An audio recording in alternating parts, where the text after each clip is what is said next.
Obono gini kama chozunu Imana chukwa koti womo Onyele miu Nyelu yumi What am I looking for? See my God, he don't bless me, oh. He give you me, give me you. Obuni kife la chasha so, obuni kife me chasha me. My baby, you know say you go love me. Hey, yeah, I do go, I could go. When I call your name, Shakara for me. Oh, Roma, I will be your Romeo. You go be my Julie. Roma, I will be your Romeo. You go be my Julia. Oh, give me your love, I don't go run away. Show me your love, I don't go use you play. Carry me, go me, I go follow you way. Follow you, they go. Maka Munagi, me and you. Okwa Munagi, my baby, and me and you. Me and you. Okwa Munagi, my baby, oh. Obuzi kife la chasha so, obuni kife la chasha me oh. My baby, you know say you go love me. I do go, I could go. When I call your name, Shakara for me. Oh, Roma, I will be your Romeo. You go be my Julie. Yeah. Roma, I will be your Romeo. You will be my Julia. Oh, Roma, I will be your Romeo. You will be my Julia.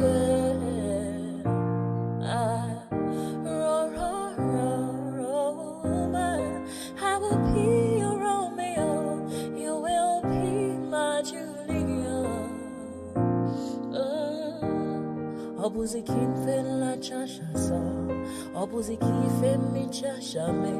My baby, you know say you go love me. I do go, I could go. When I call you, Shakara for me. Roma, I will be your Romeo. You will be my Julia.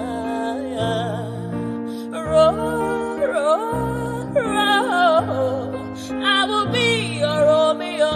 You will be my Julia. Oh, yeah.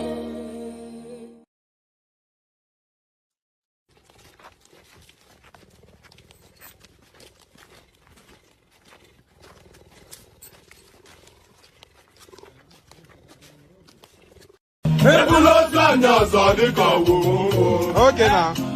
To pese bifi my pen. Asi pada wata do weni forget me.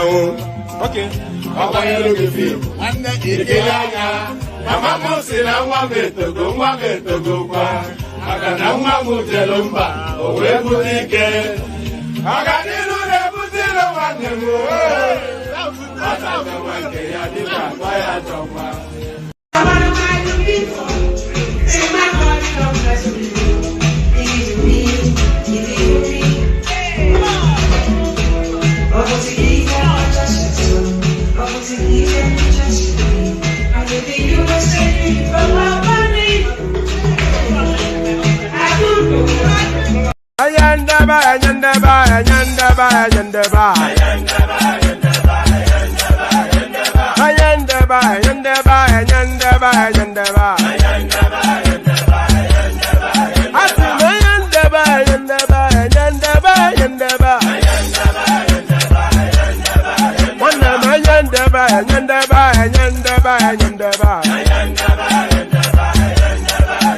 Susu baby subramia. Baby subramia. Suku sunu baby subramia. Suku sunu baby subramia. Suku sunu baby subramia. Ejemo, anamana. Ejemeje, anamana. Wana mejemo, anamu. Karatuba jodiri chukuma tukutuba jodiri ndimmo. Egumma wego. Karatuba jodiri chukuma tukutuba jodiri ndimmo. Egumma wego. Obodo jisike nubosi erona. Oyibo. It is everyone. Be free.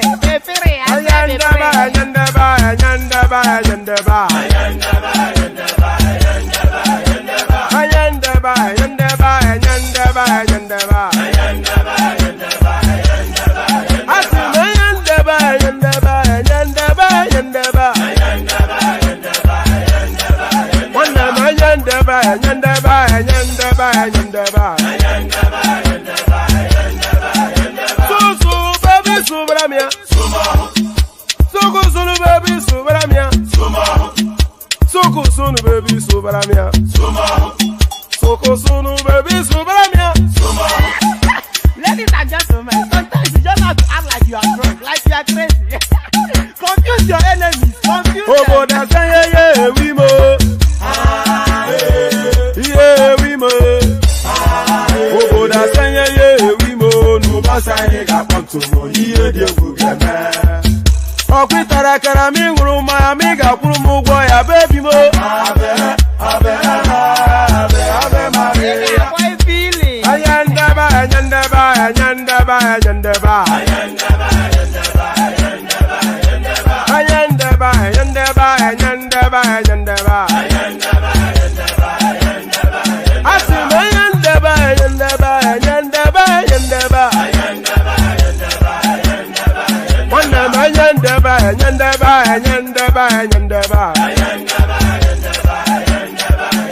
Susu baby subramia.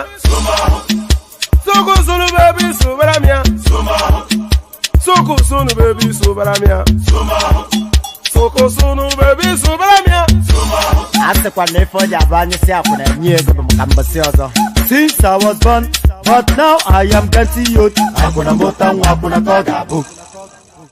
Ẹ̀jẹ̀ mi ni ẹ kí n gbọ́, àkọ́bí ewé ayò, ewé tún èdè, ìtún ló ní ọ̀tún ẹ̀ ṣe, ìfà ló ní kan fà ẹ̀ mọ́ra, àìbínú gbogbo àtàrẹ, gbogbo méjì ọkà bàbà, gbogbo mẹ́ta ọkà wáṣẹ́, orí ló túmọ̀ ẹ̀dùn, gbogbo ọ̀nà ní túmọ̀ ẹsẹ̀.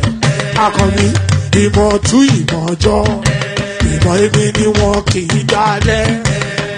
Wọ́n bá lọ mẹ́lẹ́mọ́, wọ́n á fi jóye ẹlẹ́mọ́. Akọni wọ́n bá lọ gbé fèrè, wọ́n á fi jóye ẹrùkù. Bọ́ọ̀wọ̀ wọn bá tẹ̀lé, wọ́n á fi jóye aláre. Àwọn mẹ́tẹ̀ẹ̀ta parapọ̀. Wọ́n wá jọ ń pẹ́ mọ́, ẹ̀ẹ́mọ́ olóko jẹ. Wọ́n ń pa Akíntọ́lá ọmọ Ògún. Wọ́n ń pàdé Ìyọ̀dà ọmọ Àtàlàbọ̀bà. Àkọ́bí wọ́n ń pàdé Ṣàtàdàdẹ ọmọ ọba Ìjẹ̀bú Mèrè. Aṣíwájú odò gbólùkẹrẹ, Ajagun lólòdì ọ̀run. Tó bá ṣe pé tìyẹ, tó bá ṣe pé tìyẹ, lọ́ bá ń darí jọ wí. Àgbèrò mi kún gbọ́wọ́, ọ̀bọ ti ṣìgìdì máa gbé, àgétì ló máa ń gbé, àyàn ti ìlàyàn ewúrẹ́. Ọlọ́run dákun má padà lẹ́yìn ẹ̀, kó má gbàgbé ọ̀rọ̀ tẹ́. Aṣíwájú Ọlọ́run dákun má padà lẹ́yìn ẹ̀. Àkọ́bí Ọlọ́run dákun wá padà lẹ́yìn yẹn. And there it is right there.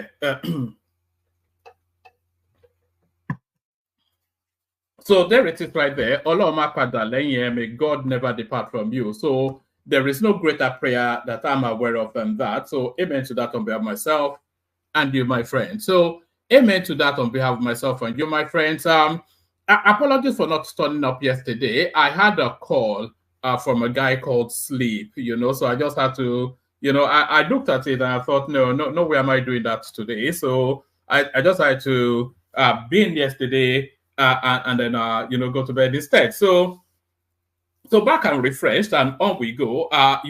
Occasionally we will be taking these breaks just because of the sheer, gruelingness of the endeavor, So if I had somebody else that could take over, that I could trust to run it, then you have more consistency. But there it is. So we took that micro break, but we are now back now, and onwards we go. We push it again for another 3, 4, 5 months, and then we see where it lands again.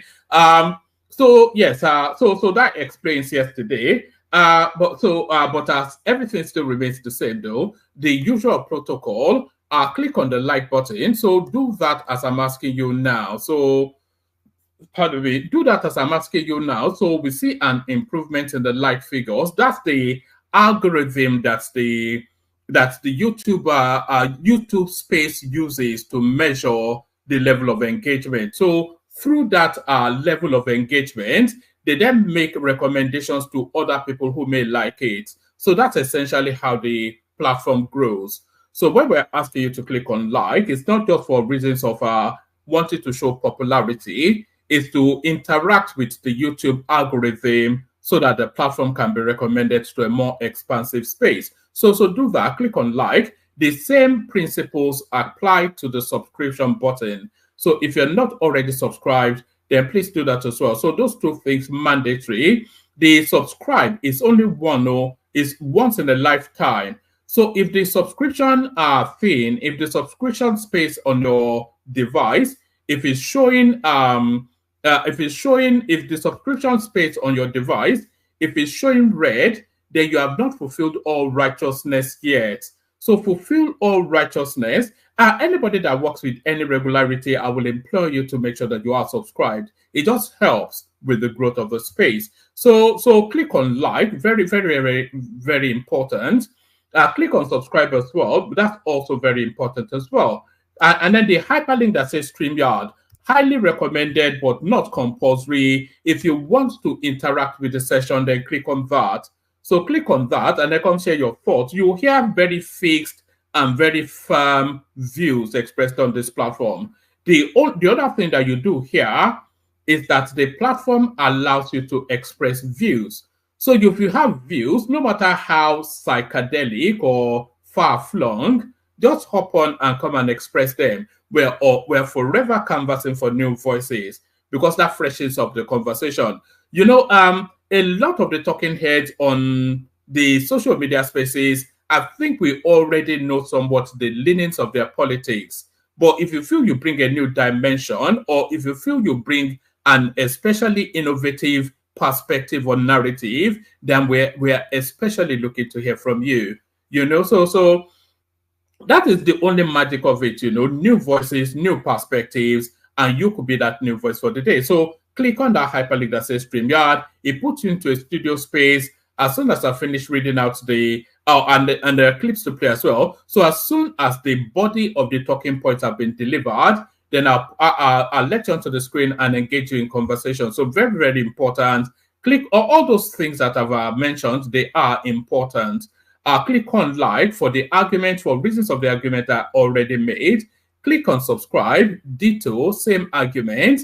Click on the hyperlink that says StreamYard for the engagement and for the continuous refreshing of the narratives, especially if you're a new voice. So do all those things. Like, share, subscribe, click on the hyperlink that says StreamYard. So now if you want to follow the example of Alexander Gomez, who has put up a handsome looking super chart, the $ at the bottom of the screen, that's your opportunity to donate towards the platform. So click on that and then add a sum of money. So do that. Click on like, click on subscribe, click on the hyperlink that says StreamYard. We have the anticipation of 5 super chats. Alexander Gomez kicks it off. So you'll be one of the remaining 4. So do all those nice and cozy things, and then you'll be subsumed with a glowing feeling of warmth. You'll be subsumed with a glowing feeling of warmth. So subsumed with a glowing feeling of warmth. I'm not even sure where to start it. Should I start it with clips? Actually, let me start it off with a clip. So this clip came, and by the way, everything we discuss here are sent in by subscribers. So if you want anything, if you come across anything, you can see my Instagram handle in the comment sections on all of the platforms. So if you especially come across anything that you would especially like us to discuss, just send it to me via Instagram, and then we'll bring it up in the course of conversation.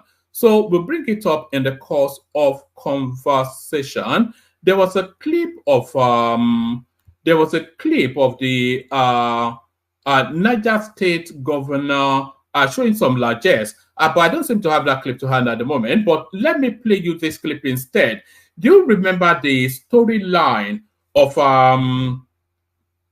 actually, let me play you. I'll play you 2 clips. I'll play you the first clip to build up to the next clip. So this first clip here, it's Ireti Kingigbe, a senator out of Abuja, going on a Rice TV to rage and rile against the S1LLY. I'll play you about 2 minutes of this because I think we played it in the previous session. I'll play you about 2 minutes of this, only then to build up to the response that Wike gives, which is now the latest installment in that little saga. Madam, do you think that your complaint is not just about Wike?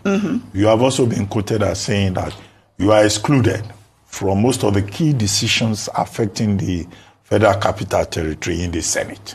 Do you think this is because you are from a minority party, Labour Party, or do you think it's because you are a woman? 4 of you, 4 women in the National Assembly. It's not because I'm a woman. In all fairness to the Senate as a body, it's not very difficult to exclude the women, and they do not exclude us. We get involved in as many things I would really like to. And most of the time, yes, your party matters a little bit, but not seriously. If you want me to be honest, this boils down to the fact that the Senate President is a personal friend of the Honorable Minister of the FCT. So when things that they think Senator Kingigbe might object to are brought, I'm not sure. As I said, this is a topic I'd rather wait, since I plan on coming back. So yes, that is Ireti Kingigbe firing all barrels against S1LLY right there. So that came out a couple of days ago, and S1LLY, of course, is the last person that you want to pick a fight with, because he doesn't play by the rules. This is how he plays. What this? I overheard somebody in our eyes this morning. Unfortunately, I hear the person is a member of National Assembly. It's unfortunate I say so. With all due respect, what you don't know, you don't know. What you know, you don't. And the good thing for you is to tell people that, look, I don't know this. And people will educate you. The Honorable Minister of State and my humble self, we have not been in office for more than 10 months, 11 months. And to the glory of God, the person is angry that they are praising us. If you don't want, go and hang yourself in a transformer.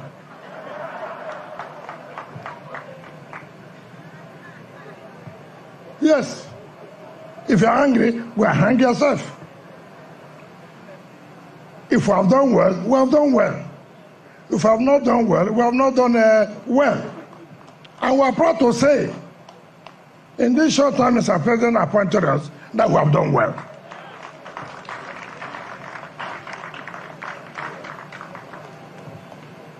He said there are no schools.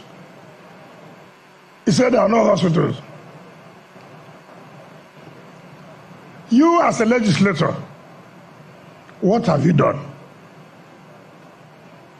How many bills have you sponsored? for us to improve our education and our health sector. How many? I challenge that legislator, if you are very, very popular, 2027, come and run under Abuja. We will fail you. You think that what happened last time will happen again? You think so? It will not happen again. If you are popular, come and run. Luckily for me, I'm the FCT minister now. So here is my territory. I'm not afraid. So people should come out and be able to accept the truth. We are not begging for anybody to be afraid. We have so many friends that we cannot even carry along. So how can we go and beg people to be our friends again? We're not interested in that. So if you are angry that people are praising us, wait. By next year, your BP level will go very high. Because the praises you will see will be too much.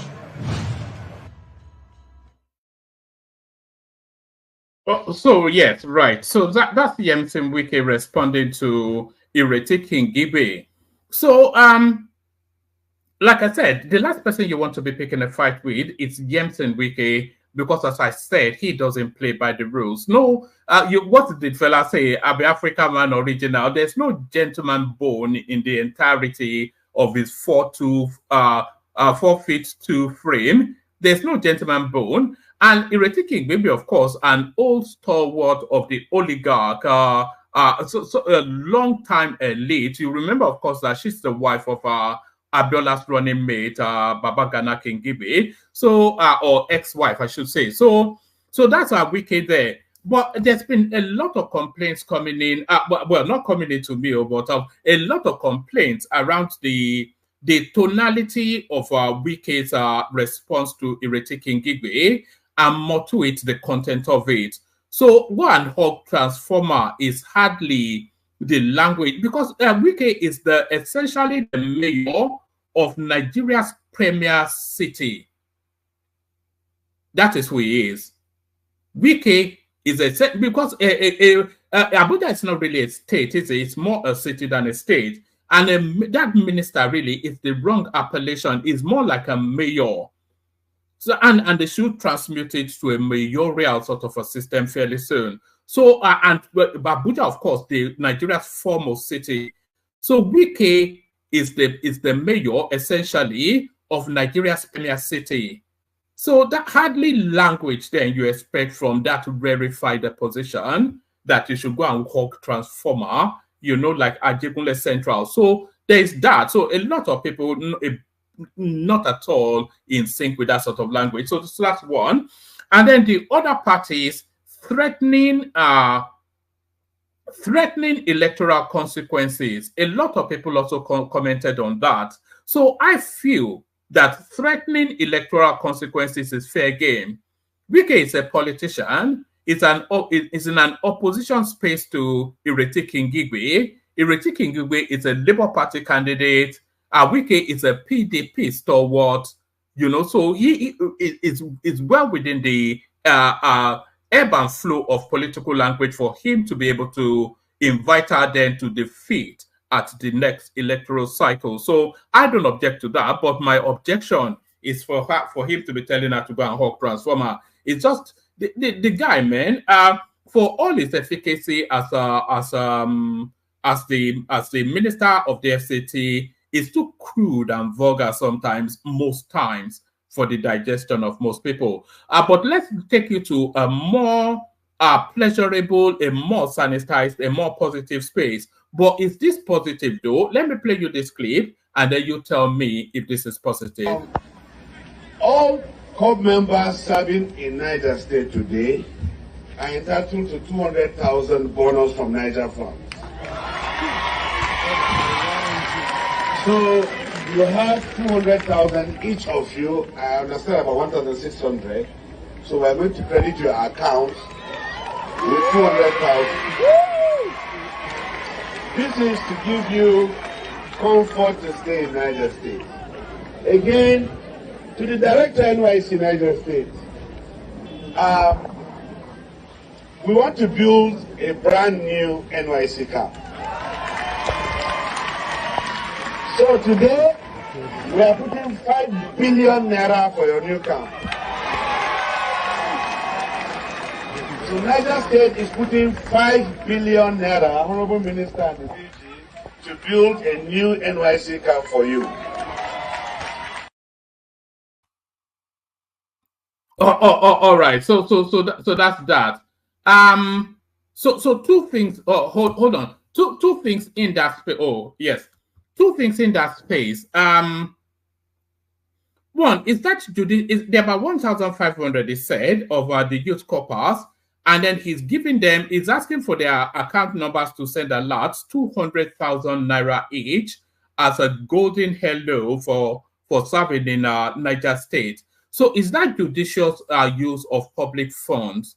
And under what budgetary bracket does that come under? So you do the mathematics, 200,000 multiplied by 1,500, that is a huge size of money in a state that is poverty-stricken. So is that the best judicious use of public funds? And then building, did he say 5 billion naira worth of camp for NYSC? Same questions apply, but that might well be a positive. Let me take you to another clip. This clip still stays with the oligarchs, and you don't get more premier in terms of oligarchy than the next person that we are about to see on the screen now. But it goes back to an old story. The jousting match that is going on in Kano State, Bayero versus Sanusi. So here is a senior royal from that space talking us through the internal workings of that feud.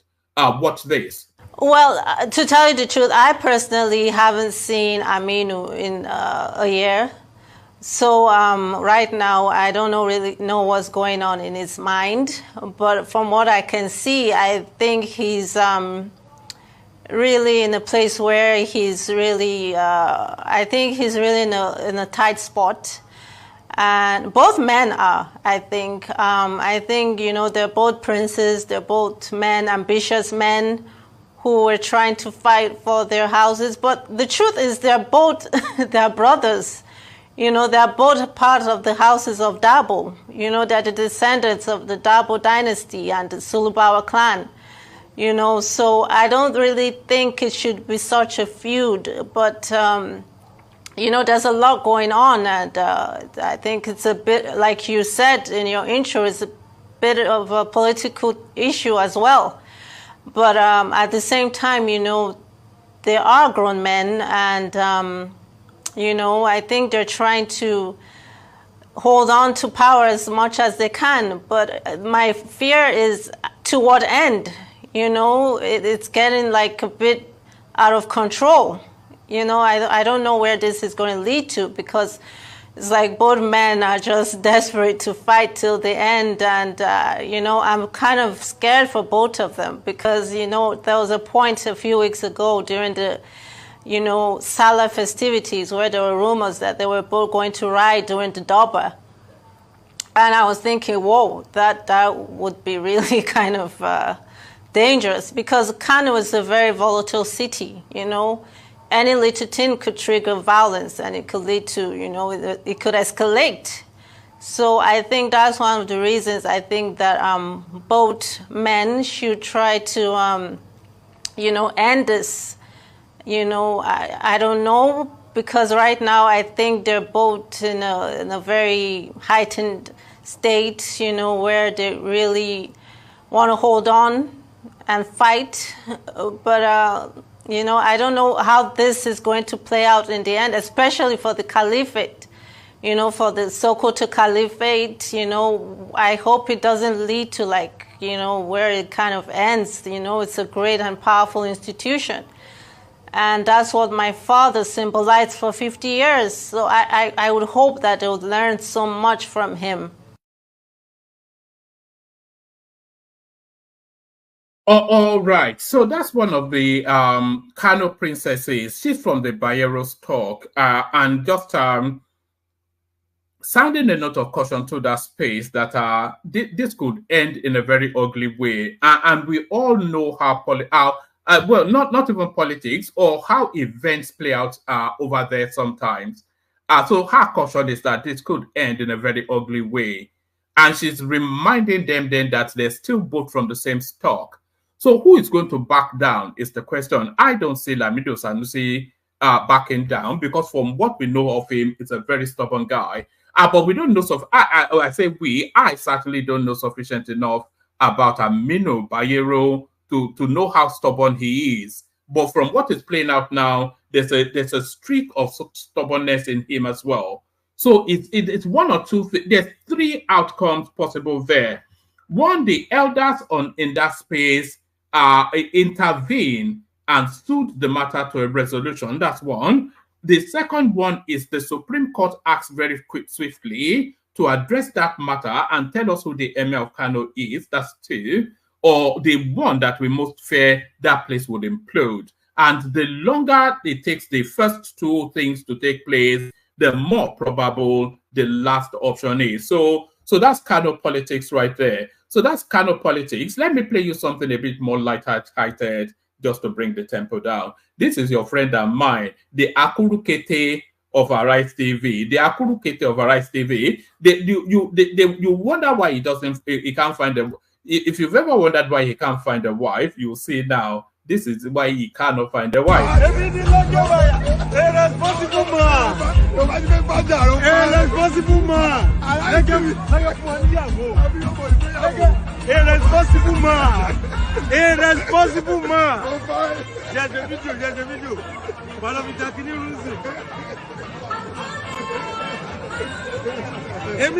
Miami,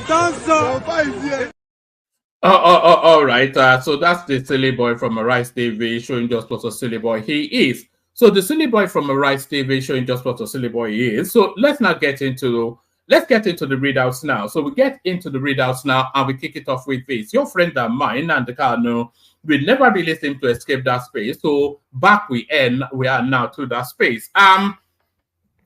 For all of the clamorings, it's almost all of the signals actually indicates that this guy might well be released, because there's so much pressure on government to release him that it's almost the government is almost being boxed into a corner now. All of the seniors in the Southeast, we heard Peter Obi's voice just a couple of days ago, and now all of the governors in the Southeast. So to the Nnamdi Kanu space are breaking. Southeast governors ask Nigerian government to release Nnamdi Kanu, set to visit Tinubu. So yes, why is the question? But let's find out.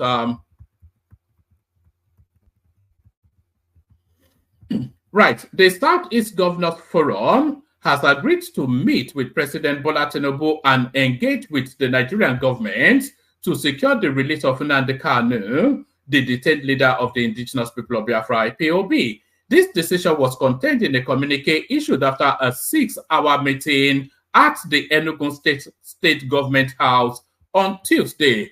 All 5 governors from the region, Peter Mba, Enugu, Alex Oti, Abia, Professor Charles Soludo, Anambra, Francis Nwifuru, Ebonyi, and Senator Hope Uzodinma, Imo, attended the meeting and signed the 5-point communique.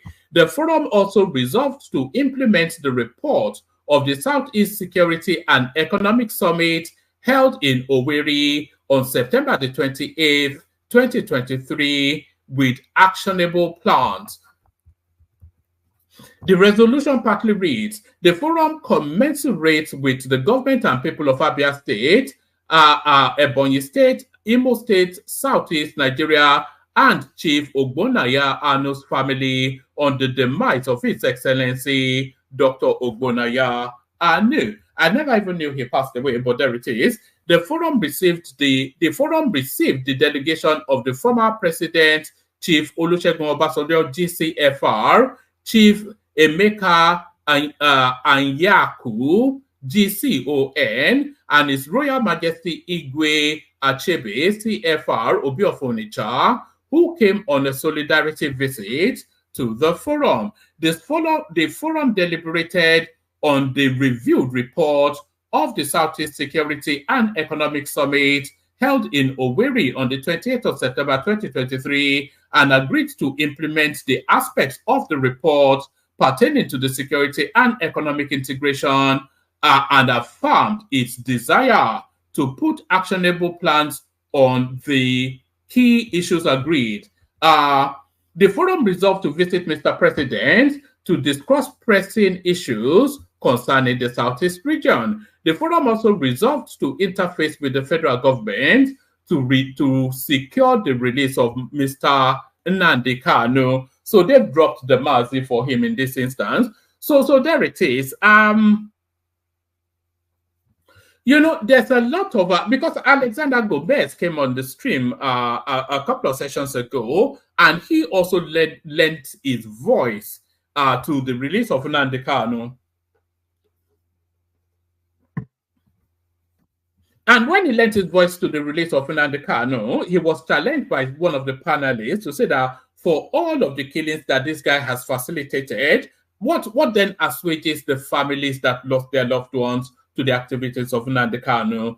And Alexander Gomez's argument then was, the atrocities are atrocities, but politics is politics. What happens to the people that were killed during the Biafra War? At some point, the country has to move on.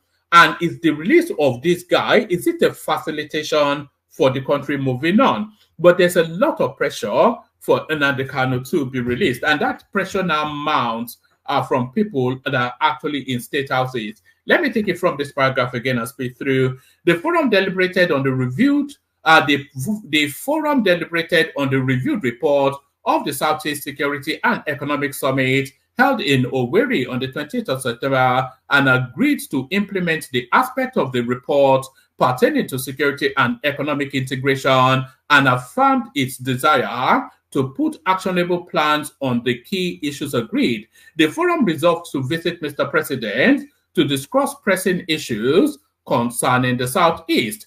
The forum also resolved to interface with the federal government to secure the release of Mr. Nnamdi Kanu. Meanwhile, the forum has set up the burial committee for the late former governor of Abia State and Minister of Science, Innovation and Technology, Ogbonnaya Anu. So there it is right there. So I'm not quite sure. You know, there was a storyline we were reading just the other day about a body of 50 parliamentarians from the House of Reps signing an open letter to Tinubu making the same request. And the composition of that 50-man panel or group, we should say, the composition of that group was quite interesting. A good number of them were from the North and the Middle Belt. So that is to tell you then that the desirability of Nnamdi Kanu's release, it extends beyond just the Southeast. So it's not just the Southeast narrative. I'm not sure we're hearing voices from the Southwest making that request just yet, but certainly we're hearing voices up and down the country making that request. But it's a tricky one anyway, because you can swing the argument either way. You can swing the argument. There's an argument for its release, and there's an argument for its incarceration. The argument for its incarceration, of course, you all know the atrocities that he facilitated. The argument for his release, the political impact of it, and peace in the Southeast and all that, how he can impact on that. So if you weigh both arguments, then it places it then in the realms of a political decision. So ultimately, it will have to be a political decision. So the government has to make the decision on if it's politically expedient for them to release him or not, you know. But then the pressure to release him also weighs in, you know. So because we're getting to the point now where virtually the whole country wants this guy released, and the government is still holding on to him. So it's a very complex one that needs to be navigated very delicately by the Tinubu administration. So there's that. So there is that one. Let's go on from that one to this one. Nigerian government must act fast to stop investors from living in droves. So that's Dangote. Actually, let me take it from a different space. I think I've got it. I think I've got it from a different space. let me take it from here. Let me take it from here. Right, business titan Dangote challenges CBN policy, wants economic stagnation. So let's take it from here. Yes, Aliko Dangote, chairman of Dangote Group, has voiced strong criticism against the Central Bank of Nigeria's recent interest rate hike. Speaking at a Manufacturers Association of Nigeria summit in Abuja, Dangote argued that the current interest rate of nearly 30% is unsustainable for business. The CBN's Monetary Policy Committee raised the monetary policy rate to 26.25% in May, marking the third consecutive increase. Dangote contends, let me take that again, actually. Let me take that again. I want to speak through it. Aliko Dangote, chairman of the Dangote Group, has voiced strong criticism against the Central Bank of Nigeria's recent interest rate hike. Speaking at a Manufacturers Association of Nigeria summit in Abuja, Dangote argued that the current interest rate of nearly 30% is unsustainable for businesses. The CBN's Monetary Policy Committee raised the monetary policy rate to 26.25% in May, marking the third consecutive increase. Dangote contends that such high rates stifle job creation and economic growth, stating emphatically that nobody can create jobs with an interest rate of 30%.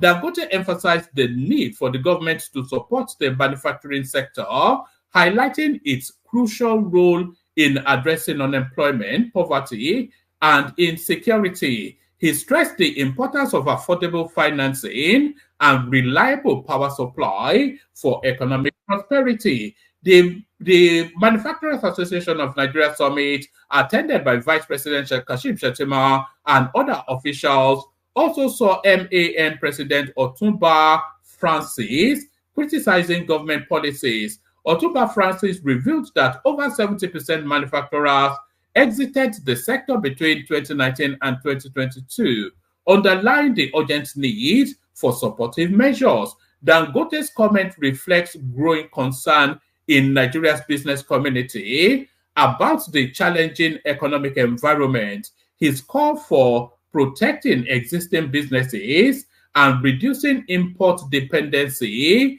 resonates with manufacturers seeking a more conducive operating climate. So that's Dangote right there. So that is Dangote right there, and it is quite pertinent. Because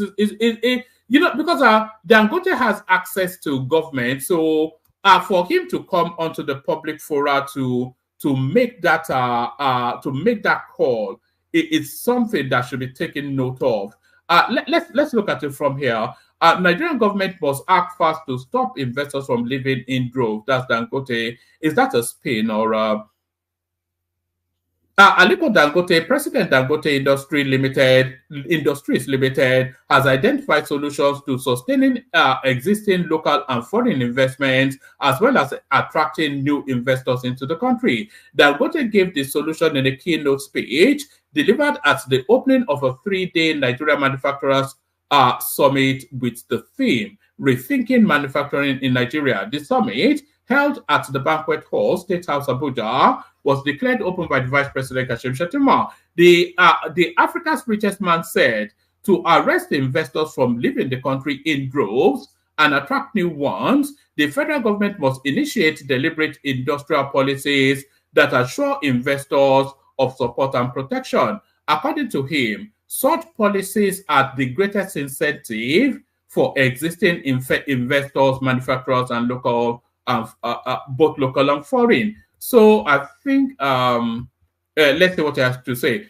I am recommending that the government policy, these are his words now, I am recommending that the government policy should support, protect existing industries so that others will know that their investments will be protected. Is there any better incentive than this? I don't think so. So I humbly submit that an industrial policy that assures investors of support and protection is the greatest incentive for all investors, both local and foreign. So what's that policy shape is really the question. So, I mean, the one thing that business likes is consistency and predictability. And the one thing that you cannot say about the Nigerian space is that it is consistent or predictable. So if they spiked up interest rate 3 times within 2 quarters, then that doesn't sit very well with business, because of course it affects borrowing. And if there's not, there are companies citing in other spaces like Angola, etc., for reasons that they explain that Nigeria's policy formations are too opaque. So it is the opaque and harsh climate and lack of electricity and all of that makes Nigeria just a harsh place to function as a business. And that is essentially where Dangote is. So I humbly submit that an industry policy that assures investors of support and protection is the greatest incentive for all investors, both foreign and local. Dangote also underscored the importance of stable, affordable power, as well as accessible financing to sustaining and attracting investors and manufacturers. He said stable, affordable power and access to finance for manufacturers and investors would guarantee growth, industrialization and prosperity. So there is nothing to quibble on that, of course, but the power is the heavy lift, and that is the final piece of the jigsaw. If they get power right, then a lot of things will fall in place. So get power right and a lot of things will fall in place. Let me just I was going to give you this as a readout, but So I'll give you this as a readout because it's the headline page. She's embarrassing me. Alison Madueke asks God. That should be the husband, of course. Have I got it somewhere else? Hold on. Oh, all right. She's embarrassing me. Alison Madueke's husband asks court to stop Desani from using his name. Alison Madueke, so it can't be Alison Madueke. Yes, so that's the last name. It's the double barrel name. Alison Madueke, a former chief of naval staff, has filed a petition before the Lagos State High Court. The petitioner is asking the court to stop Desani, former Minister of Petroleum, from using his last name. Madueke, a former military governor of Anambra State and Imo State, married Desani under the Marriage Act on June the 30th, 1999. However, in Madueke's petition for jactitation of the marriage, so that's a new word to me, jactitation. However, in Madueke's petition for jactitation of the marriage, he claimed Desani had filed for a divorce at the Nasarawa State High Court in Maraba, Gorky, in November 2021, citing the irreconcilable breakdown of their marriage. He said since 2015, he has lived apart from the respondent after she traveled to the United Kingdom. Madueke said he did not object to the divorce, which led to the marriage being formally dissolved by the court in 2022. However, Desani continues to go by his last name. The dissolution of the marriage has now become absolute by the operation of the law, the petition said. Even though the marriage has been dissolved and is now legally finalized, the respondent continues to use the petitioner's first name, Alison, and last name, Madueke, as her own, without any justification or consent from the petitioner. It is now more than 2 years that the respondent continues to use the name of the petitioner to his embarrassment. Madueke said he directed his legal representatives to serve Desani a formal request on December the 14th, 2023, demanding that she cease using his surname and revert to Agama, her maiden name. So I thought Agaba was a lizard, but apparently that is He said the former minister failed to respond to the legal notice and continued to use his name. The respondent has continued to hold out herself as the wife of the petitioner, even when the marriage has been dissolved, the petition said. The respondent is undergoing criminal trials both in Nigeria and the United Kingdom. The charge in Nigeria is suit number XYZ. The respondent faces public allegations of corruption and financial misconduct, for which trial is ongoing for both.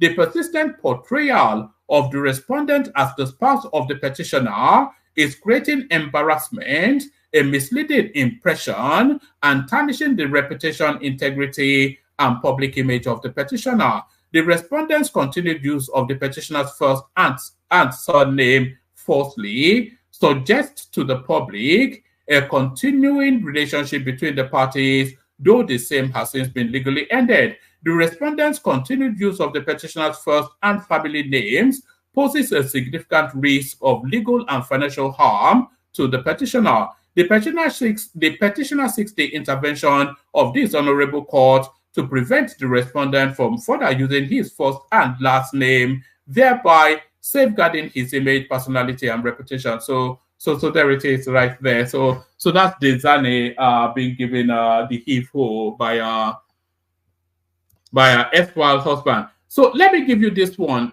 This one will probably be the last readout. We do need people in the studio, by the way. There's no one in the studio now. So if you want the conversation, then you have to hop on. So we need people in the studio. Pardon me.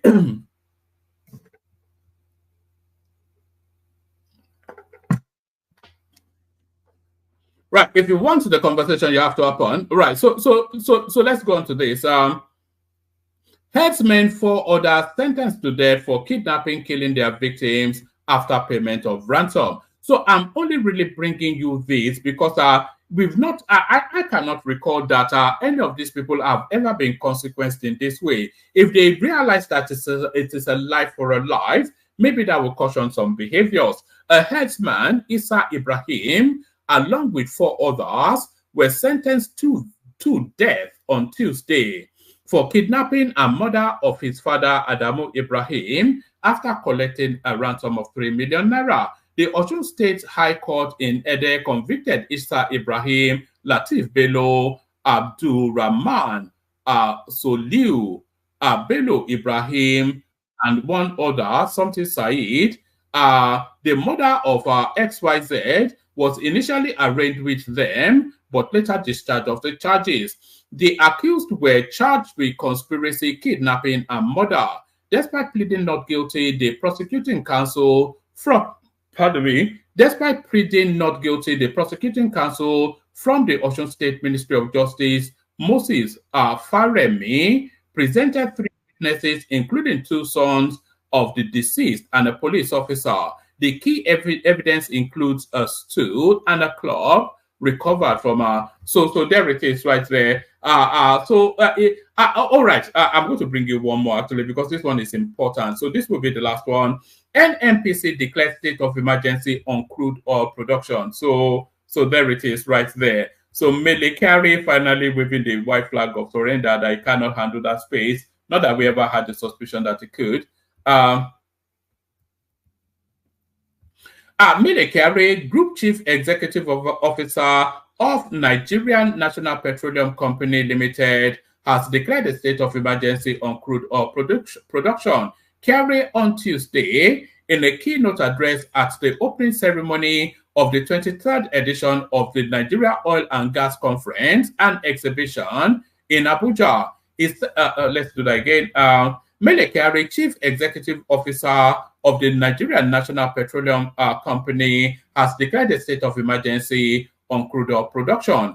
Kyari spoke on Tuesday in a keynote address at the opening ceremony of the 23rd edition of the Nigeria Oil and Gas Conference and Exhibition in Abuja. He said war has been declared on the challenges affecting Nigeria's crude production. We have decided to stop the debate. We have declared war on the challenges affecting our crude production, Kyari said.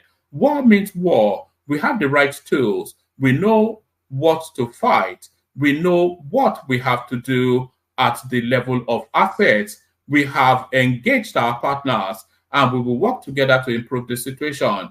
He said a detailed asset analysis showed Nigeria could easily produce 2 million barrels of crude per day without deploying new rigs. But the primary obstacle is the inability of the industry players to act promptly. Kerry said the war will enable NNPC and its partners to swiftly remove all identified obstacles to efficient production, including delays in procurement processes, which has become a challenge in the industry. Regarding medium to long-term measures to boost and sustain production, Kerry said NNPC will replace all old crude pipelines built over 4 decades ago. He said the corporation will also introduce a rig sharing program with its partners to ensure that production rigs stay in the country for between 4 to 5 years, which is the standard practice in most climes. So that's a military, good in theory, woeful in practice. So that's military, good in theory, woeful in practice. So military, good in theory, woeful in practice. I'll send the link again. Anybody else to jump on? We play the K-Guide music, then we see how it goes. Let's send the link. So we send the link, play the K-Guide music, and then we'll see how it goes. You know I will search for that K-Guide music, so let's search for the K-Guide. Yeah, here they are. Water, only water, only water, where they see ma. Water,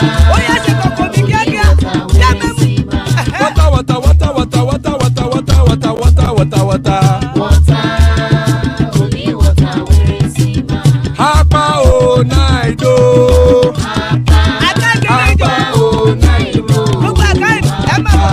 Hapa you don't come o.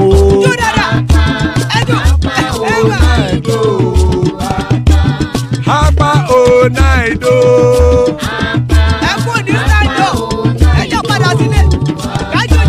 Oro kẹ̀kẹ́ ẹlẹ́mùrè o. Ilé sọ́díyà kẹ̀kẹ́ ẹlẹ́mùrè o. Bobby master kẹ̀kẹ́ ẹlẹ́mùrè o. Chief Failati kẹ̀kẹ́ ẹlẹ́mùrè o. Eruku lẹ̀lẹ̀ ẹlẹ́mùdé.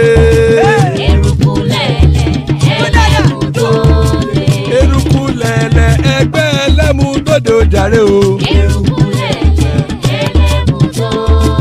Eruku lẹ̀lẹ̀ Ghana ti dé ẹgbẹ́ bọ́dì o. Ọmọ ẹlẹ́yẹ ẹ̀yẹ o ó dilé o. Olúyẹ̀lá ẹ̀yẹ o ó dilé o. Petrosodana ẹ̀yẹ o ó dilé o. Petrosodunke ẹ̀yẹ rẹ̀ ó dilé o. Ẹlẹ́kọ̀ ọ̀run mú ìní o.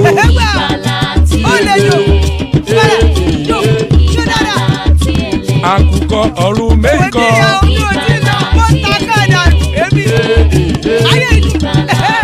Ikú kò ní ríwà gbéṣe o.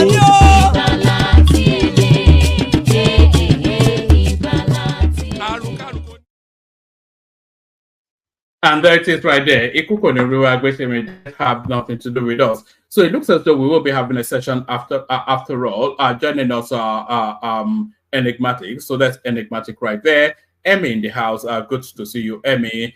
Izor joins us. Good to see Izor. Prince Daddy in the house. Always a delight when Prince is here. Kenya in the house as well. So there's still plenty of spaces, by the way. Anybody that wants to jump on, jump on. So good to have you, gentlemen. Good to see you. So let's kick it off with Enigmatic. We'll kick it off with Enigmatic. We go on there from there to Kenya and then Emmy. So Enigmatic on D. You ready to go? Enigmatic? All right. Let's kick it off with Ekene then if he's ready to go. Ekene? I hope people can hear me, by the way. Oh, Enigmatic, you're there. All right, brilliant. Alpha. Hello? I'm here. Alpha. Okay. don't know if he's here. I can hear you. Can you hear me? We all can hear you. Okay, I can hear you now. All right. Let somebody else start. Let me just download this. All right, brilliant. We've got Ola here as well. So that's Ola right there. So let's kick it off with Ekene then. Ekene, let's kick it off with you. Honorable one man. Oga kwata. Alpha. I do. I want to hear from the ruling party before I go make my own party. All right, then we'll start it one off man, with let me go next, please. I don't want hold on. Let's start it with Izon, then I'll come to you. Let's do it that way. Let's start it with Izon. Izon. One man. Oga. How body now? I do. Body day inside clothes. Body day for clothes. No be smart. You see? They used to say I did like Dele Giwa, but you don't want to date like Dele Giwa, do you really? No. You don't want to date like Dele Giwa at all. God forbid bad thing. Amen to that. So yeah, my brother. I do. Usually we'll be hearing your baby in the background by now. What have you done to her? I've temporarily escaped from my house because everybody seeks my attention in that house. So this is. It can be overwhelming, can't it? When you have young children, it's just the noise. You love them dearly, but the noise, man. The noise, and I work from home. So yes. Sometimes I'm in the middle of a meeting. I have to have a sit down with my toddler and my 7-year-old the other day to explain to them why meetings, when I'm having a meeting, they shouldn't come in and rush in. And you're breaking up a little bit. Have we still got you? Hello. You are playing like the guitar now, is on. No. Can you hear me now? Yes, perfectly now. Carry on.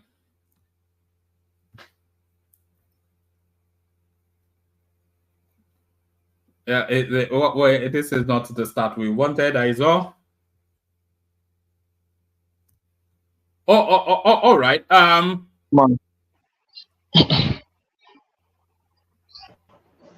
Izon, are you there?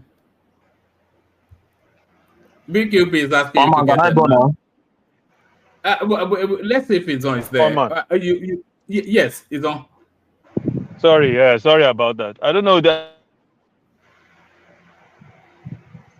I think you're in a bad signal spot. That's probably what it is. One man, can you hear me? Yeah, I can hear you. Please, I don't know. For some time now, I'm having problem with super chatting and super stickers. Okay. I think I can hear now. That's why before I want to come into the show, I will always want to super chat, but I will just be struggling with it, and at the end, I don't actually get it. I don't know what is happening. It seems to be working okay. We've got super chats from Alexander Gomez and Ayo as standard. I don't know. Maybe it's the payment method. Maybe it's for like 3 days now. It will be telling me error somewhere. Error. I don't know. I've been like. That only happens under 2 circumstances. It's either to do with the card being used or if you were banned. And I'm not sure that you were banned. Nobody has any reason to ban you. So no, I'm not banned because. Okay, I'll keep trying. I don't know. Okay, well, you know what you could do? Make a comment in there. If your comment comes through, then that shows that you're not banned. Then it may well be to do with the payment method. Okay, as in chatting on the normal. Yes. Just make a comment. I just did a chat now. I did a chat just now. I don't know if you saw it. It's not showing, so that means somebody may have banned you. So I'll check and I'll reverse it. Yeah, just check. I sent a message now before I just interrupted. I sent a chat, normal one. Okay. No, it's not showing. So that's to say somebody may have banned you. One of the Is moderators. it from the platform? Okay, it shouldn't be my bank. No, it may well be one of the moderators that did that. Okay, yeah, please check for me, please. Thank you. Okay. Super chat. Yeah, Woman, you can hear me now.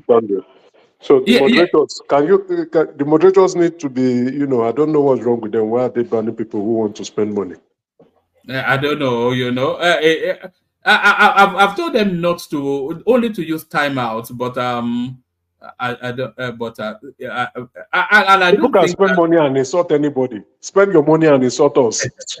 yes, yeah. But I don't think Isaac is the insulting type. We all know the people that insult. No, I don't pass insults. No. I only just comment and all that. No, I don't pass insults.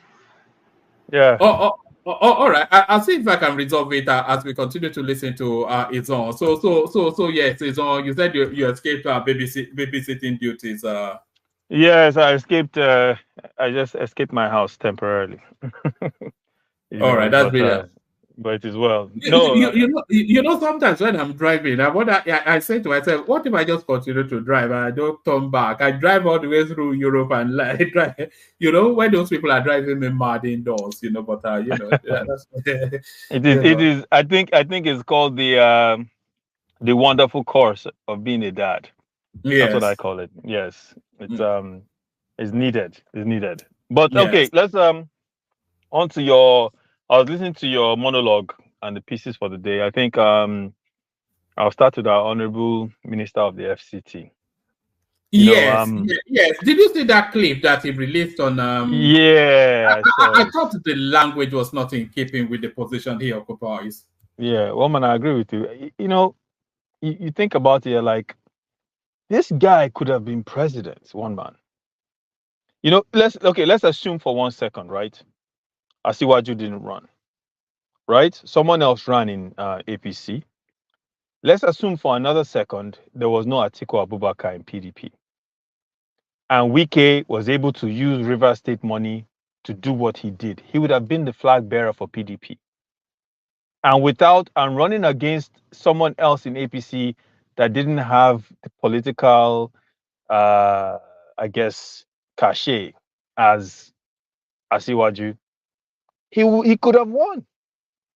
So imagine you would have a President Wike. Just think about that for a second. Now, to step down from that, for one level down from that. What's completely wrong with that? Let me ask, what's wrong with that? So, like I was saying, to step down one level down from that. What is wrong with having Wike as president? One man, is this the same guy that refused to allow me ask him a question the last time I was on? No, you don't provide vague content. No. You don't provide vague content. What is typically wrong with having Wike as president? Is this the same guy that refused to let me interject when I was on? I think just let me tell you something, please. Because Enigmatic, go ahead. Let's hear someone who's more respectful. Let me say this to you clearly. Let me say this to you clearly. Enigmatic.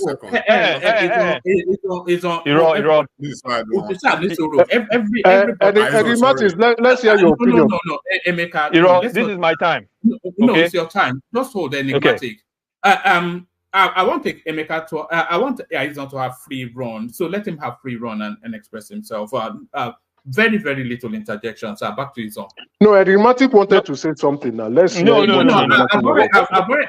already said how I want to run it now. So please just accommodate. It's for the two of you. It's for the two of you, and for the sake of the platform. Okay. And let me say this. Enigmatic. Let me say this very.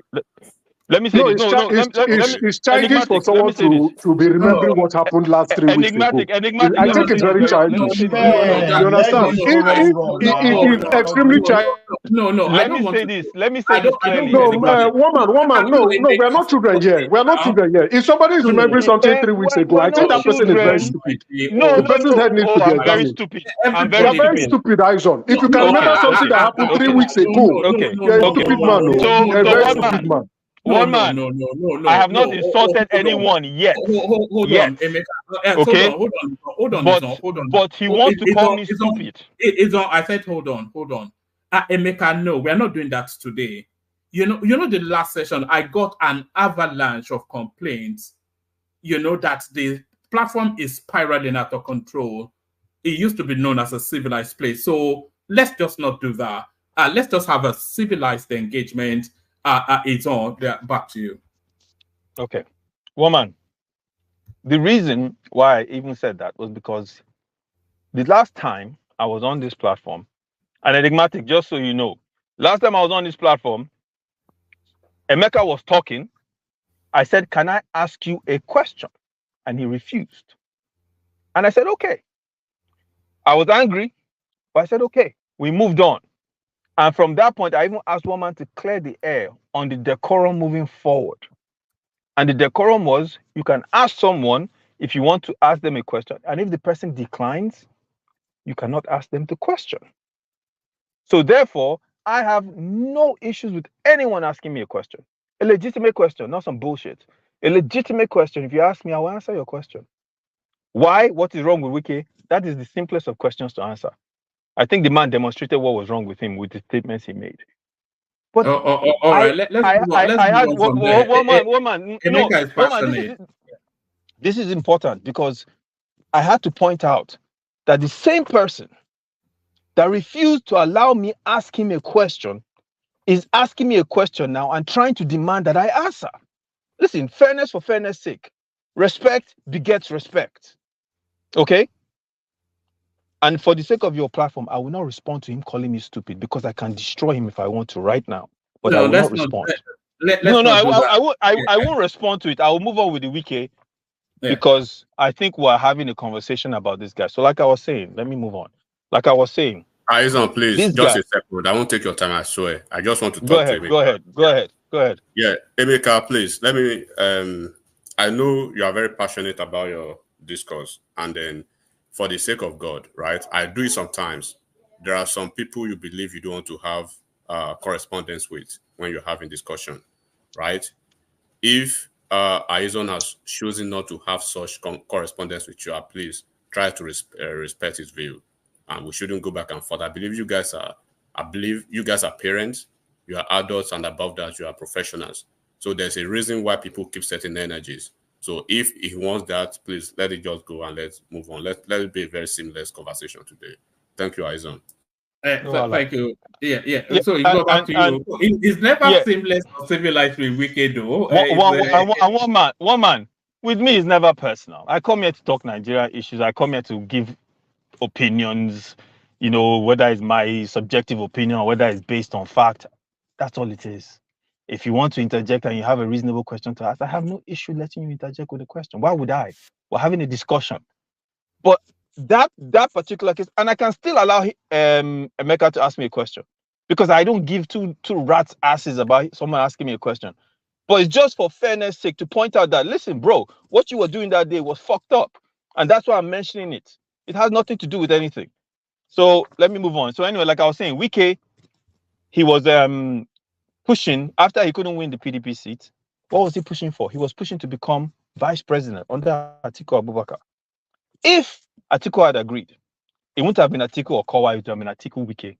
And if that had happened, who knows how the game would have played out, the political game and everything else would have played out. Maybe the group in the PDP that broke away would not have happened.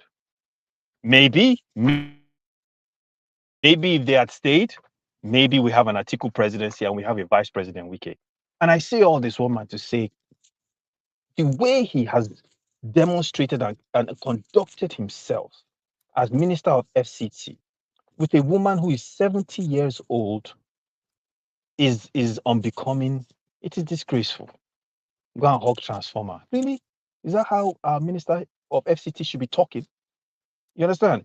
And honestly, he is a reflection of the president from the FCC. Sorry, setting aside that the language was a bit curse and whatnot, did the rating King Igwe herself, did she cross the line with that interview on the Rise TV? Yeah, that's a good question, woman. And I listened to the woman when she was on her Rise very carefully.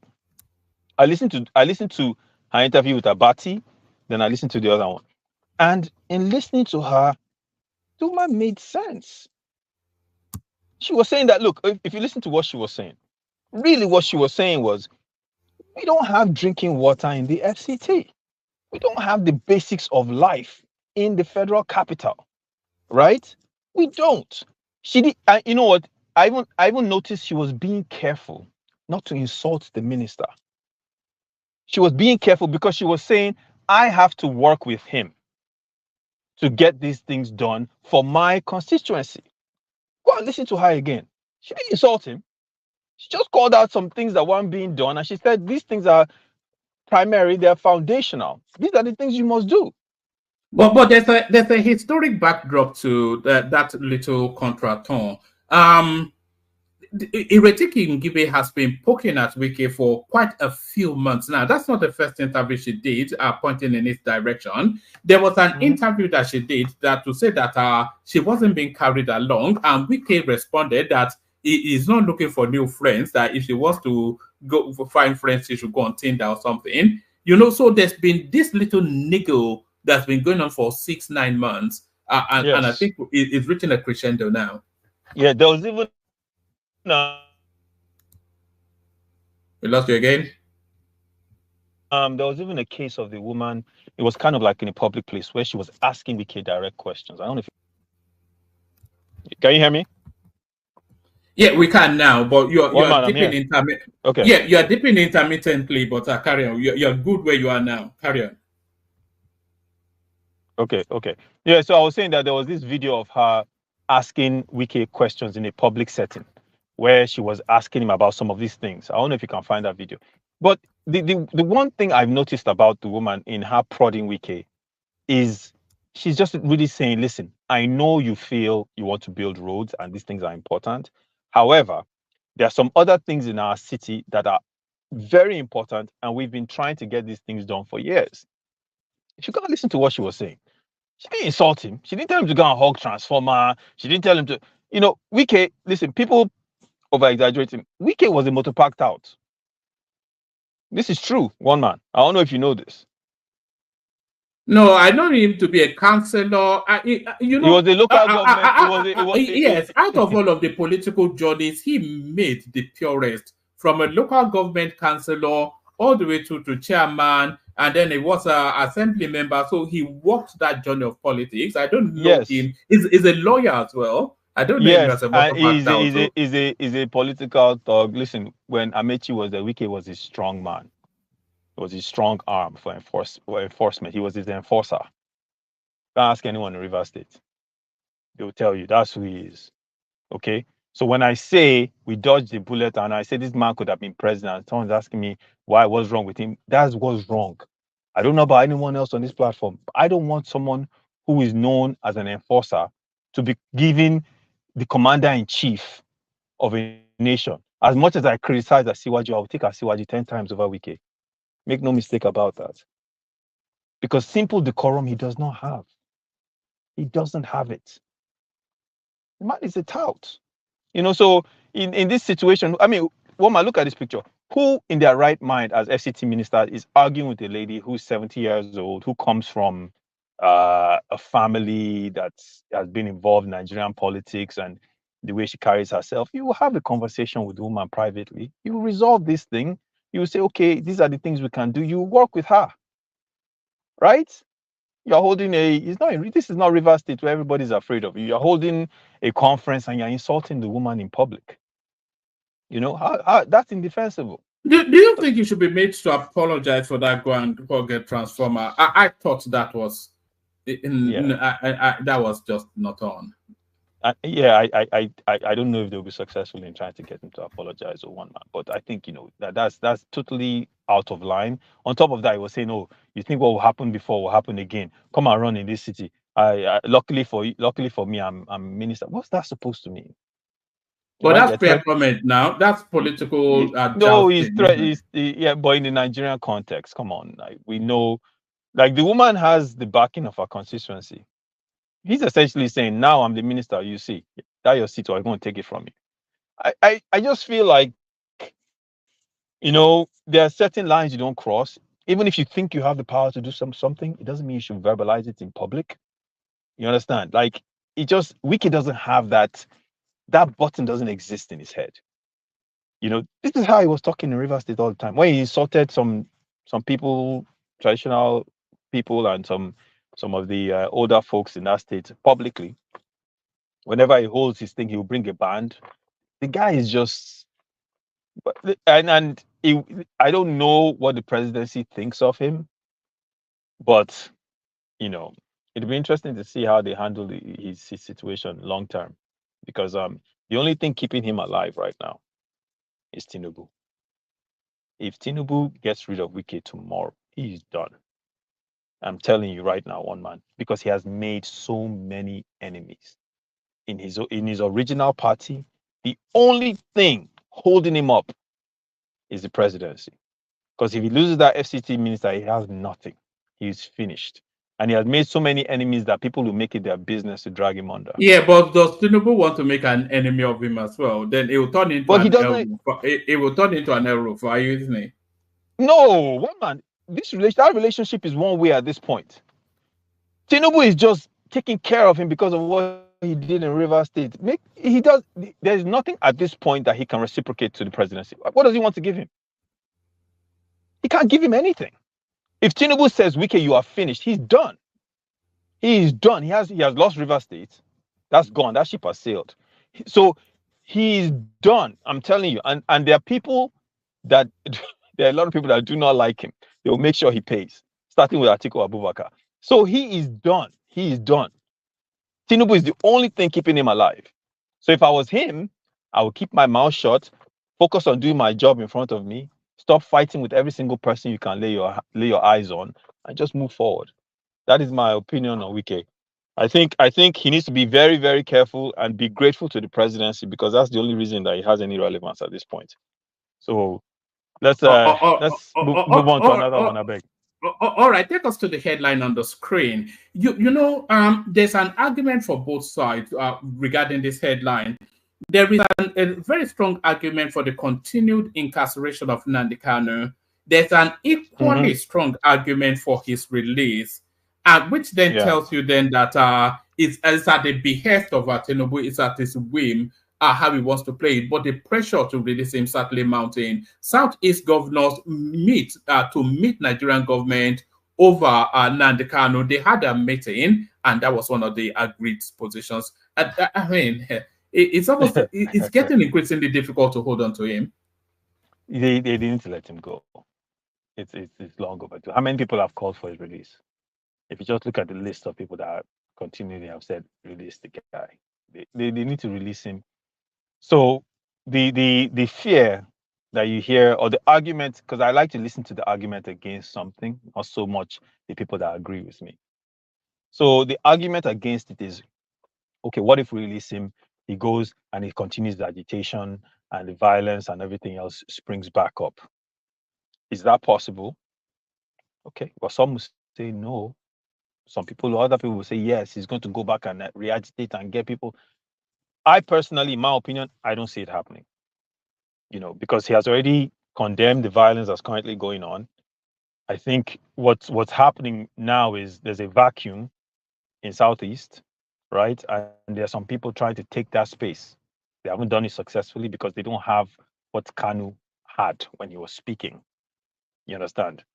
But I believe that there needs to be a larger conversation with Southeastern leaders about his release. There needs to be a larger conversation. I'm not just talking about the governors. I'm talking about Ohaneze. I'm talking about everyone else that's involved. That's a major stakeholder in that region. And they need to talk, and they need to talk to him and understand that, listen, if we release you, what is the plan going forward? Is the plan to come together to rebuild certain areas of the Southeast that need rebuilding, to develop the area? that conversation needs to be had. And then Kanu, at the end of the day, needs to be released. If Kanu is released and he continues to criticize the Nigerian government, I don't see anything wrong with that. He's a Nigerian citizen. He's allowed to criticize the Nigerian government. If the Nigerian government is not going in the direction, yes, I agree with that. But if it's released and he continues to agitate for Biafra, do you? Yeah. So even if he continues to agitate for Biafra, but certainly not a violent secession. Yeah, exactly. I mean, in Scotland, they were agitating for secession. I mean, you can agitate for secession. You can call for a referendum. You can do those things. There's nothing wrong with that. And I have always been of the opinion, one man, that Buhari dropped the ball when he did not give those that were calling for secession in the southeast their referendum. I would have called their bluff if it was me, because I personally know a lot of Igbos, a lot. And I can tell you this, Indi Igbo as a group are not in favor of secession. You understand, one man? They're not in favor of secession. Kanu and his ilk are the minority. You see what I'm saying? Hello, can you hear me? We all can. Carry on. We all can. Okay. So they're not in the majority. They're in the minority. So if they were calling for, what was Kanu calling for? Give us a referendum. Let us vote to decide if we want to stay in Nigeria. I would have given it to them after developing and focusing on our nation. But I would give them the referendum, and then once he has lost, we'll move forward. Because here's the thing, one man. There are Igbo businessmen and the like in almost every Nigerian state. In some states, the economy is dependent on them, right? Do you think those people want to secede from Nigeria? Even outside of that, I don't think. Yeah. I don't think there's more than maybe 10-15% at the most, not stretching more than 20 that wants to secede from Nigeria. Exactly. Yes, I think the bluff of that narrative should be called. I think I agree with you. Yeah, because look, the more you crack down, the more life you give it. The more you incarcerate people like Nnamdi Kanu, the more you make him a celebrity, martyr, that kind of thing. You give him the cachet that he doesn't deserve. Right? Take it away. Say, listen, this Southeastern governors meeting I want to meet with the Nigerian government.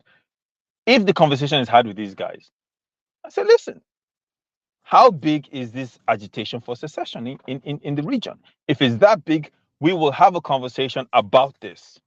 We can either decide to move forward as our country and build our nation, or we can decide to continue to live in the past as Biafra or as the Civil War. We have to decide what we want to do. If the decision is that, and I will say, listen, governors or Haneze, go and meet. Come back and tell us if you want to secede. If the decision is to secede, we will give a referendum. There will be a vote. At the end of the vote, those that decide to leave and those that decide to stay will weigh the scales. If the decision is to stay, we stay.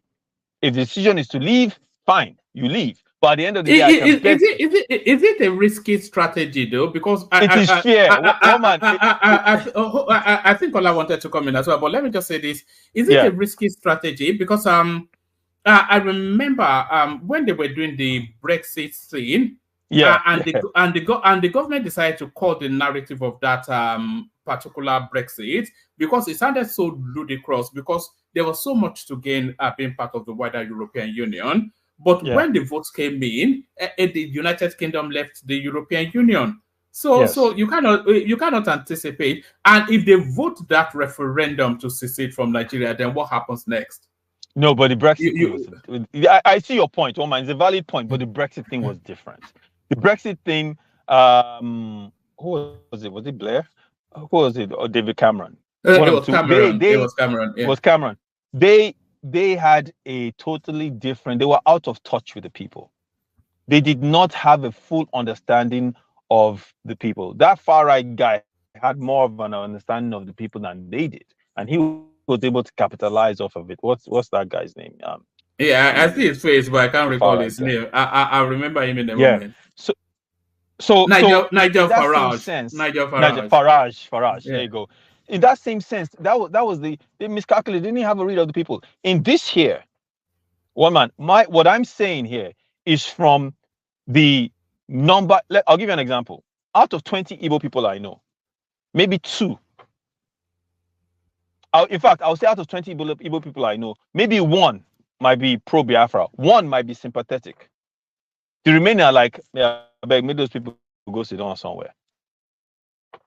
I'm telling you. Because you have to understand, the thing about it is, but when they see the federal government send military down there, inhibit their freedoms, crack down, abuse people, guess what? You're getting more people that are sympathetic to that cause. Because people like Kanu would then say, can you see? Can you see? These are the things they want to do to us. And then that feeds the animal, right? So from day one, they should have immediately attacked this thing with dialogue and said, look, we can either build a country or not. And you guys should decide. And once you decide, we're going forward with it. It doesn't matter what it is. I'm telling you. And I can promise you this. They would have that whole secession talk will end immediately. That will be the end of it. But Nigeria dropped the ball. Buhari decided to use force. You know, if they call that referendum, there'd be a lot of interested parties that somewhat hoping that it succeeds. I think the Yoruba space they would not object to that referendum coming back to say they want Biafra, because that would then birth the Yoruba nation, which is but one man, the referendum will be held exclusively in the southeast. Yes. Or people of but if they secede, then what happens to the rest of the country? If they secede, just a second, my brother. If they secede, right, then that means they want to leave. If out of 100, what happens? I'll just say, then we make arrangements for them to leave. Yeah, but what happens to Nigeria then? Nothing happens to Nigeria. Nigeria continues to exist. It will be like South Africa and Lesotho. Nigeria will exist. You just have a small country inside it called Biafra. You don't finish now. Woman, you cannot. Woman, this is if there's anything I've learned in life, I swear to you, human freedom and choice. Human freedom and choice. People are going to do what they believe they need to do. You cannot continue to inhibit their freedoms. If out of 100 million Igbos, 80 million are saying they want to leave Nigeria, then by God, you have to let them leave. That is why you have the vote.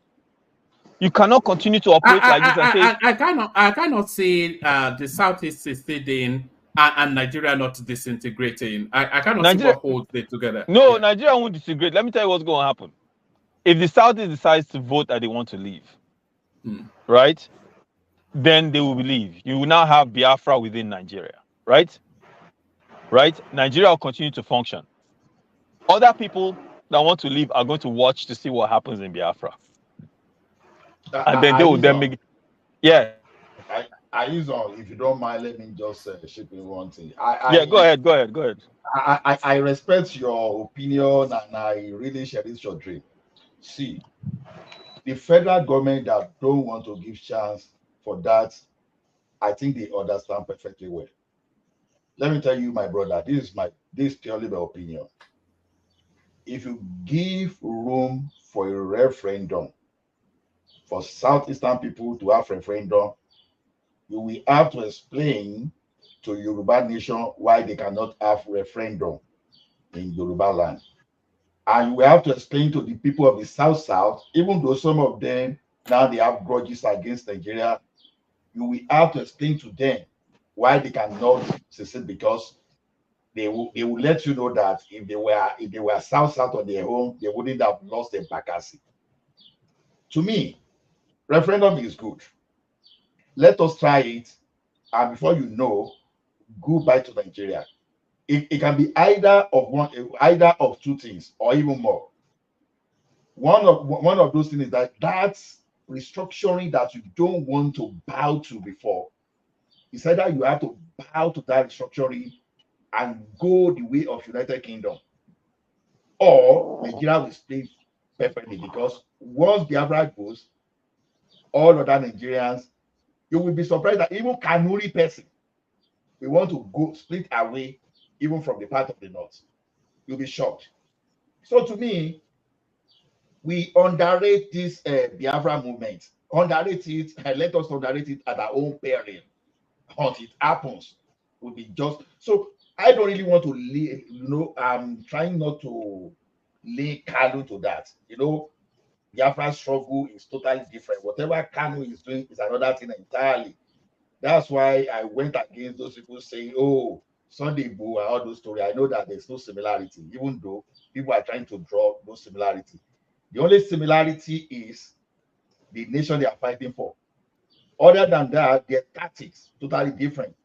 So, to me, Igbo people, and we forget to analyze one thing here, that a country succeed, Igbo in Yoruba territory can automatically become a Yoruba person. You won't just go and wake up and say, oh, because the Biafran are going now, and you say Igbo in Ekiti, Igbo in Yoruba land should be going. No, there are some kind of international conventions that we support these people, and they will automatically become citizens of where they are. It doesn't mean whether they come from the east. If at that disintegration, they are in the northern part, you understand? You will have to explain to the United Nations why those people cannot be a northerner. So wherever they are at that time, they will become the citizens of that place. So it's not as straightforward as we think that it is. Let them try the referendum today. In fact, I will be one of those people to celebrate it, because I know that we will go eventually. So this is why we still think that we are still joking in that country if you don't really address the reason for that agitation. The reason for that agitation is what we need to address, not the symptom like Sunday Igbo or Kanu. Well, you know what, Ola, all right. Let Isaac come in, and then you pick them off, both off. Isaac. Okay. Thank you very much. Well, I'm not a prophet, but I'm going to tell you what I think will happen in the Southeast. I don't know if you have these IPOB people, a lot of them around you where you are. Me, I have them here, surplus IPOB people. I have them surplus here. So I'm talking from experience.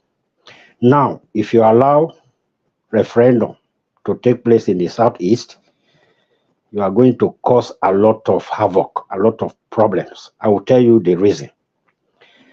The official result that will come from that referendum might go in the way of this, my brother that just spoke, Aizon, that a lot of people will not move for that motion. They will not vote. They will not support the Igbo going, and then they will stay with Nigeria. That will be the original result.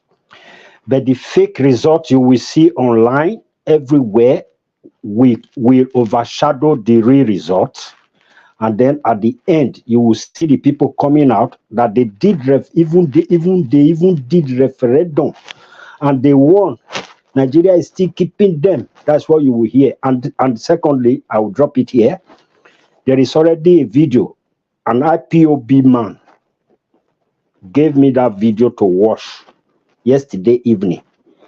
He showed me a video where that voting referendum is already taking place in the East. I don't know where he got the video from. He showed me the video that referendum is already going on, that Samuel Ekpa will declare freedom for Biafra by December. They are already doing their referendum, even when the country has not even discussed it. So that's where I want to come in. So when we are discussing this thing, look a bit further. Don't just think the right result will stand. It will never stand. You see, the minority you are saying, they have the louder voice. So their voices will overshadow even the majority from the ones I know. So that is what is going to happen. my brother. So I don't even advise Nigeria to give them that room for referendum. What they should do first, releasing on the Kanu, if they are going to inject him and make him stupid, give him a lot of billions of naira, settle him down, that when he goes out, he should stop that agitation and then tell, what do you call it? Then he will not be a rival to Samuel Ekpa. He will be if they are going to bribe him, let them bribe him. Nigeria is already known for bribing people. So whatever they are going to do to him, to make him to buy him to the Nigerian side, so he can be against Samuel Ekpa, then he knows how to break his wings. So that's what thank you, Wama. All right, thank you, Isaac. So it's on wrap up that space. I'll take you to one more space. You give just a micro submission on that, and then we go on to enigmatic.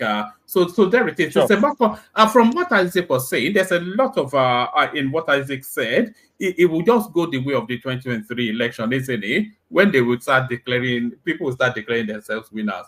Yeah, but you know what, one man. The thing about it is this, right? We can all say, "Oh, we shouldn't have referendum. We shouldn't have referendum." But by doing that, essentially what you're doing is saying that you're suppressing people's freedoms. At the end of the day, I'm saying that they should have it because I know the majority of Igbos in Nigeria do not want to secede. That one I know, hoha. So I'm saying they should have it. Now, you cannot suppress people's freedom and say, we're not going to have a conversation. Because a referendum really is a vote to see whether or not, it's democracy, right? It's a vote to see whether or not the majority of people decide to go in a certain direction. This is democracy. It's supposed to be allowed, right? Forget what I think. Forget what anyone else's think. Forget what you may think the perceived implications of a referendum would be. All that is irrelevant. As part of their rights, they have a right to decide this is their direction they want to go to. And you can even have a situation where you say, listen, as a people, you can vote and decide if you want to actually have this referendum. And if that vote is in favor of having it, then you have it. But you can't continue with this situation because guess what? Nnamdi Kanu, you keep him in prison, he continues to be a major significant personality. He gets acolytes that will follow him and disciples, and then you create a mess, right? It's already turning into a mess. So you might as well nip it right now. And if you don't want to have the referendum, or if you don't want to ask Southeastern leaders to go back and discuss within themselves to vote and decide if they want to have a referendum, if you don't want to do that, then guess what you can do? You can say, okay, let us have a conversation as a nation about our unity. And I think that's what Jonathan was trying to do. But let's have a conversation about our unity as a nation. And let us decide and let us move forward to the point Ola was making. And I agree with him on that, on the regionalism and the need for that. But even that in itself, regionalism is a very broad 30,000-foot term. What does it mean?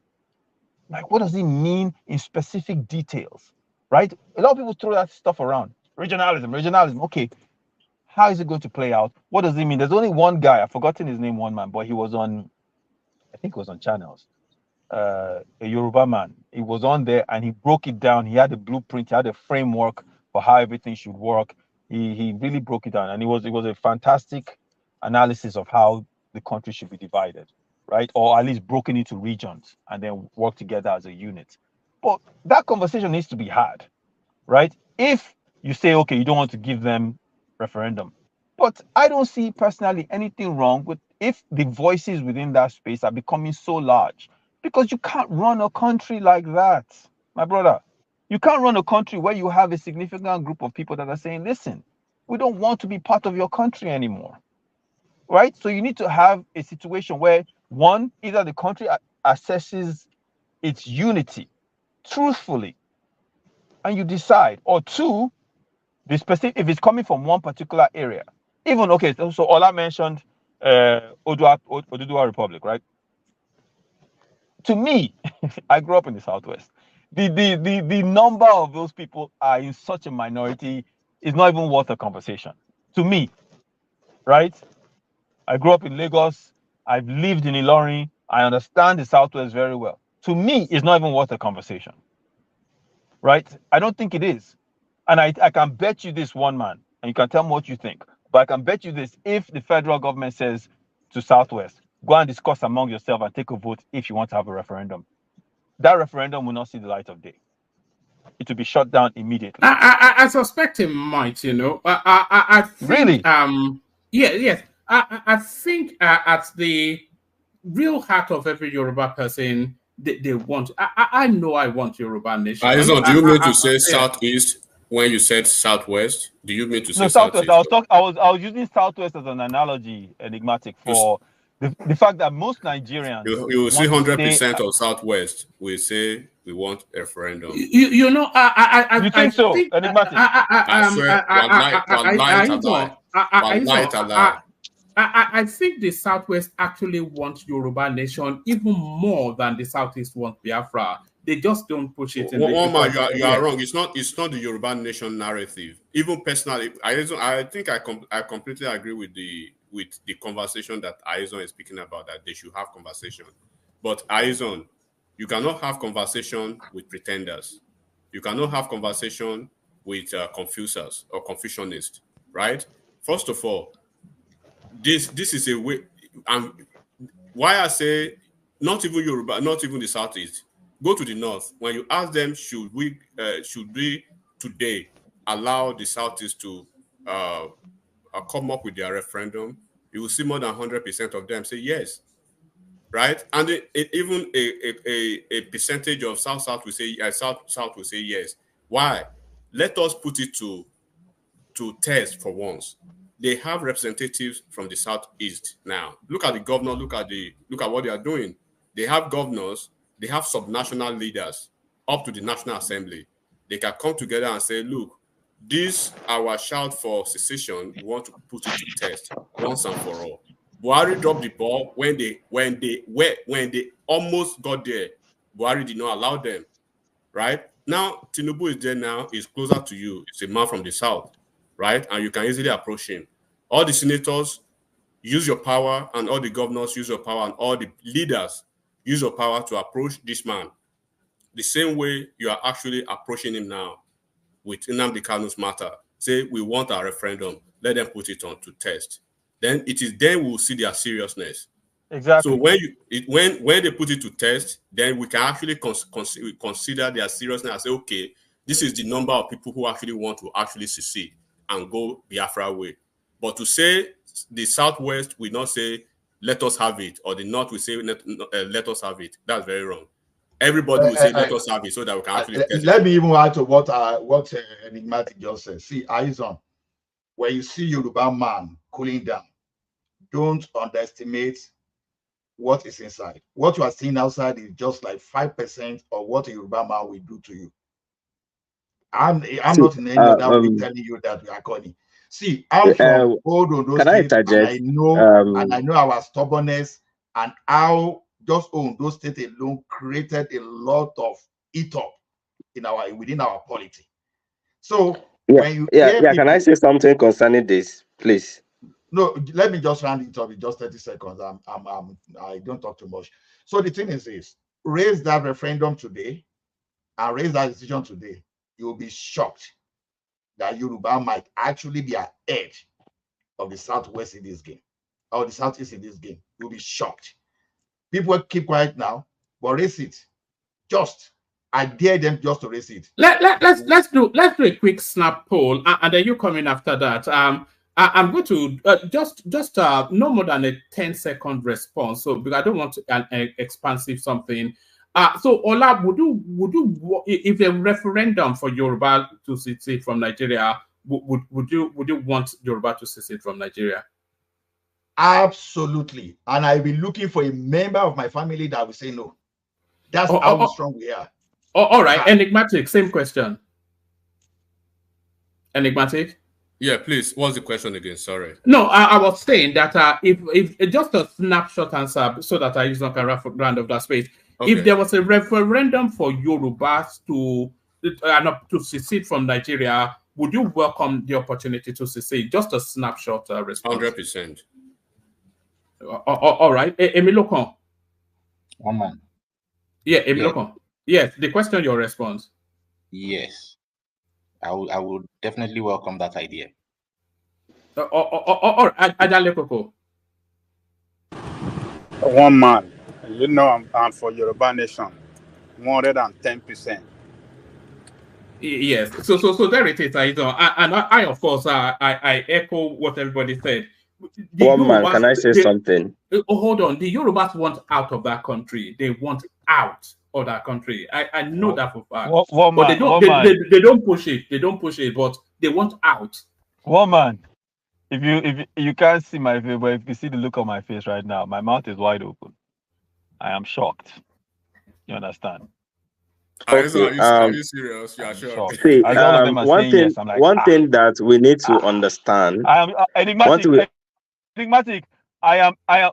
Just a second, my brother. I'll let you jump in. Just a second. I'll let you jump in. Enigmatic. Because Yorubas, at least from what I have seen, some people have complained, but the level, at least from this platform, I wouldn't expect, because Yorubas have the ability to become president, vice president, right? There's a pathway, right? There's a benefit that has been received from Nigeria. You understand? So it is the last group I would look at to say are so, in favor of secession. You see what I'm saying? The Civil War was not fought in the Southwest. So in listening to this, that means that, like Ola said, there must be a hidden anger within the Southwest about Nigeria that will push for secession. The Yorubas, they detest Nigeria. I can say that. Actually, from my own, wow, I'm shocked. I'm really shocked. I detest the country a little bit, but but we don't have a choice, so we are where we are. I cannot. Can you imagine being able to carry yourself around the world as a Yoruba man, and you want to be a Nigerian? We don't want to be in that space. I am shocked. I am really shocked. But you learn something every day. My brother, please go ahead. I don't know who that was, but you wanted to. That was Emmanuel. At least I know we are not pretending, right? We are not pretending. You're not pretending, and I appreciate that. You're not pretending. I appreciate that. Emmanuel, please go ahead, so I can wrap up. Okay. Yes, I want to say something concerning this, based on the referendum. Like Ahizon said, most of the Southeasterners, they don't want secession at all. And for the fact that the minority are the one that's seeking for this, if you look at a lot of, just gather 20 Igbos together, they have business here. In fact, let me tell you, an Igbo people are more Nigeria than any tribe in Nigeria. I can tell you that. The outside are claiming that they own Nigeria. They are not more Nigeria than anybody. The Igbo people are more Nigerian than any tribe in Nigeria, because they are the Igbo man that will go to that Sambisa forest that they are bombing and build a shop there and stay there no matter the threat and everything, and establish there, build his house, make sure that little locality is developed more. That is, and that. Can I say something? Wait, let me finish. Of course. Before you finish, please. When they are doing, it is business that takes them to all the places. Listen, let me finish. See, when you do business, you can go and do your business. Listen, let me tell you. They are more Nigerian than any other place. They are more Nigerian. You can take it anywhere. You can ask anybody. Igbos are more Nigerian than anybody. You can't tell those Igbo in the Southeast are not showing that they even like Nigerians. They don't like Nigeria at all. One man. By all actions that they have carried out, let me tell you why that Ajale Koko, listen. Let me tell you why. All right, Emmanuel, hold on. Don't take it too deeply in that direction, because that direction is heavy hitting. just cap it off and One then man, whether heavy hitting, but that is fat. Whether heavy hitting. No, it's going to lead us to an ethnic sort of session again, and I'm because this desperate not to have an ethnic has ethnic you started the ethnic, and you don't want us to talk about it. I don't understand. How do you mean? How did I start It was a high level. It was a high level discourse, not ethnic. It's just a high level. Don't let us turn exactly. it into So, ethnic. and I'm not telling you that Biafra to us, some Igbo people, it will not going to come to life because number one, it will not benefit an Igbo man. Number one, it's not benefit an Igbo man, and two, the Igbo man has heavily invested in Nigeria. So pulling out is not going to be easy. Let me ask you this question based on the premise now that you just presented. So why are they pretending then? Who is pretending? Am I pretending to you here now? No, it's not you. I'm not talking to you particularly. Do you know? Do you know my percentage? Do you know? Do you know people like me? Do you know our percentage? Do you know people like me? Do you know the percentage? Emmanuel, hold on. You saw what happened just a few minutes ago, right? You saw the questions and you saw the responses. Now, yes, an entire region is completely almost shut down and is becoming a more or less a nefarious activity to now. It's becoming a decadence, an existential threat even to themselves now. Now, for where? Where? Hold on. The agitation. No, explain what you're saying so I understand the premise you're going. I don't understand shutdown. What do you mean by shutdown? All right, let me land. The agitation is always we want Biafra, we want secession. But you are saying now something. Which people explain yourself properly? Which people are agitating for Biafra? Are you not explain? Because it is just a few people that are appealing for Biafra, and I'm telling you that the majority of Igbos they don't want it. What are you talking about? Can't you comprehend simple stuff? Yoruba can be in all of them that they want it, but I said some Igbos. Some want it, some don't want it, but the number of people that don't want it, there are more. That's what I'm telling you. And the reason why they don't want it is that they have heavily invested in Nigeria. They are the one that owns the commerce in Nigeria. They are the one that own, as far as business is concerned, they are the one that are holding this country together. You are just talking nonsense. What we are seeing, what is coming out from the southeast is not reflecting what you are telling us at all. It doesn't reflect. Then what is coming out from the southeast? Where what is coming out, the sit at home, the resistance against the Nigerian state, the what do you call it? The lowest registered voters region in the country, southeast. That is. Don't stress yourself. You don't need to worry yourself. Let's move on. Igbos naturally they are travelers. They travel everywhere. You understand? Right. And when they travel, they establish. Hold on, Emmanuel. Let us carry on. I don't want to go too heavy. So don't come out here and be telling me that the whole Igbo want to. It's not true. It is the minority of the above that want to go away this time. That want to. My people, my type, people like me, we are let's say 80%. That have invested their business one way or other. Some states, I want them to leave their business and travel. It's not done, and it's not going to happen. Understand what they are trying to tell you, Ima. Try and understand what they are trying to tell you. I'm trying to tell you that it's not going to be possible for Igbo that they are not going to leave Nigeria, no matter how they are not going to leave, because they are more Nigerian than any tribe in Nigeria because they have invested their money and their resources in Nigeria. Emmanuel, everybody hold. Emmanuel, nobody is contending that. Everybody says that if that referendum took place, the likelihood is that the Southeast, in fact, is almost a certainty that the Southeast will vote to remain in Nigeria. So nobody's arguing with you. Let us all carry on. What man just said, Iman, now waiting at the talk with that is at the end of the day, I know a lot of people, Igbo people. I don't think there's any way Indi Igbo is going to say that they want to leave Nigeria. No way. One man, that's why the main idea of this entire point, just to kind of recap it quickly, is that the Southeast governors meeting Nigerian government to have a conversation. The Nigerian government needs to have this conversation behind closed doors with the Southeastern governors and with the Igbo leaders. And they need to say that conversation needs to be had within the Southeast. And whatever you guys decide, let us know. And we will take it from there. And because we need to run a nation. We cannot continue like this. If the solution is that we go into our regions, then by God, let us go into our regions and function as a unit that will become more productive. But we cannot continue as the central, forcing everyone to stay in a space, making everyone comply into a standard that they don't want to comply to. We cannot move forward. There is no progress to be made. Absolutely none. So we need to have this honest, very honest conversation. I thought I knew the Southwest. You guys just shocked the hell out of me just now. But you know, but we need to have that conversation. Because most of my Yoruba friends I know, they're like, man, leave all these secession people. They don't want to talk about it. But maybe they're not telling me the truth. Right?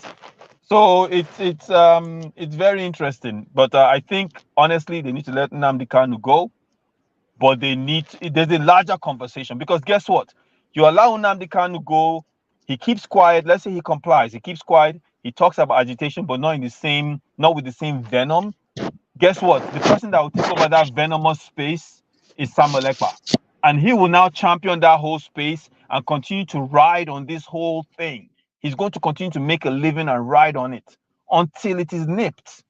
You understand? So it's something that the federal government needs to make us have a come to Jesus moment about. But Woma, you said you had one more topic for me, so I can wrap up. Yeah, but you have to be very, very. You only get about 2 minutes on it, but it's a clip from Niger State. But is this the most? Oh yeah, I know what you're talking about. Yes. Yeah, no, I'll even give you 1 minute. It's very obvious. Wait, this is the same Niger State, right? That they said bandits have taken over part of the state. This is the same Niger State that, you know, people have been saying has enough arable land to feed Nigeria, but it's not living up to its potential. The same Niger State, right? This is the same state where there's no, which is synonymous with the entirety of Nigeria. This is not exclusive to Niger State, but there's no drinking water, there's no sewage. Most of the schools are in decrepit, dilapidated states, right? Healthcare, abysmal. Those are the fundamentals of any society. Those 4 things, and they're abysmal. And our friend here, who is the executive in the state, has decided that he's going to use state coffers to give NYSC people and build them a new center. That is the problem, man. The issues in Nigeria have been staring at us in the face for a very long time. We just lack the will and the balls to do anything about it. Honest to God. So, you know, one of my favorite phrases, and I'll wrap up here, came from Frederick Douglass, the abolitionist, in the 1800s. And you might have heard this one, man. Power concedes nothing without a demand. It never has, and it never will. Show me what any people will quietly submit to.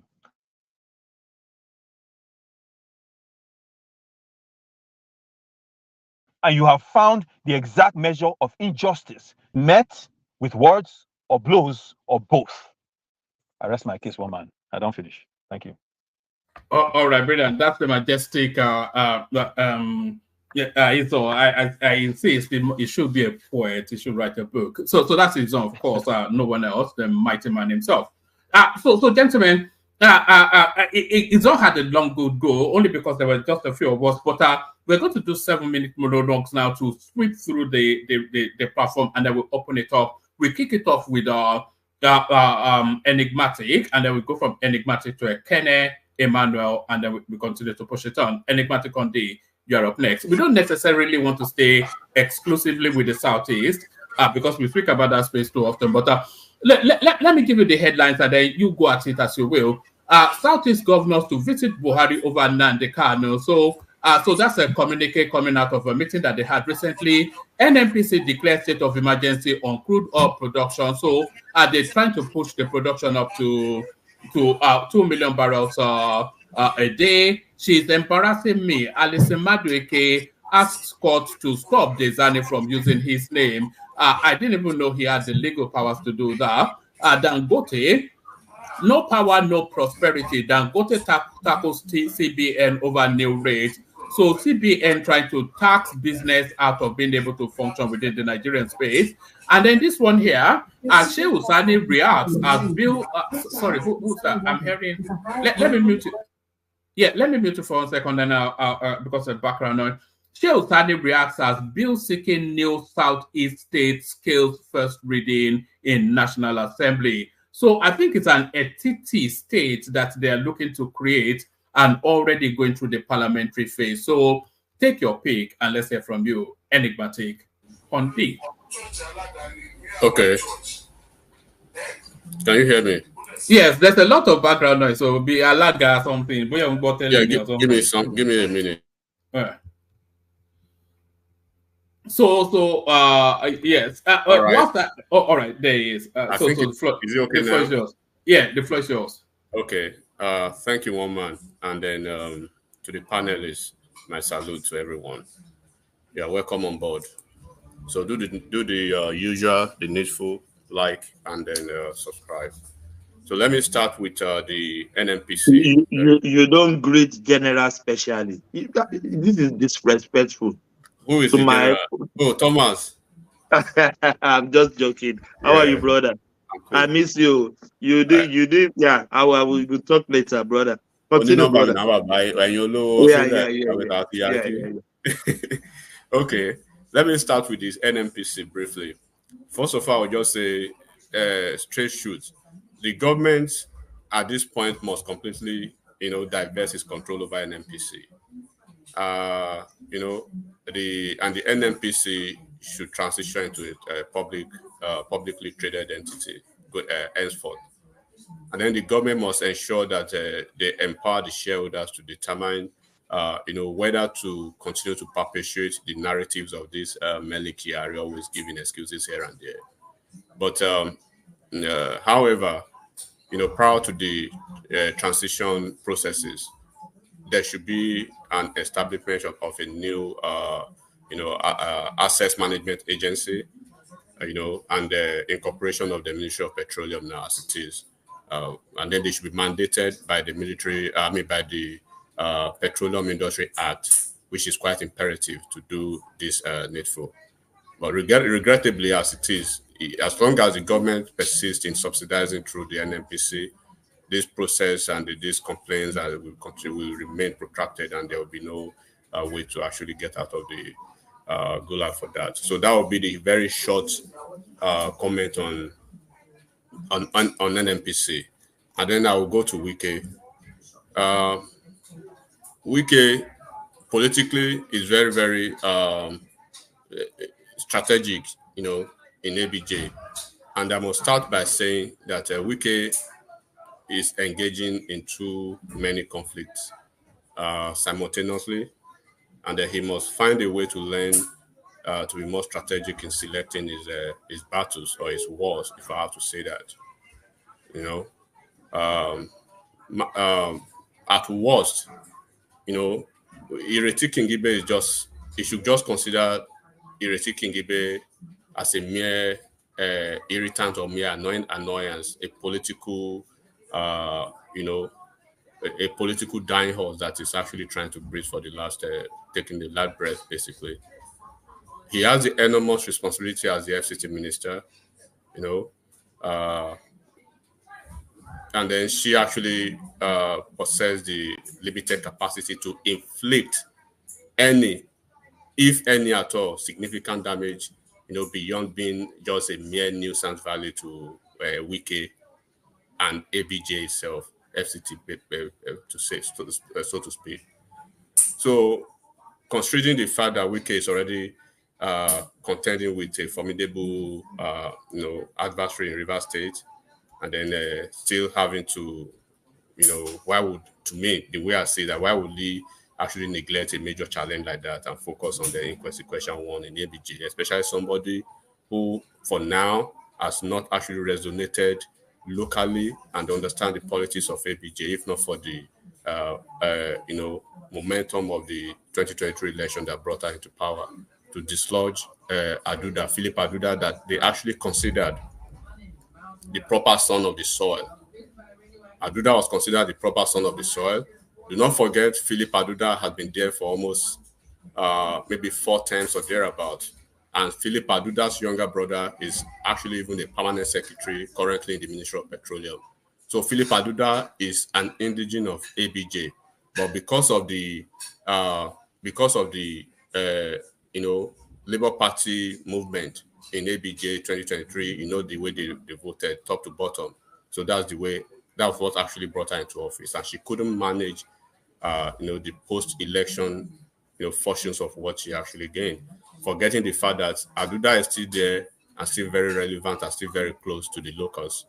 So, and then having to threaten her with a political non-return or probably consequences, to me, I consider it very undemocratic, and then actually also very illogical as well. So you know my position about Wiki already. Politically, I like his value to any political party it comes to help. Even if Wiki's threat, let's assume that even if his threat to actually prevent Kingibe from re-election was, let me say, not undemocratic. The reality is that the ruling parties in ABJ seldom win the FCT. Buhari lost it in 2015. Buhari lost in 2019. Tinubu lost in 2023. So 2027, I would say make it a 50-50 if they can. Enigmatic. Sorry for that. What do you think is causing that? ABJ voters so much sophisticated. Thank you. Yeah, I'll wrap the wicked part with that. Thank you for actually bringing it up. But I'm just trying to tell you about the historical tendency of the FCT to support opposition parties, basically. And even Buhari himself, being somebody from the north, lost it in those two elections. So I would say Wike shouldn't actually prioritize securing the FCT votes in 2027, and then he should try to not engage in trivial disputes with especially people like Ireti Kingibe. If you find yourself, constantly encountering conflicts, sometimes we may say maybe perhaps the issue lies, within you yourself rather than other people actually pointing the fingers. So I don't see what is actually special in Ireti Kingibe that renders her insurmountable, that Wike cannot, simply just rise above our provocations by just disregarding her, act like if you don't see her, just let her continue to wallow in her frustration. She's quite frustrated woman. She's been suffocated with the Abuja politics, with FCT politics, so to say. So what Wike is doing is that the guy that Ireti Kingibe lost, the guy that lost the position to Ireti Kingibe, Philip Aduda, is very close to Wike, and Wike is very close to a lot of senators.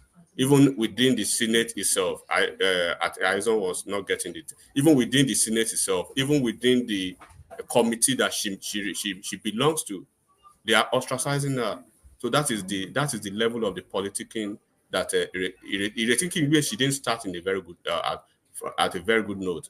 She was trying to find a way where she can get Wike's attention, and you don't get Wike's attention going to the media to do that. Wike is a very pliable person if you know how to get him behind the scene, but she went wrong about having to the manner and the strategic she was trying to go about it, knowing fully well that now FCT has been well compensated.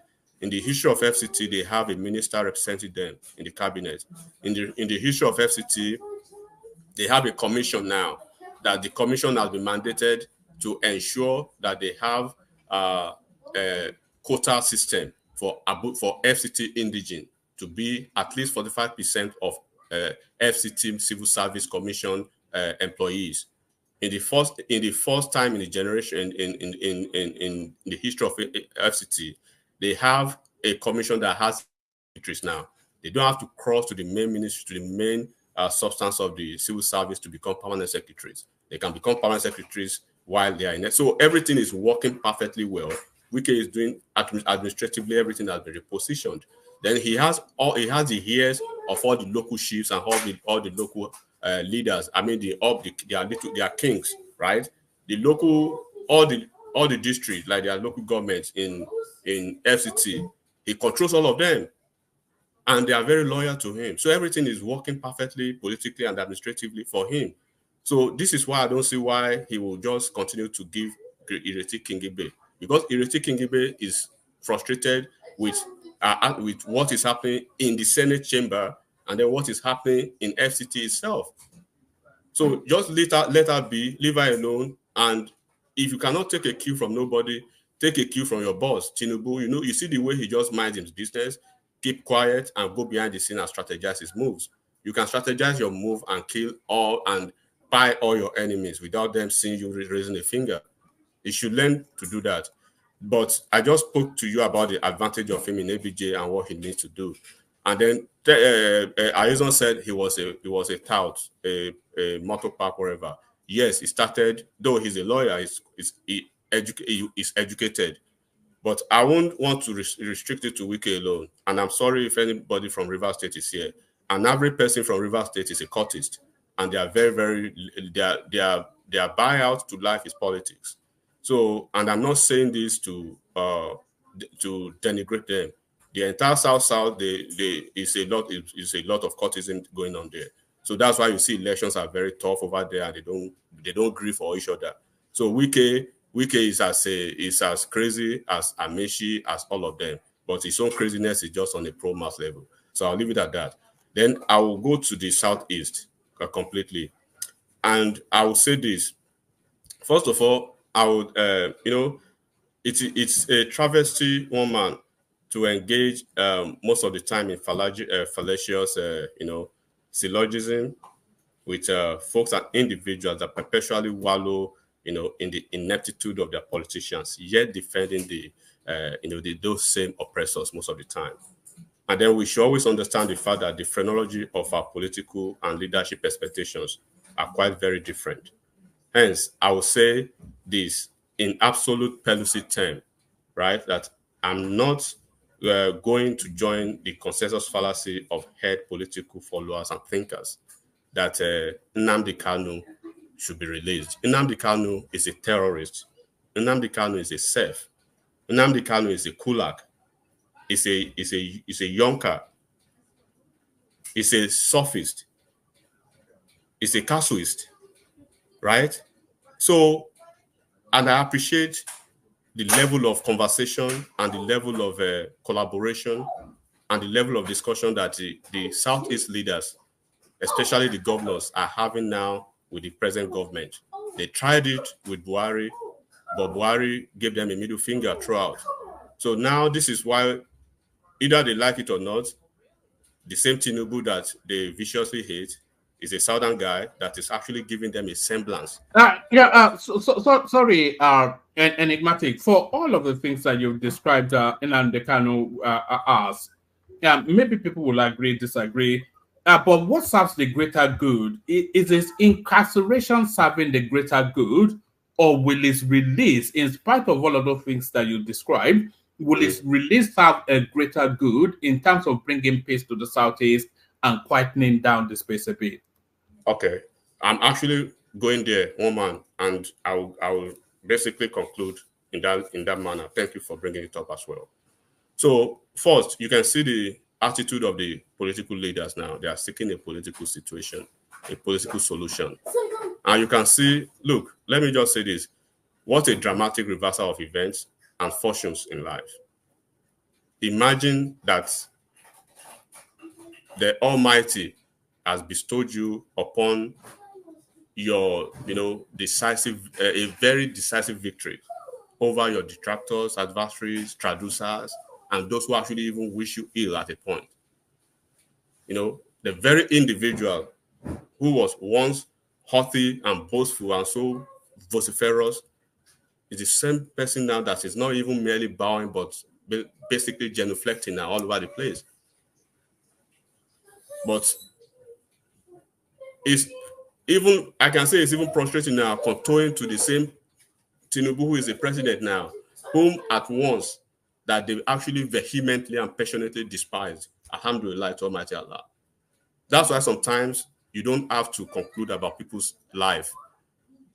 There was a time that this guy actually almost ordered the pine of this man and destruction of his asset.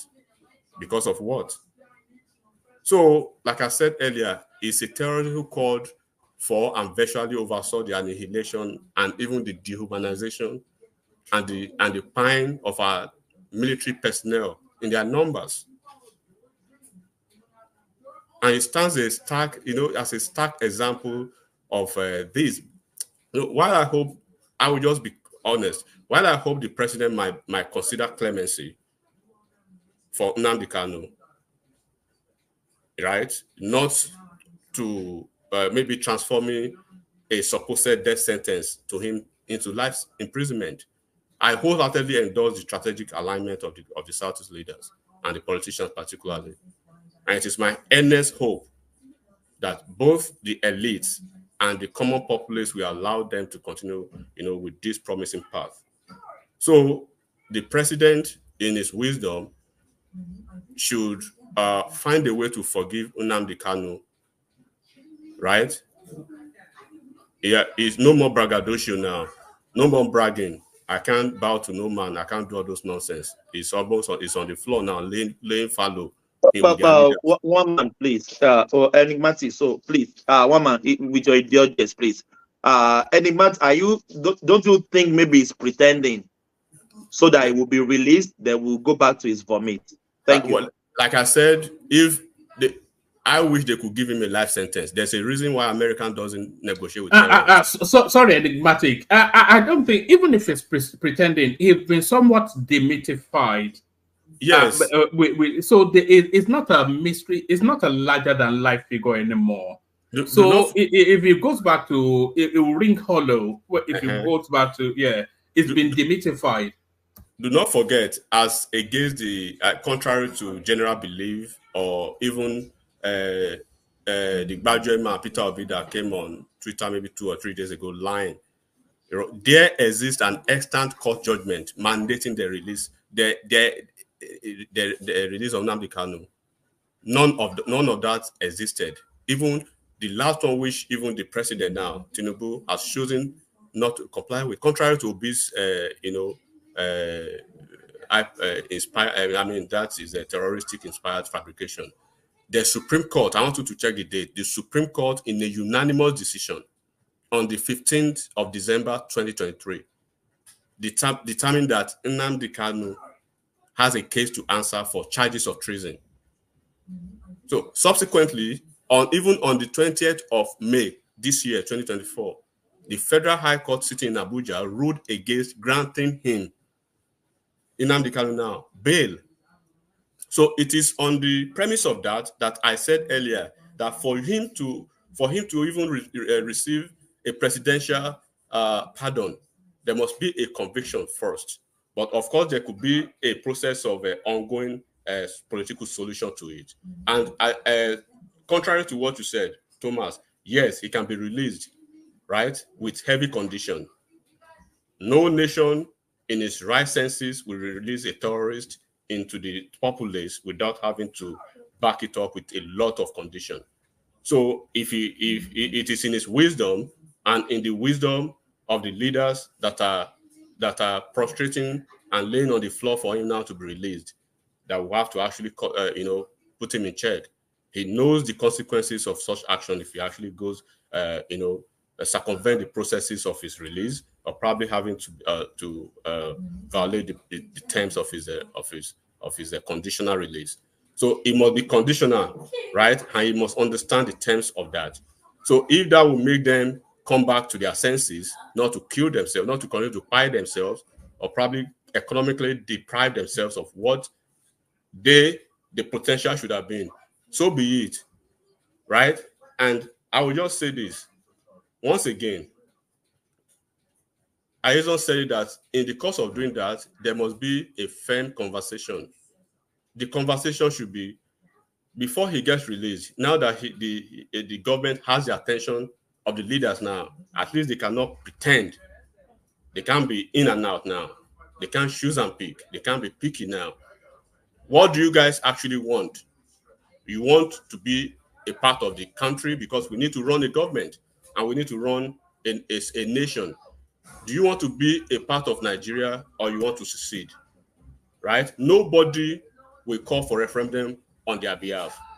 They want an extra state now. They are calling for that. You could see the political leaders very, very vehement and very, very loud and vociferous about that. So what is important to you, you know how to go for it. They have an extra state that is important to them. Nobody is urging them to do that. So nobody should urge them to call for secession. They have political leaders. Then before they release it, they say, now that we've agreed, right, that no more Biafra, no more shout of Majdan, no more stuff like that, right? Now you'll be released based on that condition. If we hear anything about Biafra or nothing, or we are agitating or IPOB or stuff like that, then they hang it on the political leaders and Nnamdi Kanu himself. That should be the firm conversation that they should have. If eventually you'll be released. But I wish they could just 2 more minutes, enigmatic. 2 more minutes. But I wish they could just forgive him for the they shouldn't pay him, they shouldn't commute him to death sentence, but they should give him maybe life sentence. But with the help of the governors now and the politicians in the Southeast, working with the president now. The name of the president is President Bola Ahmed Tinubu, right? And if they still don't like him, they can maybe, on a funny note now, let him be there, and Tinubu tell them to call Peter Obi to come and release him when since Peter Obi is their president. So they say Peter Obi is their president. Why are they begging Tinubu to release their brother? They should go and call their president to release him now. Abi? So you know a lot of that Nnamdi Kanu release is to do with timing, isn't it? Yeah, because they need Nnamdi Kanu for 2027 because it's part of the mix. Who needs him? If the obedient space is showing too much momentum in the build up to 2027, then they will want to release Nnamdi Kanu in the middle of that momentum. Whatever they do. Well, if they release him now, they can't play him politically in the future. Whatever they do with Nnamdi Kanu, with their obedience and the IPOB, that is their problem. But as against another general thing, I think it was somebody that was saying Tinubu should release Nnamdi Kanu for political gain. It's going to make him get some votes in the Southeast. That is BS. Let Tinubu release. Tinubu will never get votes in the Southeast. Let Tinubu release 1 million of Nnamdi Kanu. He will even get less votes. So that is nonsense. He won't let him wake up IMP Abiola, Awolowo, Sardauna, all of them to come to the Southeast, and they will in terms of and you have to wrap it up shortly, but in terms of the political play of Nnamdi Kanu, if you were Tinubu, would you release Nnamdi Kanu into the Southeast narrative now? If I really want to, if I was sitting on Tinubu's desk now, I will release Tinubu. I will release Nnamdi Kanu in Abuja, just like they did Shore. I will restrict him to ABJ. I will restrict Nnamdi Kanu to ABJ, confiscate both his Nigerian passport and his British passport. Let him stay in ABJ and chill with us there. You know, that's what I would do. I will release him in ABJ then, and then we can be chilling together. So whenever I want to go be sick, they know how to curtail him. So they know that he because it's a terrorist, and he still has a case to answer, a treasonable case that is still in court, that the Supreme Court has actually told him he has. I just told you the date now. You can go and check it, right? So if the president, in his wisdom, regardless of his silliness in the past towards the same president, I say, okay, my son, right? You have prostrated enough with your elders. Okay, stand up. Let me give you pardon. Stay in ABJ. So he's a criminal, and there's no gainsaying less than that. There's a reason why America does not negotiate with terrorists, because it motivates other terroristic tendencies, and other people want to engage in that criminal activities. So I would say Tinubu should release him, if at all he will be releasing him to ABJ, and then make it very, very, very a very stringent condition applied to the release. All right, brilliant, enigmatic. So enigmatic. Let's for the management of time, let me go on to a Kenne and then Emmanuel, and then Emiloko. I still want your thoughts on a couple more topics, depending on how long. Hopefully, you're able to stay with us longer. I'll test you back. I have to take care of something here, but I'll test you back when I'm back. Yeah. All right, brilliant. All right. And Isaac, check the private chat. I left a message for you. Ekene, you're up next. Where do you want to approach it? You know all the talking points, or do you want me to bring them, refresh them in your memory? Not really, one man. How far? I do. Well, I don't have much to say about it, and the news is everywhere. Even Obasanjo was in that meeting, so. Yes, I saw that. Yes. So, and I think now they should not target the P2B or IPOB stuff. Maybe the 5 Eastern governors, they will not tag them IPOB or terrorists when they agitate for this guy release, Nnamdi Kanu. So that's my only concern, not making it terrorist organization. It's a very big concern to every Igbo elite, and they're pushing very hard to get him released. And I think federal government should respect that. So moving on from that, the cry of Dangote shows that the economic situation is not only for the poor. Especially, I think if Dangote is not a Nigerian, I think he would have moved his business away from the country. So he's crying very bitterly because of no power, no prosperity. You see, the interest rate is what we have been talking about here. 30% interest rate. The man Lily spoke. He said you cannot create job with that kind of interest rate. This is Dangote talking, not me. It's no longer Ekene coming here to rant. This is Dangote ranting. So all the people saying that we are ranting, maybe they should call Dangote and put him in order so that he should stop ranting about the bad economic situation of the country. When power is a necessity in a country that wants to attract foreign direct investment, and that wants to invest more in manufacturing and all those stuff. So, but it's quite unfortunate that a country like Nigeria don't regard that. So it's nothing to them. They're not tackling it, but they are jumping everywhere and they're looking for foreign direct investment. So that shows that it's not about Ekene anymore. It's about the rich. Everybody is now involved. It's biting heavily to every Nigerian. Even his oil sector, the refinery. I think he's facing a serious battle, trying to get crude and all that to make that sector to work and to make his investment to be what it's supposed to be. That investment is still not what it's supposed to be because of the cabals that are working in that, holding that sector down.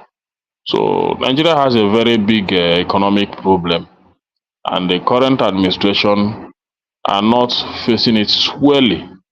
So that's why I'm not really. Dangote is right. If the interest rate coming out of the CBN is 30%, then how does business function at that level of interest rate? You know, it's just killing. It's killing the economy, isn't it? Really, you know. And I'm not sure. I'm not sure what arguments they are presenting to justify it. You know, it's not an. How can it be an economic stimulus at an interest rate of 30%? You know what is 30%? There are some many items that you have in your shop. Do you even use profit of maybe 10% or 15% to sell your goods, and you are giving interest rate of 30%? So one when are you man, going to? sorry, I want to ask one man a very short question. Good morning, by the way. Can you hear me, woman? Yeah, we can hear you now. Carry on. Okay, one more. No, I just wanted to ask you a question because of what you said. You are supporting Dangote with the interest rates, something he raised. I wanted to ask you, why did you have a different opinion now? Because I remember vividly what your opinion was in January when Peter Obi sold a very long trade, complaining about the same interest rate and the effects it was going to have in the economy in the short and even the medium term. You had a different opinion. So why is it that when Dangote said it now 4 months later, it's now a palatable argument to make? Well, I don't recall Obi ever saying that. That's one. And then two, yeah, I will place more stock on something coming out of that. I think a lot of people, independent of mind, will place more stock on something coming out of Dangote than they would Peter Obi, only because he's at the cutting edge of business and he is able to tell you the impact as it impacts him directly. Peter Obi theorizes to it, but he is actually... He's not a businessman. He is a businessman, but not to the functionality of Dangote, surely. Okay, because Dangote didn't join politics, but Peter joined politics later. No. I think in terms of business, people, would you say that in terms of business, manufacturing, etc., people will pay more attention to somebody like Dangote than Peter Obi? But the question I asked you, you didn't answer it. Is there no, that's the answer now. In fact, Peter went, even if you go to Peter's own, he went in depth more than Dangote. But now you're romancing Dangote now. No, uptown. The only thing is you are enjoying Dangote. So I was even waiting for this Reno Mokri to reply Dangote, because if it is Peter Obi, I would have replied him in that is a usual mannerless manner. But that's by the way, that's Nigerian for you. You believe Dangote more than even other Nigerians crying out loud that this Nigeria is not trying to move the economy forward with this kind of interest rate and all that. So, but you see, there is a lot of trouble befalling the economic situation. I think our debt rate is about 50-something% our GDP now. Is that uptown? Correct me if I'm wrong. Yes, over 50-something. Over 50-something%. So things are not balanced. These things are still going up, and the government is not doing anything about it. 50-something% to GDP, our debt. So how are we going to tackle this? What is the plan to tackle this? Nothing. So I saw even the custom saying that the importation system has dropped from about 4,000 or 400 to 300. So how do they expect it to start to increase? Why wouldn't it decline with the kind of import duty that are imposing on imports?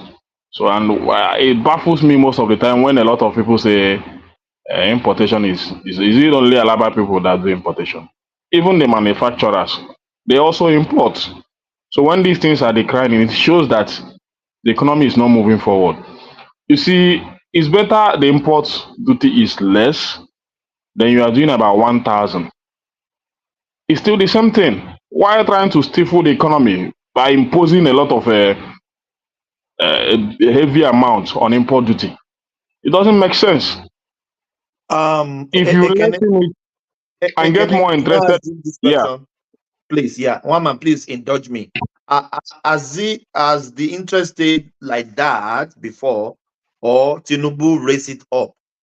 So do you know, one man, what is the? Do you understand my question?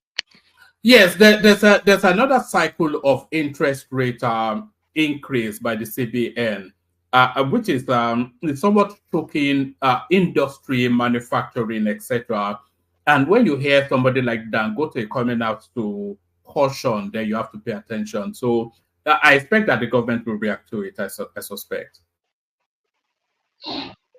This is not the first time Nigerians are talking about this. It's just that it's coming from Dangote today, so it's making a lot of headline. Many Nigerians has been talking about it. Many has been discussing it in a lot of platforms. That this interest rate that this current administration are imposed on Nigerian is not good for business. These are more reasons why you see manufacturers leaving. In their numbers, it contributes a lot because no manufacturer today can do without borrowing. It's impossible. No manufacturer can do without borrowing. So when you put in this interest rate with your borrowing and all those stuff, where are you going to make your profit? You manufacture to grow. So that is the issue there. And it makes our locally made goods very costly. So people now decide to import. Even though the imported one is still costly, but if you measure it with your manufactured goods, your home manufactured goods is more costlier. Because even most of the items you are going to use to produce those things are also imported. When you pay heavy import duty on them, you calculate your interest rate and all those stuff. Then who is going to buy them? It's better you import it direct, and you say you want to stop importation and promote production. Is that how you are going to do that? The business environment has to be friendly. It has to be friendly for people to engage in that sector. Just check. Nobody is. If you don't have money to do your own business in Nigeria today, just forget it. Unless you have a business you are going to make maybe 100% or 60 or 70% gain from it, then you can go and borrow. But if you don't have your personal money doing business in Nigeria today, forget it. Nobody can start business today with going to the bank to borrow any stuff. Let them hold their money. Nobody is interested in that. This heavy interest rate. So it's not. And you talk about power. He talked about power also. We have been talking about it, and the Nigerian space is not doing anything to increase our power sector. But these things. What do you mean they are not? Of course, they are doing something. What do you mean they are not doing anything? They are not doing anything. They are not doing anything. This is where it always goes awry with you. Don't make those sort of blanket statements. What do you mean they are not doing anything? What do you mean they are not doing anything? They are pushing. They are changing policy positions. They are contracting international players. But the pace of it is not sufficient. But don't just say things like that. Anyway, carry on. Well, man, to you, maybe they may be doing, but to me, I'm not seeing anything. They are not doing anything. Nothing is happening. In fact, things are even our infrastructure is getting dilapidated every day by day. All our infrastructure across the whole state, across the 36 states of Nigeria. Even in the southwest, you check Twitter everywhere, you see that building states, what is going on there. Check other states that is in Nigeria today. The is a fool now. It's a laughing stock. So the guy is making, and the guy is one of the states that generate most of the IGR in this country. So what is happening to his state? People in that state. So why use Ogun State as an example? Are there no other states in Nigeria? Is it only Ogun State that have that's the politics that Ekene is playing. Is it only Ogun State where you find bad roads in Nigeria? No, there is also bad roads in my own state. I used to talk about it now, but let me just digress. I cannot only be talking about. Sometimes people talk about Anambra State, so let me talk about Ogun State. What is happening there?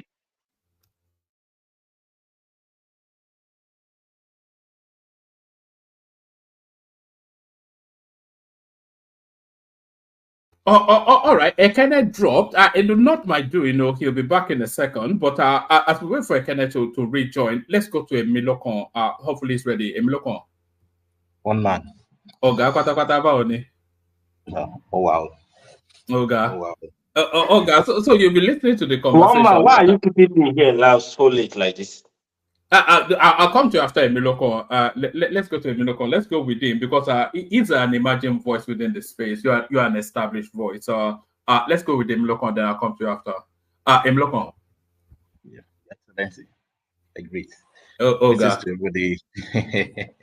Greetings to the panelists and the listeners and the commenters on the comment section. Okay, comment section. I think there are a lot of topics, and let me rattle through just for the benefit of Southeast governors communicate to approach Tinubu for the release of Nnamdi Kanu. NNPC declared state of emergency on crude production. The one on your screen there.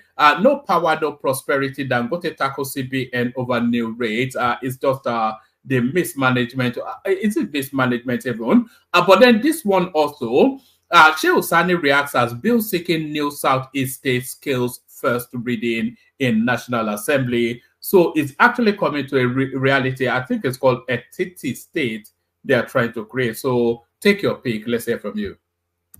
Okay. So greetings, everybody. All right. Let us start with the Nnamdi Kanu saga.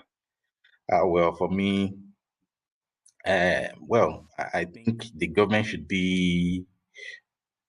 I would simply say the government should judge whatever they think is right to do to handle him, and if because I don't know the kind of offense he must have had, so that warranted him to be arrested that way. Fine, there might be some issues with the government in their own way of going about it. Maybe it's right, wrong, or something like that. But still, they are the government.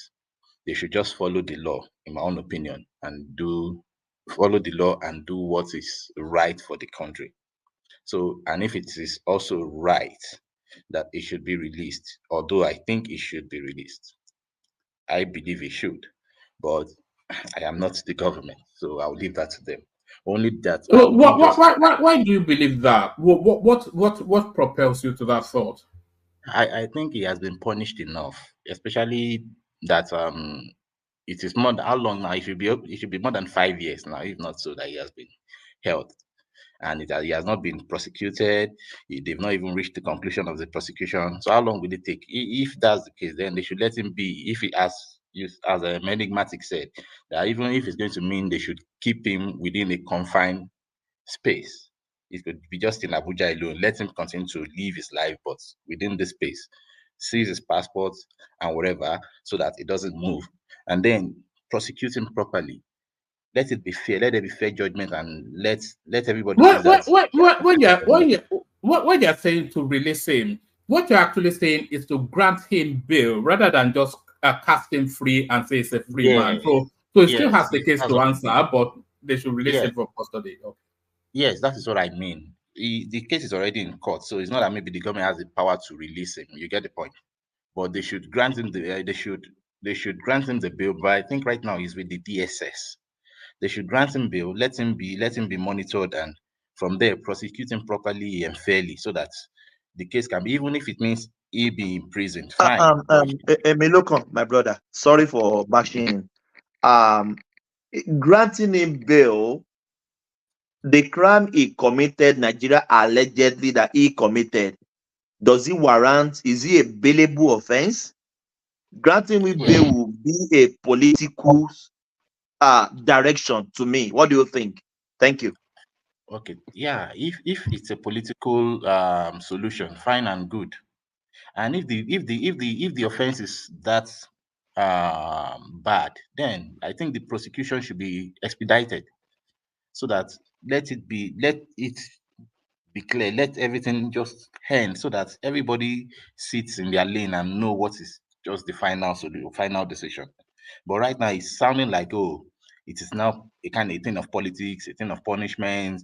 In fact, for some analysts, you hear them analyzing that they could even use this release to buy some votes in 2027. So you realize there is no more a fair judgment again, in my opinion. So as governments, they should just do the needful. Let him be on bail, prosecute him as fast as possible, because it's already even late right now.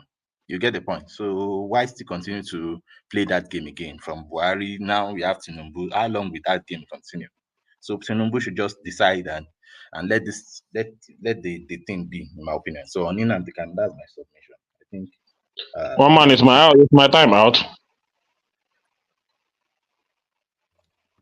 So, Ekene, we have somebody else on the floor now, so let Emile continue. And then we'll come back to you to sum up, and then we'll move on. So where do you want to go next, Emile? Do you want to go to the Dangote alarm at the high interest rate?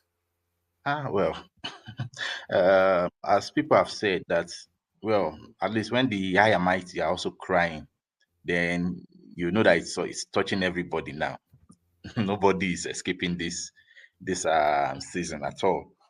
But I don't know what we really want, because I think if I understand why the interest rates were increased, is because there's inflation, and I think they are using that to mop up the inflation. They are trying to reduce inflation with that by increasing rates, I guess, so that if I understand the economics properly, that should reduce the currency flow within the country.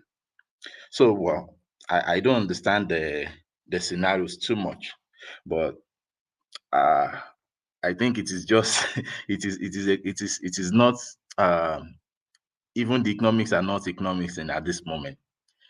So I can't think for the CBN governor.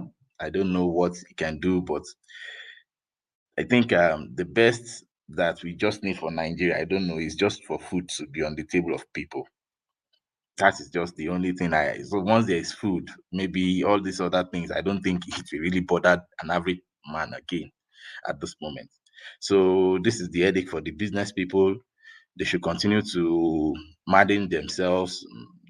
They know how to handle their challenges when all this. I know this is not the first time interest rate has been increased in Nigeria, so I believe it should be sorted. So, and I know it's not just going to be for forever. But what are you making of Dangote coming out so publicly, though? He has access to the presidency and everybody else. So why is he coming out so publicly? That's the point. I don't think he has access like that. That we think he has access. I don't think so. Because if he has access, we wouldn't hear about this. I think that access that we all think he has to the government, to the president, is maybe it's a mirage.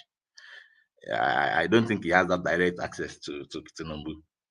So that is why he's using every other opportunity now to cry out. And you realize that he has been, in fact, I saw the tweet of his company, like 3 or 4 tweets now. He's been, you know that now it's like this present government is not in his favor, because otherwise you wouldn't have been hearing him making all these noises like that. So I don't think he has that access, and he's using every other means to make sure that he reaches the president and the government. So I'm not surprised in what is happening now. And to me, as a person, apart from the refinery of a thing, because for me, I think Tinubu should take it as a thing of pride to make sure that refinery works. That is my own issue. That is the way I would submit it there, that he should try and support that refinery to make sure that refinery works. And every other thing, if Dangote warrants some level of some level of how would I even put it now? Government patronage. Yes, thank you very much. If Dangote warrants it, they should help him in every other way. So, but he's a business person. The issue is a business thing. He should solve his problem. If the government think they can help him in that regard, they should help him. So, but I'm not bothered with him coming out it doesn't make any difference to me that it is Dangote saying it. So that is my submission to him. All right. Let me take you to this new state that is now passing through parliament. So it's not even a matter of we want anymore. S1LLY reacts as bill seeking new Southeast state scales through first reading at National Assembly. So what are you making? They are calling it a TT state. Is it in reference to the bill before the National Assembly, creating another state in the Southeast is fair and just. So that's S1LLY's position. What are you making of that? There's a strong argument in favor. Well, I think the strong argument is that for every other geopolitical zone has 6 states, isn't it? Only the Southeast has 5. So, and they want to make sure that it is balanced. But I don't know if the land area is sufficient to have a state. But it is their right to ask for it. I think it is within their right to ask for it. So to that, do you support it? Well, if it brings peace, I support it. But the thing is that economically now, that means you're going to have another governor, another state, or all the normal bureaucracies of Yes. government, the spending. So, but this is Nigeria now. We just want to spend to be together, and that I am not in support of, because I think that it is high time that we start to consider regionalism, if that is the best you can still have than separation itself. So, for example, Aizon said the other time that people don't even understand regionalism; they are just throwing it up and down. I don't think that is right. Regionalism is regionalism, and even you yourself, you understand it as well. This is everybody wants to be on their own, at least to manage their resources the way they feel like, and to develop in their own rates and speed. So I don't think we should because right now the least developed in Nigeria is holding everybody back, in my opinion. And I don't need to label anywhere, but that's just the truth. We just want to make sure that for everybody to be satisfied. We don't want to care if some people are going to pay more more cost for that satisfaction and peace, whereas some others are just even contributing just as little as nothing. So, in my opinion, I would rather support regionalism than all this state breaking, and that leads me to the issue of referendum.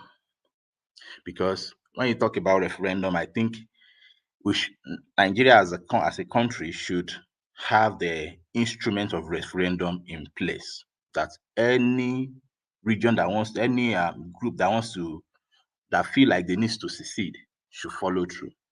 We shouldn't seize the voice of the people. Let me put it that way.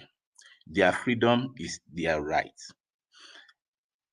They might have their referendum. I believe that they won't, because someone can even hear an Igbo man saying that 80% of the Igbos are like him, who don't want to even leave the country. So, but the thing is that doesn't mean they shouldn't have it. They should have it and prove that, yes, the minority are the ones making all the noises all this while. So that it should let me ask you this. Does it surprise you? Does this our tiny little sample thing that we did here?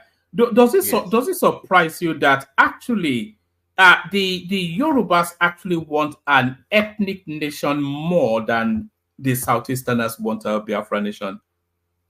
Because that's what we just established. We just established that. Does that surprise you, or you always knew?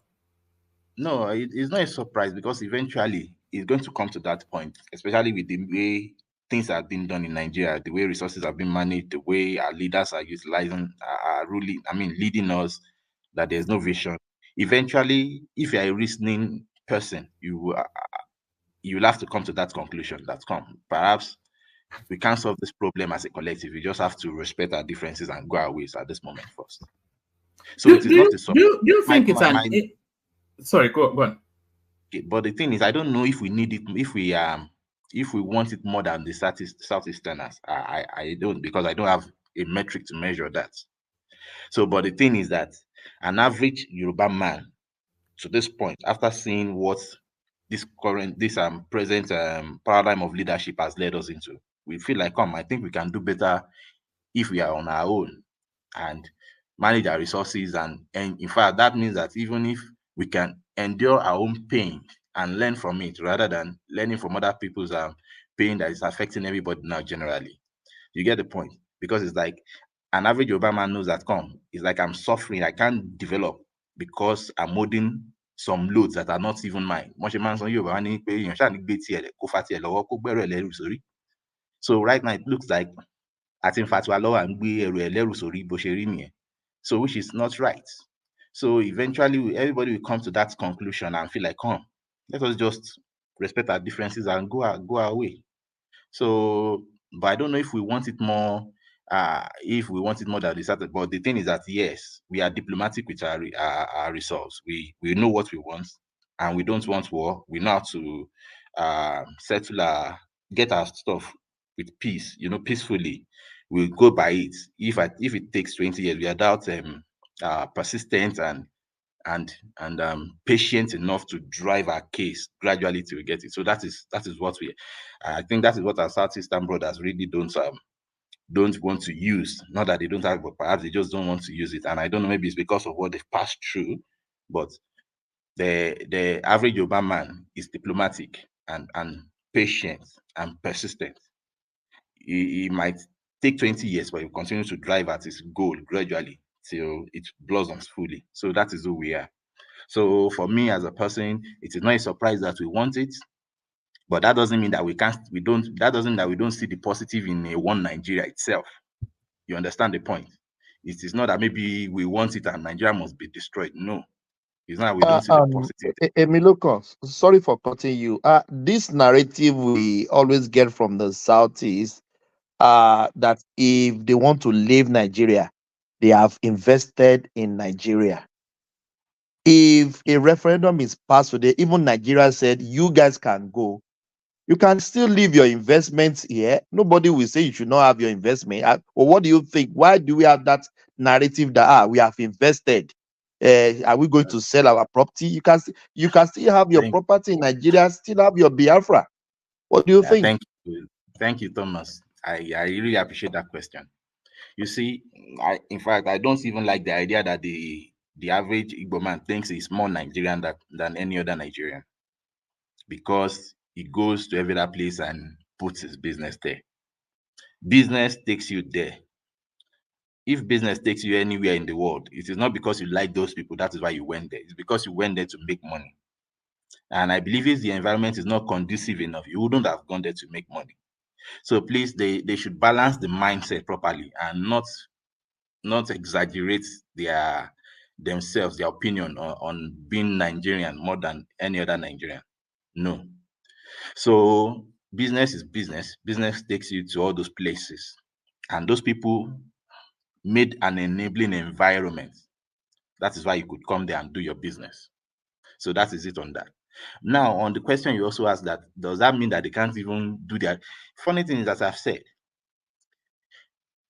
doing your referendum is to even come to the conclusion that truly we want to secede. We want to secede from this one Nigeria that we have, which is your right. But the thing is that go and have it and convince us that truly want to leave the country. That is it. And if it gets to that point, it doesn't stop your business anywhere else. It's just only a change of paper this time around. Like, okay, you still rule your business, but now you are a different nation. You might need a visa in a Yoruba state or in a Nigerian state now to get there and continue your business. That might require you to get a business visa and also do the normal documentation in order to, but that doesn't stop you from doing your business there. It is not by fight, it is not by war.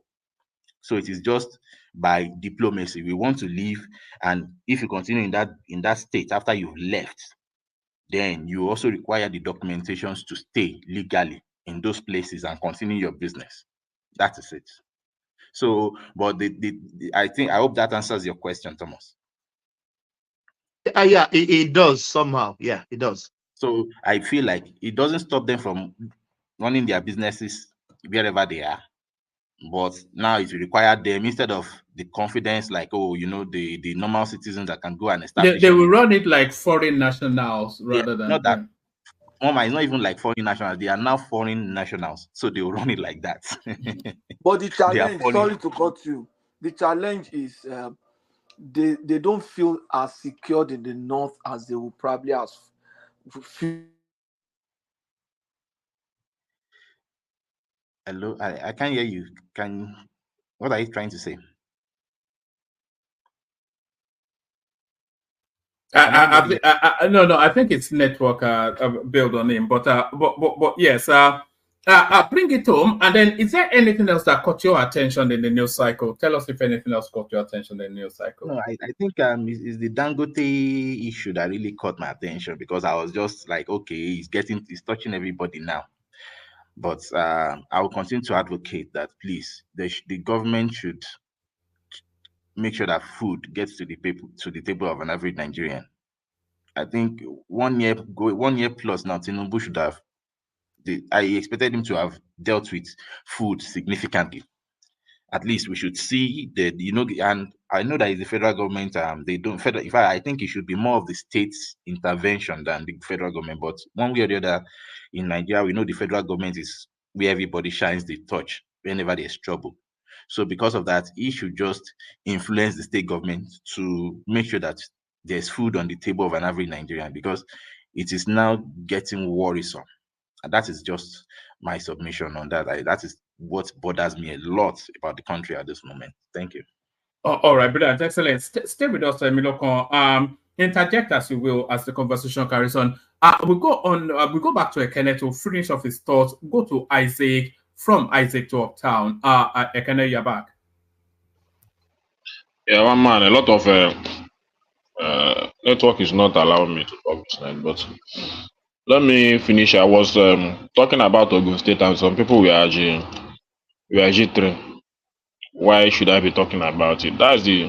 It's not only Ogun State, even here in Lagos State, a lot of our roads are getting dilapidated, and it seems that governments are not, or governors are not doing anything again about the state of our roads.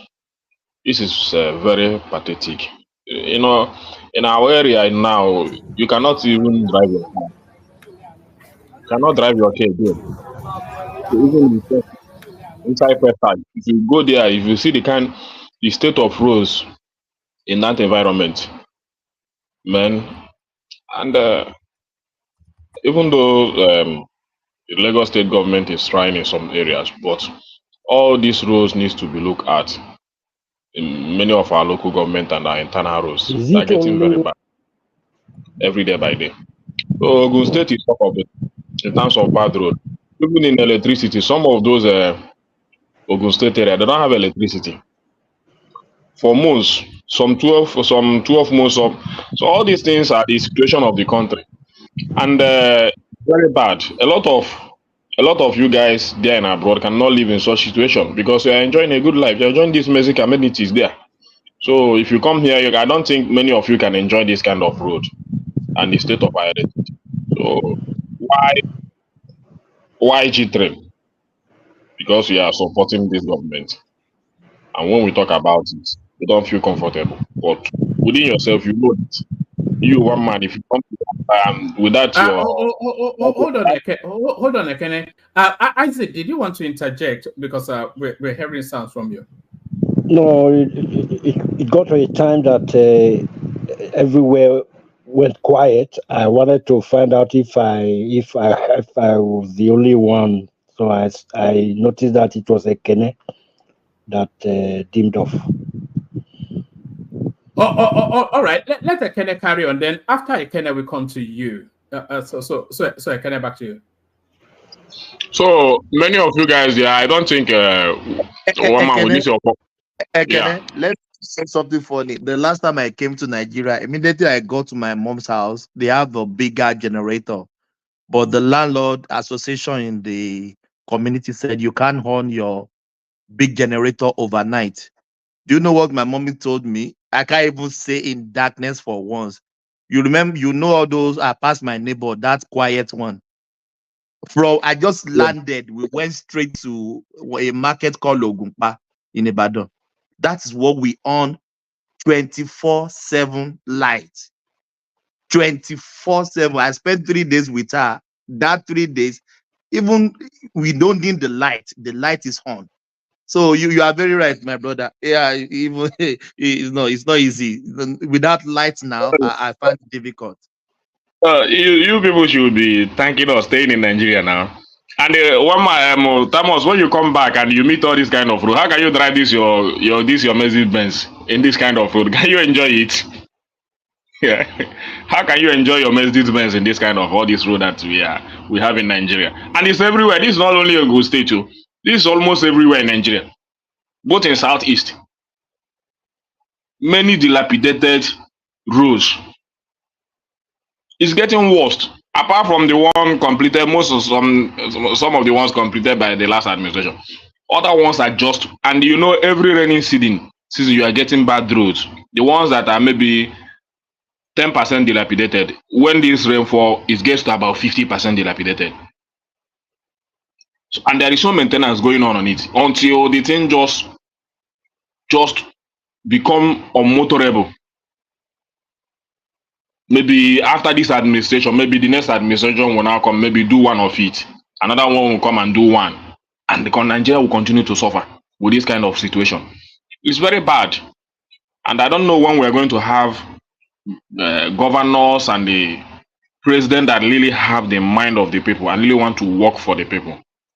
This is very bad. And we're not talking about the food inflation anymore. It's everything, every problem here and there. If you want to talk about food inflation, you look think is a cause. Yeah? It is a cause that they just caught somebody that never do better thing for your people. And because I don't know. We don't. There is all right. nothing. One more minute, and 1 more minute, so we can go to the one man. Let me land. There is nothing that we need to fix our road. We are importing. Do we have anything importing before we can fix our road? We have all the materials. Thank you, Ekene. Go on. so it's a very, I cannot, not only in Anambra State, I talk about Anambra. Anambra, the same thing. Everywhere. It's every state in Nigeria. Every state in Nigeria. Today, here we are even in Lagos, everywhere. So it's not only in Anambra State. It's just like our governors just go there, go to Abuja, collect your allocation, share it within yourself. You cannot just hold on tangible something that are doing to improve the life of the masses. You cannot hold on to anything. It's just maybe reading some news they want to do, or the government will do this and do that. Just headline. The next day, just think about this. This in the starting of this administration, all the good things they said they would do. Tell me the one they have completely do to the benefit of the poor masses. Is it your just starting from a Russia report, all those ones when the news broke out, everybody in this platform was happy about the administration. Yes, this administration they're going to be decisive and all that. The CNG buses, the money being proposed for micro businesses and all that. Where are they? The minimum wages now, nobody's talking about it again. It's a forgotten issue. Man, one man, go to another person. One day, I don't know what we're doing. All right, thank you, Ken. I was going to respond to that, but let me just go on to somebody else. Just really to manage the time. Emmanuel, you're up next. I was going to come to you, Isaac, but Emmanuel was here earlier and is back now. So, Emmanuel, you're up next. Yeah, one man. You need to address this thing. How can I come here at 10 o'clock? Give me to 2 o'clock. Haba. I came here you came here 10 when you started. I stay here. All the people that have come, you're giving them time to speak. Because I know you enjoy it so much now. You enjoy hanging around so much, that's when I'm in the comment section. All right, no vex. You're up next. Okay, one man. I want to start with Wike. I'm going to talk about Wike and that Ireti. So, well, Wike, I don't know what I'll make of him, actually, because this is a man that ordinarily vowed for the post of a president, to be a Nigeria president. So I wonder how would have made of him that a president and he'd be loafing around and talking bullshit in the public like this, carrying a knife and stick and raising it up and be doing like a tout. Is a woman that complaining that you are not working with him, you are not working with her, you are not ready to work with her, and she has complained severally that you're not giving her chance to work. And she came to the air to complain that this is what is going on, that you're doing this, you're doing road, and other issues need to be addressed as well, like building schools, potable water, hospitals, and all that.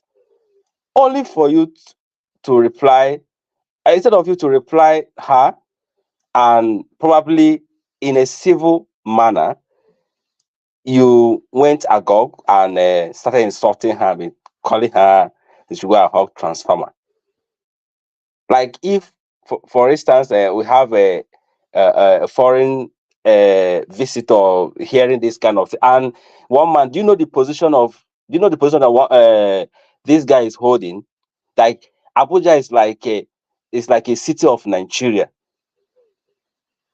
You being the FCT minister is like an emperor of that of the Nigeria. Like you are like the first governor of Nigeria, of all the 36 states. Like when you come to governors, how can you be talking in that tone? How can you be misbehaving and talking trash?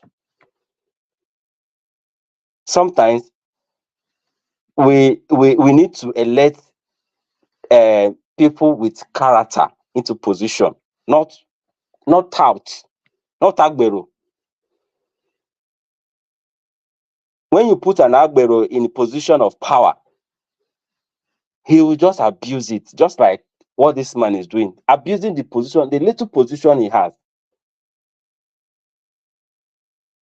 A woman that is elected, you are appointed. In a civil way, she was saying, please, I need to work with you. We need to do this because I'm working for the people. They elected me. I need to do one or two things for them. Please, let's channel our energy to this area, this sector, and this sector. Not even diminishing that you are not working, not even insulting you, because I have listened to her, all her interviews. She has not insulted Wike for once. She only complained that there are other things need to be channeled, the money, the resource, because they have given you about 1 point something trillion and another 98 billion supplementary budget. This whole money shouldn't go to only road construction. There's hospital to be built, to revamp. There is school to be rebuilt and revamp. There is other area sector that we need to concentrate. And she mentioned this in the air only for you to come and lambast her, told her to go and hug transformer. And you want us to come and give us, you want Nigeria to trust you with power to hold such a defining position as a president. So you can't even represent us in the foreign trip, because we can't even hold you accountable with what you are going to say next.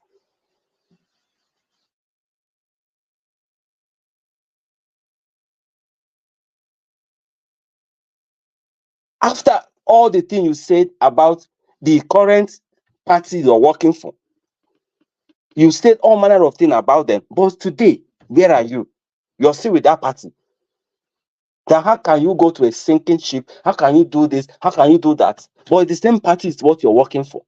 The same way. That's why he doesn't even calculate before he talk, before he speak. You're fighting everybody. You're creating enemies around you. How would that help you? As maybe you're going for another position. How? But let's even that aside. Let's even talk about governance. You're building road. Okay, fine. We are seeing the road you're building.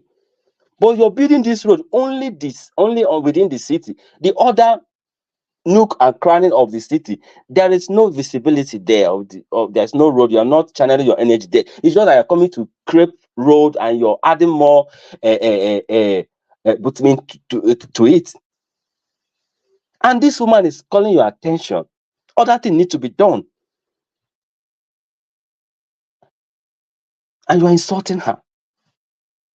And you even went as far as telling her that you are going to fail her.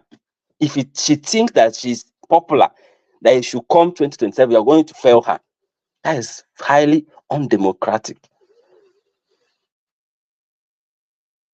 Who did Wike think he is? Because he's Agberoism and tout behavior, you can bring it here in Abuja. Abuja that they have a different tribe put together. You think he can carry the nefarious activity that he did in River State to this place, Abuja here? It's not going to happen.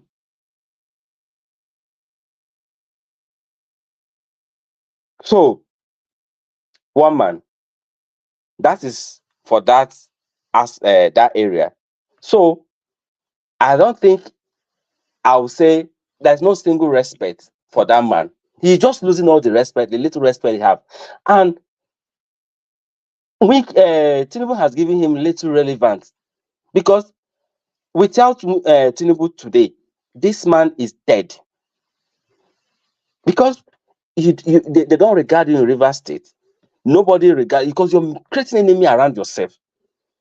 Even the APC you are. I have listened to APC caucus saying that it's either you join the party or you leave the party. You went ahead, you insulted them, that they should come and remove you. What do you mean that he's dead? Is that a figurative statement, or do you mean that really?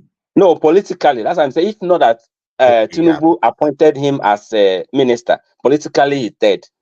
Okay. That's what I mean by that. So even the APC that he's working with, he's not even at peace with some of them, some of the key makers of that party.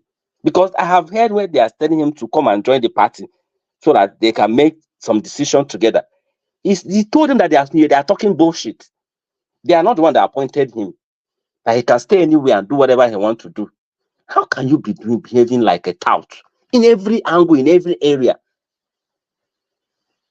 And you want to come and say you want to be a president, so you can use knife and be walking in Aso Rock.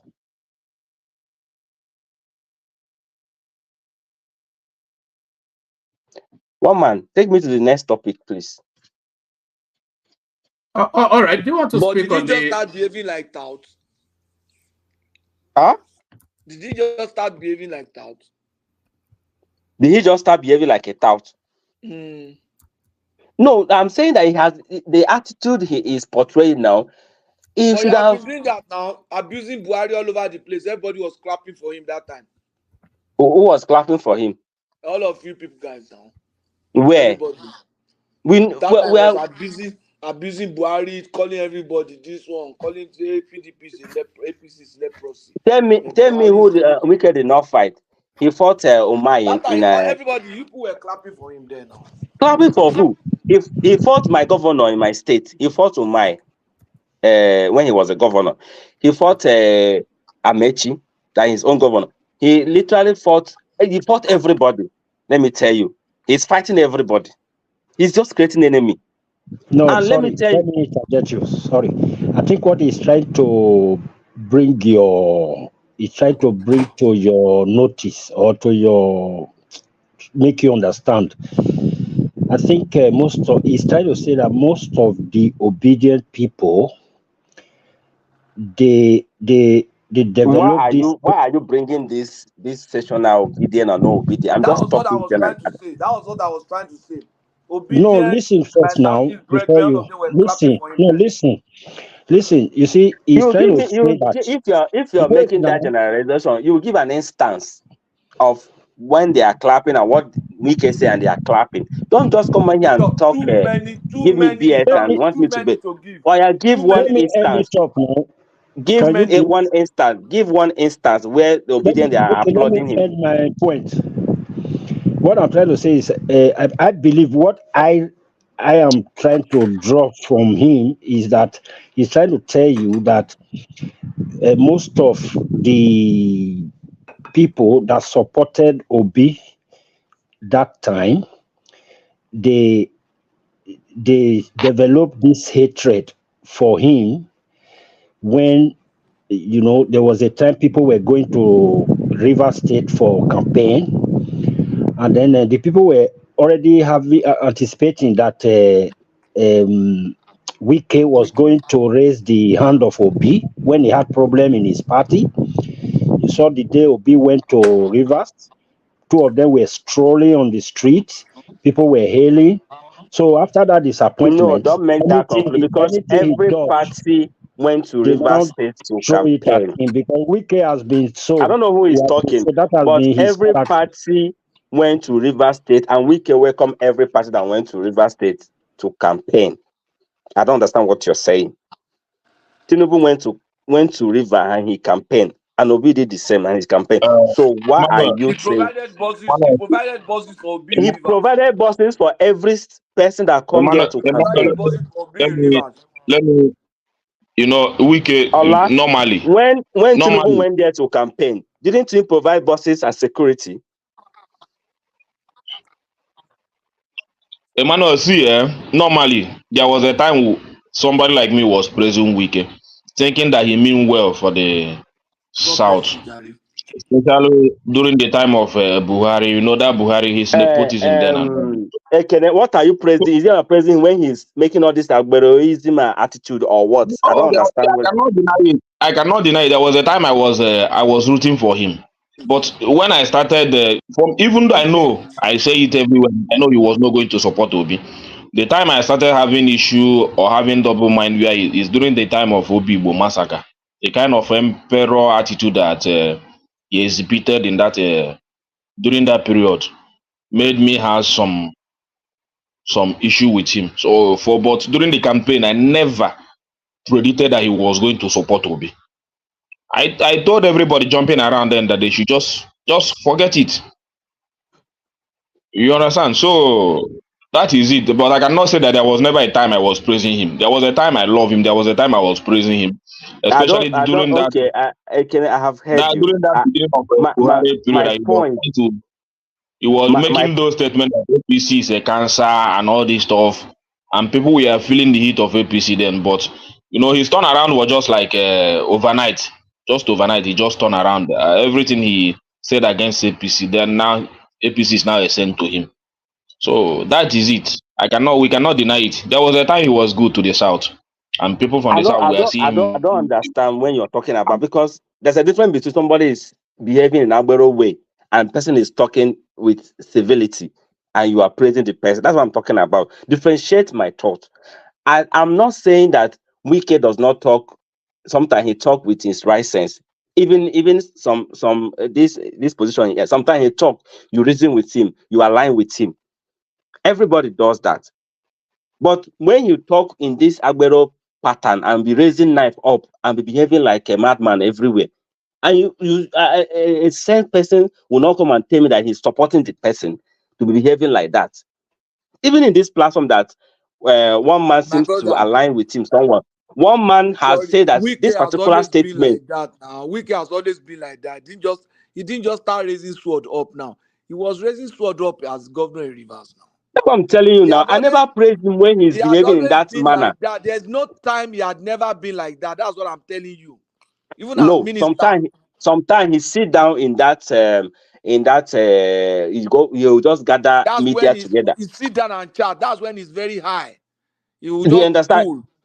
So he talked that one. So me, I'm always aligning with him when he talk like that. Not when he'll be behaving like Abu. I never, don't come and tell me that we praise him when he behave like that. Even you, if you are supporting Wike today and he's behaving like that, Ola, will you appraise him for behaving as such manner? That's what I'm saying. For the fact you support your person or maybe supporting when the person is behaving foolishly and stupidly, you need to take this kind of life you have is not for me. Even one man here have said that telling this man to go and hawk a transformer, he went overboard. It's not okay. You don't come here and tell me that we praise him. How can you tell me that somebody is behaving in an Agbero way and you are praising him? Even you're saying he's fighting for the South. We can never fought for the South. It was all selfish interest. Because even that VP, even that he was saying that the president should come to the South. It was all lies. It's all to his pockets. He fought and fought to get that VP slot. This man from Kogi have made it public that Wike called him severally. Make sure that I get that VP, I get that. He tried, but he failed. And you're telling me that he's fighting for the South. It's all selfish interest. And I'm just telling you that, you see, if not that Tinubu has given, I'm sure that Tinubu is going to use Fubara and destroy him politically, because the way he just want to allow that man, because if not, he would have settled that issue permanently. But he wants to use that man to put him so that he will not have that. He just plan to clip his wings so that he will not have that wing to be flying and be making unnecessary threat to anybody, because he doesn't even talk with his sense. He's just a power drunk, like he just anything goes. In River State, your status is everywhere in all local government, behaving as if you are one man, you own everywhere, and that's what you want to do. And you say we are praising him. How can you praise such a man? When you do well, we'll say, okay, you have talk sense. We'll praise you, we'll say you do okay. You tell a woman that is older than you, 70 years, tell her to go and hawk transformer. Because she's saying the truth. Instead of you to align with her and give the people what they deserve, because that is why you are there. But why are you bothered about the way Wike interprets and responded to the woman? I think it's a fight between them. It's not a fight, because the position he's holding is like an emperor to Nigeria. Like this state, he's holding a minister. When you're coming to Nigeria, they say Nigeria, state of Nigeria, which is FCT, and the first person that's like a governor of that state is behaving in this Agbero way, and you're telling me that we should not talk about it? No. He went home and will be dancing and be publishing the picture everywhere.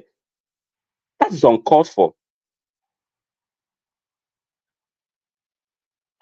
Because he knew Wike know what he's doing. Because after that statement, he went home and he was dancing. And he shared the video everywhere. Don't tell me because he was drunk. He was not drunk. He knew after that statement, because he even said that I'm not scared when he was making that statement. Say I'm not scared of anybody. And that is even more reason why you shouldn't even be bothered about it. Because the way you are irritated, now let me put it that way, and I hope this is not the way an average person is irritated by Wike. That means he has gotten his result already. And that is how most. You have to understand. Sorry, Emiloko, you have to understand that Emmanuel is speaking from a position of partisanship. Is an obedient, as you know. So it's just. One man, he just want to justify what Wike say. I don't understand. No. I'm not justifying what he says. No. I'm asking one man. Are you justifying what Wike said that the woman should go and hawk transformer? I'm not justifying it, but as a so why are you bringing partisanship to this? No. Hold on. As Patrick already said, that sort of crass, crude language is Wike. That's how he speaks, and that's how he has always spoken. So maybe he should have elevated himself to the elegance of his new position. But then you can't teach an old dog new tricks. But you hammering at him, you are hammering at him from an obedient stance. It's what I'm suggesting. Well, you always like to boss me in this corner, and I don't like it. So I cannot come to this platform. I cannot come to this platform and talk freely without you. Well, you're talking freely now. No. You're busting me to the corner of telling me that I'm an obedient. That's why I'm speaking the way I'm speaking.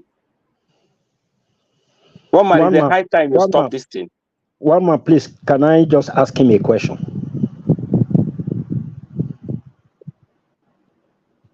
Go ahead. Okay.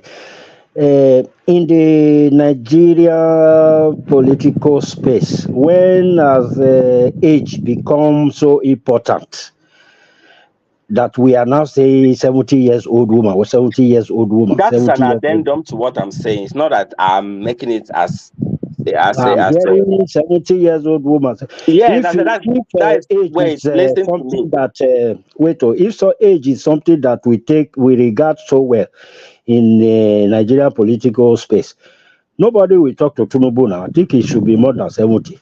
I'm just saying that it's an addendum to what I'm what I'm saying, not that it is normal. Do you understand? Because the woman in question here never insults this tout for once. Tinubu not dey insult us sometimes now. For we dey insult am. Because now the position we in carry now, he na president. Tinubu is in position, is in power. Yeah, the woman is also in her position now. So she deserves it. All right, start to bring it home, Emmanuel, so we can go to Isaac and then go to Uptown. One man, I'm only talking about one topic. I've not even said another thing. I'm just on this one. I've not talked to another one. Say I should move to another one. I don't understand. Okay, go to another topic. It's just, people are waiting. Like you don't like being held waiting. Others don't like being held waiting as well. So 2 more minutes and then we're going to Isaac. So now let me just leave Wike for a second. I beg. Is a tout. It's too tout for my liking. So the other topic you're talking about is the Southeast governors coming together and clamoring for Nnamdi Kanu released from detention. Now, the other day, our man made same statement that this man should be released.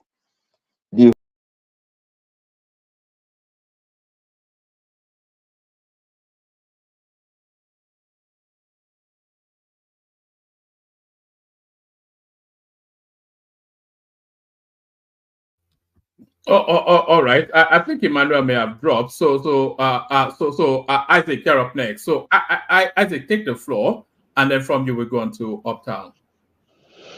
Okay, thank you, one man. I don't know whether Kene is still there. You said I was going to come after him. I wanted to actually sympathize with him. He's in Nigeria, and I feel his pain, his complaints, all that. Brother Kene, I sympathize with you. I understand exactly what you try bring to us. But the only small fault where they find or where they see for most times where they come, at least now be the person where we get on ground, for Nigeria there. So most times when I come this platform, I go just want to listen to Ekene because he's going to bring us the latest because in the ground, So the only thing what is happening? What is happening? I don't understand. I've been falling and coming and falling. Hello. You dropped and then you came back, and as I was putting you on, you dropped again. So Isaac now has the floor. So let me just conclude and go to bed, please. All right, Isaac, allow a moment. Conclude and then we go on to Isaac. Okay. So yeah, like I'm saying, so for the fact that they are coming together to seek his release, I think is good. Whether they want to release him for political gain or whatever gain they want to do, I think it's high time they release him for some benefit so that they can quiet in that place. That place can be quiet for some time. And two, there should be also a condition releasing him that he should not go to his base and be instigating and calling for war and all sort of thing that he normally said before. So I think that condition should also come so that there will be peace. And because if they're going to release, there should be a real negotiation. And that negotiation, not that the people should not seek maybe separation or something. You can do that in a civil way. You can come to the table. We can discuss. Like Peter B will always say that you rather you come to the table, we'll discuss, we'll liaise together, we'll arrive at one position, and there should be a point where all these agitators should come together and in a round table and discuss with the head of state. And doing this 1 or 2 times will resolve this problem because their issue will be addressed. When the issue addressed, I don't think anybody will go back to their base and be agitating again. whatever they are calling for. If they want this sort of thing, they want sort of thing, because I'm sure this agitation is not only from the southeast. Other regions are looking for it. The head of state should call them together, negotiate with them, discuss with them, and arrive at a conclusion, so that all of them will go back and let's work together as a one nation. Because if you keep allowing them and not coming together and discuss, even though you kill one person, like 20 will emerge, another will emerge. But when you merge them together and discuss with them, there will be a lasting solution and there will be progress, because nobody will come in here to either to frustrate your administration or to use one means or the other to do that. You understand? So, one man, he don't want me to talk much, but if that is the sign of... No, there are other people waiting now, so we have to allow them to speak as well now. Okay. You've been speaking for about half an hour more but you can wait now. Later, you keep talk. Okay, one man. Thank you. No, all right. I've said what I want to say, so... All right. Okay. I mean, look at somebody that's spoken about 40 minutes and is saying I don't want him to speak. I don't like when people do that. But I take care of. Okay, thank you. My brother Kene, sorry, I was on your case just now. I'm going to just rumpo everything together. I'm not a Kene, I'm a ma. No, and I can learn me at the talk to now, and I believe say still they hear me. So I can't tell them say the only thing where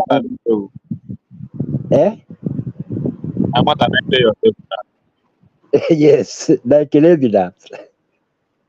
Okay. Brother, okay, let I continue. So I can't talk say the only thing we are not to they enjoy for your presentation. They get very good lines, sometimes. But the only thing we sometimes I will just tire. Say it don't come again. So the only thing where they always they don't like be before you start to the talk, I don't already know what you want to talk. I'm not that kind of thing, not good. You say when they want talk, people don't already know exactly what you want talk, you're not too good. So I praise your effort, like they very concerned with the web, how Nigeria will take progress, how we will take get light, and how will take get all those basic amenities where they talk so good roads and all that, So those ones then they very okay. But me now I want to talk about this. I'll just touch like three things. The first thing where I want to touch, I don't feel touch on just now small, but I want to touch on again. That referendum where they want to do for our eastern side of our country, of our the side where we from come, so that our east. That referendum. By the time if they can decide, say okay, make them do that referendum, I promise you, the minority where we dey talk so say the people wey go agree say they no wan leave Nigeria, say dem plenty well, but the people wey go say they wan leave, they wan leave, say dem small. The problem wey we go get be say those people wey you see say dem small so wey go vote, wey their vote suppose dey small, those people na dem go prepare for this referendum pass. Dem go prepare well, dem go rig am like dem Tinubu dey rig election. Dem go rig the referendum. You go dey hear just like wetin happen during the election wey the east, almost all the eastern side, where all of them vote for Obi, 99% here, 99% there. When they go, they count the ballot paper for the referendum. The only thing where you go to hear that day might be 1 Biafra, 2 Biafra, 3 Biafra, 4 Biafra, 5 Biafra. You go to say, now so it go to happen. So that's why me, I go want them make them settle the main issue because one of our brother here can they use some kind country where it don't they balance till they compare our own country. Can they use place like Scotland? They use Barcelona till they compare referendum for Nigeria. I see Kanayo for one TV program. They call them for interview, something like that. They interview them. That they get discussion with them. Kanayo, can they define what in Nigeria be to the people? And the man was very, very correct. Waiting in talk. In talk, say, you know, feed it because they throw some questions to them. Those questions can be like, say, that they try use America, UK, till they throw the question give them concerning Nigeria. He could say, no, stop. You can't use those side question, take give me question, make I answer for Nigeria. He said Nigeria now unique place, something very different. He can't say that their studio when he comes. So the day when he enter that their studio, he say he want to tell you how Nigeria character be. The day when he enter that their studio, he say you go see all those boys where they work for there. Anyone where you know greet him well, like he go come meet her, like, hey, my oga, you don't come, welcome. Anyone where you not do that kind of thing, that person go even surprise, say he go take offense. He go see him as insult. He said, but if you go America now, then call you for a studio. No matter who you be, you enter there. You enter whether person greet you, you not greet you, you not go take offense. So you can't use that one to describe how we be and how those people be. So that's why they say that referendum for Nigeria, they will not look and say it go be like the way that they do for other places. So then for the Wike Wike, that woman where they say in the Wike they insult, irrespective of her age, find me at the respect age. But our Nigerian politicians, they're not going to give us chance make we they respect old age again, people we don't old. Because the way then they behave, they behave their age. So even though they insult themselves, even as we they insult them too, say they do better, they do well for their people, then deserve them to me. So we don't get any, we don't need to come they argue other one, say we can talk to them roughly or not. Make them do the work for us. Even that woman herself will be 70 years old. So not be at that Abuja he did since. He did there since waiting he don't do. I believe say now still corrupt politician among all of them. We still old there. Then the Dangote where they come say he come out now. Can they tell us about one man remind me again the what the rate the what is the what the interest rate. It's saying the interest rate. Okay. Yeah, the interest rate where Dangote come.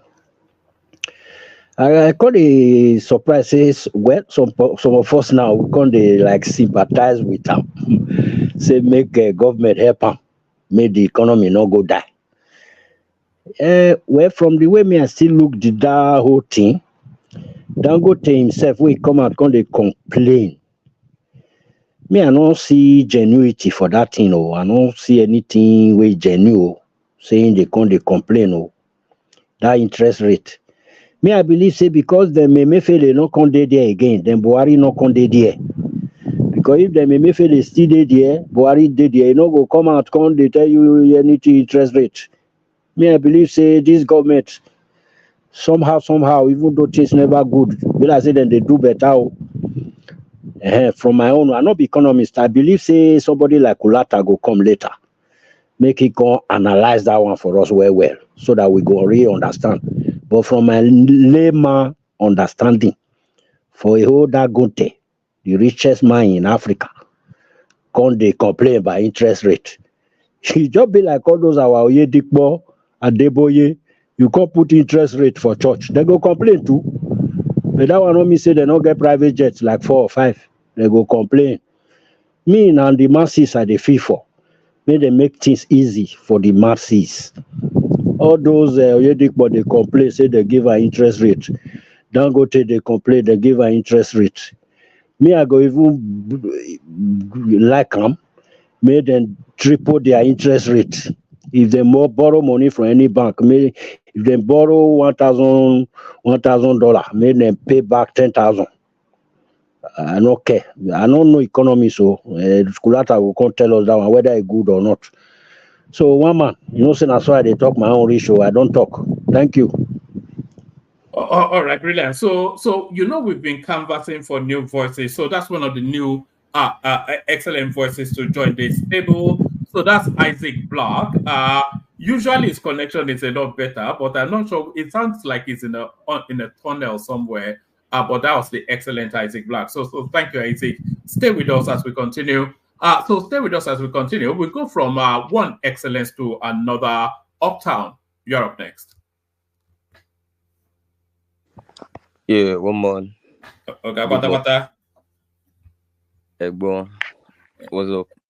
Ekoshe Oluwa. Do you know what that means, Ekoshe Oluwa? We thank God. Look at that. Roughly, yeah. Look at this, Lagos boy, yeah. Good to see you, man. Yeah, thank you. Good to see you guys as well. Greetings to our listeners around the carry world. on. Yeah, carry on. Yeah, I'm trying to hijack Baba Jali Kuku's intro. Greetings to our listeners around the world. Click like and subscribe button. One man wanted to say something, sorry. No. I was going to say, do you want me to rattle you through the headline or you want to free flow? Okay, let me just free flow. I think I know the headlines. All right, carry on. Maybe 3 or something. Yeah, so first of all, I want to thank Ekene. People trying to call Ekene out should know that okay, there's an Igbo adage I wanted to cite, but it's not coming to my head. Well, I wanted to use it because it's not coming to your head for reasons that you don't understand Igbo. Stop pretending you're a Lagos boy. Everybody knows you're a Nigerian. So stop pretending like you understand Igbo. Even man of prestige probably understands Igbo more than you. No. But yeah, really, what he says is he speaks the truth. He speaks to reality. Probably one of the very few people that really speak to reality here. Because whatever it is you want to talk about, the classical economic terms and what have you, if you can't relate it to reality at the end of the day, then I think maybe your entire life should begin in a classroom and end in the classroom, because that's really what it is. Most of the things we get to discuss here, even before it comes to the headlines, maybe an economist talk about it or a prominent figure speaks about it. Somehow, if you go back to the archives, you might find that Anekene have spoken to it before. Just that you probably didn't use the kind of words Mohalo used, the kind of words Shoinka used, or the manner of grammaticals some other guy used, because the interest rate we are discussing now as if it's a novel thing. He's talked about it here. And also as related to businessmen in his space. And something you said, one man, is just like saying a pastor who is heading a ministry that is domiciled in, say, 4 states and has headed it for years and is successful as a pastor. And then you say, because Daddy Oyedepo is a bigger name, or probably the biggest pastor in Nigeria, then you say that their understanding of scripture is different. No, the scripture is the scripture. The Bible the other pastor uses, who is also a successful pastor in his own right, is the same Bible that the Oyedepo uses, just that the Oyedepo has more visibility, probably because of the name and the branding. But the same understanding that the two successful pastors has of the Bible is the same. So if the other pastor tell you something about Luke chapter 2, and Oyedepo tell you something about Luke chapter 2, it's virtually the same thing. So I'm speaking to what you said when I talked about Obi, somebody that was also known as one of the very successful businessmen in this country in the 90s, as a young man in his 20s and early 30s, becoming the youngest chairman of a bank in Nigeria, speaks to a business idea, speaks to something that has to do with business, the functionality of business. And you say, no, the one Dangote said is more legit because it's Dangote, and Dangote is the biggest businessman. No, Dangote has more credibility in the space than Obi. Because of visibility and size, not necessarily because of his knowledge. What do you mean not because of his knowledge? It's a long-standing businessman who has been in business for 4 decades at the topmost echelons of business, both nationally and globally. Okay. You know, it's the richest black man on the planet. So I mean, you're still speaking and it became that through business and manufacturing. So I don't quite think Obi resonates in quite the same way as Dangote when it comes no. Yeah. Woman, that means you don't understand the idea behind analogies. I'm not saying Obi is the same with Dangote. No, that's not what I'm saying. No, but I'm saying people will pay attention to Dangote more. That's one, Obi is partisan one, so that colors his pronouncements already. It's raging and riding against the government institution, so that colors everything he has to say. And then Obi is not. Yes, he has some success as an importer. He calls himself a trader. His level of success. Impressive, but not. It's not in the paradigm of Nigerian business successes. It's in the lower rungs of it. It's not Mike Adenuga. It's not Rabiu. It's not Dangote. It's not even Eleganza. You know, but it's a highly successful man. So you can't parallel somebody like Dangote, who is a world phenomenon, with Peter Obi, who was just a former Anambra State governor. You don't understand what I'm saying. What you just said now means that you had almost no understanding of what I said a few minutes ago.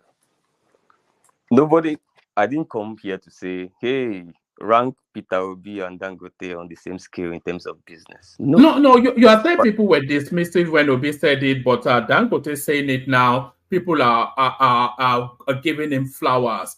And I'm saying that's exactly how it should be. Because nobody rates Obi economically. It doesn't come from a paradigm of economics. It comes from a paradigm of politics. But Dangote comes from a paradigm of economics, manufacturing, and business. Okay. You know, so if he's talking about interest rate, then people will pay attention to him, not Peter Obi. Sorry, before we enter, sorry. What one man said so far, we will not hear all this gigantic grammar. Waiting one man talk, we really understand where they try to talk. Because I would like this our brother, because he get they like your own analysis well. So make you not too dwell on that one. We don't already understand what thing one man they try to tell us. And I will for me, I go want make you not to argue that side. Make you give us more of your those, you know, those things where they like. I want to do that, honestly, believe me, and I'm going to do that right now. Thank you very much for your acknowledgement. Thank you. The only reason why I pushed back a little bit on one man on that space is because of actually what I wanted to say after then, which is the fact that every country and every democracy has opposition, and ruling parties. Yeah. When you listen to Trump and Donald Trump and Biden, old guys, yeah. But when Americans sit down and Donald Trump says something and Biden says something, and it's same with other ones in the political space in America, people don't say, "Oh, Obama, you said this. We are not going to look at what you said, the fact or the point you raised. We are not going to scrutinize it because Obama, you are in the opposition, or Obama, you have a political affiliation." No, it's obvious. It's democracy. People have a political affiliations. But what one man does, which is what I wanted to cite, was oppositions is part of the duty of oppositions to bring creative criticisms. And the reason when you know creative criticism is that most people in the field we tend to agree with those kind of criticisms as well, as we have seen Dangote and other people. Even before Dangote, a lot of economists have said this of recent. Obi said it as far back as February. So if we hear, like when Atiku can speak to something today, I don't care who Atiku is. I look at what he said, and that's what makes me an analyst. Is there things to learn? If I'm a president today, I will listen to my opposition more than I listen to the sycophants around me. When you say something, I don't care about you, whatever. If one man is my opposition, I don't really care. But one man drops something, I throw away one man, I pick up what one man dropped, and I scrutinize it. If there are facts there, I work on it and throw away the remaining ones. But we don't do it here. Because if we do it here, it's far back in January when Obi said this, that we would have scrutinized this and start talking about how is this government going to adjust. But we didn't do that. Now, Dangote is doing it. Even somebody ranking Dangote, blah, blah, blah, blah, blah. I don't know what academic qualification Dangote is coming to the table with. How many business schools did he attend and whatever? Did he study economics or whatever it is? One man should tell us. But then let me not go back there. But he's a businessman. That's the point. And just like every other businessman, Kostaris and everybody in the industry, even Innocent, business has a manual. The same manual Innocent is using, the same manual Dangote is using, the same manual other manufacturers, other businessmen are using, both local and foreign. If you're a good businessman, you're a good businessman. You're a bad businessman, you're a bad businessman.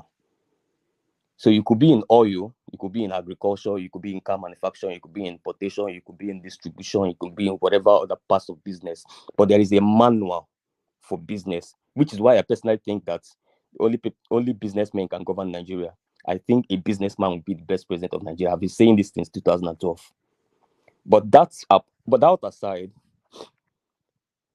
back to the facts that was raised. Again, I don't worship money, and I'm obviously a Republican, being an Igbo person. So I would rather speak to the topic Dangote raised, which is interest rates, from the angle which my principal has already spoken to 4 months ago. It's the same topic. Dangote didn't dig deep into it. He just sipped up there, and we are all ranting here. But clearly, according to my principal, what he said, which I know that is what Dangote was trying to say summarily, was that this was going to affect the real sector. I think I've said this a couple of months back again. He also drew the attention to how it's going to increase bad loans. And anybody can go and fact check what I'm saying.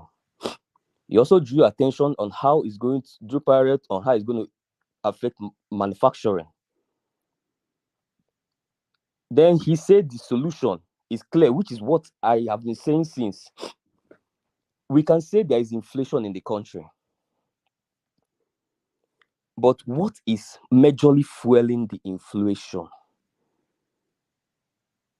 If you listen to what Dangote said, Dangote used another analogy. Obi used another analogy, and they arrived at the same destination. Dangote's analogy is that he used the analogy of COVID. Uptown.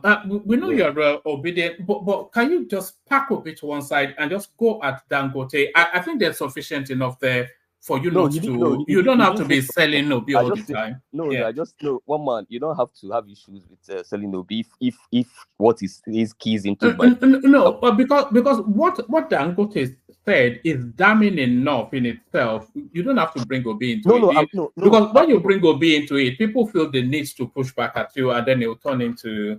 One But man. what Dangote actually said is damning enough.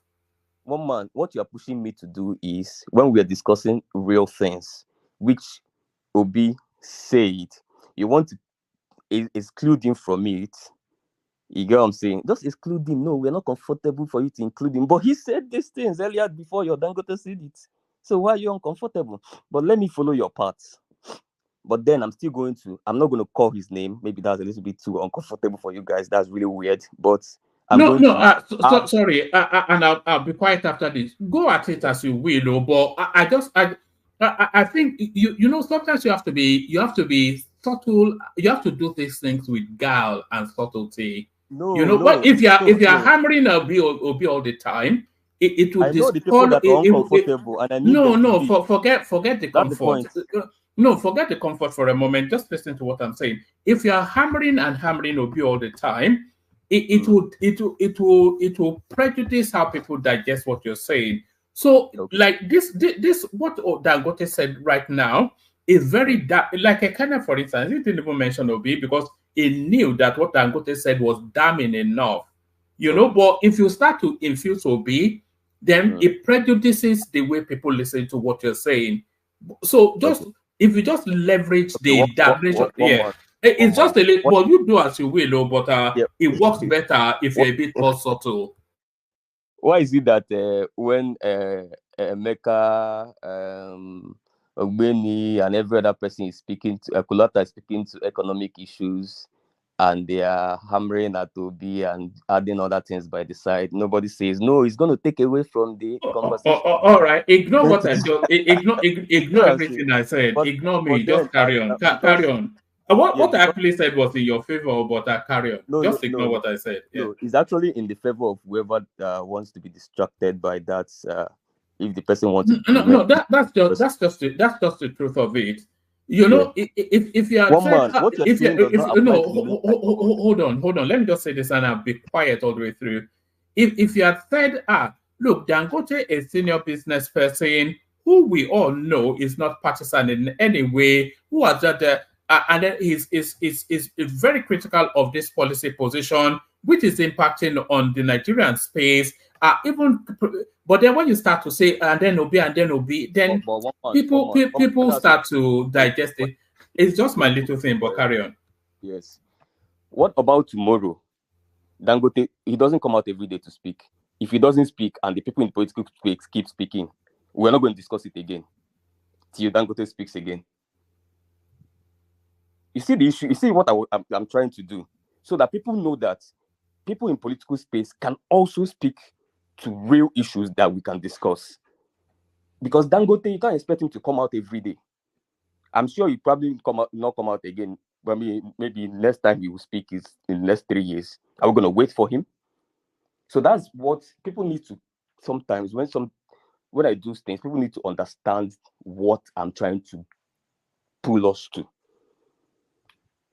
You know what I'm saying? Nobody gets rattling in US when they're discussing the policy position and it's coming from an opposition, maybe from Obama or from Clinton or from this, and people say, no, we are not going to discuss it because it's coming from this person. So it's the cakeness of it is what I'm attacking, because it rattles me why we are that. And that's why we don't discuss issues in Nigeria. That's why throughout the election, we are refusing to discuss manifestos. And every day I come to the platform, I say, let's discuss manifestos. Abi, you want Dangote to provide manifestos to you? Will Dangote lead you? He's not a politician. He will never lead. So let's stop all these things. This is just a way of escaping discussing issues. Oh, let's just focus on Dangote. Well, will Dangote speak tomorrow? He won't. So that's the point I wanted to make in that space. But let me throw your line. For example, I cited increase in bad loans. Dangote didn't go there. I drew that one from the obese angle because I needed to add it as well because it makes it full. That is the point I was trying to make. The solution, Dangote didn't talk about the solution. So I have to also steal that from Obi. So you can't blame me that I'm following somebody that has sense. It's not my fault. If you want to follow person who don't get sense, it's not my fault that you cannot reference your principle in anything. But the truth is that what is the solution? What is driving the inflation? Largely, it's food inflation that is driving it. Largely. Not necessarily money supply. So and that is why I keep hammering on the fiscal aspect when I come to the platform every day. I want to know what is our national agricultural policy. Nobody has presented it to me. I've spoken to some of my APC friends. Do you know? Tell me. Let's debate it. Nobody is willing to present it to me. Because an inflation that is largely fueled by food inflation, it is natural for you to know that while you are tinkering with your classical economic theories at the monetary side, it's fine. You can do that. But the main thing you have to attack is the insecurity, food insecurity. Insecurity in two sectors, actually. The agricultural sector and the oil sector.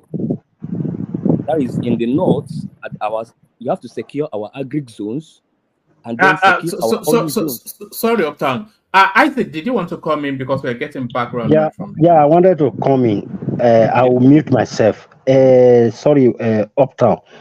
Yeah. What's the difference between food inflation and food deflation? Is there anything like that?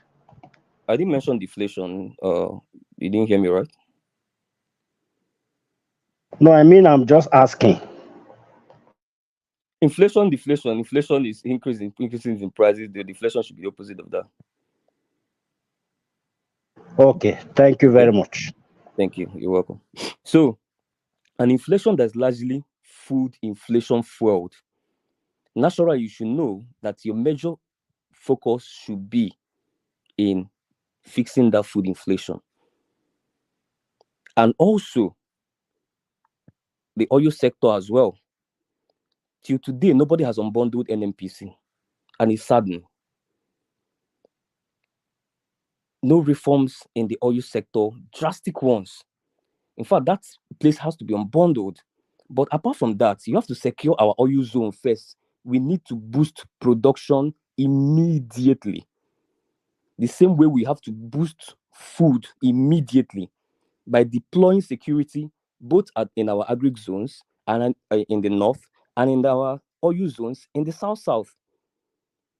While you're doing this simultaneously, you're also immediately providing buffers for existing, I think Dangote spoke to this one also, existing manufacturers and MSMEs. You have to protect the ones that are existing first. So all those time in the first year, our president was gallivanting around the world. There were businesses existing here that needed immediate protection. So this were the cause of our inflation more than money supply. But we were busy focusing on the engineering going on at the monetary sector with the interest rate thing we were doing and all that, which is counterproductive. That is the point these two guys raised. This is the solution. It's insecurity. Fix it. Our agri zones need to be protected immediately. The result is going to be boosting food production, boosting in our oil production. That's immediately going to boost our national productivity immediately, and inflation will start organically reducing immediately, and not just organically, but sustainably. But nobody wants to do the dirty work here. People want to do the AC works. Roll your sleeves. That's why I keep saying, roll your sleeve. And just like, let me steal this from my principal. Sorry to end that, where he said, I must caution that what The Nigerian economy, what Nigerian economy needs now is hard-headed, practical originality that drives organic results. Tinkering with classic economic theories can only deepen our crisis. That was a quote from him on that space, and I agree with that. That is what I have to say on that space. One man. Let me just talk. Let me get to the next topic. Southeast. I think we talked about Nnamdi Kanu, Kini, Southeast governor. Yes, the pressure to release it's coming from all quarters now. There's a good chance that it may well be released certainly before the end of the year. I'm not usually the best analyst to talk about Nnamdi Kanu. Maybe because of my own personal bias towards him, not necessarily towards his the ideology which he tapped into, which is most of them are really viable. Most of them, a lot of people, a lot of any thinking brain, we agree with a lot of things he spoke to, especially at the early hours of his agitation. At least I knew. I didn't follow up early enough, but later I had to go back. I listened to a couple of things at the early hours. I felt, man, this guy is literally just talking about the things that are in the core of our development as a nation. Late hours of his agitations, trash. Just like Ogbeni said the other day, the certain bigotry is completely nonsensical. You might want to defend yourself that, oh, I just want to get them angry so that they will support me by bigotry. Must they support you? Attacking people. You might say they are corrupt politicians. You might say they are elders. But we know all that. But Uptown. Yeah. Yes. Yeah. What's the most expedient thing? What serves the greater good? Releasing him to try and douse the excesses going on in the Southeast to see, because it will impact on it in some way, and it will counterweight the Simon Ekpa narrative. So releasing him for that, or holding him in incarceration to address all of these charges leveled against him, what serves the greater good? The first serves the greater good.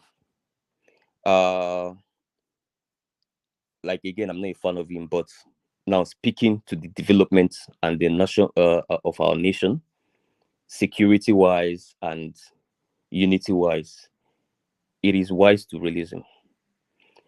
Holding him in perpetuity is akin to, it's almost like this election petition that we did last year. Imagine it's still in court today. Will governance happen? No. Will the country settle down? No. Imagine electoral petitions running for the entire 4 years. Nobody's going to govern. Nobody will be at ease. The reason why things are a little bit settled now is that the Supreme Court has stamped it. Bam! The winner of the election is Bola Ahmed Tinubu. We are the final decision. End of case. Everybody moves on. But what they are doing now, holding him, he's been there for 5 years, if I'm not mistaken. You are postponing doomsday. It's not been there for 5 years, so I think the 29th marked his third year. It was 3 years. 3 years of the 3 years incarcerated. Of the what was rendition, right? Yes. Okay, that's a long time. So again, imagine one man that the election petitions run for 3 years. Imagine how the country will be. You get what I'm saying? So for me, the opinion I held before was, if you want to prosecute him, speed it up. Treat it the way you treat an election petition, because it's something that has direct effect to our development and our national security. If there is actually something you have on him, speed it up. Pronounce him, whether you are free to go or you've been jailed for so and so years, and end of story. Everybody settles in and moves on. But now, apparently, the majority of the voices of reason believes he should be released. I also believe, because I understand, having gone to Southeast a couple of times this year, that that's going to really, really help in the security issues in the Southeast. That is also going to disarm the criminal in Finland, almost to, I mean, it's just going to end his career for forever, which I think that's a huge one as well. We need to build a nation. Agitations can happen in any nation that is even successful, not to talk of its nation that is largely unsuccessful as ours. So people are going to grasp us anything. People will probably say, oh, this and that. Oh, Soroseki, what we did in 2020 was a form of agitation. The only difference is that there was no leader that was leading it. So agitations are things that needs to be settled. You cannot shoot an ideology down, just like Soludo says. You don't kill ideologies with guns, because you can kill a Kanu today. Oh, sorry, a deputy is already there waiting. I wanted to say, if you can kill Kanu today, somebody else will emerge tomorrow. There's already a guy in Finland that have killed him. You can also go for him. Another guy in Mexico can kill him. You can go for him. Before Nnamdi Kanu, there was an Owaziruke. So it's obvious that this is not a personality thing. It has nothing to do with personality. That is why Buhari is so dumb. He doesn't understand anything about diplomacy. He is the one that made Nnamdi Kanu. This guy was a radio reporter. Buhari's poor management of that situation made him some sort of guy with a quantity. But Buhari is no more there. I expect this president, and I read his piece 5 years ago on that space. I thought it was really very brilliant, and it showed great understanding of the things around agitation and all that. I'm wondering, is it the same Bola Tinubu that wrote that piece 5 years ago? What's going on now? You're president, man. So you need to fix agitation. You need to negotiate. First of all, release the man. Let's negotiate and speak to the ideologies. Fix that issue once and for all, and nobody's going to take advantage of it again. We fix Niger Delta militancy. If Buhari, I can tell you for free that if Buhari was the president when the Niger Delta militancy was happening, Buhari would have successfully turned that situation to a terrorist situation that we will still be handling till today. Because he doesn't have a brain. But look at how the government of the day then was able to quench it till today. That place is safe, at least to a high level. Whoever thought that we were able to do that in that space? When the whole marginalization about Yoruba, MKO, Abiola, 1993 thing was, gaining some whatever, immediately politicians went immediately with a political situation. You know what? Let us cede power to Yorubas in 1999, to help to calm some nerves, and then we start speaking to issues and all that. Slowly, it will calm down and we'll move on. And it calmed down. If another decision was taken then, let's shoot them, let's insult But Yoruba, Uptown, let's sorry, throw them away, Uptown. let's do this, let's do that. Uptown, can I chip in something? Yeah. I think they are all agitations, but they are different. Take Niger Delta, for example. Niger Delta was fighting because of negligence. And the approach was resource not control. No, wait. The approach was not like what Kanu is doing now. You see, Kanu, this agitation is okay. His approach destroyed the essence of everything. How do you tell people to look out for policemen? But you're saying the same thing I Men say. in uniform so they are not. Don't if Yaradua, you say Buhari would have. You say Buhari handled Niger Delta to have been the Yes, Buhari would have found let me tell you, if Buhari would have Kanu, found a leader in that Niger Delta space and made him an unnecessary hero. This is what I'm saying. If Kanu had emerged during Yaradua, with this kind of attitude, he would have gotten the same treatment. No, he Look wouldn't at have what, been. He look at wouldn't what, have got. yeah. No, Wait now, no. look at what Wait. Yar'Adua did to Boko Haram now. It was Yar'Adua that fired the Boko Haram that killed I don't think I agree though. I think Yar'Adua would have managed it a bit more No, elegantly. how did he manage? How did he manage Boko Haram? It was Yar'Adua that triggered the Boko Haram. Now, you see, in general, in life, Yorubas used to say something. You know, the Akirigbe, that's God. Some of them have long neck, some of them have tiny neck, some of them have big neck. It is the shape of the neck that determines how you tie the rope around it. If I have an agitator that is saying going to this, you are saying you are agitating for secession and giving Nigeria history around that and the amount of lives that were lost. And now you are doing something, employing social media, and then you are telling people to go to Lagos, go and burn down this place, go and burn. You don't do anything. You pick that guy and settle him. If he's a even more serious person, that guy would have been former or late Kinikon by now. But they took him, said, let's keep him there. Maybe we'll learn some brain. If it had been Abacha, that guy is gone by now. Everybody don't forget him. By now, he won't even That's not true. That's not true. If it's Abacha, that guy is gone. That's not true. Look, Then let me intervene. Even though I can't wait for it to be my turn. Actually, one man. Sorry, hold on, Pansat. Thomas, if you're there, check your phone. Thomas, carry on. Yeah, because some people can stay when you're gone. I would really like to, Patrick, even though I like your submissions here, we, the Igbos, we have a relationship, we have a character, we have a mores in that country. We've gone to war. Do not take your relation with the Northerners, say you by Yoruba, as the same relationship we have with the Northerners.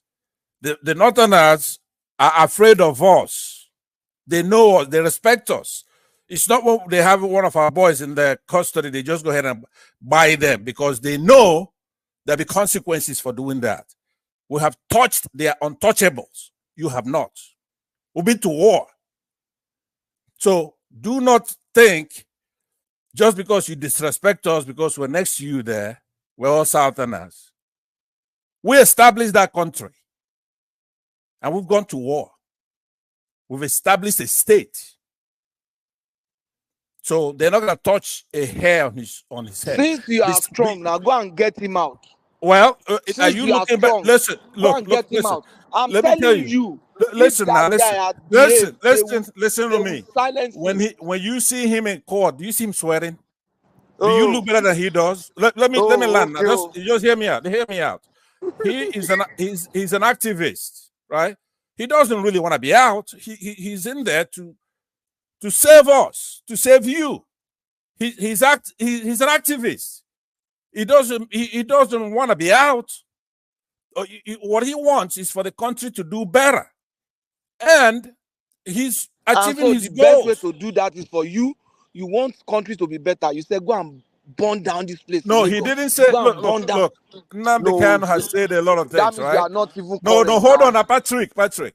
He has said a lot of things. Sometimes there are manner of speech. It's like we have here by our former president, Trump. There are way people talk. Sometimes they say, oh, Trump has lied. Look, Trump will say something like, you know what? I know better than the generals, believe me. And they say, oh, he lied. No, he didn't lie. That's the way he talks. When it comes to the real stuff, okay, maybe he says something about the Yorubas when he's making his jokes and talking, trying to like what one man does here sometimes, right? He will say things that an Igbo person will say, look, this guy is anti-Igbo, but he's just talking nonsense, right? So what I'm saying to you is that don't be judging us by the same yardstick you have. Just like earlier today, I saw you having the math problem. It's not you in particular, the Yorubas, right? Somebody says, look, there are only 80% of Igbos are agitating.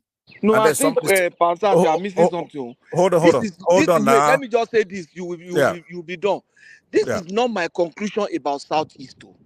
No, I know, I know, I know. This my inference. It's not about. I know, but I'm it's wrong now. particular You about know, Kanu. no, I So know. it's not. You're not It against has Kano. I know. nothing to do about Southeast.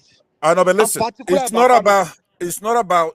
I'm not accusing you of what I normally accuse people like you. You okay, but you're still wrong now. Just because you're right sometimes doesn't make you right all the time. Right now, you're wrong. The history we have with the Northerners is one whereby we are far advanced from the rest of the country. So by the time they understand what we're doing, what we're fighting for, at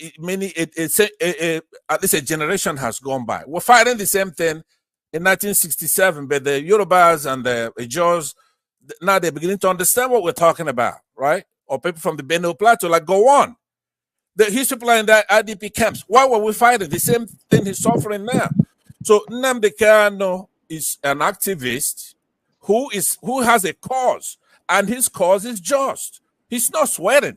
When you see him in court, he's respected because they know his cause is just. People, governments, and politicians don't really just go and kill people like that, right? They know that he's got a just cause. It's us that they're playing. They're playing with us. Eventually, Nnamdi is gonna get what he wants. Because who do you think is holding him there? You think it's Buhari or Tinubu? No, it's the Brits. That's who. That's who. Hold on, one man. I know. No, I don't want. I know. You are not going to ruin it. Back to your town. And next, you tell No, us I know you're gonna. Dangote did not build any refinery and all of that. Thank you. You know I'm coming for that. You know I'm coming for that. So we can clash now. So I could leave your platform. No, it's up to you. You know what you know what I'm going to degenerate the conversation, but listen, though. You because heard me that's talking. what you come here to do. No. Listen to me. You are not going to degenerate the conversation. I will not allow it. Whatever I say here is only going to make your platform better. All right, thank you. Back to you, Uptown. Okay, thank you very much for your contributions. The points I raised, I believe is okay. I don't know, but the first person that interjected me, you almost seem to be making my points here.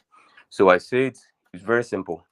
If you have a car, a keyless car, parked, and armed robbers are always coming to hijack the car to use to go and rob, you don't always target the armed robbers or target the driver, say, let me kill the driver and then my problem is solved. No, as far as that car, that vulnerable car is still parked there, when you're done killing that driver and you go to bed, another person will enter that car and use it again for the same thing, which is what we are doing.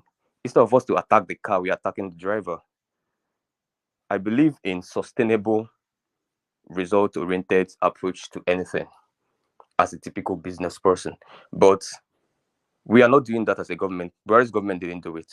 I think it's too lazy to do it anyway. It does not have the capacity to do it anyway. But we have to do it now, especially now that I believe we have better crop of Southeastern governors. The guy in Enugu is brilliant. The guy in Ebonyi is brilliant. Our star boy in Abia brilliant. Economist in Anambra, we disagree in so many things, but one of the most brilliant people we have in the country. So we have some star-studded team in that region right now, and I believe they were better than the ones that were there under Buhari, that really mishandled that space, led by Omahi, who does not have any leadership quality at all, heading that Southeast Governors Forum, because they were one of those that spoiled that space. They were one of those that pushed. People don't know it was the Southeastern governors that pushed for the prescription of that IPOB, not necessarily even Buhari. You know, they were the first people that went to fight this radio guy speaking on radio. They started making him relevant. Buhari waded in. And again, I wanted to correct the last guy. When this guy was arrested, and with the show of shame we were doing with our military, this guy hadn't degenerated yet to incitements. He hasn't, and anybody can testify to what I'm saying. The first time Buhari started going after this guy, he was still speaking to things like farmer headers crisis, which was actually a real threat. A lot of people didn't believe him then, but now the crisis is all across the southern states, and we are seeing what is going on today, how it's affecting food production around in the country.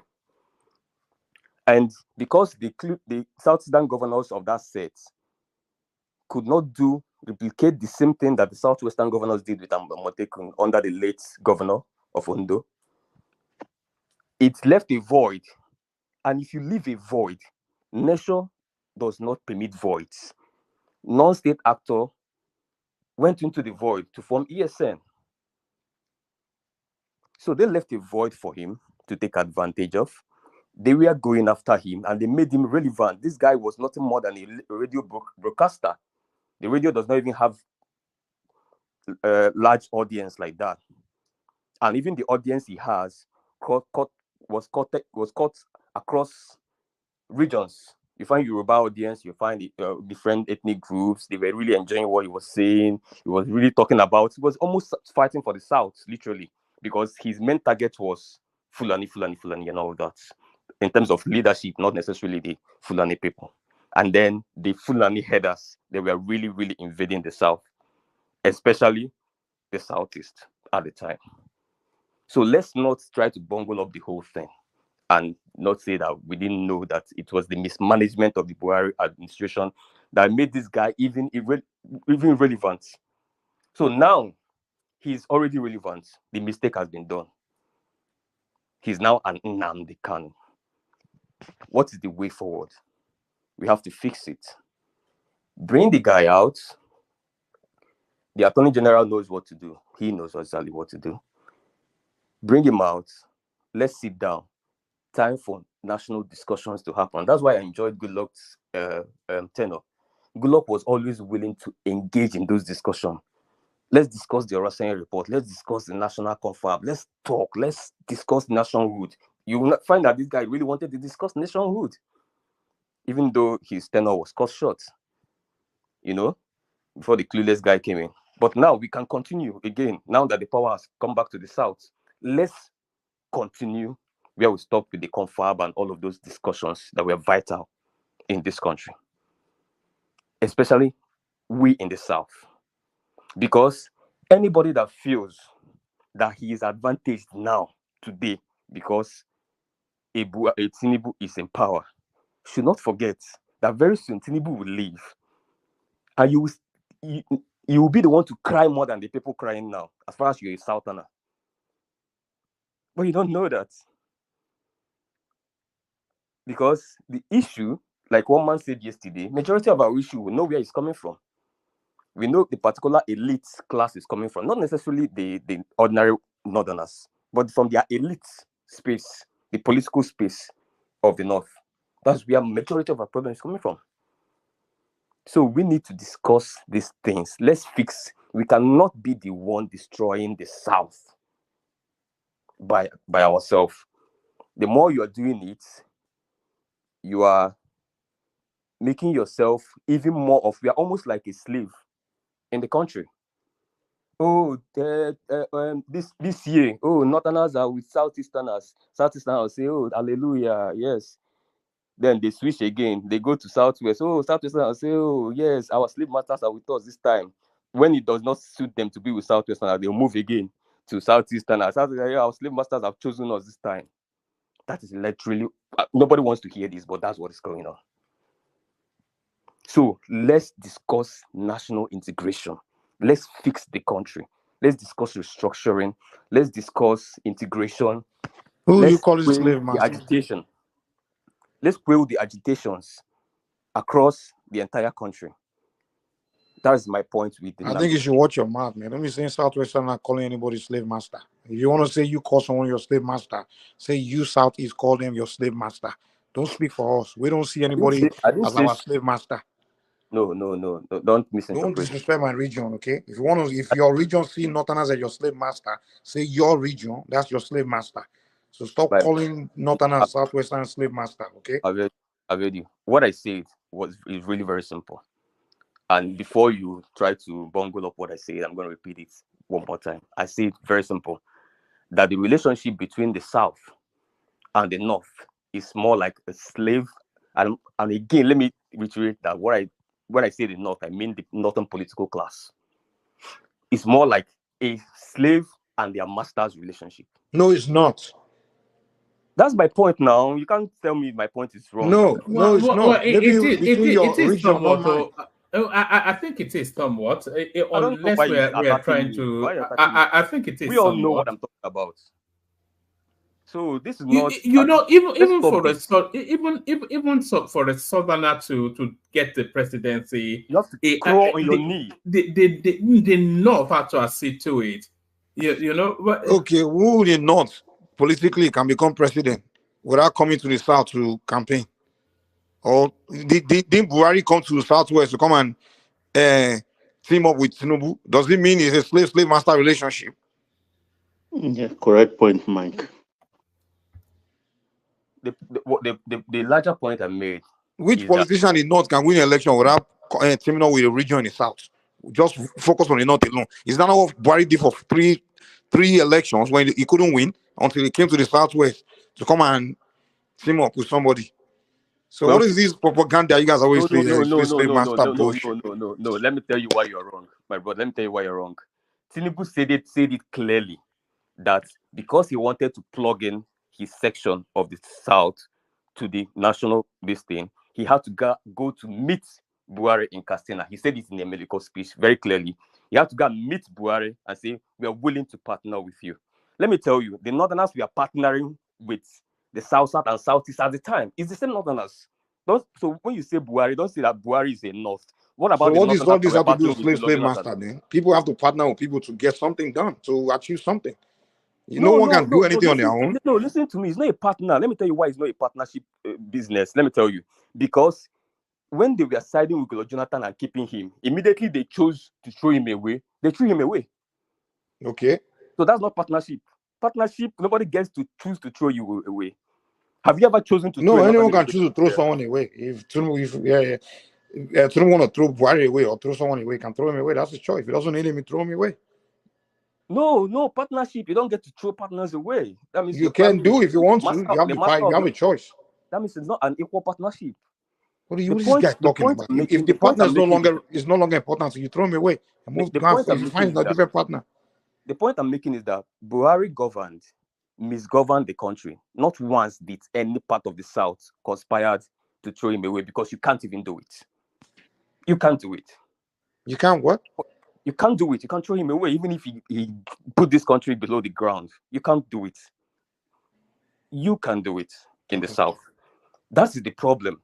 But now, look at one man brought a topic that, Northerners are moving like this, and everybody started jittering. Solly came here and started sounding almost like Nnamdi Kanu. Fulani is this, Fulani is that, just because of that fear immediately. But Southern governors we gather, nobody will be scared in the North. They're laughing at you. But just because this person Tatiku met this person and this one, we are all running from pillar to post here on this platform. Oh my God. So the issue is not really on that. The issue is that we have failed to do what is fundamental to make the country work. Integration. Let's talk restructuring. Let's talk integration. Let's quell the agitations. Let's actually build a nation. We don't have a nation. We are just just like we are using Molue to want to travel to London with Molue. We have not built the vehicle. That is the larger point I was making when I cited this. Let's build the vehicle. Let's speak to those national issues. And it begins with this one. And we can't do it by, if you say kill Nnamdi, you kill him, another person from Bangladesh will start tomorrow. When we are done, we die. Our children will be on the same conversation. If they kill him, the next guy will learn. The next guy will think twice before he come out to try rubbish. That's what's happening. Thinking twice now. Do you know why Nnamdi Kanu came out? Because they didn't kill Uwazurike. They should have blown his head off when he started that muscle. Nnamdi Kanu would have think twice. That is why I've occupied a lot of leadership. And if they have blown Ojuku's head off, Uwazurike wouldn't have thought about trying that rubbish. It's all this pardon rubbish that's causing this problem. All this pardon stupid shit that they keep doing. That doesn't make sense. Well, all right. Let's bring it down a little bit. But So I mean, we know what we did with Boko Haram, and we are still on it today. Nations are built. We are not a nation today. And that's the point I wanted to make on that. I believe that the larger population of my listeners understood what I meant, and that is quite gratifying rather. To the next topic, and it's probably the last one more. All right. Take us to. Do you want to take us to this one? Is a bit. It's a bit lighthearted. I'm not sure this one will be offensive in any way. It's the headline piece, and I don't think anyone has spoken on it just yet. Is the Alison Madueke, the husband, asking for his name back? Well, man, I'm not interested in Alison Madueke. I'll probably just speak on Wiki and round it off there. Okay. Okay. Do you want to speak on Wiki, or do you want to speak on this one? There's a new state evolving within Parliament, which has actually had its first reading. A TT state coming to a southeastern region near you. Shehu Sani reacts as bill seeking new southeast state scales first reading in National Assembly. So we've discussed this endlessly, but it looks as though it might well now be coming to fruition, an additional state for the southeast. It's a Ekiti, by the way, not Ekiti. When I first saw it, I thought it was Ekiti state. I thought it was. It means middle in Igbo language. Middle, center, yeah, center, more like it. So on the state creation, I've not really gone to look at the bills, probably to know what sections of the southeast are involved. But I think it's not just the TT states. There is the one more. I think there's an Adada state on the table too. I think there's an Anioma state on the table. The ones that will be, that's the section, the Asaba sections, basically Delta North, which is predominantly Igbo. So there are a couple of them on the table. For me,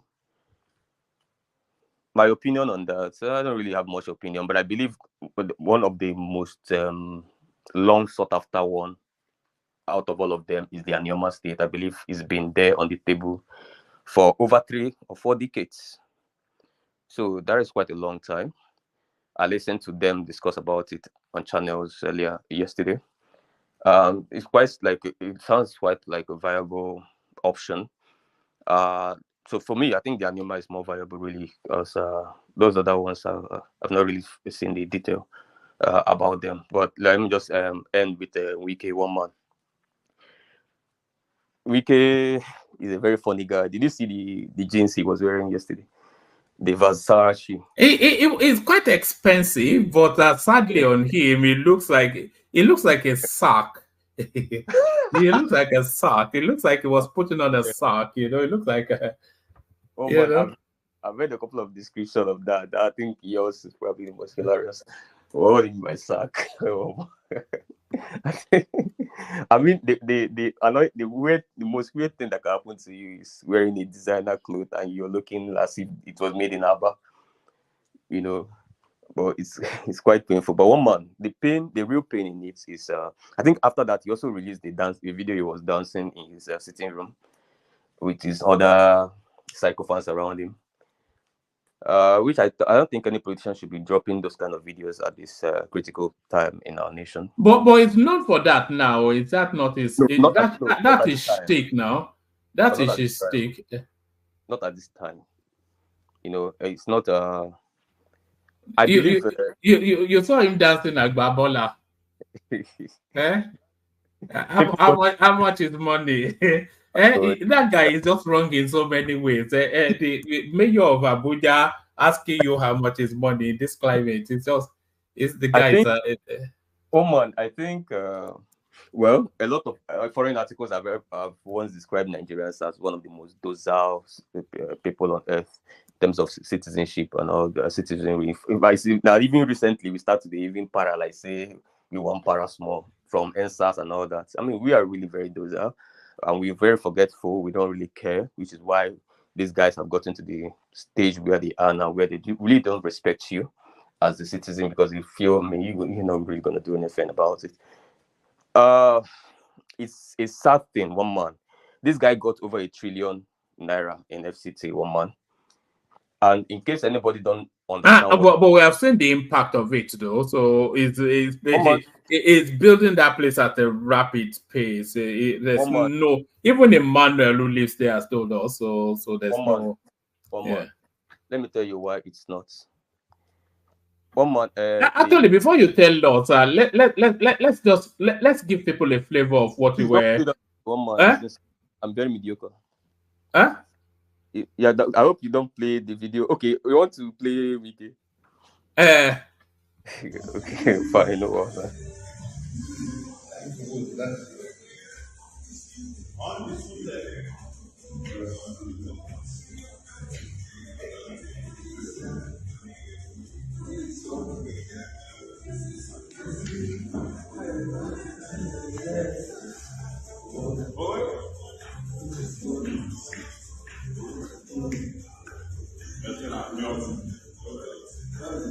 Obenekwe. Hey, Murugaga.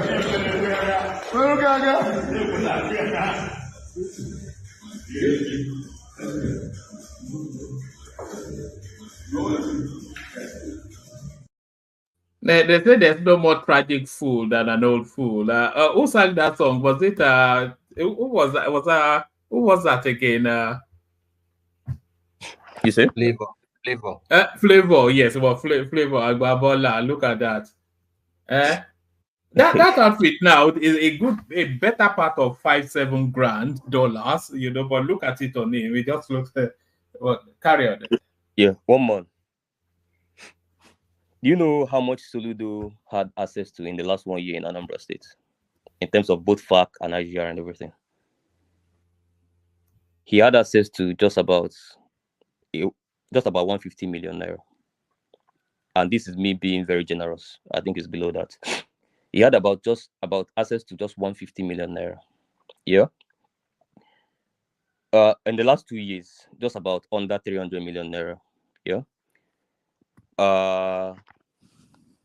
He has built over 300 and something kilometers of road in Anambra State, and this is still, and even at that, we are still. Well, the mathematics doesn't work. What mathematics? What part of it?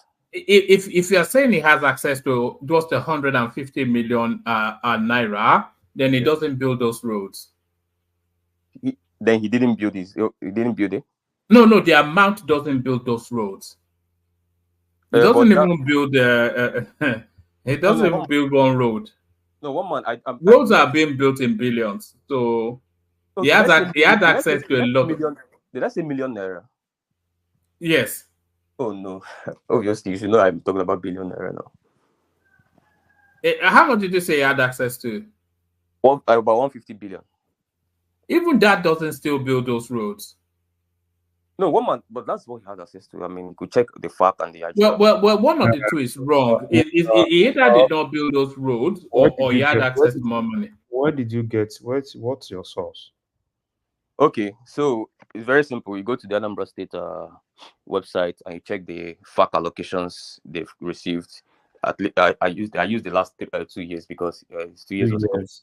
So and then sum it up, and then you sum up the IGR for the last 2 months as well. No, I think you need to. 2 years. I think you need to get your fact right. That's wrong. That's not right. Do you have a counterpart? Yeah, I can get it for you. You can continue. No, but you have. I'll get it for you. For you on this call. Okay, so for now, I'll keep making use of your Yeah. No. What Larry is saying to you is that those figures are too incredulous for. You said he had access to $150 billion naira, and he built about 30-40 roads. The two don't go together. No. Listen to what I said. I even mentioned kilometers. How do you guys count roads in numbers? 1, 2, 3 road and all that? That's weird. But I mentioned kilometers of road. How many kilometers of road did he build?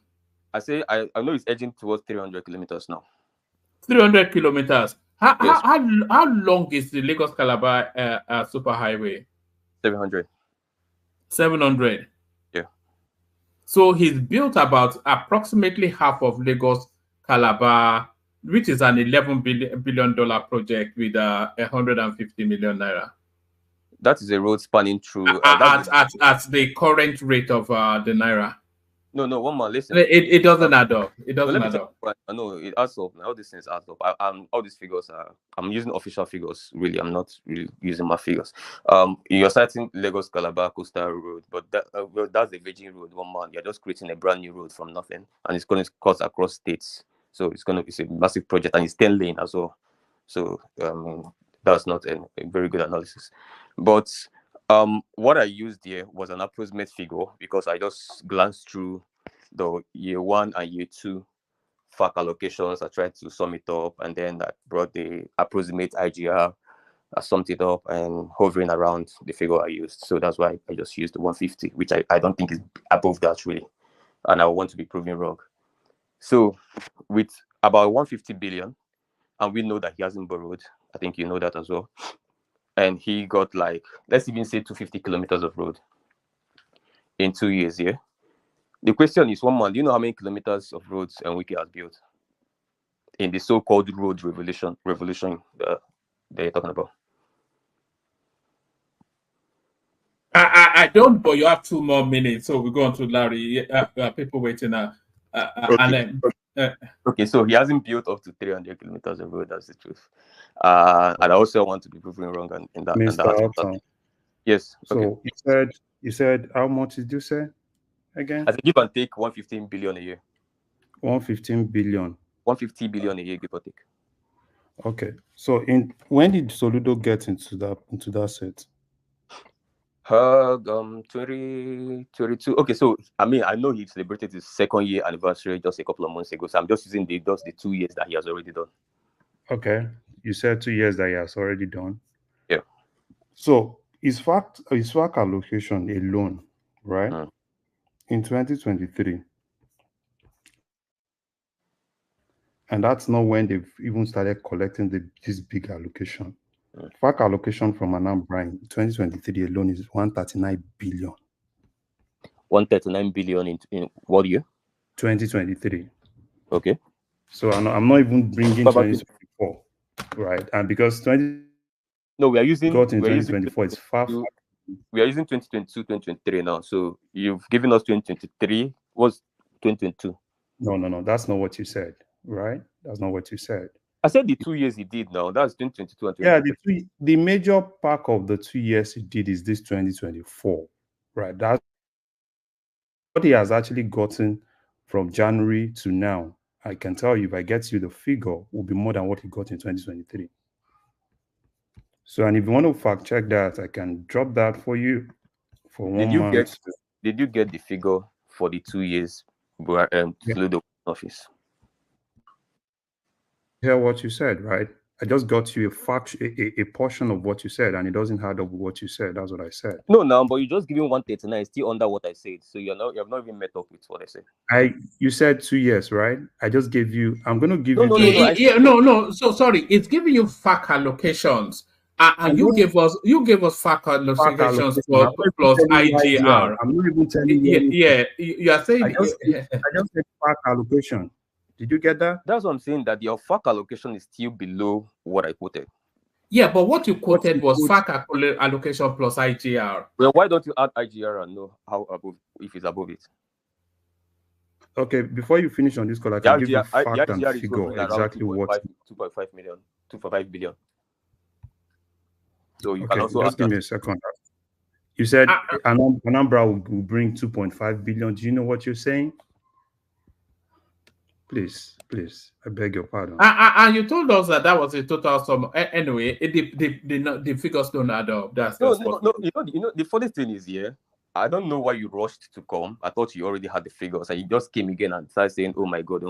No, because the figures they sounded incredulous. One man now, you're supposed to know how arguments are done now. I put that figure out. And he said he's going to go get a figure, and he took his time and went out. And he came back without a figure. Went out to where? Yeah, I just gave you one. Before you finish, I'll give you. You can continue. I'll give you. Okay, please do. I would really want you to, even if I was done talking. I'll still want you to. All right, bring it home, and then we come to Larry, who is the one challenging you on those figures. Yeah.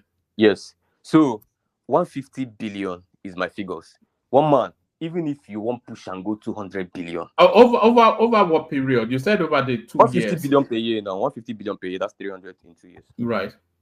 You know what I'm saying? So even if you want push and go 200 billion, so if you now double it, you know that the FAC allocations has quadrupled since they removed the fuel subsidy. Yes, he got an extra month into his 2 years. Yeah, I added that. He got some extra months into his 2 years. It doesn't add up, but carry on. One man, I want to be proven wrong, but what I'm telling you that now this is me graciously now for the purpose of the argument I wanted to make, graciously moving it to even 200 billion. In fact, one man, let me move it to 250 billion. I'm now adding an entire 100 billion to it. 250 billion per year, 500 billion for the 2 years, almost 300 something kilometers. And you know he's doing things across sectors as well, so a few things here and there. Now, so why are you changing? Why are you changing that? That means what you said earlier was not. No. So why are you changing? Can you go and get your fact now? You know, go get your fact. That means now. what you said earlier. See, the same thing. when you don't say, bros, this is actually a public platform, right? Get your and fact. anything you want to say, you want to be I'm asking sure. for facts. Yeah. Wait. Anything you want to say, you want to be sure, right? It's you know, I respect. I'm not sure. See, wait. I respect you so much, right? There are times that you want to bring assumptions, and there are times that you want to bring facts. And when you don't have the facts, right, it's better you kind of like put a little bit of clause that you assume. You get what I said? You assume, right? It's not like you're sure. This is going to be my. So what you said, yeah, because you said something, and I asked you, what was your source? You said you had a source, right? This is just more like, yeah, you want to write a paper and they ask you for reference and you said you have a reference. Brother, and why if you don't have that reference, now you're now. Now I know they like you. No, I'm not pushing Shama because you don't have the facts, and you said a whole lot of things. I came with numbers. Person without number is telling me with how will 150 billion? How will 150 billion? Ask me how. Bring your number now, bro. You know, I'm the like enter this kind of conversation. That's the kilometer of road that you said. This is just. That's how it works. So what is your number? You said 150. You said 150. I said clearly approximately 150. So I just gave you, okay, you said 150. I just gave you a single year. You gave me a 139. You gave me a 139. It's not even up to my 150 yet. Okay. So can you complete it so we know where we are? Okay. You don't want to take your time to actually. I'm here. I'm not. No, I don't want to argue with you, but deep inside you know, that's why you're shifting. Like, probably you say 500. Inside me. Bring your facts. You say. Let's talk. Let's say no, the people follow me. I know they like cho. Bring facts. I thought the original plan was to end it on Wike. Why are we now on Soludo? No. We're not on Soludo. I actually went to my brother. What happened was, I wanted to. One man said if they want to 1.something trillion that he was using it in FCT, I wanted to draw an immediate parallel for him. Why he's really not doing as much as anybody thinks he's doing in that space on that road, which is almost all he's doing there. And my guy wanted to come and start pressing calculator for me, whether it's 150 or 151.1 or 151.2, which is not really the crux of the argument. But the argument is, it's not just the road, by the way. He completed the infrastructure building. Yeah, that as well, and the rail service. He completed that as well. So let me give you fact for 2024. What Anambra actually got from federal in 2024. I'm going to drop that now. Right? We are listening to you. Well, continue. Oh, all right, bring it home, and then so because I'm about to bail out, hand over to Thomas. Mike is here as well, so bring it home. Mike has actually left, but bring it home, and then I'll bail out. One man, the point is very clear, and the reason why I even had to, and I still stand with the 150 approximate I did, because I just took a very sharp glance and don't do the mathematical approximate, which I made clear from day one, in 150 billion yearly. And why I said even if I move it to 200 or 250, it's just for the benefit for him to know that whatever, even if it's above 150, that still fall within my analogy, which I wanted to draw with Wiki. That's really the point here. Anybody listen to me understand what I'm talking about? So even if I'm using 250 per year and we are merging it to 500 billion, and this guy has built so and so kilometers of road, how much kilometers of road have UK built? Less than. So yeah, now this guy has over 1 trillion just in the space of a year. And if you calculate, in fact, I have it in good authority to tell you that that money that Wike has for 1 year in FCT is more than the money that Soludo is going to ever get in the totality of his entire 4 years. Now, the guy checking, you should add that to your assignment and check it as well. So you said Wike had how much? About 1 trillion plus. Oh my God. About 1 trillion plus in what? In what? In what? About 1 trillion plus in what? What do you mean by in what? In what? You said he had about 1 trillion plus. In what? The money is available to him for the FCT. How? How did you get that figure? Well, that's what the senator told us. How? That's what the senator told us. How are you told talking like this? You can actually say probably there is a budget. So how does he get that? I don't understand. How? How does he have 1 trillion? How? Don't even forget that he built the artery roads to the train stations. He refurbished the trains, and besides that, the train for 2.5 years for the train operators and service operators alone, I think he said was almost like $18 million. He did well. Don't let's denigrate what he's done. Take the irrelevancies of his personal behavior out of his actions. I think he's done well. For me, he's the #1 minister, followed by Umahi so far. Honestly, I don't like his attitude. I don't like his buoyant attitude and ebullient one. But man, he performs. Thank you, Vivo. Thank you, Larry. All right, Uptown. Do you want to round it up in a couple more sentences, and then we have to go on to? I think Prince Daddy wants to come in as well. Prince. Oh yeah, 1 minute, just quickly. To what Baba said about Wike, and I was going to chime in earlier. I think you also made a comment about it.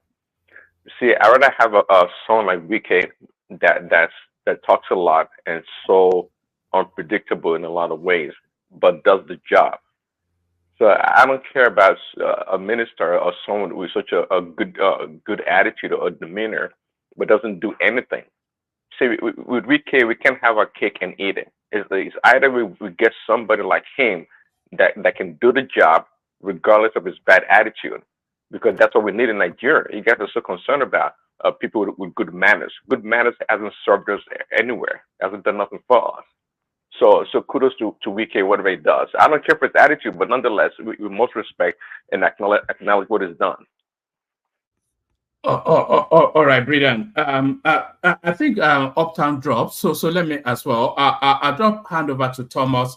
Larry to speak. Baba as well. Prince is there.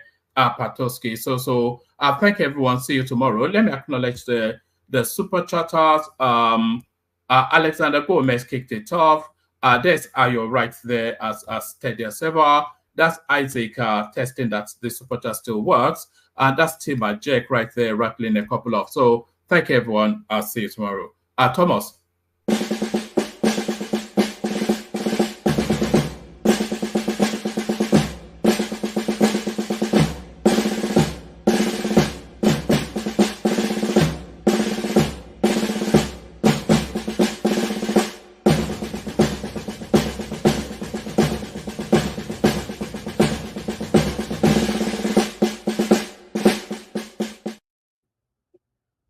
Esprit de call. Yeah. Don't mind me. Yeah. I think Who has the floor? Yeah. Prince Daddy just came in, he hasn't spoken. Baba, Shed No, Sorosa. it's Larry if Playtown has finished. It's Oh, yes, Larry's yes, yes. turn. Oh, yes, Larry, yes, yeah. Ekalesa, Àlàáfíà lẹ wà. Adúpẹ́ lọ́dọ̀ Ọlọ́run, bá mi kílẹ̀ o. Yes, one go. Yeah, Larry, you have the Yeah, floor. I is think Uptown gone? it's not here anymore. It's gone. It dropped. Oh, okay. Okay, Larry, carry on. Okay. Yeah, Larry, you can have the floor. So I think you are trying to yeah. tackle Uptown about this data like Peter Obi. No. You I was know, not Peter trying. Obi just plug data from the here, so they are following the footsteps. I was not trying to, but I just wanted him to state the fact, right? When you say somebody has 1 trillion, you see, Uptown knows better, right? You can actually have a budget. Having a budget doesn't mean that you have the cash. No. Right? Even So if our implementation of our budget is like 65 thereabouts, yeah. Exactly. So that was what I was saying. So for him to have said, "Oh, Wiki had 1 trillion," that's huge. That's huge. 1 trillion is huge, right? And we can never even get. He didn't get something, close to that at all. You understand what I'm saying? So for him to have said that, because obviously, and all those things we are saying, if Wiki is not even up to a year in FCT, right? He's not even up to a year. And if you can't even get the budgets that FCT has, it's obvious, right? It's not like, he has all those things. So that was what I was trying to make him clarify. You may not like some Larry, sorry. Uptown, I think he dropped, but is used to saying a lot of things, quoting a lot of things, and you're probably the only person so far that's challenging with figures and logic about what he talks about. He just talks and just says things that don't add up. And I'm glad you were challenging him at every point. No. I don't mean to, because I don't really like challenging people. You understand what I'm saying? But, sometimes, because I like him so much, I like his analysis, but when you are dishing out some figures, right, you just have to be sure. And that's why I asked him, right, what's your thoughts? Larry, he's following Peter Obi's footstep. Peter Obi just plugged data from the air, from Indonesia, Madagascar, Egypt. Yeah. Yeah. So now coming to for me personally, right? I think a lot of people, because of probably our political leaning, we tend to want to let's, because we don't like this person. I can tell you that in terms of what Wike has actually done in Abuja, people are saying, "Oh, probably Wike did just road." No, Wike didn't just do just roads. Wike is basically, kind of like, is he repairing or building schools and things like that? There is a whole lot of things. And what Wike did was, when he came in, he had meeting with all the area councils in Abuja, from Buhari to Ama to Bagbalada to Kuje and everybody. And he asked them, what exactly do you guys want? And each of them actually picked their top priority projects, what they want, which I think is actually the best thing to do, right? If you say, oh, fine, it's schools that we want, it gives you schools. If you say it's this you want, it gives you this. And this is the first time in FCT where you have a minister that is not just focusing on Hamak, right? And or the Abuja within the city, that focus, that goes far back to even places that a lot of people have not really been to before. Go to inside Kuje, it's working Kuje, go to go to Buhari, is working in Buhari, go to Gbagbalada, you see FCT presence in Gbagbalada, and a whole lot of places like that. You may not like his style, it's normal, right?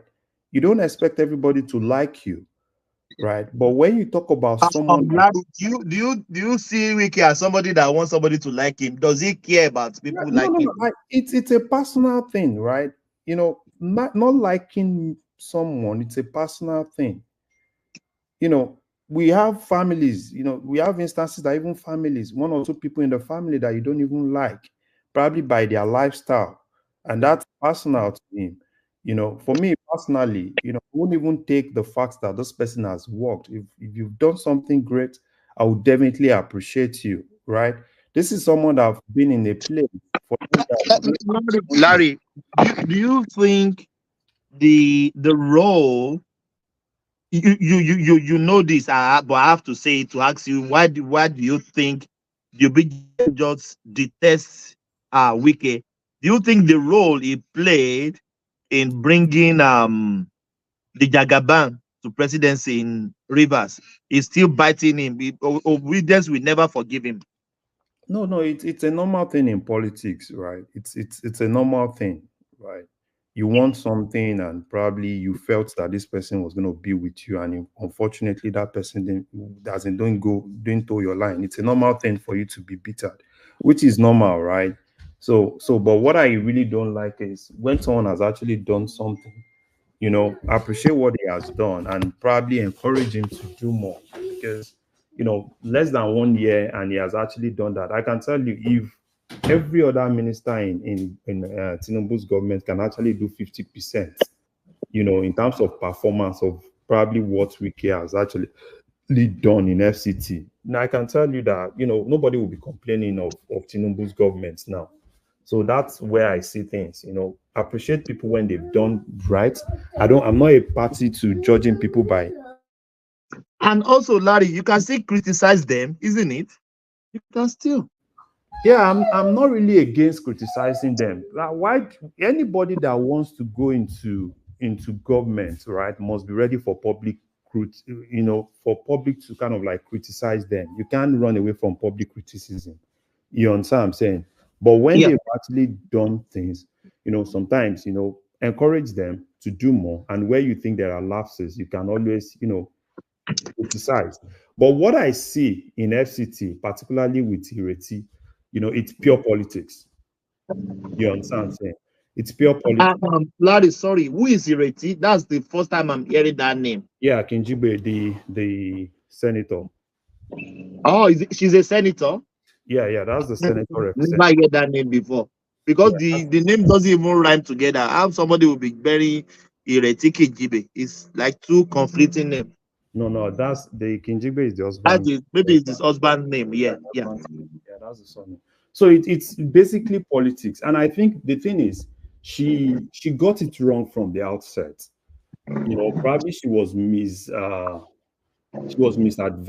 I don't know what to use. Particularly when she started, she was like, "Oh, probably the FCT minister is supposed to report to her, blah blah blah blah blah. That she's actually the highest person in FCT, blah blah blah blah blah." That was exactly where she got it wrong, right? Because the FCT minister does not have anything to do with you, right? The FCT minister reports only to the president. It's the president. Larry, you are not the one that appointed him. Larry, are you sure of what you're saying? Yes, I'm sure. That she was ill-advised to think she was the highest. Yeah, because she did an interview when she first. Do you know? It's everything started with an interview she did in Arise TV, not this time, right? When she first came, when they had the first issue, that was the genesis of the whole thing. You know, where I think Abati at the point was kind of like making her, you know, understand that the minister does not even have anything to do with you. But even probably by normal association, oh, this person represents this place, so let's work together. That's good. And everything still depends on probably if the president, you know, wants the minister to toe that line. It's not like probably, because even the minister, right? The minister, you know, in terms of scrutiny and some other things, the minister, you know, it's kind of like has one or two things to do with the Senate Committee on FCT and the House Committee on FCT. Not really probably because Ireti is from FCT, you know, she has to scrutinize, you know, everything that happened in that particular committee. And she's also part of that committee. So when you are part of a committee, which means you have a voice in that committee, right?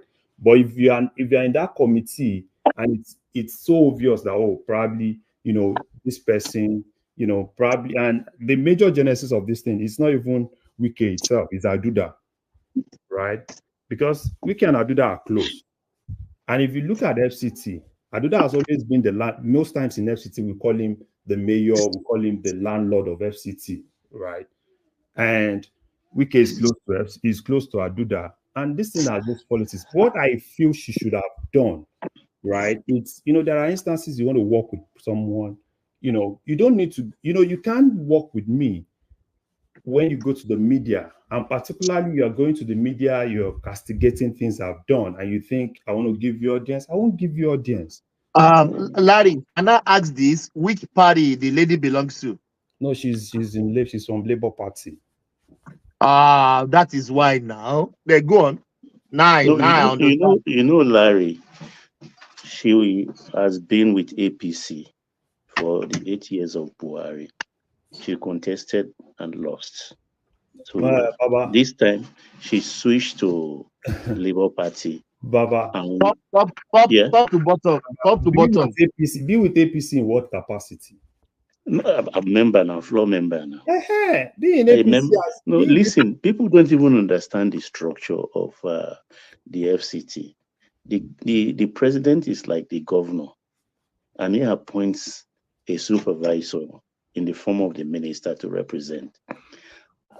Our FCT has 2 House of Rep members and 1 senators elected, and the National Assembly is supposed to act as the assembly, the lawmakers for the FCT. The FCT doesn't have an assembly, it's the National Assembly. So the other 2 legislators are not even talking. Why is she the one talking all the time? And don't forget, her history dates back. Her husband was Abiola's deputy, and he served Abacha. The husband served Abacha as a minister. The Nadeko people never forget the husband. The same King Gibe?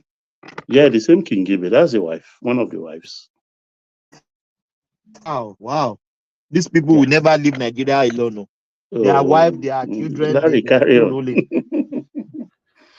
So for me, I think it was actually how she started. That was the genesis of the whole thing, right? Because there are ways that you start. You are the senator, from FCT. Number one, if you are a senator of FCT, nothing stops you from working closely with the rep members from FCT, and you guys will come as a voice, right? Than you expecting that, anything that has to be in FCT, you have to kind of like have a say. And the whole thing actually started from Senate. She wanted to be chairman Senate Committee on FCT, right? She lobbied for it. She did everything. She felt, probably Akpabio was going to give that to her, but unfortunately she didn't get it. And part of what she was saying today was kind of like trying to indict Akpabio himself, and which I know what would definitely happen. I'm very sure if she goes back to the Senate, they will actually call her to order, right? That you don't go, that you don't go on national TV and castigate the Senate, and a whole lot of things. So I think she handled it. She didn't handle it very well, and she felt, me going to the press, because the moment you go to the press to castigate someone, you don't expect that person to give you audience, right? Because you open yourself up. Which was actually what she did. And which is still what she's still doing.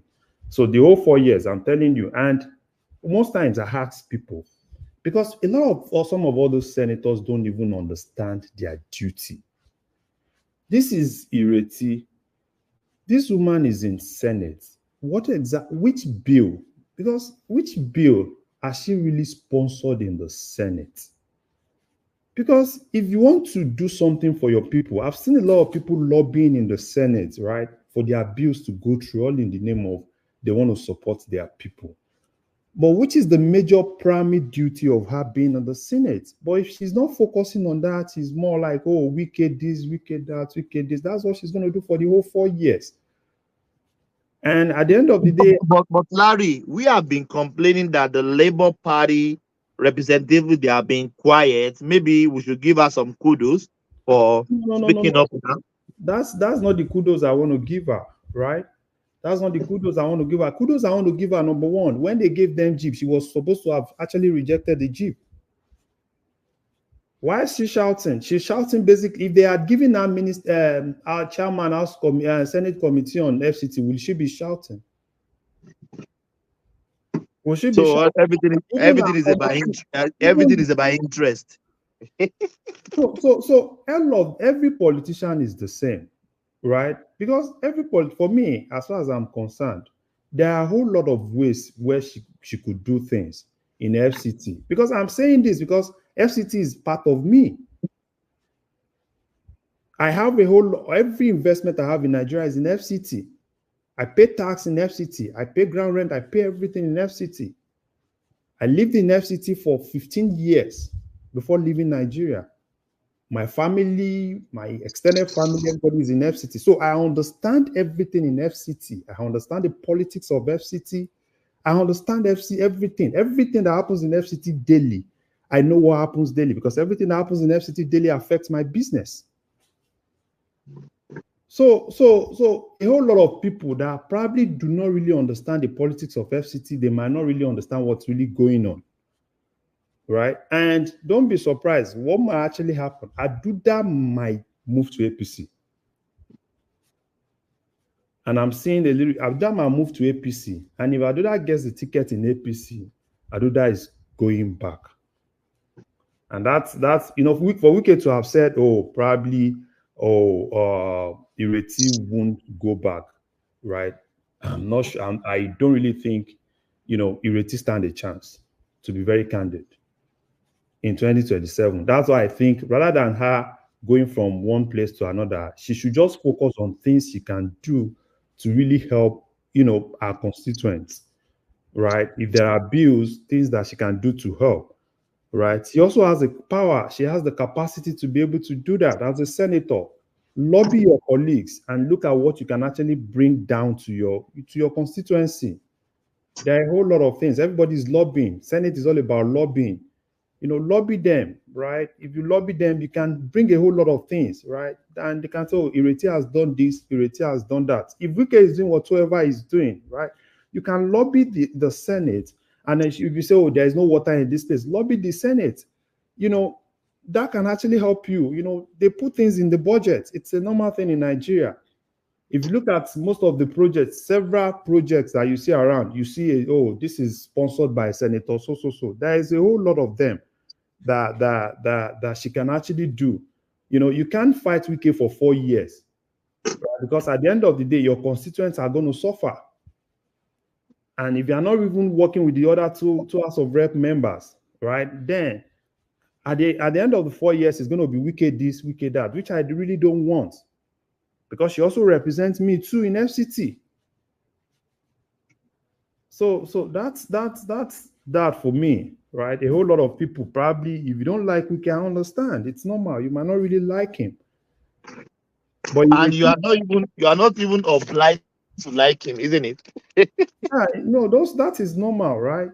That is normal. It's better for me personally, right? When I know that this is this person's behavior than someone that I don't even know his behavior, right? People can pretend. I've seen politicians pretend. But for me, I know this is Wike. Wike says it the way he says it, right? It's just like Trump. You can predict Trump. Like, this is what Trump is. This is who Trump is. So I don't even care about how he does his personal life. Some people said he drinks. I don't even care. That's not what I'm really, really interested in. I'm interested in his capacity and what he can actually do and what he's going to do. That's what I'm really interested in. So everything Wike does in Abuja affects you directly, indirectly. So that's what I'm saying. Everything he does in Abuja, it affects my business. It affects my properties. It affects my extended family in FCT. So I don't know much about Lagos. Even if I'm in Nigeria today, probably if I just go to Lagos to see one or two people, I'm going to my house in Abuja. I pay ground rent on my property in Abuja. I pay tax. My business pays tax in Abuja. So I don't even pay so that's why most times I don't talk about Lagos because I don't know Lagos. I can count the number of times, right, that I've been in Lagos. So when people come and talk, this and that, because a lot of people don't really understand some of all those things, how things work in Abuja. So, okay, as far as I'm concerned, for now, I think he's doing good. Yeah, 9 months, 11, 10 months. It still has a long time to go. Probably if he's not touched this place, then if he's touching road now, probably will still touch. Now he's touching schools, he's touching transportation, right? Probably if you say, oh, it's water that is remaining, yeah, it still has another time to look at water. You can't look at security. It's a whole lot of things. So you don't expect him to do everything in probably 10 months. So it still has, he can still do more. At least what he has done, he can't go back there to do it again. That is done and dusted. That is done. So let's focus on other things rather than us kind of like, oh yeah, this and that is this. I don't even care if you like. No, Larry, you should understand. Opposition will never give you any credibility. If they are giving you credibility, they are not selling their own market. You understand what I mean? Yeah. I'm not even. Don't praise. It's not my opposition. Don't praise, but don't dispute facts. That's but they have to in some way. Larry, you understand what I mean? They have to, because that speaks to their own the failure of the government is what they are banking on, so that they can tackle the government at the next election. So they will never give credence or credit to any people in power. You know that. Yeah, well, it's politics, and everybody. That is Nigerian politics. You see Uptown speaking, Obedient speaking. They will demoralize them so that their own party. Yeah, that is politics. The day we stop playing politics with anything in that country, that is the day we'll move forward. No. That's it. It's and that doesn't really mean that Tinubu is really doing the best. He's doing very well. So let's put that too, right? It doesn't mean that Tinubu is for me. There is a whole lot of missteps. But still there are one or two places that I think he's actually trying. And but for me, I think there's still room for him to improve on some of those places that we feel he has not really done the best he could do. So that's that. So the other one I want to talk about, Dangote and interest rates. Yes, they go to that. I know that is your space. Yeah. Yeah. So I've seen a lot of people say a whole lot of things. You see that interest rate is high, this and that. I understand, but it's a very delicate situation, because number one, there is no way interest rate won't be high. It's just an unfortunate situation that we find ourselves in. But what can the government do? That's what we should be focusing on. And I think they've just started what they are supposed to have done since, right? Tax incentive for manufacturers, if it's possible, right? Let them pay zero excise duties and all those things on, manufacturing inputs. These are things that they are supposed to have done before, because interest rate can be high, but if you can actually look for a way to increase productivity, at the end of the day, you get to a point where things will meet at equilibrium, and at that point, it's either up here or there or down here, right? There's no magic to all those things, and it's not like there is one single truth, one single solution to solve this thing.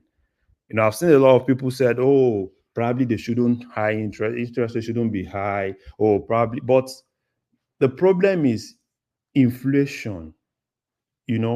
Inflation, it's high, and there is no way, I don't see any magic they are going to do. But I think what they can do, it's what they've just started now. I think they just started. I think for now, they said pharmaceuticals and some other manufacturers, if they actually have things, manufacturing inputs, they won't pay, I think, some tax and some other things. Those are things that they can do.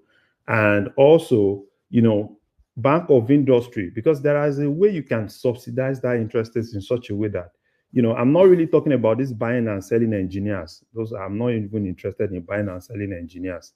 I'm interested in genuine manufacturers.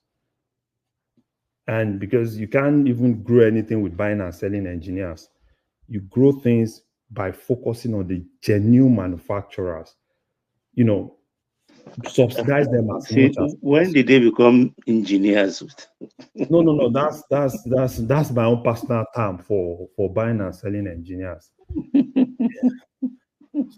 So for me, right, focus on those genuine people that are genuine. People like Innocent, they need support. And I know Bank of Industry have been supporting him, right? Support him more, let him scale, right? There are some other people that they can actually support. For Dangote to come out, a lot of people don't understand. Dangote is not coming out for himself. Dangote is basically saying what other people are facing. Dangote refinery, Dangote has gotten what he wants. If Dangote needs money today, all he just needs to do is just to make the refinery open and let people invest. People will bring money. So it doesn't even need banks to say, oh, they want to. Probably like 2 years ago, we can say, oh, probably Dangote needs the bank. You understand what I'm saying? But for now, if Dangote tries to like make Dangote refinery public today, and he said, okay, this is the number of shares, and I'm telling you in 24 hours, he's going to sell everything. But the government, Larry, has suspended. Like Guguru. The government has suspended withholding taxes for companies. Yeah, so all those excise duty, VAT, everything, they've cancelled it. That's what I'm saying. That's why I said, things they are supposed to have done then. They are just, Baba, imagine if they've done this, right? Like 7 months ago. Baba. That's true. That's true. These things are no. Sorry, quick and quick. Not true. Listen, see, nobody knows everything. Okay, but that's why we're human beings. Something goes wrong, then we're trying to make amends or change course, bring about correction. Now, you were saying earlier, Larry. See, there's no perfect government in the world. If you knew how many missteps happens in America and the Western world, you might be surprised. I don't know. Mm-hmm. But the key here, though, and that's one thing. That's why I supported Tinubu, the ability to, or the ability or the skills to change course when something is wrong, to find alternatives or solution, and try to pursue that route, that direction, not to be stubborn and think you know it all.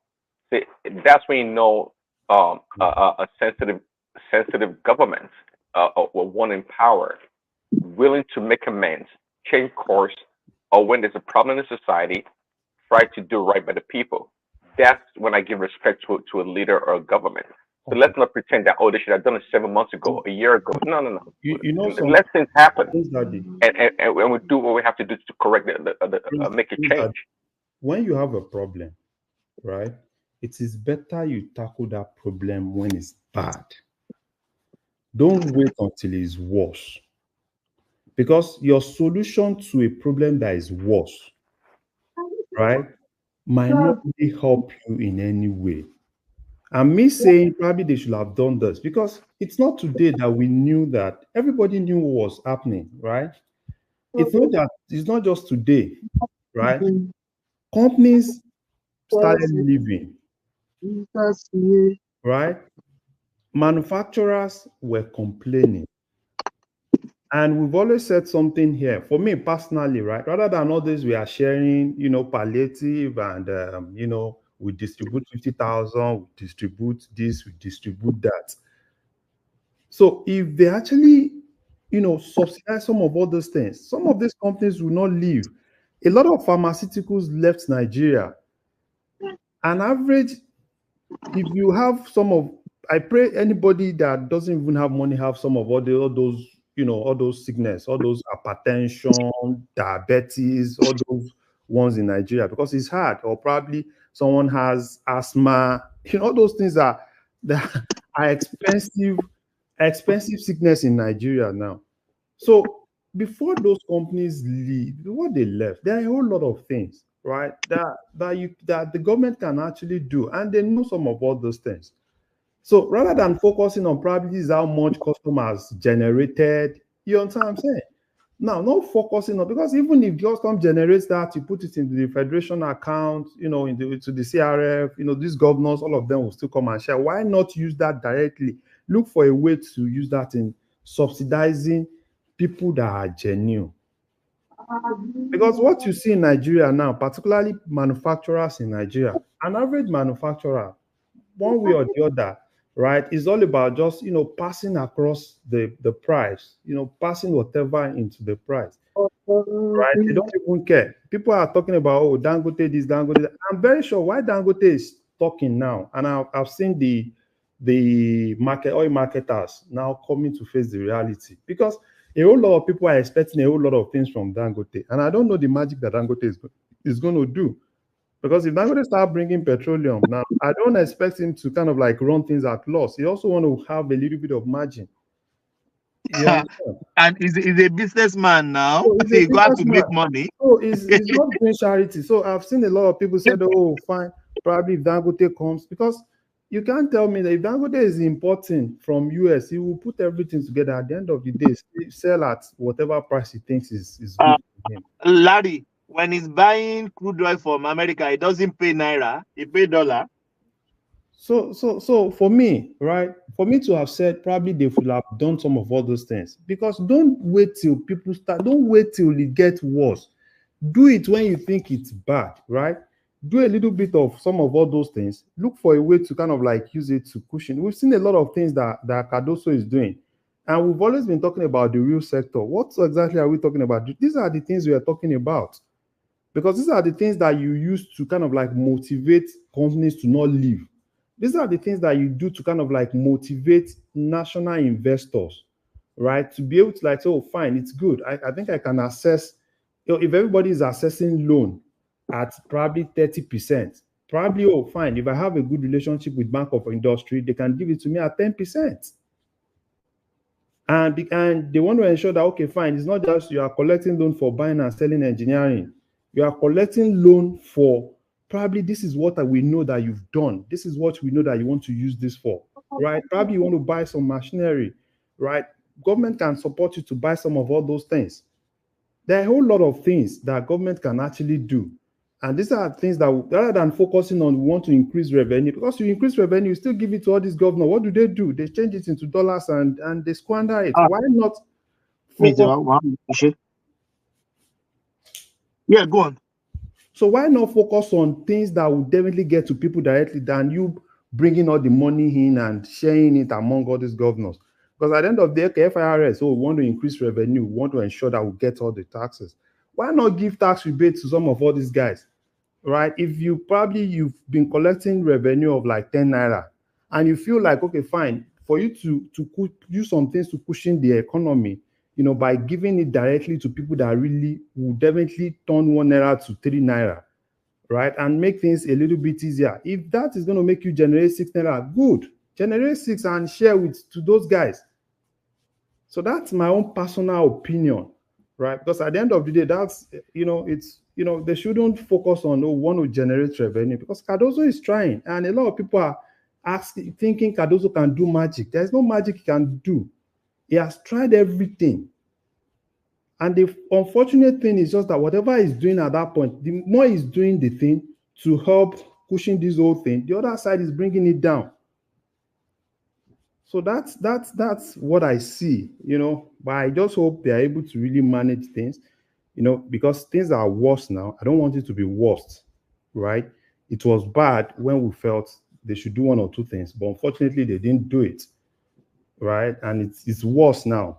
Now they are bringing some of all those things, and they need to follow it too. They follow it through, because one thing is for you to say, oh, we want to do this, right? Another thing is, are you really following it through? So that it won't just be more of like, yeah, we're just giving policies, right? And we're not really following through the implementation of some of all those things, because those are things that they really need to do, so that at the end of the day, you know, they can actually have at least something to support the economy. I want Nigeria to be successful, right? Because a whole lot of us invest in Nigeria not because we want to generate anything. My company in Nigeria, it's not like the company is even giving me anything. I've been putting more money in the company.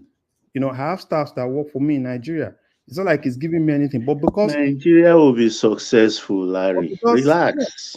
Because a lot of us have passion in the country. That's why every time when I pay, when I pay salary, I'm like, okay, fine. It's not like they can't even sustain, the company can't even sustain paying salary. I pay salary from here.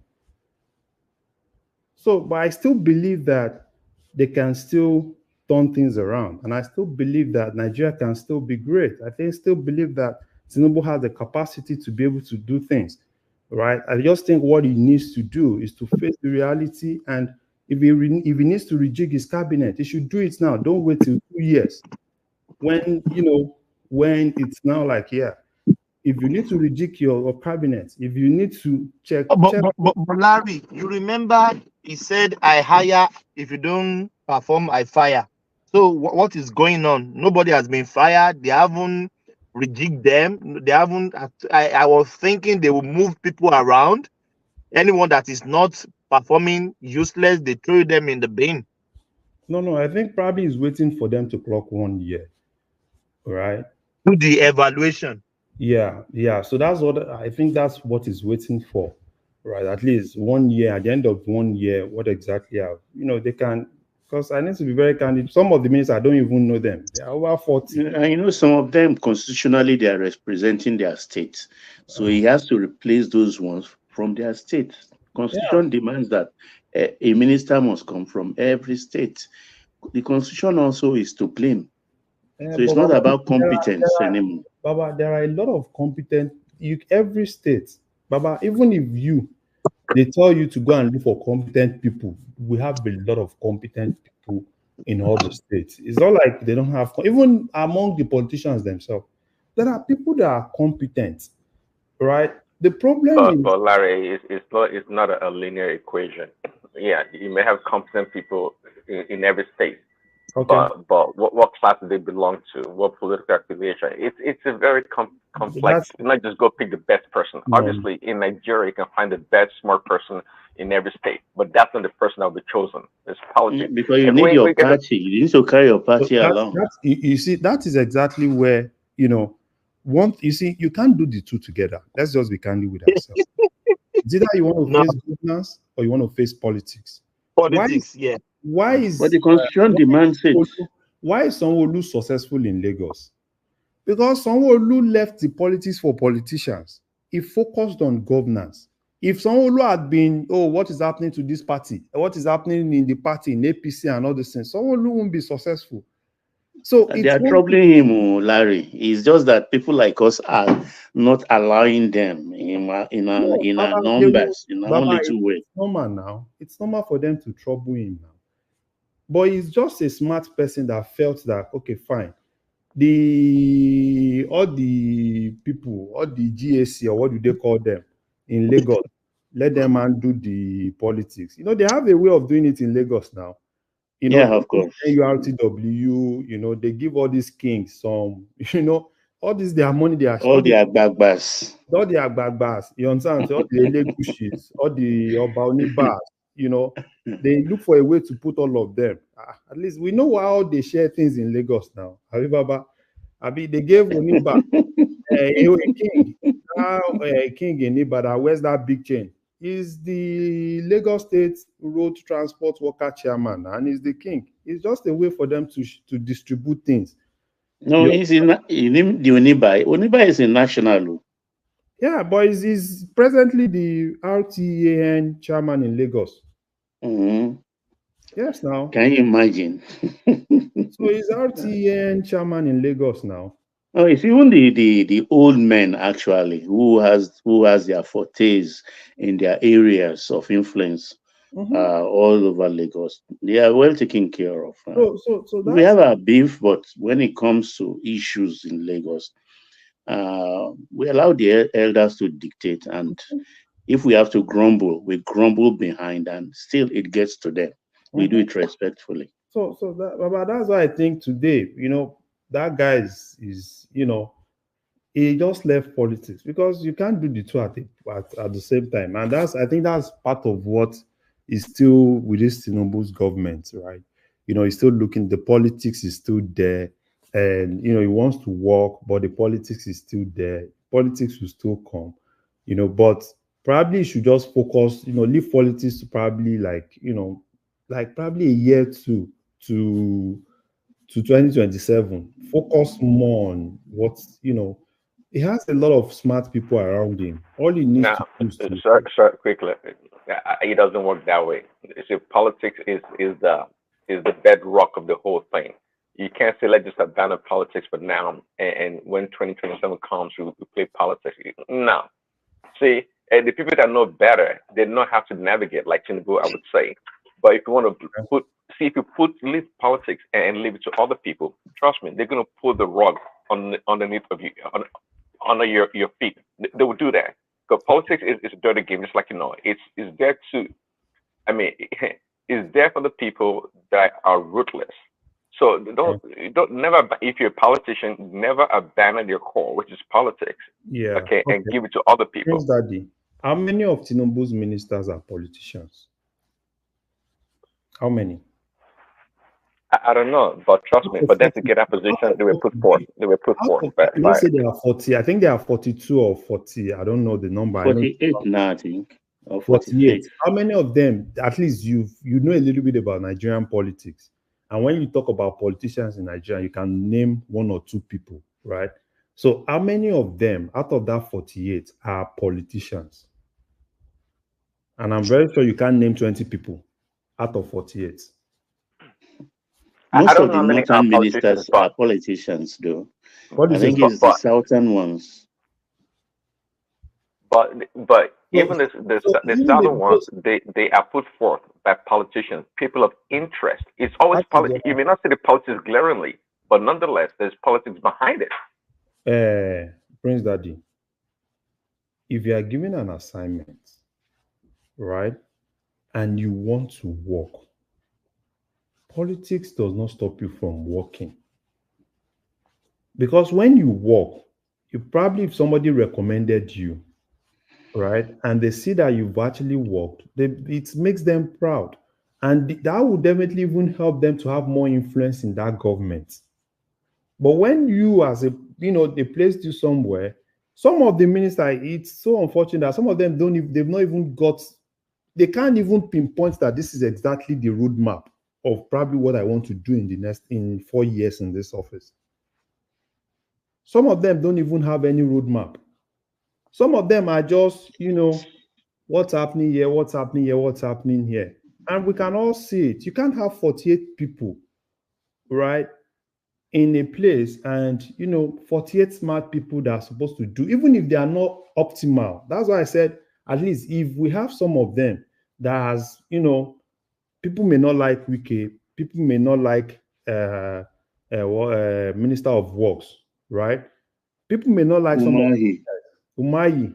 But those are the politicians that we are talking about, politicians.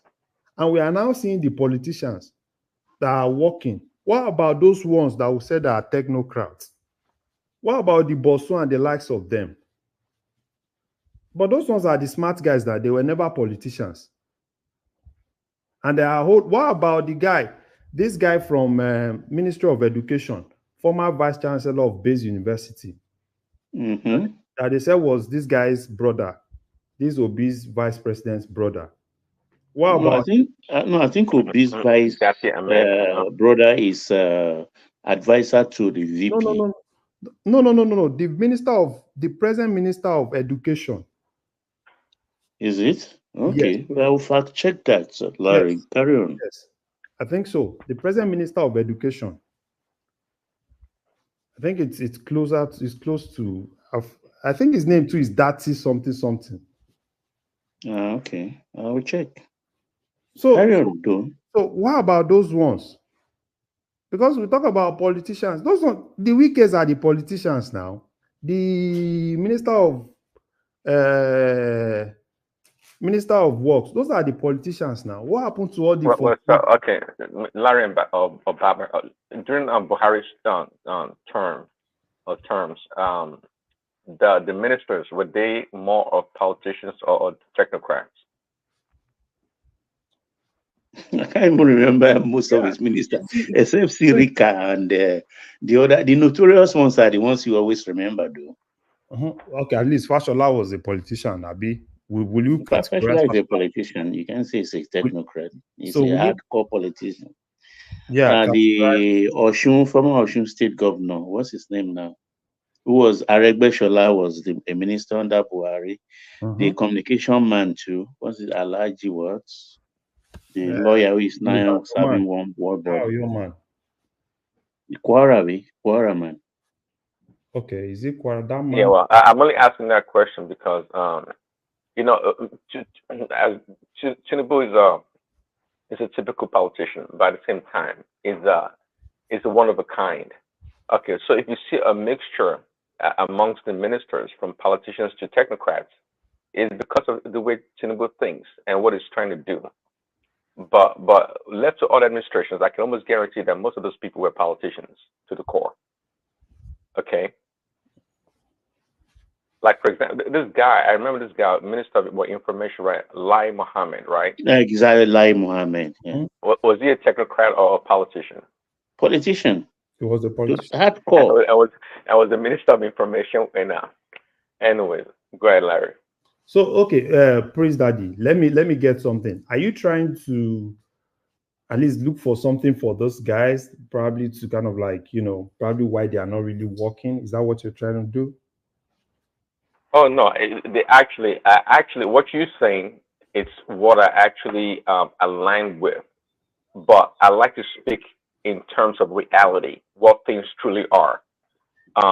Ideally, what you're saying is the right thing to do. Put the right people, the technocrats or the experts, to be in charge of this ministry and reform this ministry and do the right things. But again, this is politics. Let's not pretend that it doesn't work that way. I like to face things from a point of reality. What needs to be done?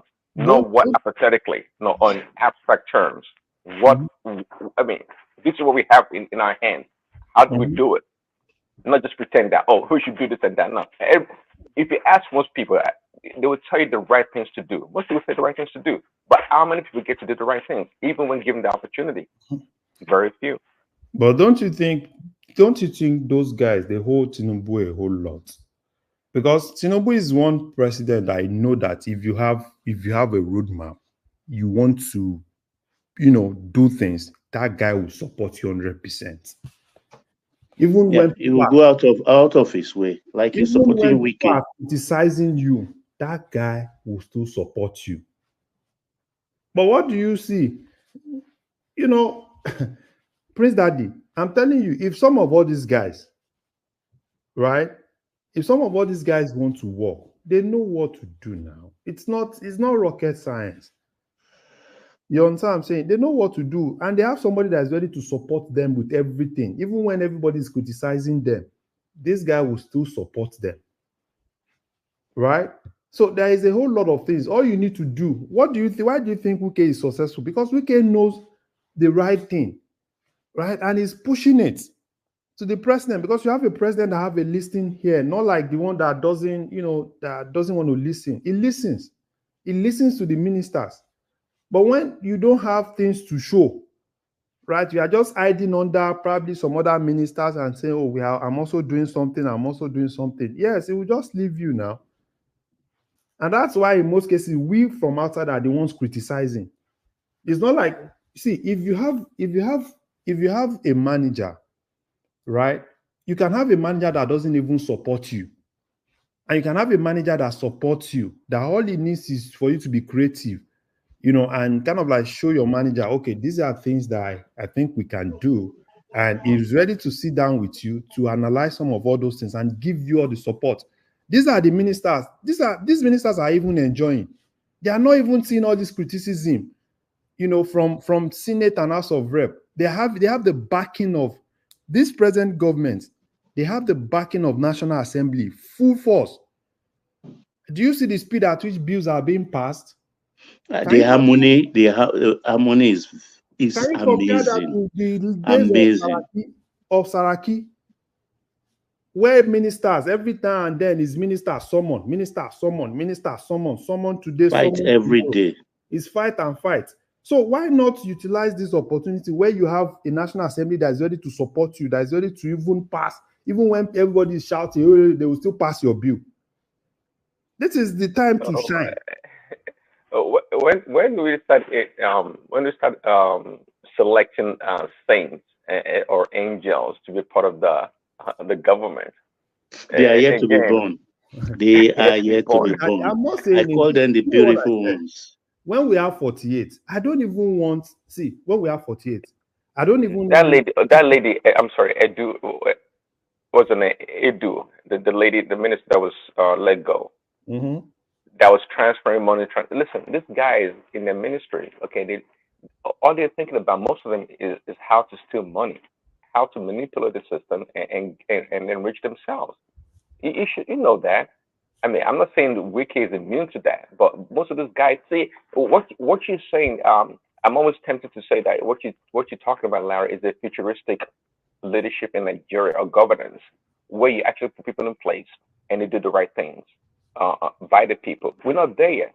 See, I mean, Tinubu can't do it overnight, especially in 1 year. Okay, especially in 1 year, we've not cultivated. I mean, if people say, "Oh, let's put on the young people, this and that." Yeah, it's not the young people that's stealing money. That governor, Habilo, what about him? Say it's in our blood and the DNA, and what you're asking for is going to take some time. To even think that one is under 50, I can't believe it. I mean, praise daddy.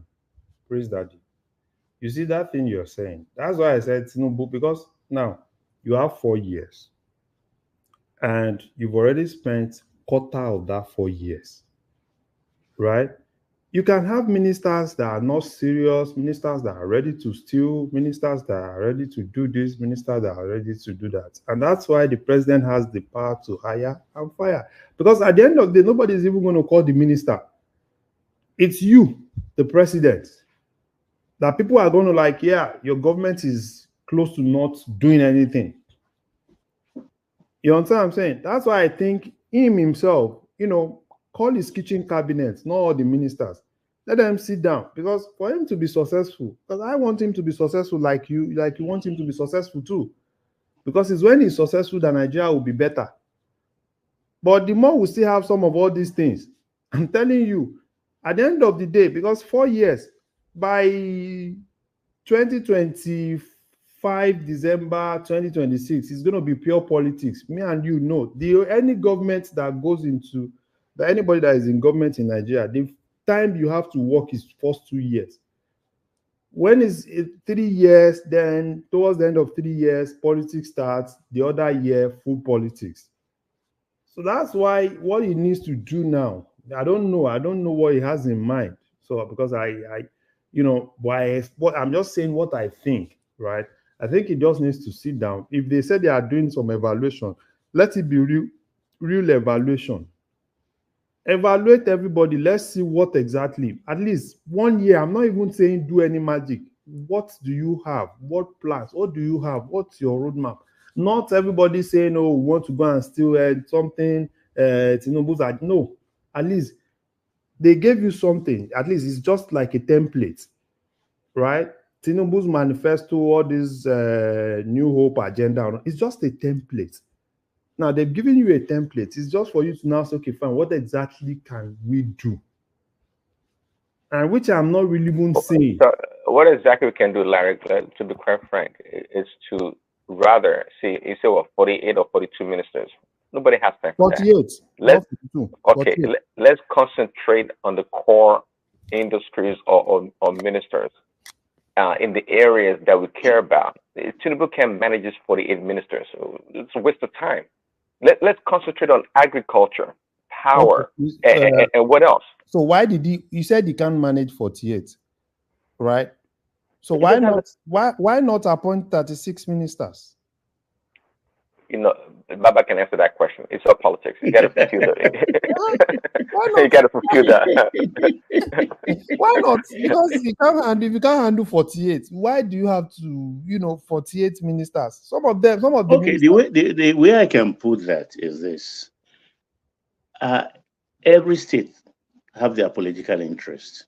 Mm-hmm. So, if constitutionally you have to get a minister from every state. Your party, of course, will bring those ministers. And as president also, when you know you satisfied the constitutional requirement, you now bring your own men in. You understand? Give them the principal ministries that will elevate your government in governance and spread the rest amongst the 36 remaining.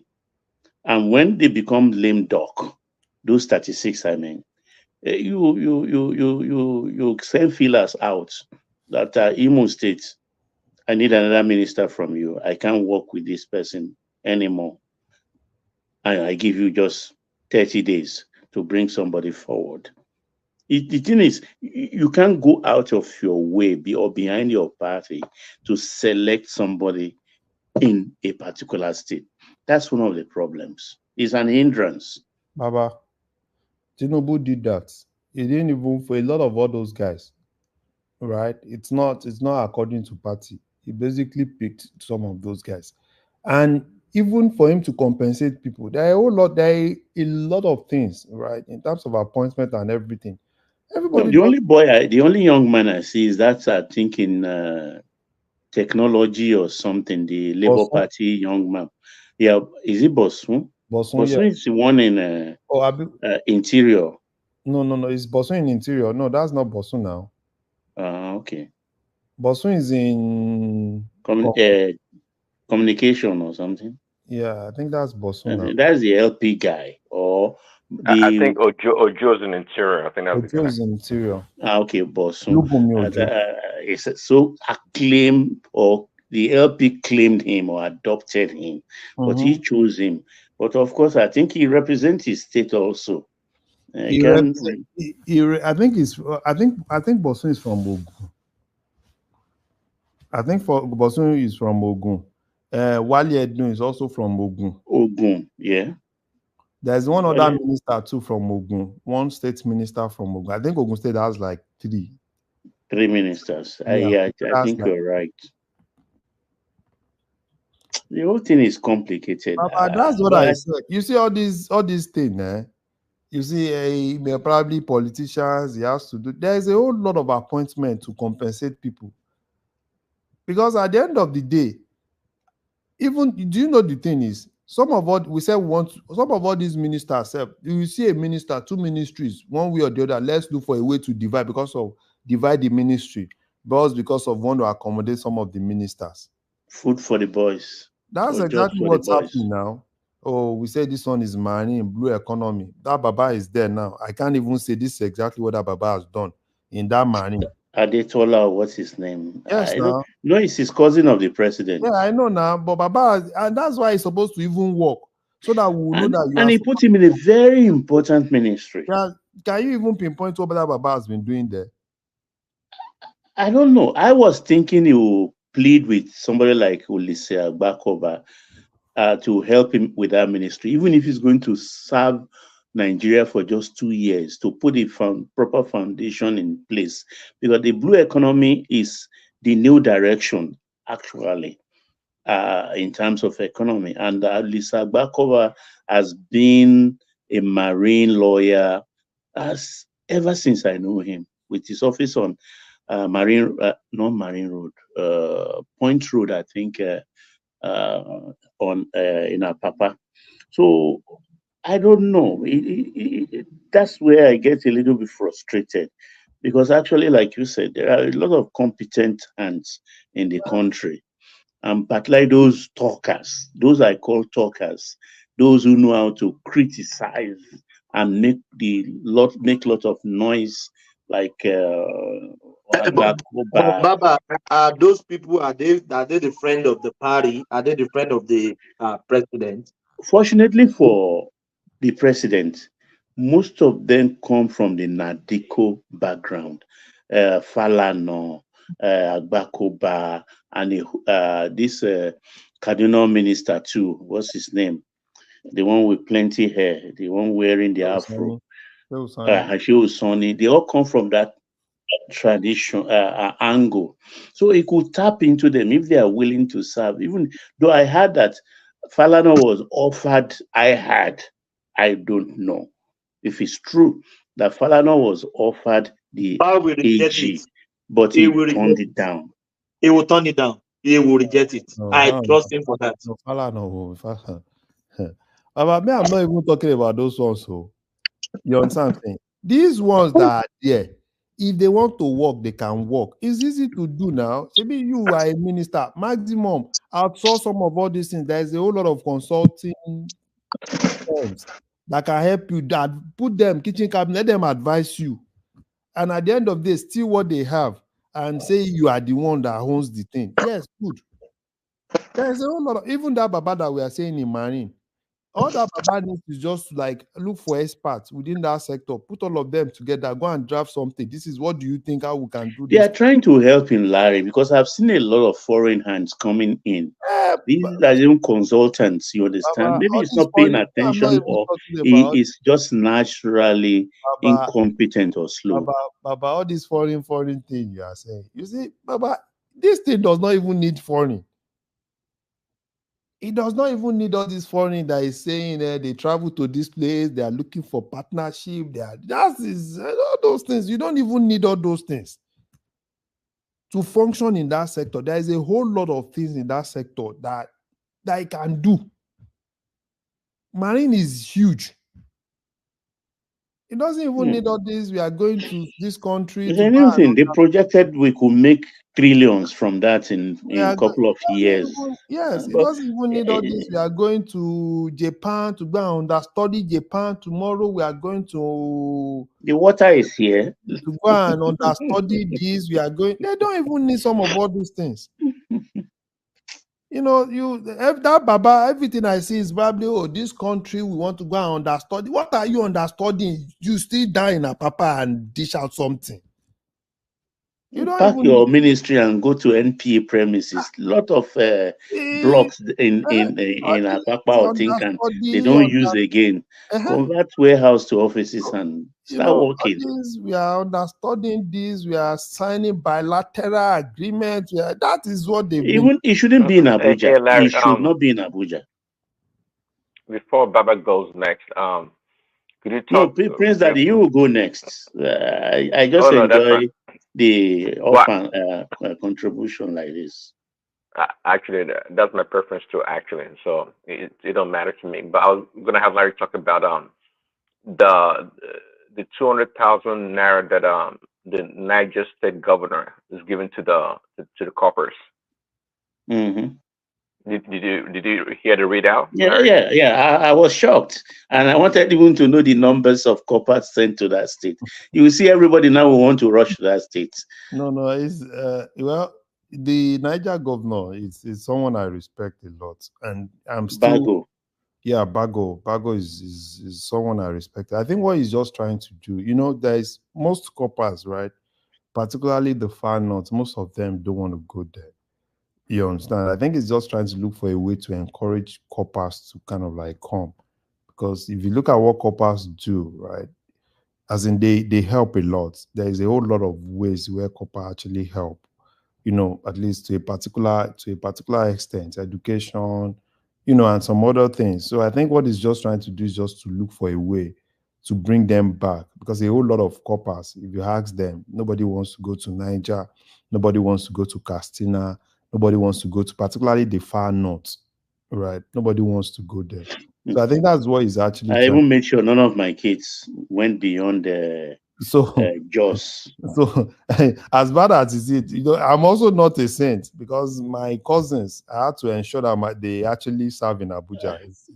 Exactly. You understand? So I had to ensure they served in Abuja. They are currently in Abuja, because at the point I'm like, no, you can't go to anywhere. I don't want anybody to call me and start. Just stay in Abuja there. Go and stay in my house in Abuja and work in army formation. So be safe. So I think that's what he's doing. And that guy, and those are guys that I'm actually expecting. When people say, oh, this government didn't invest in agriculture, I think people need to go and look at facts. They invested in agriculture from Niger to Jigawa to, I think, a little bit of Sokoto. a whole lot of, it's massive. So I'm actually looking into Niger. I think the major problem now is the rain, right? I think like in Castina, they are praying for rain, but I think they should have actually gone beyond this issue of we are waiting for rain and everything with the current technology that we actually have in that sector. So for me, I think for Tinubu's government to be successful, Niger is another place that I think the success might actually come from, particularly with the investment in agriculture that guy has. Larry, Prince Daddy, the problem I think I understand until the inflation is down, the food inflation, things come back to a little bit, something they can manage, feel it in the prices of gari, beans, and Nigerians will be disagreeable with whatever we say or whatever solution they throw at the economy, because we've been spoiled by the military thing. Because most of the panelists tonight, few I heard, was like immediately is the word I'm hearing. And I said, immediately, does a corn grow overnight? No, that's would what a granite sprout overnight? I heard all those things, and I was just laughing when I was Yeah, this thing takes time. Yes, Season. it doesn't happen like that. It doesn't happen like that. So be, when I look at it, I say, okay, this is the military are you thing. saying that? Are you saying that 1 year and a month is not sufficient for us to see that change? The ministers are not up to 1 year. The ministers are just about 9 that's not the months. issue. And with the budget, the presidency is go 1 ahead, year. sorry. The presidency is 1 year plus. When he made his decision and he removed all those things, it was an instant decision he made. So he knew what he was doing. So we can't defend him like this, that it takes time. No. I'm just putting the problem in its proper perspective. Because the mistake he made was giving those governors that 2.5 billion and truckloads of rice. Each state. I think that's a mistake. The governor just sat on it. They how did about absolutely the one for nothing. National Assembly? How about the one they gave National Assembly guys? To take back to their constituency. Yes, so all those things just fizzled within 3 months. So he has to recalibrate again, and he encountered a lady called what's that lady's name who took money? Edu, and do you know something, Edu happened to him also. Baba, do you know something? It's so unfortunate for Edu, but don't you? For me, right? Edu, I think Tinubu is missing Edu in this government. She's a thief, but she works. Competent thief, right? Yes. Well, I think, I'm serious. Because that's why, because Edu is not there. That's why. Larry, did you just say that Tinubu is missing a thief that she works? No. You know why I said that? Because Edu is not there. That's why Tinubu is using governor, using all these House of Assembly, House of National Assembly, and all these guys. Because if Edu is there, there will be someone that will be channeling, that will be in charge of some of all those things. And that's exactly what's happening. But she's a thief. I can't dispute the fact that she's a thief. Emilokun, no, look, Larry, let me talk to Emilokun. Look, don't forget he has distributed, I can't remember the amount now, to all SMEs. They give them money too. All the SMEs were giving money. Remember they gave you 50,000 that the whole internet. I saw those things. And they are even about sharing another one. And those are the things that I'm saying. All this share. It's thrown a lot of money away. Share this, share money here. We want to share. Because I think Tinubu believes that, because probably that's what they advise him. Because everybody, you need to share money. Because they will share. That money you won't even see the impact. Larry, nobody can advise Tinubu. Tinubu is a grandmaster in all these things. He knows how to play the game. Let us just accept that he made a mistake. That is it. No, see, bros. I'm not even, no. I'm not saying he does. I'm not even supporting him. What I'm saying is the issue of agriculture. And that is my point. And that issue of agriculture, this whole agriculture thing that we are talking about, particularly with Niger states, I think it actually happened in February February or March, right? When Niger State bought, I think they bought tractors, over 1,000 tractors. Baba, was it January? Was it February or March? I can't remember when that Chinese company and John Deere came with the tractor thing deal. I think it was in March, right? When they brought all those tractors and everything. So that's what I'm saying. Like, yeah, you can bring tractors. It's not like you bring tractor in March and this is I think this is July, right? And we expect everything to, so it takes time. No, but that tractor of it is the initiative of that governor. It is Yeah, not. but it's not like the governor actually funded the thing. Now there was federal government. No, but the thing is that Tinubu can't lay claim to that, and so we can't claim that it was. No. Aside that, do you know that federal government invested in terms of massive? I think they did a whole lot of things in presently. I think that they are massive, cultivation and all those things in Jigawa. They did in Niger too, right? I think there is another northern state. I think in Binikebi, they did in Binikebi, right? They did all those things I think in Binikebi too. So, and all those things that we're saying, I think it's, so for me, I'm just more like, yeah, probably when those things, start coming out. And I've seen I was watching a video today, I think it's in Castina, that they said the emir was praying for rain and all those things. And I'm still like, do you still need to, I think this age, right, we don't need to pray for rain. That we should look for other ways of doing irrigation than if there is no rain, we won't, or we need to start praying for rain. That's what exactly I'm actually saying. They've invested in some of all those things, and I think they should just follow it up so that it won't be normal. Governments, they'll tell you, oh, we've done this and done this, we've done this. But in most cases, you won't even see some of all those things, So as I'm more like, follow some of all those things up. At least let's have, even if it's just grain, right? If it's just grain, that they can ensure that they can get out from that place, it's good. And I don't know, I'm thinking it should have also opened the borders, especially the southwest borders. No. Rice to come in. No. I don't know. No, because no, I don't think so. I don't think that would be you see, I've seen people say, he finally opened the borders now. Or I think I heard he has already opened that border. No, did they open it for rice? I'm not sure.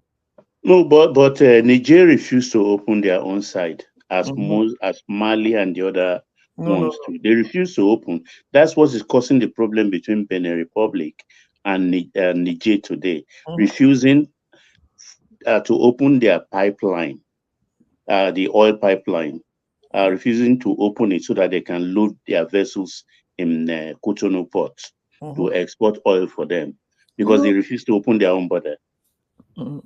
This issue of border, I've seen a lot of people say, oh, open the border, things. No, that's in most cases, those are not even Nigeria can feed Nigeria.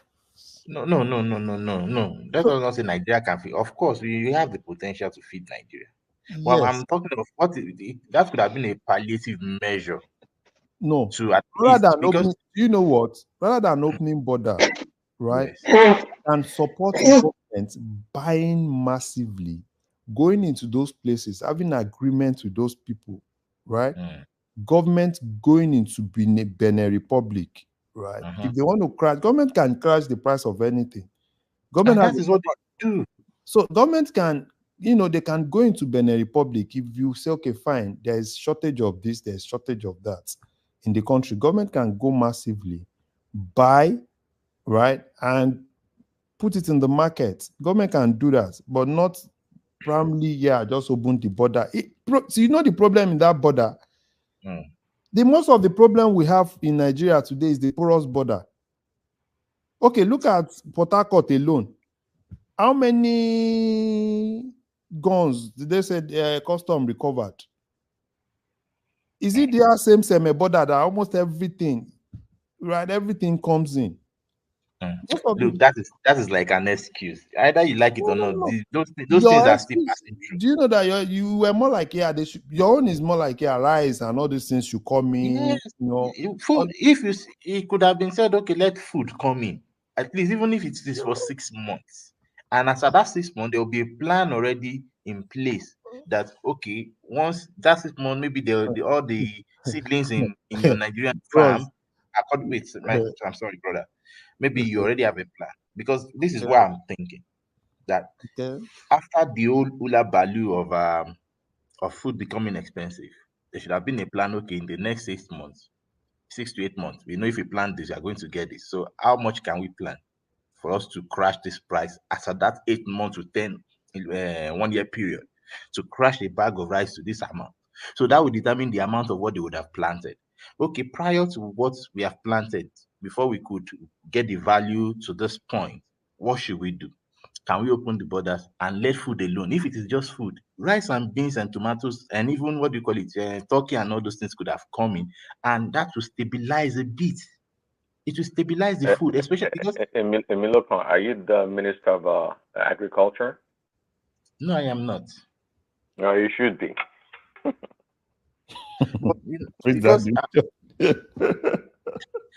I'm thinking. Look, which one is it should be?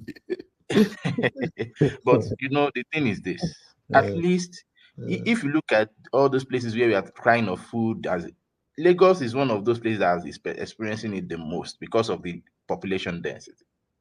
So you can imagine if right gets to Lagos, at least the noise will go a bit. You understand? And that can. Well, me, I don't even know. You understand? I don't know if they, because for me, there's no reason for a bag of rice to have gotten to 80,000. In my opinion, there is no reason. I agree with you. What Emilio is saying, I agree with what he's saying. Really, the fact that they can find one or two commodities to crash the price by investing in agriculture over 6 months a year. I mean, this sounds almost commonsensical, but that's what I'm asking.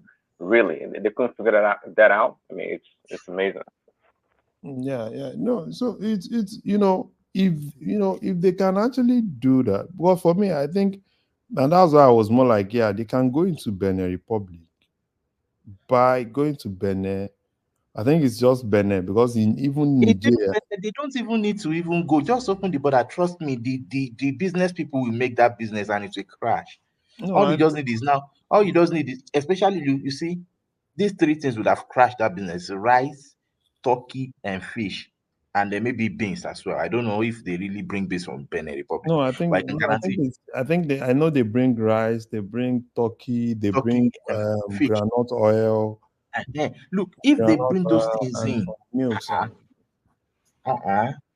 all this inflation of a thing would have at least put any level. No, I understand. I understand, but I just think they should just manage some of all those things.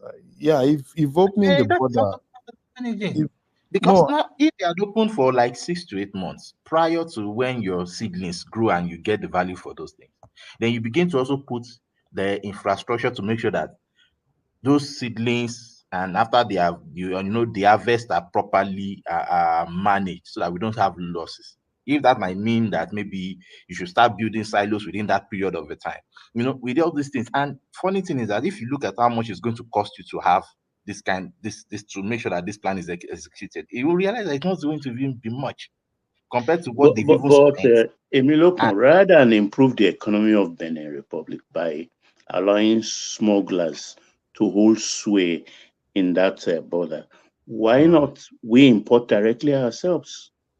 That was what I was saying. That could have also worked, but with the issue of the customs, and especially if you're talking of importation, you understand that it can take the number. If you look at the clearing, and of course that is also a good. In fact, if he also looked into that and say, okay, I want to import and solve the problem properly. Just say, let's say for the next 3 months, 1 million metric tons of rice. That is also true. That was what I was saying, because they have the capacity to do it. You can, you can go directly. Liars, all this custom that you are saying, if it's government will move now. Nothing like custom. It's the same government now. Well, but there's something that, because I'm like, maybe they don't want to play the politics there, but because if you look at the way they do it sometimes, it's like they just love to create an enabling environment and not really solve the problem directly. That's what we are saying. The same thing, Mr. Emiloko. If government today, all these things we are saying, all this, instead of sharing all this billion, we share billion. At the end of the day, they will say, what has he done? Because what I'm saying is, you share 50,000, you share 100,000, you share this, you share. You said It's this. I not think solving the problem. it's not solving the problem. So imagine, all it needs to do, it doesn't even need. They don't need to go to the market. Like us with the Benin government, right? Okay, fine. This is the problem we have in Nigeria. Take this, right, and let's, those things will come into Nigeria now. It's not like it's, you understand, at least to solve the problem of the South. We know what is happening in the North. It's not like they don't have some of all those things in the North. What they do basically in the North is to take it to Niger Republic. And don't be surprised what they do in the North. They take it to the Niger Republic and bring it back to Nigeria. You understand what I'm saying? You think it's coming from Niger Republic. So they take it to Niger Republic, find it back to Nigeria. You understand? There's no reason for us to be angry. There's no reason. You understand? So they have the capacity. Government have the capacity to crash any price. They have the capacity to do all these rice and all those things. They have the capacity to do it.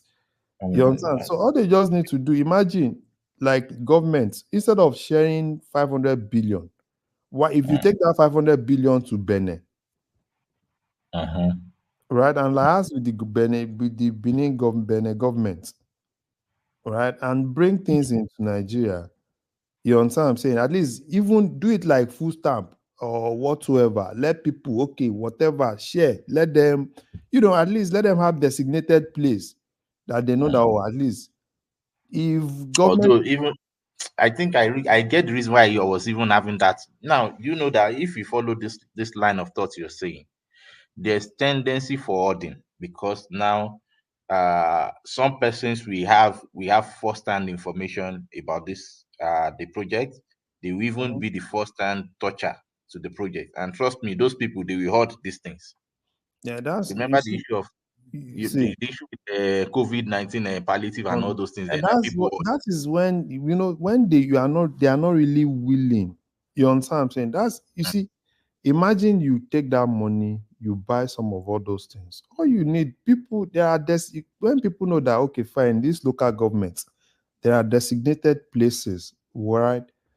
Where I'm not saying share, don't even share to them. At least sell it to them as if in the other market they are selling rice for 80,000, right? And government has gone to Benin to bring that thing, and government can sell it. In government place, okay, in this place is a subsidized market, right? You can go there and get it for 40,000. You understand? It's not like, where government is sharing. No, don't share, sell.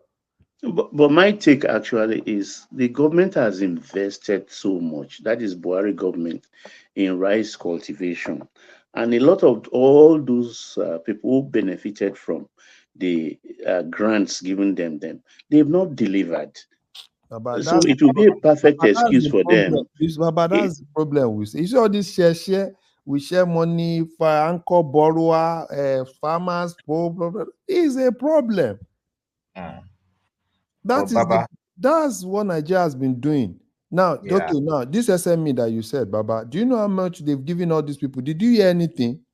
No, rather they are complaining more through Nigerian Manufacturers Association. I'm telling you, isn't not every time that even, I think they shared at a point, they shared 50,000 to some people.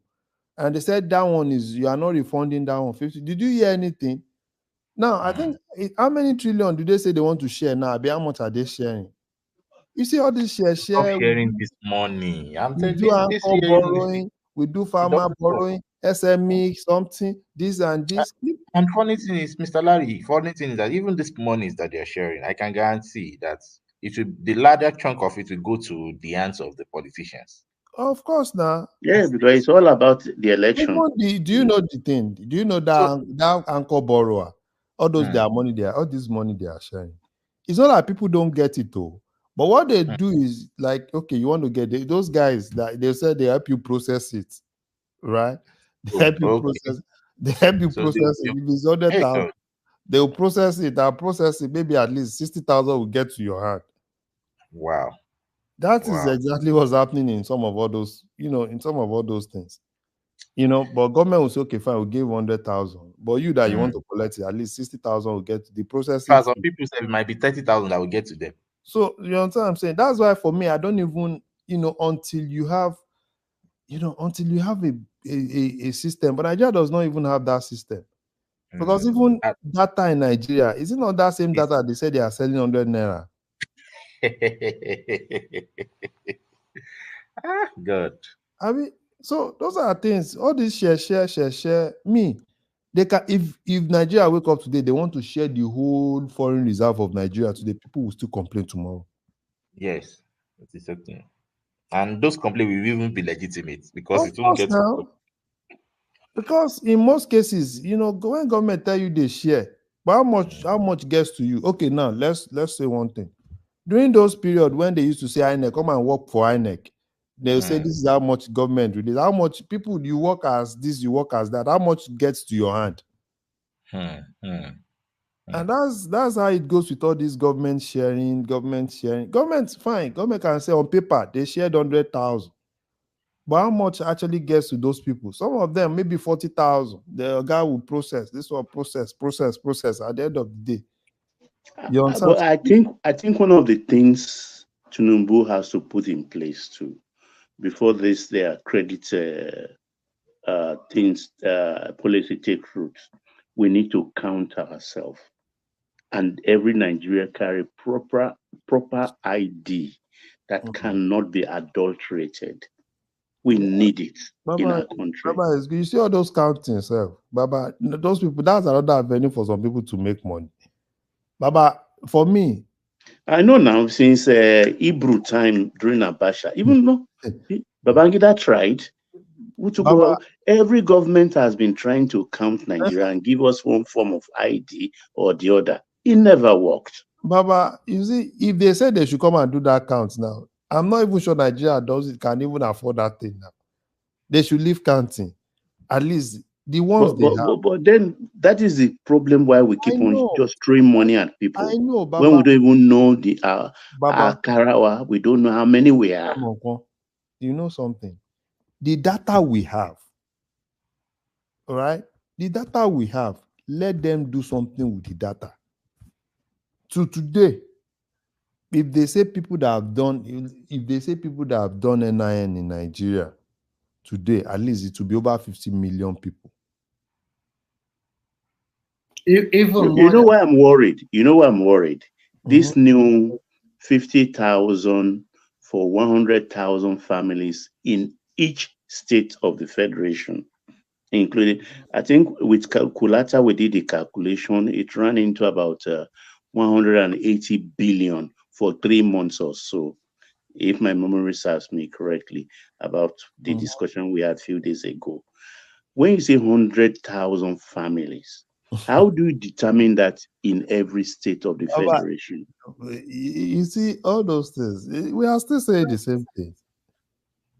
Nigeria, it's not like Nigeria does not even have the data.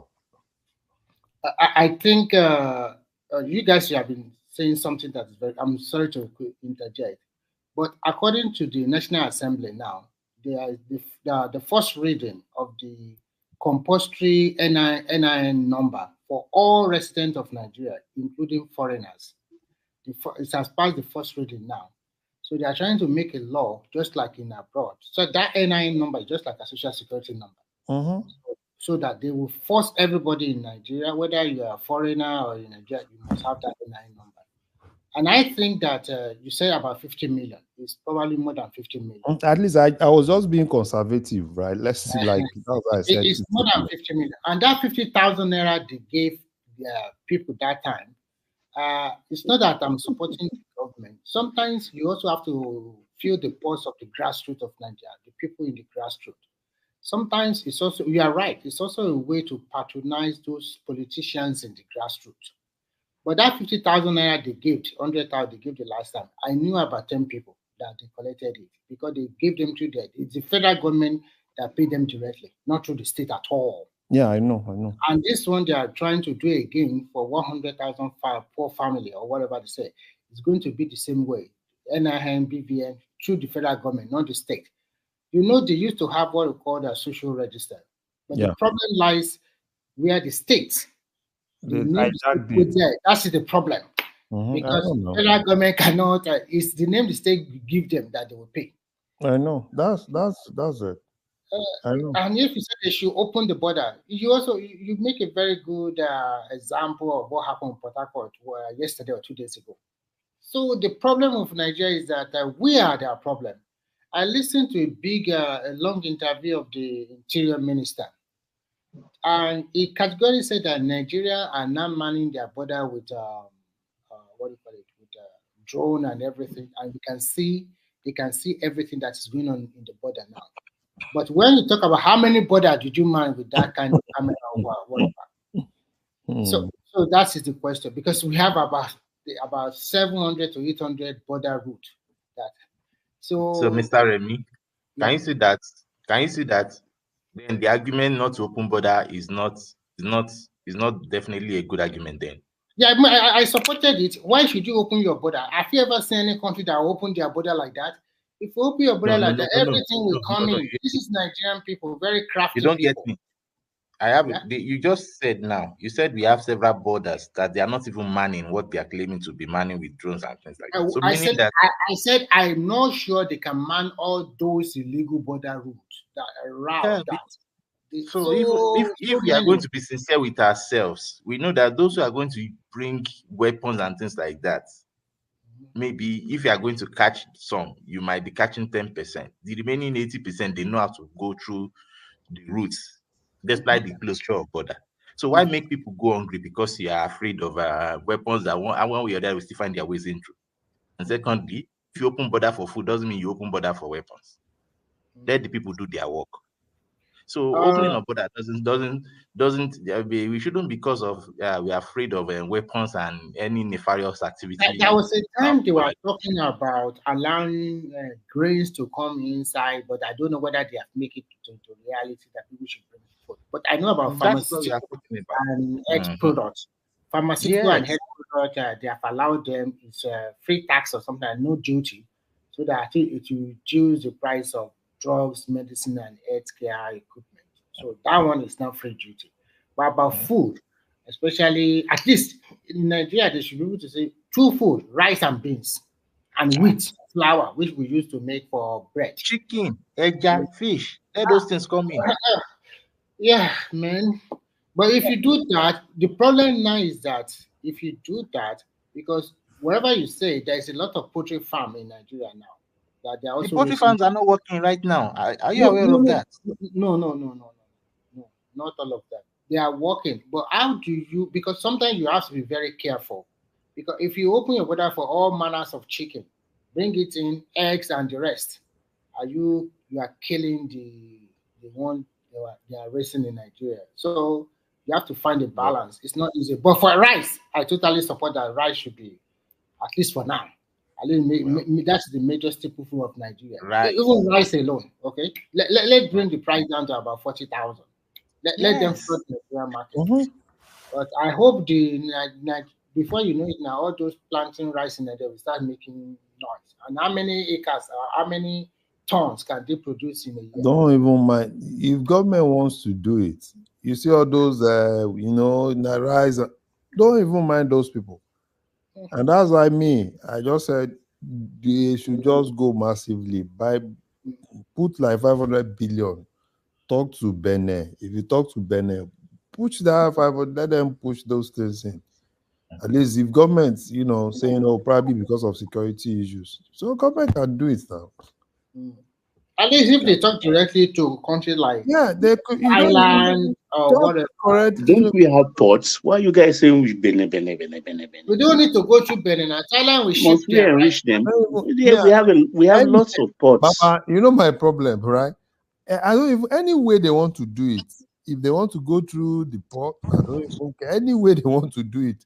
My own is just that they can talk directly. And those are things that I think, because if you are talking directly from government to government. That thing is, Mr. Larry, Another thing is even this. Why I even support the Beneon is because it makes people, because you have willing people who still want to do those businesses, and the number of, if the more the people who do the business, the better for competition. Because if you just only allow, we could also do that, allow the rice to also come in from Thailand through our board, through the ports authority and things like that. But that shouldn't still stop the opening of borders from Benin. Because if you look at the southwest, that's where they really benefit from. And when you have more people doing that business, then it's going to even lead to good competition that will bring the price down. Because if it's just only through one channel, trust me, you won't really solve that problem. I know the Nigerian situation. We all know My how it's brother, going. can I chip in something? Yes, sir. You see, Benin or no Benin, it's not as if Benin is producing the rice now. Benin is also importing it. You understand what I'm saying? Benin is also It's even importing our it. people The that only import difference it into between Benin and bring it here. But why is it that exactly the Benin only we import difference it? Why between is it cheaper? Benin port. But you know, there's already a Yeah, route. that's People what I are want already to into say. that business. Your port on business, No, we have a that's lot not of the reason. It's with the That's not import. the reason. We do That's it not the in reason. transit, so we Wait, pay let less me duty. explain what is the problem. Exactly, there's lesser duty in Benin, and then the Benin port is like almost like a free port, but A duty free port.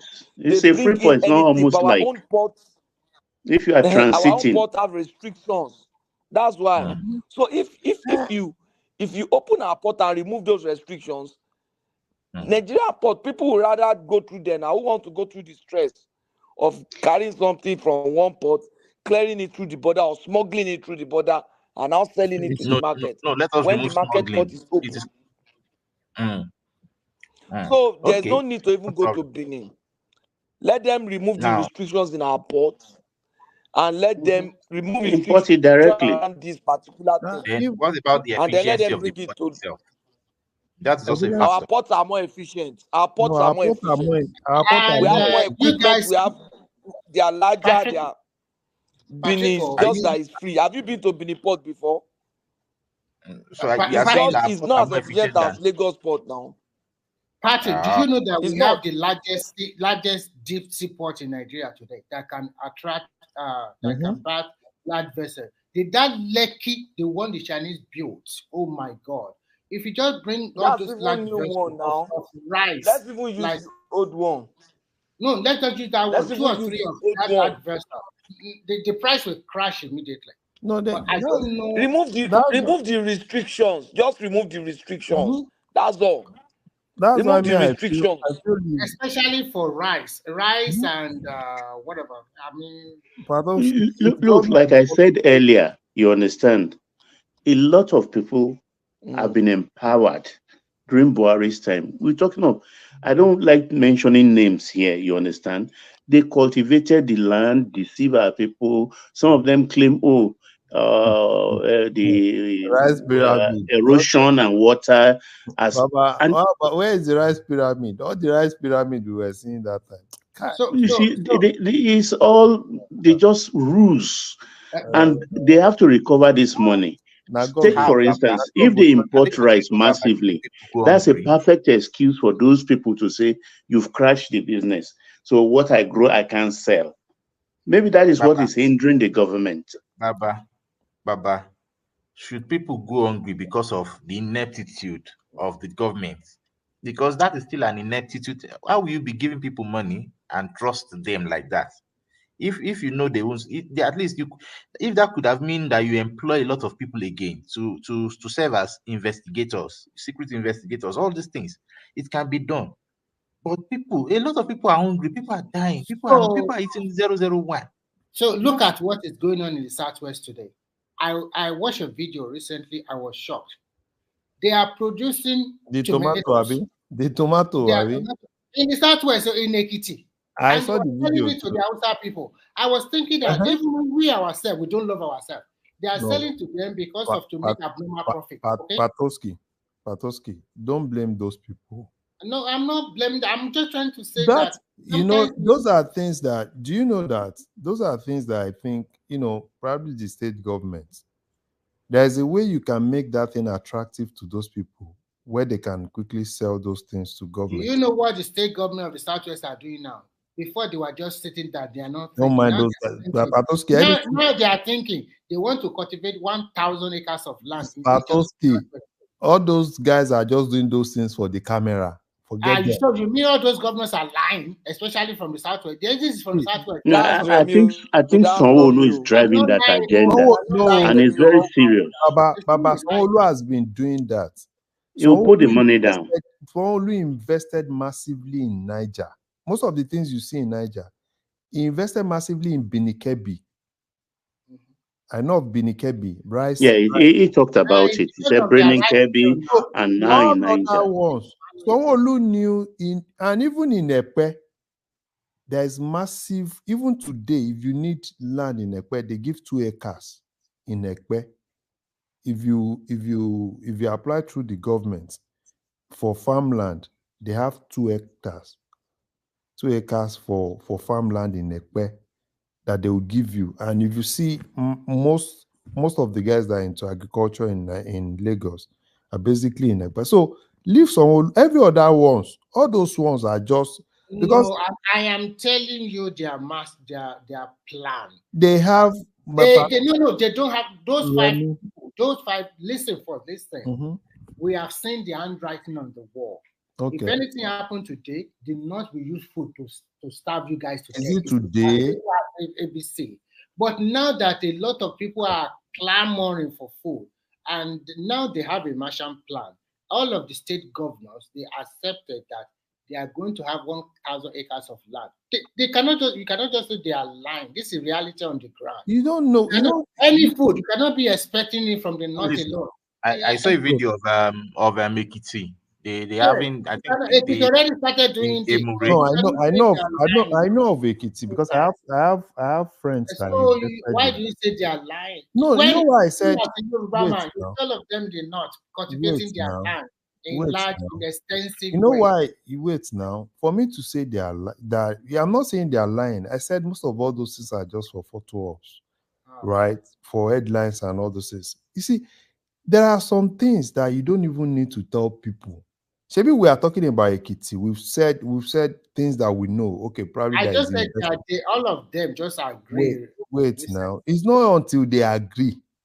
Okay. Of course, it's right. Not until they agree now that you want all know that some of them are very lazy, and I can pinpoint 3 that are extremely lazy. They don't want to do nothing. Okay?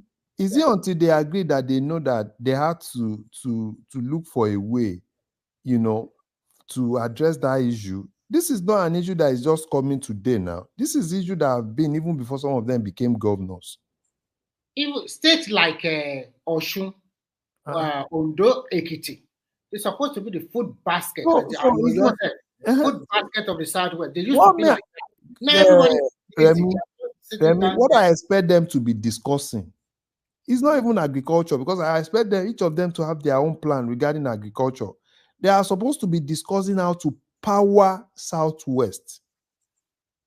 That is what I'm expecting them to be discussing. It's not want to go and cultivate. You know what? To tell you the truth, in the next few months, Imo State will probably have close to 20 to 22 hours of electricity. They are finishing their their power plant, and because they are smaller, so it's easy for them to power their entire landmass easily. But look at what our governors are doing. That's what I'm telling you. Even in Imo State, they are trying to revive the moribund oil plantation. And they said they have abundance plantation for the to produce palm kernel oil, the red oil. All those we want They're reviving. We want to go and now it's now that we want to go and start cultivating. We want to start. No, that's not. But they have to do something. We should not say that. But do you know something? You see, for me, right? I know those guys, and in most cases, you see them. Oh, if it's security, we want to now. It's now that we want to. There's Nigerian politicians now. It's now we want to go and do. No, that's not it. Right? Imagine, this is you. They have, this is more like, you have this thing. Lagos does. Maybe it's Lagos that said Lagos does not even have it. Ordinarily, someone who is not supposed to even go to far north to go and invest. He's not supposed to go to Binikebi, go to Niger and all these places. Someone who is supposed to be investing in Oyo, investing in Osun, investing in Ekiti. Because this even is Ogun State. Even Ogun State. Do you know how much someone invested in Niger? So some of all these guys, it's not until all of them now come to Lagos, say we want to come and understudy, we want to come and do our Southwest, this thing. Even look, that Abiodun is a big disappointment, honestly, with the Nigeria, with the money. Soon now they will be collecting from oil derivative, and the guy has done nothing. Even ordinarily the rail line, the red line to Alagbado, Ogun State there, he can't even pay Sanwo-Olu to complete it for him and help his people. Abiodun is just taking his own. He's going now. He's just taking his own. Maybe they are the ones. Isn't it Abiodun and the likes of them that were eating the subsidy money all this while? Oh, man, if you just leave their names. All those guys, even the Ade dancer and the likes of that, even Ade dancer. What is I was talking to one of my friends in Osun. I said, I was talking to one of my friends in Osun. I said, with the way, at the Adele case, with, they control power in places, at least Osun should be looking at having power plant and all those things. Having their own power and all this. The guy was like, for where? Nigeria. A John Belorun. So, you know what I'm saying? So, all those guys, because Southwest used to be, leaders in Southwest used to be very smart. They used to, far, know what they are supposed to do. These guys, it's not like they don't know. You understand what I'm saying? It's not like they don't know. You have Southwest. Maximum, what does it cost you? If one state cannot, maybe we say we are talking about Imo now. Why we not? were the one feeding ourselves before, Larry, with all those research institutes all over, from Oshodi to Ibadan to research institute all over. Of Ogun State, FUNAB, Federal University of Agriculture, Abeokuta. What exactly is FUNAB doing? Maybe in Abeokuta, they have Federal University of Agriculture. And they have vast lands. So, what is that Federal University of Agriculture doing in Abeokuta? FUNAB is farming. And for the fact that we even have a FUNAB is farming. Patoski. FUNAB is farming. What's the capacity?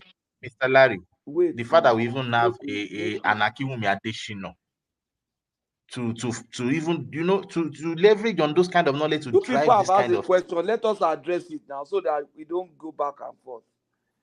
FUNAB has. So that's why I said lamentation is not lamentation now. It's the solution for now.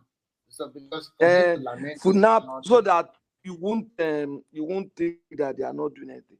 FUNAB has acreage of tomato farms, and they are trying to expand it. They have large fish farms as a university. So if government decide to invest in them and turn it to an institute like maybe IITA, FUNAB as a university is not supposed to be farming. They are supposed to be producing breeds, species, and farming technology. It's a research institute. It's a university. You understand? They are supposed to be coming with hybrids that can grow within short time and expand. But the point is that they are also farming. I know that. I know. Patoski. I have a friend. Patoski, I know their farms. Maybe their farm is in Alabata there. I know Patoski, I want to ask you. They even have farms in other places. Yeah, I'm not saying they are not farming. What I'm telling you is just that it's not all about just their farming. FUNAB they are not meant to farm now. They are not. That's what I'm saying now.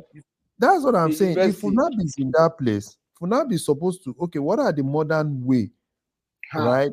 Of that's for me personally. That is the question I want to ask Patoski. Patoski, I want to ask you a question. All these Federal University of Agriculture, I think they are receiving allocation of grant, a research grant from the federal government. What are the so-called professors and the doctors? What are they doing with all those money? Year in, year out. What are they doing? Patoski, is it not that same FUNAB? Patoski, don't defend them. They are also Patoski, is it not Which that same research FUNAB? grant? Who told you they are Wait getting research now. grants? Patoski, wait now. Why is Which government FUNAB they give them fighting? research grants? Why is FUNAB fighting to be doing commercial courses? Mr. Because Alonso, there can is I no, even they say are not something? properly funded now. Because they are Can I not say properly something? funded, and one of You the see, ways to really get every funded, time we keep saying they are not properly funded, they are not they doing are this. not properly funded. They are Wait not properly now. Wait funded. now. What? Wait now. They are not properly funded. They are not doing this. They are not doing that.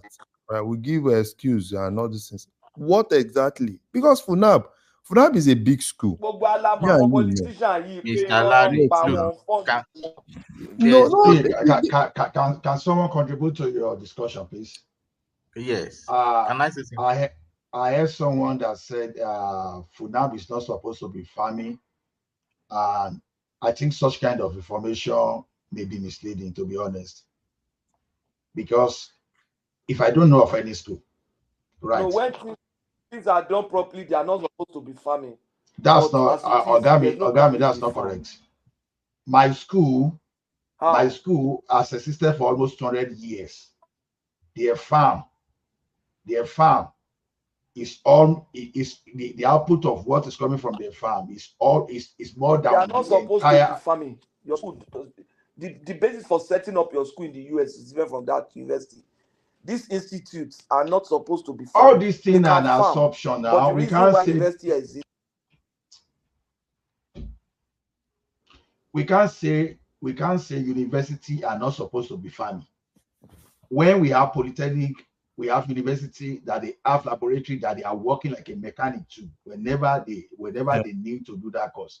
So if you have people that are into agriculture too, when you have to farm, those are the area you can even implement whatever you want to implement. So nothing stop anybody from farming. University of Calgary, where we are here, they have farms. those polytechnic that are generating machine, are they manufacturing the machine? Okay, Ola and Patoski, I want to clarify one thing. Patoski is talking about they are not properly funding them, but I know that there's a lot of money that goes to Nigerian university recently. Even before Buhari left, they gave them billions of naira. Let me finish with my question. My question is very simple. My question is this: all those research grants or money they gave them, you might say that there is not enough, but you cannot tell me they did not give them nothing. They are receiving money, all these professors and doctors in the university, for some of their researches. But because if you Google it now, year in, year out, you see research paper coming out from academia in Nigeria. So some of them into real practical things. But Patoski is trying to say they don't properly fund them or they don't fund them at all. So I want you to clear that. Everybody this platform. That's not the issue. The issue like how with the government is this. All those universities, we should by now allow them to be self-funding. And exactly why will I say so is that if they are self-funding, they will know that whatever they generate at school, they'll be able to use to take care of the environment. But when they even raise money and government still collecting that money from them and you are giving back, that's where the problem starts. No. Ola, I want you to quickly fathom this question. If they are autonomous, you are asking question upon question, you don't even let person answer. Say, which one we are we going to answer? No, you can add it to it, and then you can put them. You are intelligent enough to do that. I know you very well. So if you make it autonomous, do you now see that most of these universities will raise their tuition fee? And don't you think you are going to have problem with the ASU and the Labour Congress telling you that the tuition fee is a lot? A lot of them, we don't like accessing loan. So how do you now put that into consideration, and how do you find solutions to that? You've already known my stand on university education, so no argument about that. University is misrepresented in Nigeria. We are in the university in Nigeria for the wrong reasons. Some people that do not even have capacity of attending university, they are there at the end of the day just to go back and be looking for a job on the street. What they could have done attending our technical school, But we have an institution whereby they are still fighting on the equalization between HND and the gritty today. I have one, those are the set of people, even though they have doctorate degree, I call illiterate, uneducated people. That is still saying the HND people, they still have to do a 1 year course before they can equate. The question is this: what is your HND doing for you whenever you study? You study like electrical engineering in school, and you're in the bank working. What's the connection between your HND and BSc and the banking job you are doing, that you still need to have some kind of equating HND and BSc? So what I'm saying is this: when you allow the university to be self-funding, one of the things you want to target today is, good, we now have some kind of loan to go to university. Probably that one will reduce the number of people that will go to university, and you start focusing on the type of education that we really need. Government should concentrate more on making secondary education. When I say secondary education, I'm core one, not the type of rubbish we are doing in Nigeria today. That just go and cram, Nekon and Packer, Ababio, and all those things, and you say you graduate. No, we have some high school here equivalent, because the system is almost the same thing that we are practicing here. You understand? You call it differently. You call it different name. That even some people right in high school, they are already computer major. Some people in high school, they are already doing mechanical job. Some people in high school, they can make furniture already. So we have technical school. So the government should concentrate on primary to technical school level, secondary school, fully funded, to be able for people to sustain.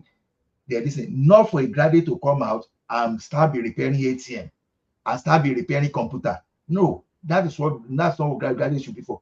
Allow those schools to be self-funding and attract the best brains that are meant for the university. Stop collecting whatever the university are making from them. And so, to me, I don't support the system of education we have today. So what do you expect when people are just to go to university to get certificate and go to look for job? That is why the lecturers, they will be asking you to buy car for them. At least you see what Oseni wrote, this guy. What Oseni wrote is actually happening. You see some people, they are carrying MBA from universities, they are carrying masters in information technology from university. Some of them never attended a class for more than maybe out of 20 times. They never attended the class for like 3 to 4 times. They will go and buy things for the lecturers. So because in the first instance, they don't really have that capacity. In the first instance, we are running after some unnecessary certificates. So until you take all those stupid things away from our institution, then we are really into it. So to me, allow the universities to be self-funding. Don't make university education to be the compulsory thing. It should be for those people that have the brain and they can innovate and whatever. But you can sponsor the education if you like. PhD level. Yes, sir. Sorry, my guy. I was listening to you on YouTube. That's why I come in. Don't you think that apart from the fact that government funding of education, the subject, the curriculum that they're teaching the students should be changed completely, because none of these things that are being taught in school are actually helpful when students graduate or come out of secondary school or technical school. What is the essence of being an engineer and your thesis does not even have any, impact on humanity? It's just about what somebody has done in the past is what you are now presenting, as your project. What is the essence? What's your answer? So because our university these days is more of a teaching, calculus, dy dx, all this thing, I put it down. Then we have some universities that are proper university. Once they teach you this, the YDS, they will give you a design that will incorporate the YDS. Not someone will say, what is geography? And you start giving definition of geography. Until we change from those type of system, then it's difficult. Personally, I don't see any course as irrelevant in the country. The only thing is, we don't really have brains that we apply all those. Whether you go for history, whether you go for zoology, The problem is, are people really getting into those courses for the right reasons? The reason people are getting into that program is, I have to run a university. When I come, once I'm able to present my first class or second class upper, I will get a job in a bank, even though what I study is not relevant. So until we have the situation whereby what we are learning, we are go into serious research, someone that was zoology, we start pushing for us having some kind of maybe wildlife conservation, that we can develop the animal for maybe tourism or for something else. So those are the type of people we want in the university. If your university is for you to come out and be fixing bulb and be doing house wiring, then your university education is wasted. That because you don't need. You said? Can I say something? Once you're done, I'm just trying to let you know. No, just go ahead. Say your things. Okay. Say your thing. Concerning the issue of the relevance of education with what is needed in the society, I think we shouldn't just blame the people. We shouldn't blame the people. Number one is this: the students. There is no assurance that once you even graduate, studying whatever you want to study, that after a certain number of years, at least this is the vision where you get to. It is certain that it is going to be you should be able to do this or do this or do that. There's no, and the thing is that even looking at the process, there's no way you can envisage a particular vision. The banks that you're talking about is because that is what they have seen that has worked. That is what they've seen their elders who have gone to the university and come out do. And that is the only way they could reason about it. So the question would have been, what is the government doing to make sure that everybody has a good mindset? And the only thing that could have happened for the government is lay down the infrastructure. Let there be infrastructure. Infrastructure change the whole system, changes everything. Because with infrastructure, it simply means that urban and regional planner, we need to go there is need for them in the local government, there's need for them in the state government. They will need to go to the forest and plan, okay, this is where this, there is need that in this part of infrastructure you're talking about. It means that there will be a channel in the banks that, okay, for workers, if you're working, you don't need to save your money before you can say you want to buy land. You can as well get a mortgage for a car and you pay gradually. These are infrastructure. These are things that endure, that make a system endure, that people will know that, no, I don't need to steal, or I don't need I can now face, I know that even if I do fine arts, for example, I can still fend for myself once I graduate, because there will always be a job for me. There will be a work for me. Now, look at our educational system. How many whites have you seen or foreigners come to lecture in our schools? It's because it is not competitive. And what is wrong? Do you think we don't have brains? Go to University of Ibadan, you see professors, especially if you look at the science professors, physics, chemistry, that they should be running research, chemical research, physical research. They'll tell you they don't have resources to do those things. No electricity to run, no chromatography, no NMR, no equipment, and all those things. How do you want them to produce? How? And this is what foster research. This is what make people even want to come to your place. You go to foreign lands now to go and do research, to go and learn. Why? It's because there are infrastructures in all these places. Their government have thought ahead. They are already planning next 50 years. And that is how it is done. That is how it should be done. So if I'm going to, okay, not that I want to complain, but just to let you know that I wouldn't just let us put the blame on these people alone. The corruption is also endemic, that even an average VC now, if you even give them the money that they should run their own universities themselves, they embezzle all these monies. Now, every other professor is looking at opportunity to get to that position and also embezzle. And is it not the same professor that are running their INEC electoral system? Look at the way they are even. So, sorry to interject. Can we quickly now admit to what Ola has been saying? Maybe we should think about this, or the government should totally full autonomy for the university and take their hand off and occasionally give them grant. That is how it used to be in almost foreign land.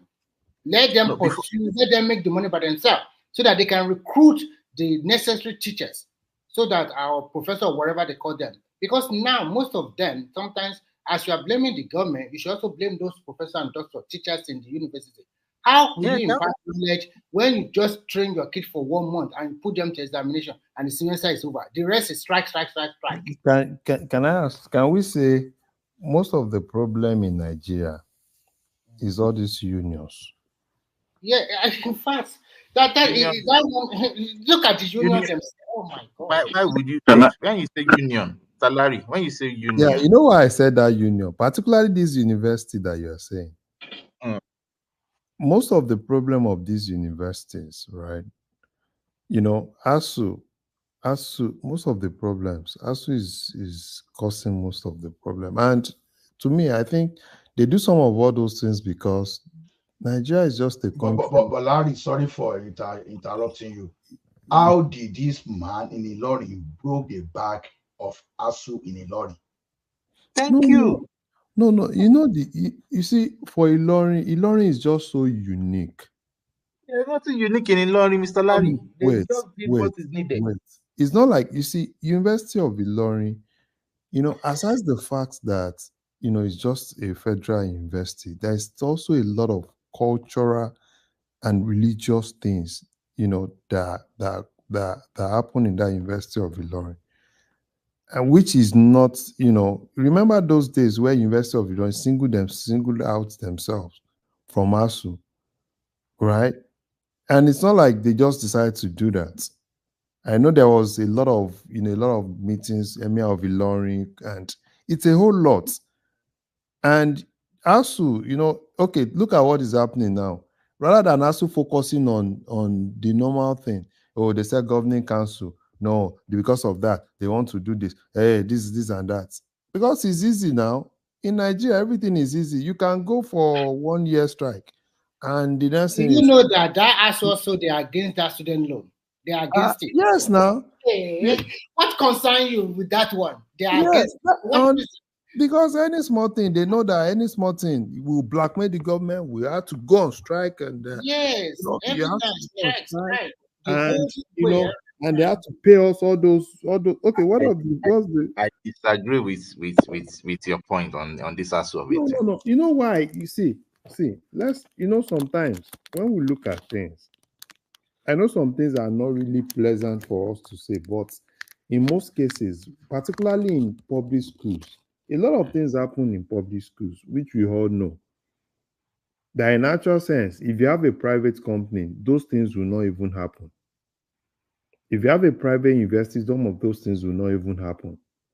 But it happens, right? In public schools, and in most cases, oh, they didn't give us enough money. Oh, they didn't give us this. Oh, even the school, oh, the ones we are generating, we are using everything to run the school. That's Larry, another Larry, question. Can I just chip in briefly? I want to take a different route. I listened with rapt attention when Allah was making his own delivery. Okay, I think the educational system in Nigeria, I think the problem is multifaceted, if I could put it that way. I'm coming from the academic perspective now. I've observed something, and it's very common in that society. We go to school, study whatever we pick for convenience's sake. Hardly you will see any student going for something that they really have passion for. And I think the society already placed much emphasis on what you can do to get quick money. You see that earlier I was saying, what is the essence of studying engineering when you cannot even fix your own iron? Mr. Adewale. Press iron. Hold on, real quick. I didn't go to executive school, but during my MBA, half of the time was spent in a corporate setting because even the questionnaire that was developed for our research purposes, we didn't just come up with the one question in the classroom. Most of the time, we were attached to certain offices, finance houses, and in groups sometimes. And most of what we did was really in depth. It was really deep in a way that if tomorrow they bring some of our programs out, I will still be part of what we did. Now, we can blame government for lack of funding in some way, but I think we lack some creativity because they said necessity is the father of creativity, The mother of innovation. a mother of head. So when you are lacking, you begin to look inward and think outside the box. I think we are so relaxed in a way that we don't usually think beyond our environment in the sense that schools cannot wait for endowment alone or government handout before they can begin to at least little things. Just okay, for example, the agricultural sector. At least I expect if at all you cannot provide groundbreaking, you know, chemical. Uh, Whatever. I expect that in some ways there'll be some innovative idea that can help locally agricultural sector in a way. We hardly, I mean, students going to school, especially in a higher institution, hardly get counseled on what they needed to do. As a matter of fact, if you're going to school and you're studying anything outside science, you are seen as not brilliant enough. But we've seen over the years now there's a trend of same case for coding and all that. A time will come we won't need to human being to code anymore. Maybe AI will be coding for us, or maybe Allah can stay much to that. But I think society lack creativity in the sense that we want a quick fix, quick way, and sometimes, even in the advanced world, government is not always the one coming to the aid of educational system. We have corporate settings that are taking up their social responsibility, that are putting their money where their mouth is, and supporting groundbreaking idea that will change the face of humanity. But what we have in Nigeria is just one financial house, sponsoring sport or sponsoring some mundane thing that won't have any effect even on the participant. So I think everything is not about money and everything is not about government, but a society that places, you know, priority on something that are not really important than something that if a child is good at woodwork and is good at furniture and joinery, why not empower such kids, and build them up to the way that by the time they graduate and they leave the school environment, they'll be so good at what they do that even the word we heard about it. Look at what is it called? Zuckerberg. Zuckerberg was so good at coding and all that before he left Harvard of all places, right? But today he's one of the richest billionaires. You can imagine if he had abandoned his dream and decided to focus on that education. So I think our society lack creativity and we focus on things that are not necessary, instead of just doing the right thing. And the government cannot come to it. Because look, if you're good at something, society does. We've seen cases where people build from scratch. They will use the old engine of a car, but they build a solid sophisticated replica of a sport car. We've seen that. Somebody who's never even been to classroom or engineering theater, and they have something creative displayed. So I think we should change the way we think, and a curriculum should change to reflect what really needs to build our future, not something that we just go through and, just like the water going through the water hose, and at the end of the day, you can't even remember what you have been taught in school. Don't you guys think we should do that? So Mr. Dewale, you see, unfortunately, it's a cultural thing, right? It's a cultural thing that, an average Nigerian parent, most of the things you said are actually good, but that's why I see that, averagely, you know, a whole lot of things even happen. Even look at the kids in the secondary schools, right? They don't even, some of them, if you ask them, oh, what exactly do you want to do? Probably they just pick some of all those big courses and they're like, yeah, this is what I want to do. And I like what Mr. Ola said, right? In the sense that technical education, if government can finance that and make it more attractive, right? And there are a whole lot of people that, if it's free and government invests massively into it. A lot of people that are probably in some of all these universities might actually really go there.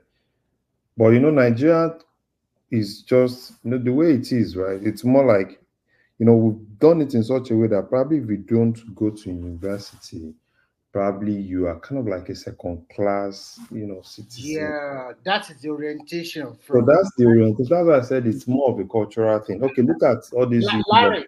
Have you ever HND. been to Federal Technical College or your? No. Oh my God! No. Anybody? I have like a street brother that went to that technical college, and he went to go and study furniture and fixing, something like that. If this guy uh, do furniture for you, like sofa or whatever, the finishing is superb. And I went there and I saw all those machines. Nigerian government really spend money to provide all this machine for them to train with. I think what I say, can I that offer a is solution? Huh? Can I offer a solution? What's your daughter talking? No. What I'm just trying to say is that this particular kind of education, we should push it more, and then jab up their hourly rate pay, or maybe their month or a standard. There should be a standard, because what they do in Scandinavia is that just quickly, just 1 second, they encourage people to go to, they call it vocational college here, but it's the same thing at technical college in Nigeria. But when you look at the pay parity, sometimes they even earn more than you that go to those universities or whatever. Some of them can earn as high as 20 to 25 euro per hour. When they start fixing your car or doing furniture for you, or you have to do something with them, they earn more money than you that you just go to the office and with AC blowing on you. So the income disparity here is so minute that you think that working in a bank is not so special. You go to their bank, just a few people. Nobody want to work there, because it's not that you are going to get more money than me. Me that are outside in the snow or whatever, I'm making more money than you. So that is the way they do it here. So people can go to professional college. Thank you. Mr. Miloko, let me just say something, because I'm going now. So another thing that we talk about probably the curriculum to change. The problem is we don't even have the right workforce that can handle, the 21st century education, innovation, and everything in our universities, except probably the private universities, right? If you take, for instance, now, let's say you go to some of these Nigerian universities to go get probably a lecturing job and everything. No matter how innovative you are, those guys will frustrate you out. Because, number one thing is they believe they are in the system, they've been in the system for long, and hardly will you kind of like bring new things. I've seen friends that have gone to Nigeria, after their PhD, they felt they could actually do one or two things. After 2 years, they want to get out because that environment is so toxic. And another thing is, and that's why I was more like, union in Nigeria is so powerful that, they do a whole lot of things. If you're in the university system and you see how those guys do things, and they are so powerful that, they can challenge the government, you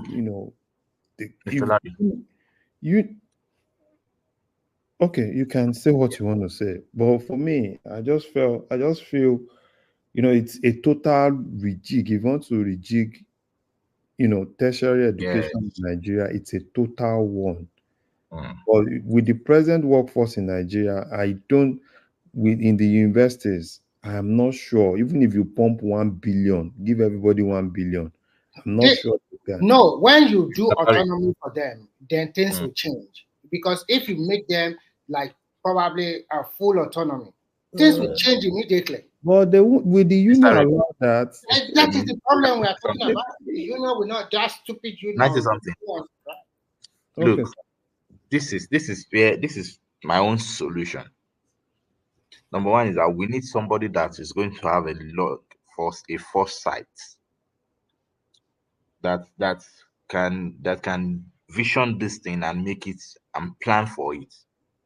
And how I wish it is this present man here. Then another thing is this, that I would suggest that once there should be a kind of working force that is working tirelessly to rejig the entire curriculum. That is one. That one should be going on done it for every education knowledge that is currently going on in Nigeria. Then maybe from GSS 3, instead of everybody to be going to SS 1, 2, 3, people should just go to technical school. I think that should be it at this moment. That is how it was before. Now that is how it was before. See, that because is you know, look, in the way I see it in places that it works, once they visualize, oh, in the next 10 years we might be needing more plumbers than medical doctor. They channel the crop of students that they know as at that time that they will need them. That is what they will continue to train. And the thing is, there is no too much inequity in that. I mean, inequality in that system. That a plumber should will feel like I am a plumber. I need to be a medical. They don't even envy all these things because you can earn the same amount, even earn more than them. And it's so you know when this. And how about that's what I said exactly. Yeah. Here in So how about Yeah. instead of that SS1 to 3, how about leaving the current state and probably adding extra 1 year? Let every kid after secondary school at least go do 1 year. It's not enough, my friend. It's not enough. No, at least some of them, some of them might actually want to go do more, right? At least I think the orientation should be what this guy said. When you now, the income disparity should be closed. When that one is closed, people will say, okay, I'm a plumber, I can also become a millionaire, I'm making more money than people that say, okay, I'm working in the bank, showing off, or maybe work in this white collar job or work in other field. So that is the problem we have in Nigeria. If Nigerian can now see that if you're a mechanic and you are well structured, you can even make more money than that general manager or manager that is sitting in the office in a bank or in First Bank or whatever. People will now go and do it. But Mr. Larry, do you know what even with that we even bring? Because let me even tell you, in Nigeria, they might not even make more money because of the way Nigeria is at this moment. But you know that when you, for example, now, like this technical school that we are talking about, invest in it such that you even have foreigners, experts come and teach in those technical schools. So, and make their certificate, make the certification of those schools world class, worldwide. That if it means all these international certifications, they should come and certify each of the schools that if you pass through the system, anywhere you submit those certificates, it should be go. Like if you look at your Finland of it, I mean, sorry, is it in Finland you're talking about? Huh? Yes, I'm in Finland, and I know that people that have, for example, there's a guy I know that he went to technical college in Nigeria. He's not a plumber in UK. He's even earning more money than those people that are doing other job there because they need them more. Bricklayer, plumber, and the rest. Exactly, but you know that in those places, you just don't say you want to become a plumber or something. You join the association, maybe you even do an exam and you show certifications. They went to 3 years, 3 years vocational college, do like 3 years technical college to learn it. And once you are out, there's hello, who is talking? No, continue. And once you are out, there's a lot of job opportunity outside for you there. And once you are out, you can also set up your own company. And to get a loan is not so difficult like Nigeria. But I won't blame them because this is a structure and well-planned economy that has been years over years, not Nigeria. So, as I was saying, Mr. Remy, like make the technical education sector world class. Now, when you begin to funnel a lot of students into those places, they get those certifications. Of course, you know what a lot of them will want to do, sir? They want to travel out with those things. Now, let them go. Let them travel out. And the people will begin to see, the other ones coming, will see that, hey, these people are making it. Because now there won't be too much difficulty getting to other working countries and begin to write those exams again. Why? Because it is already a certified system from Nigeria. It's an international system. So by doing that, you're already channeling the minds of people away from going to the universities, go and do this, and in 3 years, go to the UK or go to the Finland, and you can work easily without even doing all those things. This is already happening now. What I'm trying to say is that they are recruiting a lot of Nigerians that have that kind of certification from technical school in Nigeria. Some of them are already coming to Europe. They will give them a soft training, maybe 2 or 3 months, and they go into the working market immediately. And they begin to earn their money.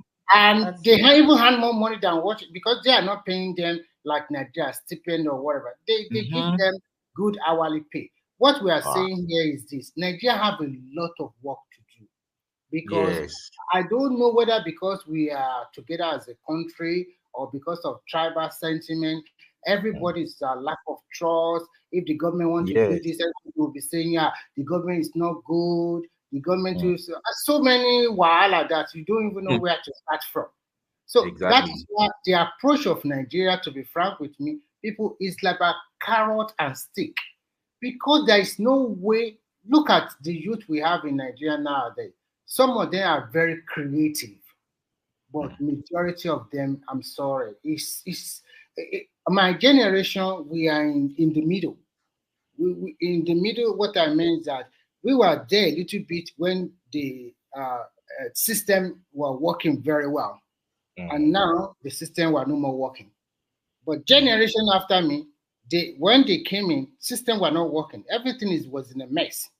And we now crown it up, the age of globalization and everything, we can see whatever is happening in the world. But we are copying most time the negative aspect of it. People displaying their wealth online, people worshiping people that make money overnight. So it makes our youth think, why should I go and till the land? Why should I work hard when I can see that guy just, I don't know what he did, but he make money. I want to be like him. I don't want to trouble myself. So when you now juxtapose it with some Asian countries, you discover that the way they treat their own youth, they don't let the Western influence there. They curtail it, they stop it. And then they force their population the way they want it. So their youth is still, okay, hard work pays, not making money. It's not all about money, money, money. But when you look at Nigerian setting, it's all about money, whether old or young. So that mentality, if you want to change it, can we change it democratically? It's not going to be easy unless we have new set of law that force people to must do these things. They must. Okay.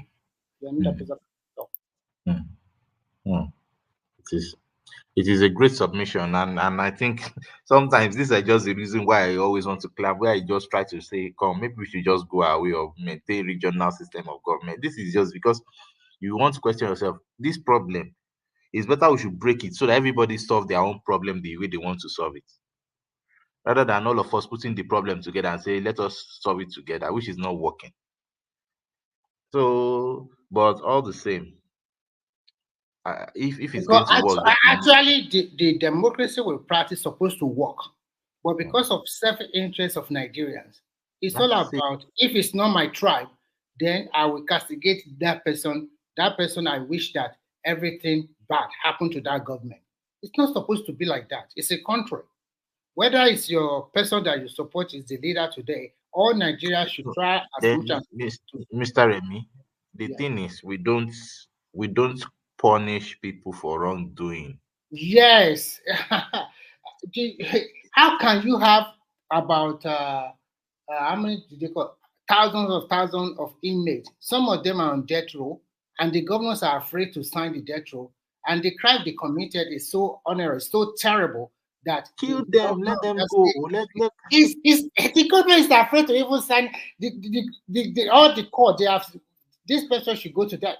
They should hang the person, and the governor is saying, will I sign this death row? It will be on my neck. I'm a Christian and a Muslim just by mouth. Okay, so they use religion for everything.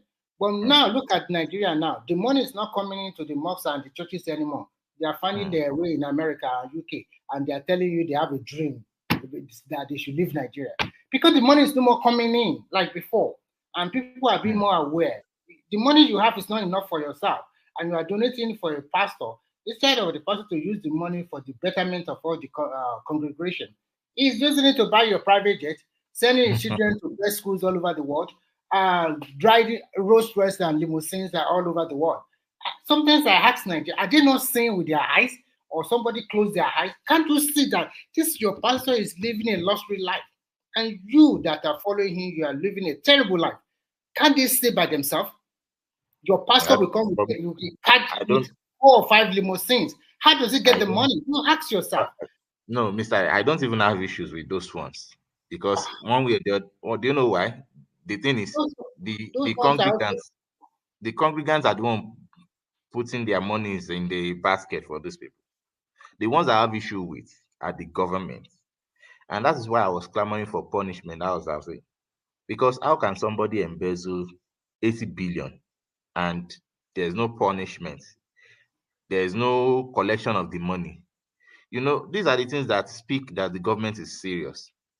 And these are the things that change mindsets. It still boils down to tribal something. When they arrest this person and say Yoruba man that's still about 500 billion. And when they want to prosecute him, the people will not say, is this the only one? What about this Hausa man, Igbo man that also steal 200 billion? What did you do to him? So then you ask yourself as a president, I said, what can you do? So, and if you also arrest your own people, they will come to you and beg you, you know, it's from your village or it's from that. Why? Let's settle it out of court. Let's do this. In fact, it's and those ones they bring to court. All those activists that they said activist lawyer, we are the best. They will go and defend them, collect 500 million naira. At the end of the day, technical issue, they will release them. So all of them are just in for the money, not really the interest of the country itself. Everybody is just in. What can I make from it? What is going to be my own? It's all about the money. Like they cost that country of money. Everything is just about I want to get rich country. So if it's a regional government, I don't know. If it's regional government, it's going to be very difficult to siphon money that way. Because the resources now belong to all of you in that region. So let's say how they are going to steal their money and go away. It is well. It's a lot of issues, man. Prince Daddy is there now; he's not talking, and also everybody's tired. Yeah. No, Prince Daddy is scared of me. That's why he didn't want to say a word. Okay. Just mention Donald Trump now. He will come. He's waiting for me to go first. That's why. Yeah. Okay. Go ahead. You can say something. I don't have time for him tonight. I'm going to go to bed.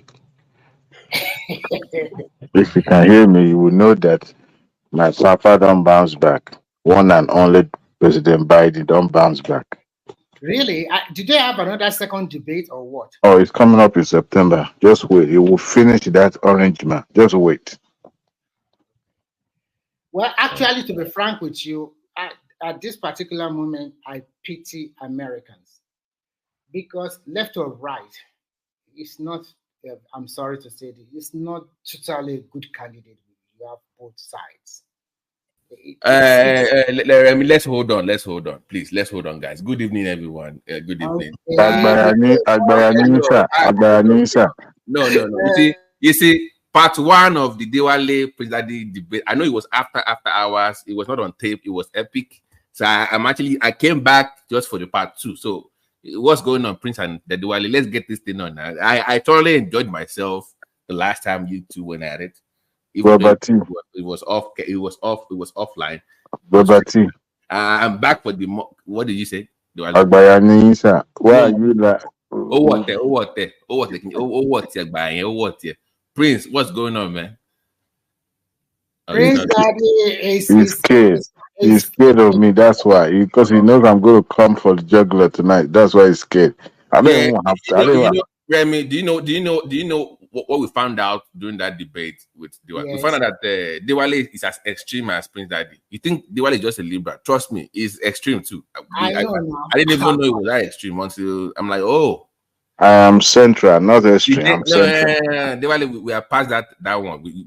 Let's forget they still send you text messages. It's a common thing in the party now. They will send from soliciting for fun from now and now. You know they send the Diwali talking points memo on his phone. Really? I'm not that is not. Don't listen to I'm Robert. I'm not kidding. They send in text messages just to defend. I'm not kidding. It's a party member. So. Kandu, what's up, man? How you doing, bro? Good morning, everyone. Okay. I thought they said Agbaki wà lọ́jà kórè ọmọ tuntun wọn. I to give you money already now. Mi ò mọ̀ pọ́n ní kọ́ máa pour petrol sí i. No, Kandu, I really wish that debate was on tape because it happened after hours. But Babati, sometimes I wonder. Prince Daddy comes like a kind of a gentleman with a bow tie, highly religious, doesn't want anything to stain his clothes. When it comes to this Trump politics, you will see the other side of this guy. It's like fire, more than 100% hot, and I can't believe it. It's just like I'm seeing two different persons at the same time. It's unbelievable. So that means that any individual that have passion for something, they can pursue it to any logical end. The way but Trump is going to be our president. Kandu and Diwali, they need to get used to that. That's the new reality. Listen, let me tell you something. Yeah. Go ahead, Diwali. I'm playing FIFA here. That's why I'm distracted. Don't say anything. Trump is going to be our president. People here, man. Don't mind the look. American politics is difficult to predict sometimes because I remember Hillary Clinton and Trump. All opinion polls. Remy. This one is too obvious. Abati, listen. All opinion poll, everything were in favor of Clinton. In fact, we thought it's going to just dust this guy because the way your guy opinion poll on CNN, opinion poll on CNN. Opinion poll, American guy. One for Clinton, but at the end of the day, look at they said the same thing during Trump and Biden, and he still won. He will win. The margin might be small, but he will win. You see that Trump and Biden, if not for COVID, I don't see how Biden will actually won Trump. Biden. Let me tell you something, my brother. Biden did not win that. You see, you are a party man. Me, I'm not a party man. I can see. Look, I'm just an American, right? I'm just an American. Do you vote or you don't vote? Yeah, I do. The last time I voted for Biden the last time, but this time. So automatically, you might be. You cannot just say you don't have dog in this fight. Remy, we are telling you the reality on ground. You are just telling on us polls. So the last time I voted for Biden, but this time around, I'm all out for Trump. And wow. Remember I told you on this platform months ago, black men. Pay attention. I keep telling you, black men you guys think I was joking. More black men that voted for Biden, they're going to vote for Trump this time around. And this is evidence right here. What about if more black women also came out to vote for Biden? Just keep watching now. You keep putting poll. I'm telling you what's going on ground. Even my wife is pro Biden, but I think recently, I was surprised when she told me that she's going for Trump too. So, but that is now. You serve a long time before November. No. The thing is this, right? I expected a lot from Biden, but in actual sense, no. I think he has tried his best.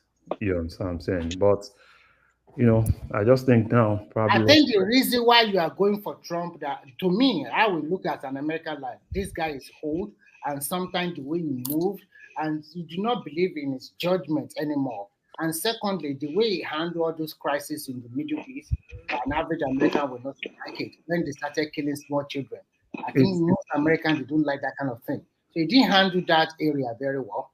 And I don't know about the economic. Just ask about the inflation rate, and he says about 3%, which is not high compared to the rest of the world. So if the economy is good, Kandu is very smart. Kandu is a very smart man. I know he don't patronize him, man. Don't patronize him. No, hold on. He's a very brilliant mind. I mean, he will do the right thing, of course. No pressure, Kaka. No pressure. Go ahead and do the right thing and say the right thing. Go ahead. It is truly unfortunate for the world that these are the two people that we're saddled with. Truly, it truly is. It truly is. I mean, I don't know the people in Biden's family. I don't know how he himself did not borrow himself some brain cells and say, "Pé ìwọ Ọlọ́run ó wá tiẹ̀ ṣe tó jẹ́ kó rí." Oga, take it easy with that.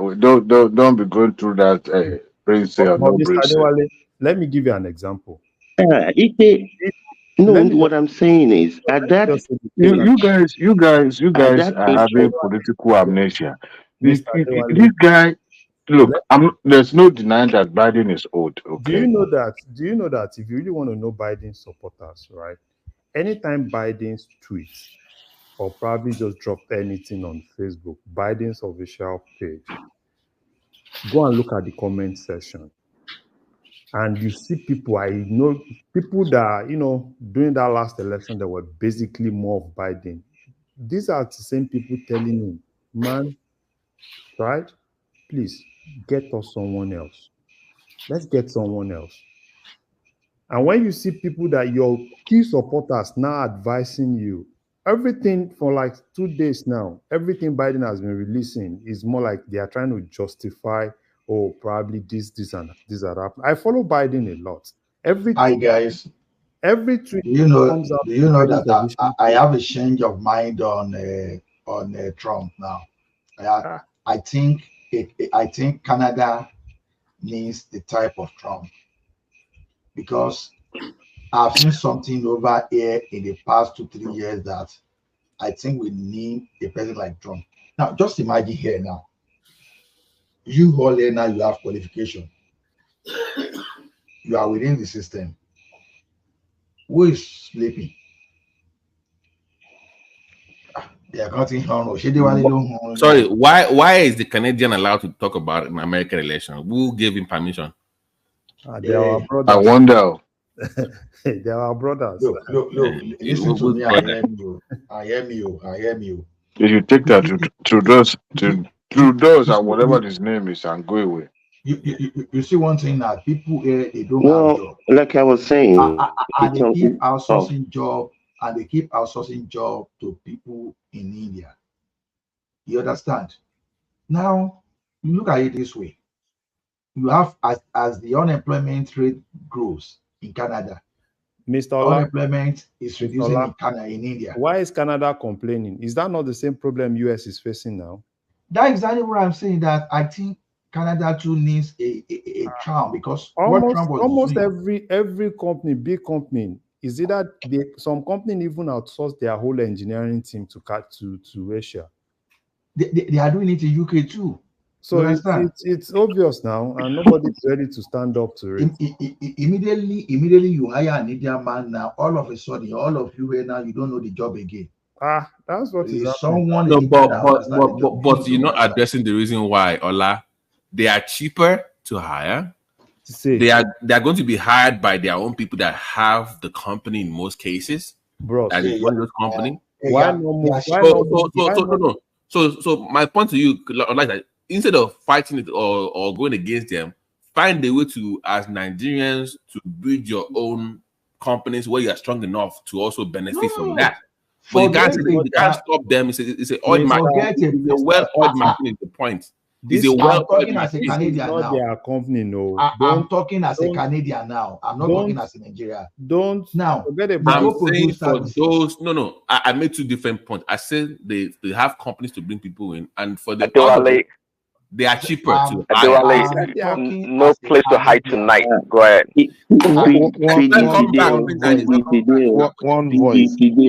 One voice, please. No, please. Let me quickly round up. I'm talking as a Canadian. Job is cheaper in Canada. You produce it cheaper to come and sell to people that do not have job here. That they have to now live on welfare. Hold on. Please hold on right there. Don't tell me the Canadian engineer is cheaper than an Indian that came from an Indian. That's not true. It is cheaper to hire. They are cheaper. No. It's not about. You don't get me. You don't get me. You are taking job away from Trying to protect Canadian jobs. Canadian jobs. You guys need MAGA in Canada. You need MAGA in Canada. You are taking away Canadian jobs. Praise Daddy. You are promoting the service. Hey, is that Larry? Yeah, I'm all for MAGA now. The last time dude, I heard everything you said, and I was going to congratulate you and your wife. Congratulations. My wife, I'm for MAGA now because we've told Baba to go and give us somebody, but he doesn't want to give us someone else. So Baba should continue. No, Larry, please. Now the thing is this: look at it this way, the Baba T. Look at it this way. Everybody here, for those people that don't know how to do desktop support, I can teach you desktop support in 30 minutes. I will be supporting desktop forever. But these people, they will tell you that they don't have people in Canada that can do it with package. Go and bring someone that graduated from one Indian university to come and be putting laptop on people's. But why did they do it? Ola, why did they do it is the question. Why? The way they bring them in, get me right to the way they bring these people in, Ola, it's going to be cheaper. No, you're not addressing. No, you're not addressing Babati. Yeah. Babati, hold on. This is for Biden.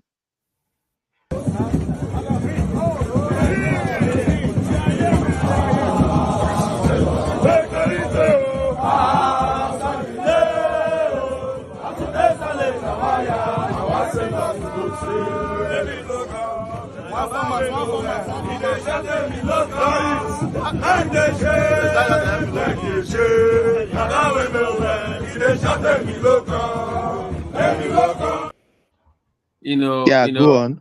I was here trying to tolerate the Canadian and the Australian just messed the whole thing. How is that even relevant? No, Baba T, I'm not laughing. No. Baba we nowhere. Ni Biden, Baba we nowhere. He's trying to say, but just like they were talking about Tinubu, and he ended up winning. Biden could end up winning. I think that's what they were trying to demonstrate. Well, No. You are. It's the opposite way. It is the opposite way. Trump. We want Trump. We are MAGA for life. MAGA. No, right. The Indians they've cornered the Canadian market and they're abusing your immigration system. There's no doubt about that. You know that. But why? Why? Because of the lax immigration system. It's not that. It's not because it's not. Let me broaden this thing a little bit real quickly. You see, if you can go back as far back as you want to go. I remember during the days of George Bush, the same story. There are not enough jobs. Jobs are going to be lost to this person and that person and the other person all over the world. Yet, things change around. I remember during the days of when Obama was coming in, we were losing about 1 million jobs a month. And then what happened? The economy changed around, and for the next 9 to 10 years, jobs were being created like there is no tomorrow. During the days of Trump, unemployment went down to about 4%. During the days of you can't give us that story. You can't say what you're saying. You have to give us the background, please. You have to give us the background. Jobs did not appear out of nowhere. That is why I went as far back as I did. You see, the cake, if you make the cake bigger, there will be jobs. I promise you, in another 10 years, more jobs will have been created than have been created in the last 10. Make the cake bigger. People are going to have jobs. That's not the way it works. Sorry, that's not the way it works. But that's the way it has worked. You don't create jobs. You don't create jobs out of thin air. You don't do that. When Ford started building the Model T, they said, "Oh, there won't be any jobs. All the jobs will go away." What has happened since then? You make the cake bigger, people get more educated, there will be more jobs. No, there's no cake getting bigger. Can't do. There came about innovation and creativity in the industry, and it brought about auxiliary jobs that people never thought about. There's no bigger cake. It is nothing new to attract new jobs or creation of jobs. Nothing's gonna happen. You think there will be less jobs 10 years from now than there are today? Well, I just said it. If there's creativity and innovation in the marketplace, jobs we've not even thought about will come about. You can trust me. There are jobs that you and I have not thought about today that will be 10 years from now. What you are saying, wait. totally different from what we are saying. Please. Wait. There will be, based on projections, there will be way more jobs. The issue with America and Canada is that you're not training your kids to be skilled enough to take those jobs when they come around. That's not true, Babati. That is you don't have enough to keep up with the level of innovation. Babati, they don't have enough. Babati, if you can allow me to interject quickly. See, what you say appears on the surface to be true, but at its core, it's false. You can make the same argument. That's why in sports, are you telling me that we don't have talented black people that can play baseball in America? Can you make that argument? But guess where the majority of baseball players are coming from now into the Major League Baseball? Because they are cheaper. It gets my point originally. When it comes to so not because we don't have trained. Well, apart from being actually not really cheaper, but the point here, the point is that the sports industry, industry, they made a lot of investment in El Salvador, Costa Rica, and all those Dominican Republic. They made investment. I know about the farm system in Cuba. They go over there. Why? Because they're cheaper. So the question, let me tell you, and I can attest to this. The Indians, they're not really smarter than Americans. If they invest money here. Hold on now. Please, hold on. Please allow me. When they bring the Cuban in, they lowball them on their first contract of 4 to 5 years. They lowball them. So Absolutely, they've been doing that for the last 20 years. All these guys when they first got developed, very. I know. I said not necessarily, but the point here is that hold on, no, make the argument. Are you telling me that this baseball player they're not talented? Are they talented? Yes or no? Prince Daddy, calm down, man. Calm down. Now let me finish. Hold on, let me finish. I'm coming to you. Hold on. Don't run away. I'm coming. Hold on, please. We're not discussing talent here. Is what they will call efficiency in capitalism. I'm saying that they are the ones that will go to Cuba to go and invest in what is called the farm system, right? I got you. You're right. Hold on. So Mike Trout was paid out how many millions? Over 300 million from high school because it's American and it was a star in the AAA league, right? He gets paid that. But the guy that has equally as good as Mike Trout from Cuba gets paid $500,000 for 2 years, and his first contract gets how much? $50 million for the first 5 years. So you see, where they make more money. You are not paying attention to what I just said. You're not paying attention to what I'm saying. I will let you talk now. Just let me finish, please. My point is, when you say, I agree with you guys that of course they are shipping just abroad, they're bringing Indians in, but you're not addressing the why question. They are cheaper, and unfortunately, your kids right now are smart. Don't get me wrong, but is the system preparing them for what is to come in the future at that pace? They are not. So you must address those two facts. They are not necessarily cheaper. They are saying it. It's a lie. Yeah, they're not necessarily cheaper. Overall cost, they're not cheaper to the economy. They are not cheaper at all. I mean, this tech feed, I'm telling you, I gave an example of a job I did last year that there are about 6 companies in between. Do you know how much they charge per hour? They charge about $135 per hour. At the end of the day, when it came down to me, it came down to me for 45. The same group of cook we are talking about. How could you be charging $135? How could $135 per hour be a cheaper alternative? At the end of the day, someone, an incorporated person that is doing the job, you are paying the person 45 to go and hire another person that will be paid, that will pay lower. It's not cheaper. It's crookery. It's fraud. Like a hospital system. No. Babati, wait again. Now, when you take all those jobs away now, you that you are well to do, that you are earning high, they will tax you now to now pay welfare to those people now that will now be patronizing that cheaper job. In entirety, when you look at it, the total wealth of that country, it's not cheaper for the country because what correct. That is correct. Is being transferred to another person. So this one is a net worth issue. Correct. So that's why the lack of Trump, they understand the issue. But we are looking at what individual entrepreneurs is telling us. That's the problem now. You understand? So they want to tell you that, okay, look at it this way now. They want to tell you that, okay, like I just make an example to you now that I can teach you in the next 30 minutes to start supporting desktop. Do you need to go and bring a graduate and go and look at impact assessment here? And you must not pay all those graduates less than 100K. Mind you, all those graduates we are bringing from India to come and be putting, you must not pay them less than 100K. So they went to India to get more expensive workers to come, is what you're telling me. Because you don't like you make it make sense now. So they left America and they went to India to go and get more expensive workers. He's totally incorrect. These people have been hiring Indians. Hold on. These people have been hiring Indians in India to work remotely for at least over a decade. Maybe 15 years. That's cost center. Not like close to 30 years. But listen. Even with your mega king, when it comes, you see, this is one thing about America. Iromeji, Kintoshi, even those that they're quote unquote paying on welfare, believe you me, if those people themselves do not become successful, their children will become successful.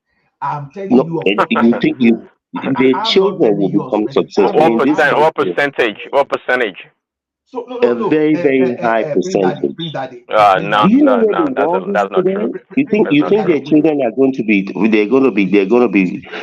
welfare kids? Are you saying your environment, the family background don't matter and how you turn out in life? Is that what you're saying? No, they both matter, but what I'm telling you is once those children become incorporated into the system, they will become successful. Go and look at the children of the farmers. Nobody's doubting that. Nobody's doubting that.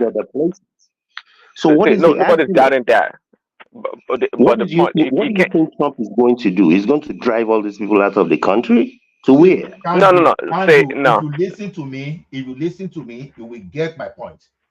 That is the general belief. You know, there's what we call collective ignorance of the situation because it is the lie and falsehood spread over time and people start thinking. If you see Canadian requirement for bringing in foreign workers, that's a one. Outsourcing your contact center to offshore company is another thing entirely. Now, just imagine in America today, the graduate average of 104,000 bachelor degree in computer science in the United States of America. And now, some people will tell you that out of 104,000 America, you don't have someone to be putting a PC on people's desk. So it simply means that 4 years of bachelor degree in computer science in United States of America is wasteful. They can do the job, but they chose to go out to India to go and bring somebody from India. Wait now, Baba. Make it make sense. Oh, make sense now. Like, why would they do it? How will it make sense when you will not listen? Ola, address the why. Don't give. How will it make sense? Why will you not even listen to me to land? How will it make sense? I'm telling you that I work with people here, and you cannot bring any graduate under the type of scheme they use to bring those people. You cannot pay them less than 80 to 100K because you are going to do the impact assessment. It's requirement. This guy will go and bring someone that graduated from computer science 2 years ago because it's minimum of 2 years you have to have, and they will bring it here. Go and look at the company. I can start mentioning them now. You will see the general manager, everybody there, they are there. And go and look at the pay. You understand? How can someone get a job of $135 per hour? And you are saying that one is cheap when an incorporated person like me is now taking 45. Okay, so let me do this in 10 seconds. So in healthcare, it's called the STAR program, Ola. So let me tell you what's going on with you. It's similar in all fields. They call it the STAR program. Do you know what these hospitals and they do? When they bring in these foreign doctors, they know for you to get your green card and your citizenship, it takes about 3 to 5 years, right, Kando? 3 to 5 years. So within that 3 to 5 years, they will use you for cheap. Yes, sir. Because once you get your citizenship, you go and apply for a new job to get higher pay. So the person that you are discussing, that person that is getting that money, that might be his second or third job. His first job is the low pay. But see, I have a first-hand experience. Hold on, what you just said right there in the medical field. I have a first-hand experience next to me. Okay, there are doctors that come from the Middle East, and they don't get paid cheap. They get paid a lot of money. So I'm not sure what doctors you're talking about. And they're not Americans. They came on H-4B or whatever visa, and they get paid a lot of money. So because they fall into. I'm giving you specific. With how many years experience? See you guys tomorrow. How many years experience?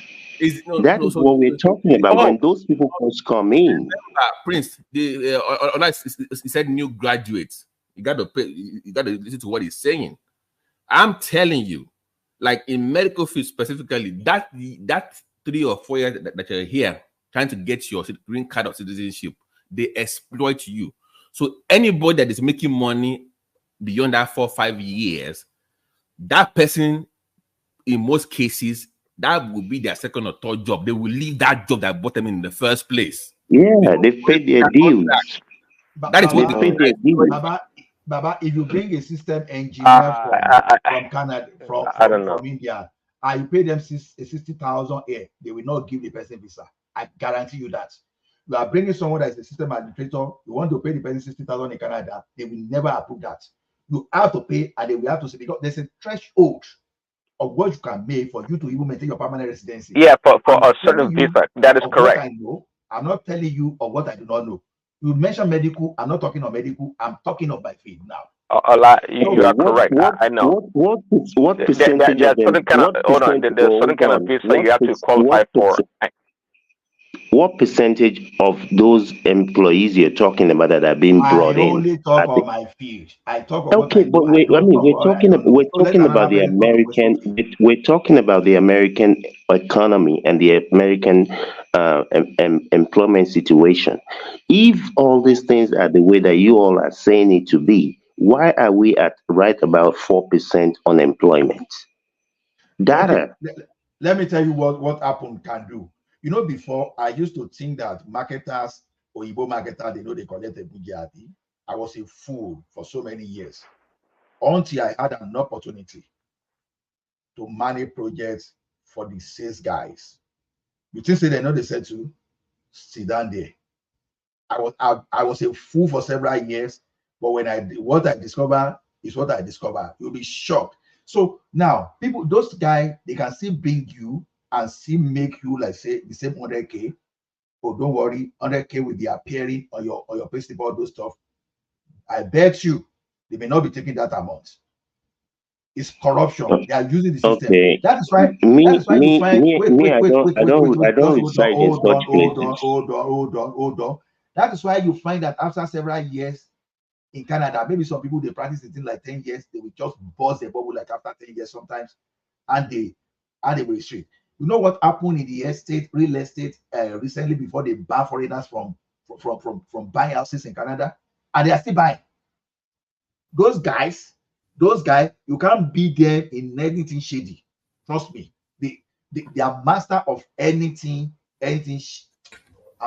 Can we wrap this system? Don't mean to go further and argue. Prince, my point is this to you: if you have MDs coming in from abroad, and there's in most cases, and they're paying them more, they'll likely be specialists in like neurology or hepatology, like cardiology. Yeah. Yes, yeah, they will pay them more, but it's based on experience because there's a need for it. Remember, we are 500,000 short in America when it comes to doctors. Even when I was in grad school, in the whole of my area, my old county, we only had 2 neurologists and 1 hepatologist. So America is down. So of course, when they bring you in, but we're discussing entry level into a job. And what I'm telling you that what I've noticed, not even in healthcare alone, is because when Ola said, oh, they are paying somebody that came from India, the same they are paying the new grad. Why would I go to India to go to bring you in if I can pay the same person that can do the same job for me? Doesn't make economic sense. Make any sense. So that exploitation only is for that 3 to 5 years because they know you will leave once you get your card anyway. You go and find something better. They know that. So they will exploit you for that 3 to 5 years. Once you leave, they will go back to India and get to go and bring the next person. That is what they are doing. So nobody is talking about, is it right? No, I think it's not ethical. I think it's wrong. Okay, let me say it in Yoruba if you don't understand me. Sharing of those ṣẹlẹ̀ ni pé owó tí gọ́ọ̀mẹ̀ntì àníkan sọ fún wọn á wà lórí pépà wọn. Sharing bọ́n ṣe ń káwọn pípù yẹn wọlé, wọ́n á sọ fún wọn pé wá gbé wọlé, but iye báyìí owó tèmi ní owó yẹn. But just whether you believe me or you don't believe me. So on paper it's 7, but on personally it's like 3 or 4. Don't so. Nǹkan tí mo sọ nìyẹn. So wọ́n ti bà system yẹn jẹ́. Okay, ìbí báyìí ní survive. Èèyàn lè má ṣe iṣẹ́ kan, á bẹ̀rẹ̀ ilé. Wàá lọ bóyìnbó pé okay, òyìnbó mo fẹ́ ra ilé o. Òyìnbó ò lè ṣe. But wọ́n bá gbà àwọn people yìí wá kéèyàn kó bá gbà wá ń kọ́bọ̀. Àgbéjáde because wọ́n á ti kọ́kọ́ lọ báyìí ṣe àwọn ìwé kan wọ́n á máa sanwó sí àkáǹtì yẹn lóṣooṣù pé okay, ìyẹn báyìí ló ń gbà, àwọn náà ló bá ṣe everything. Àwọn people yẹn ògbólógbò. But maybe that one is a criminal problem because America that would be that is not the way it is in America, as far as I know. Don't say that. You don't know that. It's actually about the same, if not worse. In the main, I'm not saying that they cannot be here and there. I said in the main. That is not the way the system works over here. That only happens for illegal immigrants, that they will lowball them, and that's exactly. In the main. You see, it happens here too. Keep in mind what Allah is saying. See, the companies that these Indians that come from India work for are Indian-owned companies that usually they do contracts with the other companies or the government. Exactly. So they do the same here, and we have plenty. We have plenty of Indian companies in America. So why would you think it's any differently? No. So they're intentionally hiring people that are not going to do job and pay them. Is that what we're saying? No, they do the job. No, they do the job, but they get paid less. They just get paid less. No. But Prince, the company that give them the contract is still going to pay them that same 100K. They should have paid their locals according to law. So, correct. Exactly. Correct. Yeah. It's not adding up. It's my point. So why would they go? It's not adding up. It's not adding up. No. Prince, wait. You said that they gave that to an India firm, right? That's the company. That company, their India company is the one lowballing their own people, not the bigger company. But that bigger company is the one that has the cash that is paying them 100K per worker. So it's still pay and don't so regardless of who does it. So Prince, why would they pay them that 100K if they can pay their local? It's still 100K or 100K, regardless. No, right? But see, they get them the workers from India. They present their contract to the Canadian and American companies. Right. But the point here is that for those workers to come to this country in the first place, they have to be within a certain pay range. Okay, be it in America, it's like H-4B visa, for example. They have to be within that range. Okay, that's the only reason why Allah is saying you can bring them in. Now, once they come in, it becomes an agreement between the employer, the Indian employer, and the Indian employee that, hey, look, I'm only going to pay $50,000 or $60,000 dollars a month. I'm with you, Prince. The American company that is paying that company, exactly. You see the tax is still paying them that same 100K. Over time. I listen to what we are saying here. They got Babati, right? Let me tell you. Please, very important. Listen. You said listen. You said the reason why that American company even went to India in the first place was what? To bring people in, right? Because of first of all, you're local. Now, if you are doing 100K for your locals and you go to India and you still pay the 100K, why would you go to India in the first place? Babati. Forget what wait, Babati. Don't miss up the idea of American company. I'm incorporated here now. My company is Canadian company. Don't get it twisted. No, Prince said India company. Wait now. It's in I'm in Nigeria in Canada now. anybody that's seen in my company, we say it's a Nigerian company, whereas it's it's a Canada incorporated company. Okay. Now I go to Nigeria now to bring people. Right. And no, for those people to become a permanent resident here, there's a threshold of what I can give them. Right. On paper, when I do my impact assessment, because it's a must, it's legal that you must not pay them below a certain range. Right. Who says that? The government it's part of the immigration there. It's on. Yeah, they have public information. Yeah, they have a. It's a public. It's public.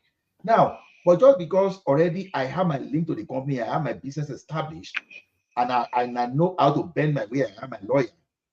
Now I now go and bring people from Nigeria. Maybe some people earn, let's say, $1 million a year, and I say, okay, Ogbeni, look, I'm going to give you 5.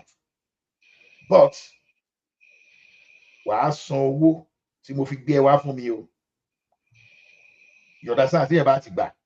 When it comes to this place now, I'll be saying how shady it is. I'm possible one. It's not as if they are not being caught. Ola, let me ask you. But the problem is that why are they not correcting it? It's my problem. Okay, no. Ola, let me ask you. Let's do a follow-up question now. This is very interesting. So that person that comes from Nigeria, right? And you're paying them maybe 5 instead of 7 or 9. Stay with me. 3 to 5 years, they get their green paper, they get their green card. What would they do? They go and find another job now. They won't stay. But you've already expected that part for a while, for 3 to 5 years. Exactly. Babati, let me. Only give me 10 seconds. What I'm saying is there are some people that can do the job that are Canadian here, but just because of my fraudulent tendency now, I now went now just to exploit some people now. I bring them in at the expense of the real Canadians that they have the same qualification. I could be paying them like the same 70 to 100K, but I don't want to pay them because I can't do my shady deal. But if I pay someone from a year that is desperate to come to this place now, I can pay them half of that money and pocket the remaining. That is okay. What I'm telling you. Even if we agree with that, even if we agree with that premise, even if we hold on real quickly. Even if we agree with that premise, you want to go and bring those people at whatever you said in Canada, there's an agreed rate. You're still paying that rate, regardless of the shenanigans behind it, and it only pays you to pay those people because you're still making profit even at that rate, even if you remove the shenanigans. So why are you? I mean, are you saying that is it that you all have imported this criminality to Canada? So the argument that you bring something from Nigeria because they are paying them whole water now. You just defend your own arguments. Because no, stay with me now. Because that way you can have hired the. So why did you hire Canadian? Because you can't cheat those ones. Oh, they were there now. I've been in Canada for 10 years before I discovered. So why couldn't your company? Hold on. Why couldn't your company? No. Stay with that Nigerian logic that you gave. Why couldn't that Nigerian company that was exploiting the Nigerian people that you bought from Nigeria couldn't hire Canadians? Because you can't lowball those ones. You could lowball the foreigners. And aside from lowballing, he said that there's a set rate for that job. Aside from lowballing, whether you bring them from Canada or you employ locally in Canada. Let me chime in. See, you guys also have to consider. You have to consider the social component also. See, it's easier. You guys know that it's much easier to exploit a foreign worker, be it a professional or not, than an American worker. An American worker will speak up. They're not going to work, 10 hours and get paid only 8 hours. But an Indian worker or an African worker can work 15 hours and get paid. Prince, I agree with you. But why do they do that? Because they can lowball the foreigner. It's still about making profit. Is the point I'm trying to make. Profit at the end of the day. Yeah, that's my point. That's what is the percentage of people that are doing that in the main, in the total workforce? Whatever the number of people come into the workforce every year, What is the percentage of people that are doing that? At the end of the day, those that are here, whether their parents are illegal immigrants and they don't have their papers, at the end of the day, the vast majority of those people, the last time I looked at the numbers, was like 11 million illegal aliens on paper. We know they might be more than that, but those people are going to eventually get assimilated into the economy. That's the bottom line. So I don't. That's a wishy-washy kind of. I don't buy what you just said right now. There's I can't nothing do. wishy-washy about it. Those who came 20 years ago, 40 years ago, they've been What assimilated into the what economy. is the cost? What is the cost of assimilation? What is the cost of taking care of those people for that long? It's not Who as is easy as taking you make care it of those sound. people? The vast majority of those people are not on welfare. Who do you think? What do you think the percentage of people that are on welfare You are? don't know that, and you have to Oh, I define know welfare. By the that. way. I know. Oh no, Sorry, you don't know. you See, said taken care of. What is taken care of? only if you know the cost of welfareism in this country, maybe Oh your God! mouth will be Let's stop this right with talking points again tonight. Let's Yeah. stop with this right with talking points. But my point to you is Ola, so okay, Ola, before you go ahead. So we've already debunked your myth of foreigners getting paid equally or more than locals. You That's didn't not. debunk anything. You No, just I contradict gave you yourself facts more. now. You set yourself up with that for. But on the You illegal didn't give me any immigrant facts. thing, the illegal I'm saying, let's move on from that. Ola. Let's move on. get my premise first of all. You I'm lost the saying, argument. Let's just move on. You lost that wait, argument. you are the one ruling or we judging your own case now. I Is don't know. Owolobade Wait, Owolobade is my point. Owolobade points in me. You are talking about Owolobade.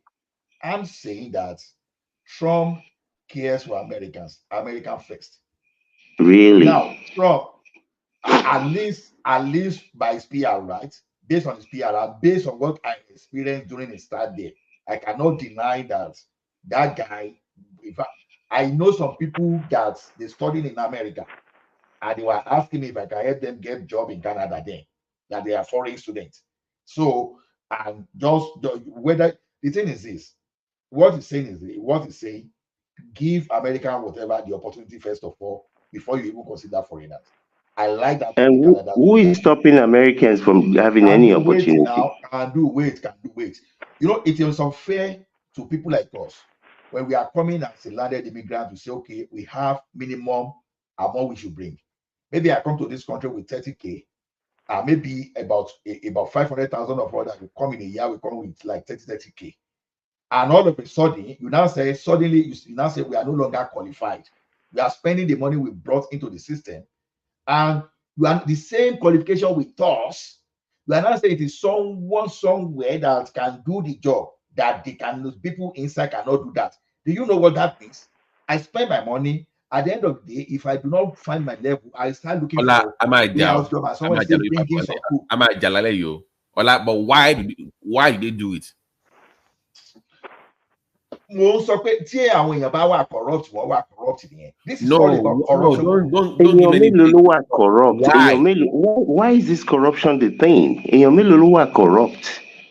See, okay, that is not the main in America. We can do àwọn mélòó ló corrupt tó ń da Nàìjíríà lórí. Who are those people? What percentage of the corrupt politicians that brought Nigeria down to its I'm not talking about politicians. I'm talking about businesses, headhunters that are bringing people to come and do a job. What percentage of those in America are corrupt? Now, it's just because you've just taking your time to look at the impact. You are just looking at it because based on no, I'm talking about the United States of America. I don't know what they do in Canada. I'm talking about in the United States of Canada, every single Nigerian child that I know that's looking for a job has a job. Every single one that I know of, they have jobs. They have good jobs, Papa. Okay. Every single one. Good job. People have good jobs. You know, I see. This is my field. I'm in information technology and DevOps. That's my field now. Software development, information technology. That's my field. You know how many people they laid off in that arena last year. Go to Fiverr now. Most jobs that they drop now is on Fiverr, and people are using ChatGPT to do all those jobs. Now, I don't know, because as far as I'm concerned, the recent graduate of computer science and information technology, they are crying seriously. That's the field I can talk about.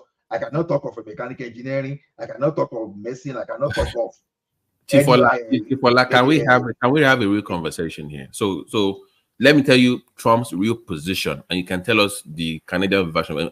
We can compare notes here, so we're not just talking over each other. Can we do that? Trump's position is this: I know what you're doing, bringing Indians in. What you're talking about. We know if you hire an American, it might cost you more, because there are also other things that it might cost you more. We can work those things out in taxes. I can lower your taxes if that would mean you will hire more Americans instead of the Indians. So that is Trump's position. We can work out some kinks in the tax system that will benefit you. That way, the money saved can be used to keep Americans on the job. I don't know what Canada is doing in regards to that. That is what Trump's position is. Prince, am I too far from that? That's what I believe he is saying. He knows. Well, yeah, that's pretty good, but Kendu probably doesn't understand or agree with you, anyways. But so that it's not about not knowing that what they are doing. What I'm saying is what it boils down to is exploitation of foreign labor. That's what the companies are doing. So how can we negate that? Make stronger laws, lower your taxes, you keep Americans on the job, even though they are more expensive.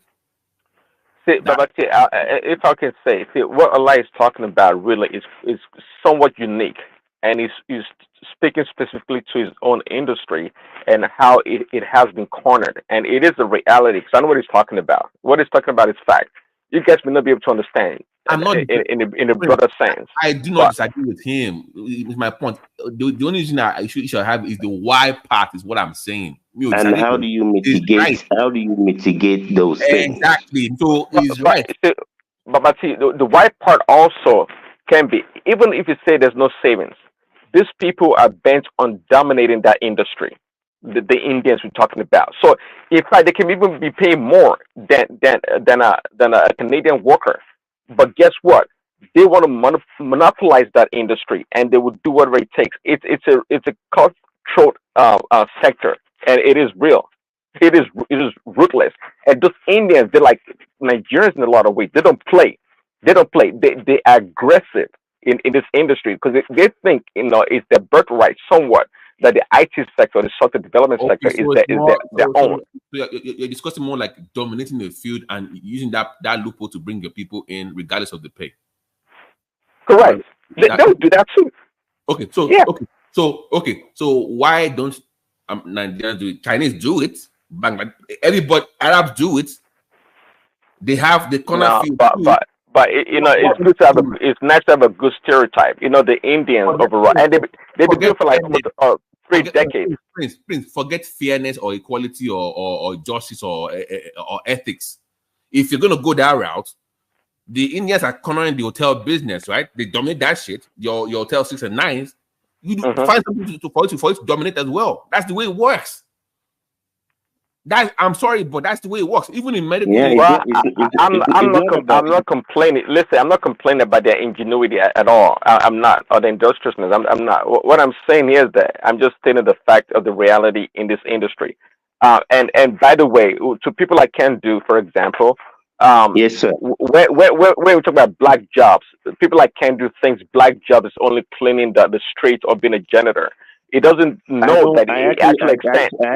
I actually don't know any black people that do those type of jobs. Sorry. Well, actually, you know what? Actually, I made exactly the exact same point the other day that even black people don't even do those jobs. But when we talk about we talk about black jobs, when Trump said black jobs, you guys have a heart attack thinking that it's been racist. I don't know what black jobs are. I only know about jobs. Black jobs simply means that the jobs available to black people, be it in the blue collar work or white collar work, that's been taken away by foreigners. Nobody's taking anything away. You go to school, go to technical school, Don't talk simplistic like that. There are Okay, untold number I of guess black there's no. people in I guess to you, America there's no that are discrimination, right? There's no discrimination, right? that are going into HVAC, and all these fields that are making good money. No. You don't need to go to a four-year graduate school. No, can do. Let's have a conversation about this, please. When Trump is talking about, because I go into details about policies, I'm a big fan of looking at politics. When he's discussing black job, he's not discussing jobs from companies. It's talking about independent business owners. Correct. That's what Trump is discussing. So no, he extends to that also. He absolutely extends to that for sure. That is his main thing about because people have criminal records and it's very hard for them to get loans. So he's targeting people that have criminal records or are having a hard time, because in those black ghettos, for instance, you have your Indians coming in with your 7-Elevens, your stuff. So how can I get the Koreans coming in with their hair salons and restaurants? The Arabs coming in with their 7-Eleven and convenience stores. So he is discussing more of funding you to run independent business, not for you to get a job. That is Trump's policy for black men or black people.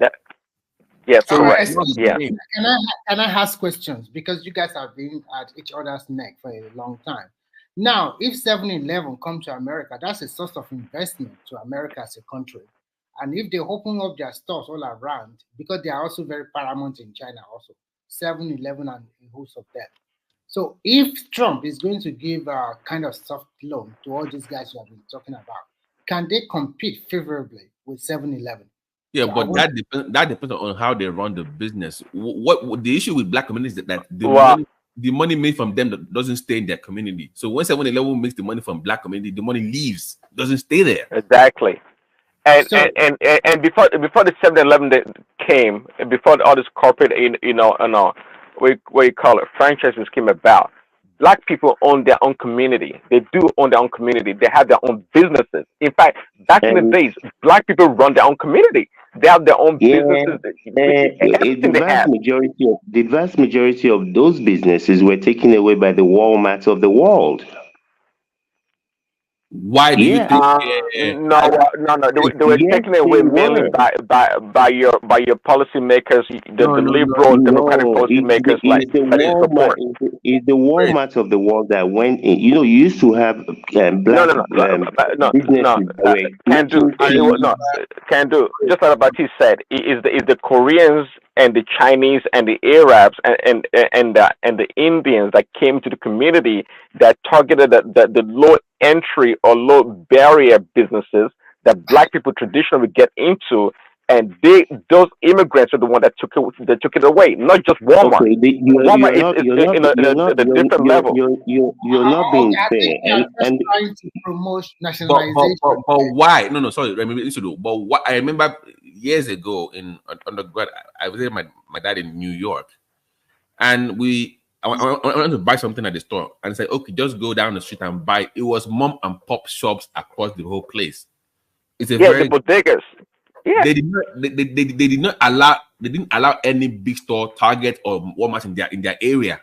The people they fought against having stores to keep those small pop shops in business. So why can't the black community do the same thing? If you don't want because can do rather have them on welfare. Can do rather have them on welfare and prevent the black people from owning their own businesses. They rather give the women the welfare program than allow black people to have businesses in their own community. These people are not being fair to themselves, and I'll tell you why I say that. You see, this is the problem. A lot of those communities that you were talking about that used to have those mom and pop stores and all whatnot, in a lot of instances, because of high crime and theft, a lot of black small business owners left those positions. The Arabs, the Indian, the whatever, who was willing to stay in those communities, charge higher prices within those communities, were willing to take the risk. that a lot of other let's people talk were not about able to take. okay. Well, let's talk about denying the black people opportunity for lending. You don't believe in that. I know that. And by the way, No, I'm no, no, no. I'm a Look, the conservative. Indians, Hold on, a I'm a lot of conservative. times. Go ahead. And Sorry. I'm not about I don't hop on discrimination bandwagon. I'm not into that.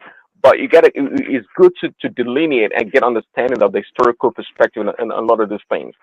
Black people traditionally were denied the opportunity for housing, for lending, and when you do that, those things they add up to making a weak community, and that's what tends to happen. But it is true that the Chinese and the Koreans they come in with their own sovereign wealth or their own family wealth, from their own country or their own community, and they infiltrate the black community, and that's what usually happens. Prince, And that is the point. If you are willing, if you can get yourself and 5 other guys, just like a Chinese guy or some Indian guys can do, and say, you know what, even though that community is impoverished, even though I know they're going to, some of the kids are going to steal some of my products, but I'm willing to go in there. The problem is a lot of people want to sit back. They want somebody to come and fund it so that they can live in the glory when it becomes successful. It takes something to be successful. I disagree with you on that It one. takes Do you know why? doing. Prior to integration, the black community was functioning that way. And So vibrant. I think that was more even. That's much. I know people love MLK on this platform, but I think he did his people a disservice with that integration of cultures. Them having their own community by themselves was better off. They were better off that way than integrating with the white community in America. That was a mistake. Yeah. Go to any MLK neighborhood anywhere in the United States and see how safe you are today. It's all guns and liquor. It's all guns and liquor. Yeah. I'm sorry. It was bad. I know it's black people to say it, but it was bad for black people. I'm sorry. It was not a good. That was a mistake for them because they had their own banks. But I can agree that it's in hindsight it turned out to be bad. But if you look at the reason why it was done in the first place, I think there were genuine reasons behind it, more positive reasons behind it. But what happened is that those people, quote unquote, those people, whoever they are, they infiltrated and they turned things around. And black people were not smart onto it. Maybe they followed blindly somewhat when their communities were being infiltrated, and they devised, and that's how they devised other programs also, like the welfare system in America, to deliberately go after black women to destroy the community. It didn't happen overnight. Keep that in mind. It took 2 or 3, maybe 4 decades actually before we began to see the impact on the community. They had their own baseball league that was big. They had their own basketball league.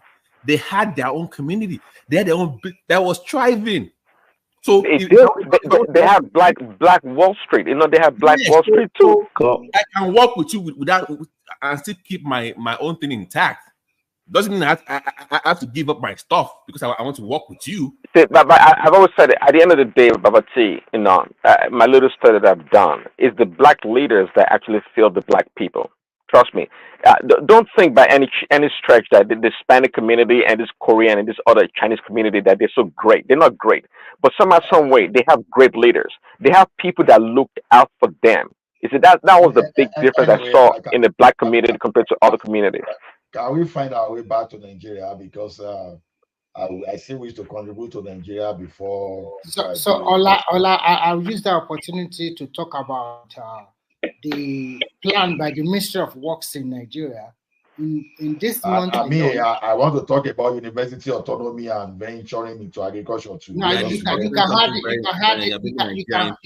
it together. We're discussing a very important American story. You're discussing Nigeria. Baba, Nigeria. You have been on it for nearly an hour, and you can see that you're okay. But before Remy, before Remy go, please allow me 5 seconds. I want to make a point here, Remy. See, I know you said like a couple of times that you're disappointed between Biden and Trump, and I think you're making a grave assumption in a lot of ways. See, Trump is not in the same category as Biden. I think because of the age, you're making an association between the two, that they're equally as bad. You're totally wrong, because you don't know where Trump is coming from. Hold on. You don't know where Trump is coming from. Back in 2016, more like 2015, when he first ran, do you know the caliber of people that Trump debated? I don't think you do know. Do you know who Ted Cruz is? You don't know. Ted Cruz went to Harvard. Ted Cruz was the number one debater in America, hands down. And Trump went. That is not what I meant. I look at your Trump. I look at his 4 years presidency. I see he might have a lot of great idea of some of his policy, but I see one day one crisis for 4 years. Do you want that kind of thing to repeat itself? I don't know. And I see the other high. I'm sorry, what was the last part? What was the last part you said? Hold on, I didn't hear the last part. After 4 years, what happened? Do you want that kind of presidency for another 4 years? I don't know. Every day, What is wrong for 4 years? We have prosperity. We have low taxes. We have the cheapest price for oil. Prosperity is not the only thing in life. Let me finish. Every 2 weeks, one wala, unnecessary wala. No, that's what the fake media made it to be. That's what the fake media made it to be. It was not so. Media. Prince Daddy, fake news media, yeah.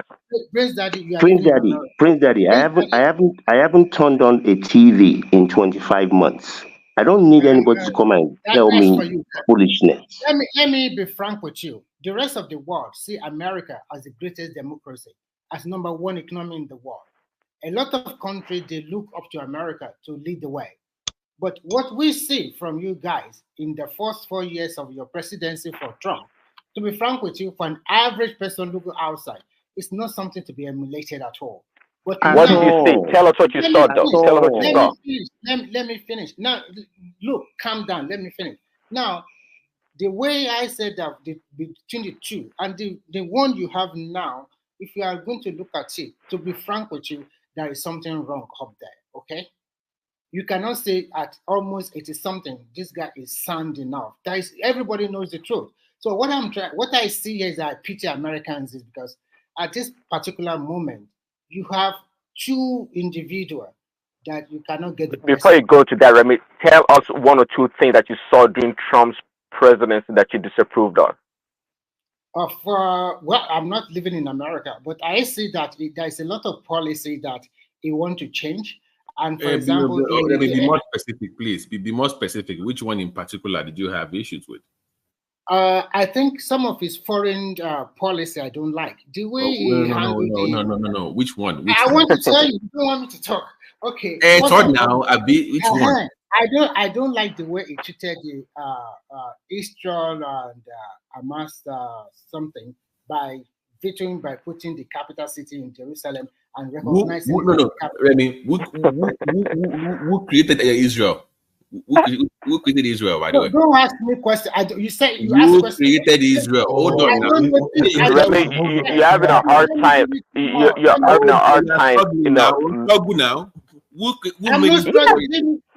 Let us talk how to help our economy. He recognized Jerusalem as the capital for Israel. That means you're already biased. That is one thing. Is American supposed to be biased? It's not supposed to be fair. That's I asked the question. Who created Israel? It's supposed to be fair. It's supposed to be fair. No. That's just like semantics. In reality, they created Israel. It's an American creation. So of course, it's going to lean towards Israel's position. No, you don't have to be pouring. I know, Babati, you like pouring kerosene on fire. You don't have to go and pour kerosene on fire just because you created Israel. What happens in the Middle East, what happens in Gaza, affects so many other things. I agree with you. It's not an easy solution. Nobody is saying it's an easy solution. Remy, another one, but that one don't count anyway. But another one. He moved the capital from Jerusalem, Abi, but there was no war there, Abi. There was no But war. that was the homeland. That was the original capital of Israel in the I first place. disagree, He but just returned it back to the first please place. let's move on. But Remy, give us one American economic or social issue that you disagreed with during Trump's presidency. Forget No, about the Prince foreign Daddy, Prince policy. Daddy, let us So I discuss am going to give Nigeria. the second one. Let's Segregate discuss the Nigeria. whole world into two. Sorry, Ola. It segregate the whole world into two, the rich and the poor. And the policies for the rich, it maintain it very well. It turn into a business. And for the poor countries or the what we call the third world nation, it doesn't give a damn. Don't give a hoot about them at all. Remy, yeah, I'm sorry, you lost. You don't know what you're talking about. You're just making up a bunch of fake news stuff, man. Adewale should come and debate with you. I'm not here to debate with you. Well, Adewale doesn't even know himself. Adewale, his hand is spoiled. He doesn't know. Let's talk how to make money from Nigeria, my people. So Trump caused chaos in Israel by moving the capital, but there was no war. But Biden was there all peaceful and there's all breakout war out. I'm not supporting Biden. No, he didn't say he was supporting Biden. You know, that's a good point, but do you know when Trump moved the capital to Israel from Tel Aviv to Israel to Jerusalem? There was no one single life lost. I mean, it was just like nothing happened. Did you know that? Single life lost. No single life lost, but the animosity that it created. It's not about it didn't create any animosity. It was peaceful and beautiful. Where were you? Where were you? No, I'm not saying Babati, I started this whole thing when I came in. I said it is unfortunate, not just for America, but for the entire world, that it is these two people that we're saddled with. Biden should have had enough sense to have hung up the presidency after the first term. There is no reason on planet Earth for that man to be running. And before November 11th, the man might pass away, and the Democrats will find themselves in a very bad. They'll find themselves in a very, very bad place. I don't doubt it, but can do. I would not be surprised one bit. And Trump, what is your problem with him? No, you see, morality and leadership. Which morality are you talking about? Listen, the appearance is important, especially for a leader. This guy, I would never, if he's the last person on earth, I will never vote for him. Me personally. Well, it's your own loss. It's your own loss. Instead of taking things personal, you should rather look on the more objective side of it. If they put a goat as the president of America, it doesn't affect me personally. Goat, because the system works for the most part. So it does. There is no loss for me personally. No way. I'm not going to lose a thing, regardless of who is president of America. And for most people, I mean, I know sector-wise. You have to think beyond your pocket. You have to think beyond your pocket. No, you said it's your own loss. That's the reason I made the statement that I made. You said it's my own loss. And I'm telling you personally, I mean, not just financially, not just your pocket, but you have to look beyond that. There is no loss to me in any socially. I'm still going to do what I do. Wow. Prince Daddy will not convince you to vote Trump. They are going to. There is no way. They are going to, when they get the power, they are going to lord it over America. Whatever they want, they are going to do it, and nobody's going to say jack nothing. And so I pity you guys, because at the end of the day, even if you vote for Biden, everybody know what is wrong with him. So that's why I said for America nowadays, it's between two devils. Which one do you go? You go left or right? No, it's not me. I'm going to vote Biden because there is no way I can look at myself in the mirror. That's a shame, for man of your can do a man with a man can do and vote you right now. A man like you with a great intelligence. When I mentor children, one of the things I tell them about is the importance of personal responsibility, not just to yourself, to other people around you, to your community. I cannot in good faith vote for that man. It will never happen. Oh yeah, but you vote for a man that's so morally corrupt, and not just morally corrupt, Please, when they talk about also corrupt, when you talk about corrupt, don't even mention Biden and Trump in the same sentence. Even in the yes, I same group. can, because I guarantee you right now that you're talking, you can't mention one corrupt act that Trump ever did. You don't have You one. see, let me It let doesn't me let me exist. explain something to you. You see, everything, just like right now, he might get off from this whatever is Wala is with the court because of the Supreme Court. You see, just because you can get away with something doesn't mean you're getting away with something. Even if legally you get away with something, there's Well, a it's not step. getting away with anything, because there's I nothing he's said being legally. charged I with said legally. that I said others. legally. Listen, there's nothing he's being charged with that other presidents have not committed Okay. or done. Okay. You See, see, the point is, see, let's talk about that Biden's Nigerian. corruption. See, This is that Nigerian foolishness. This is that are you Nigerian familiar? people. Hold on. Are you Hold on. familiar with Hold on. are you I familiar with the don't see. laptop from I don't. hell? No. I don't play this game of. You said there is nothing he's corrupt about or whatever the other president. You see, I don't do just because somebody else has done something wrong. Then it's okay. But That will never be that's the okay. shameful part of it. But there you are castigating Trump. But whereas the Biden going to vote for the Biden going to vote for is done the same thing. Is doing the same thing, and is like 1,000,000 times corrupt. And Trump is not even corrupt. Now let's talk about. Do you know who I just Trump asked is? you a Do you question. have an idea who Trump is? I just asked a Do question. Are you you know? familiar? Are you familiar with the laptop from hell? Have you heard it? Look, people, I don't get deceived by shining objects. I don't get deceived by. I don't look. I'm not. Whatever happened in that area, his child should be prosecuted to the 10th degree. No, it's not his child. See, that's the problem. See, when they have the wool over you guys' eyes, you can't No, tell. they don't have The any wool laptop over from my hell, head. apart from Listen. Hunter Biden's part of it, the laptop from hell is actually it actually exposes Joseph Biden's corruption at the highest level. We have documentation and record of him collecting bribes from the Chinese government. We have. If Biden is corrupt, lock him up. I don't care. Whoever is corrupt, No, lock them up. but there you are. You're oblivious to his crimes. You're oblivious to his crime, and you want to vote for the man. You want to vote for him. I'm not. What I'm saying is, I know Trump from Trump University to all the times that in New York. Forget about him becoming the president. I'm talking about 20 something years ago. All the time that this guy has been using No, is done nothing wrong. It's all propaganda. It's all media sensation. It's done nothing wrong. The man is clean. The man is absolutely clean. There's nothing he's done wrong. It's all the media propaganda to smear him, and we all know that. What do you mean the man is clean? Prince. And Kando is still claiming that he's not a Democrat at this point. Is he trying to act like he's not a Democrat? Right, Kando? No, me, I'm not a Democrat. I vote for what makes sense. I don't care who it is. I don't go by party. I go for what the person is doing. I don't Cosito come where you come from. Okay, all right. If you say so. No, that's the way it is. I mean, am I democratically leaning? Yes.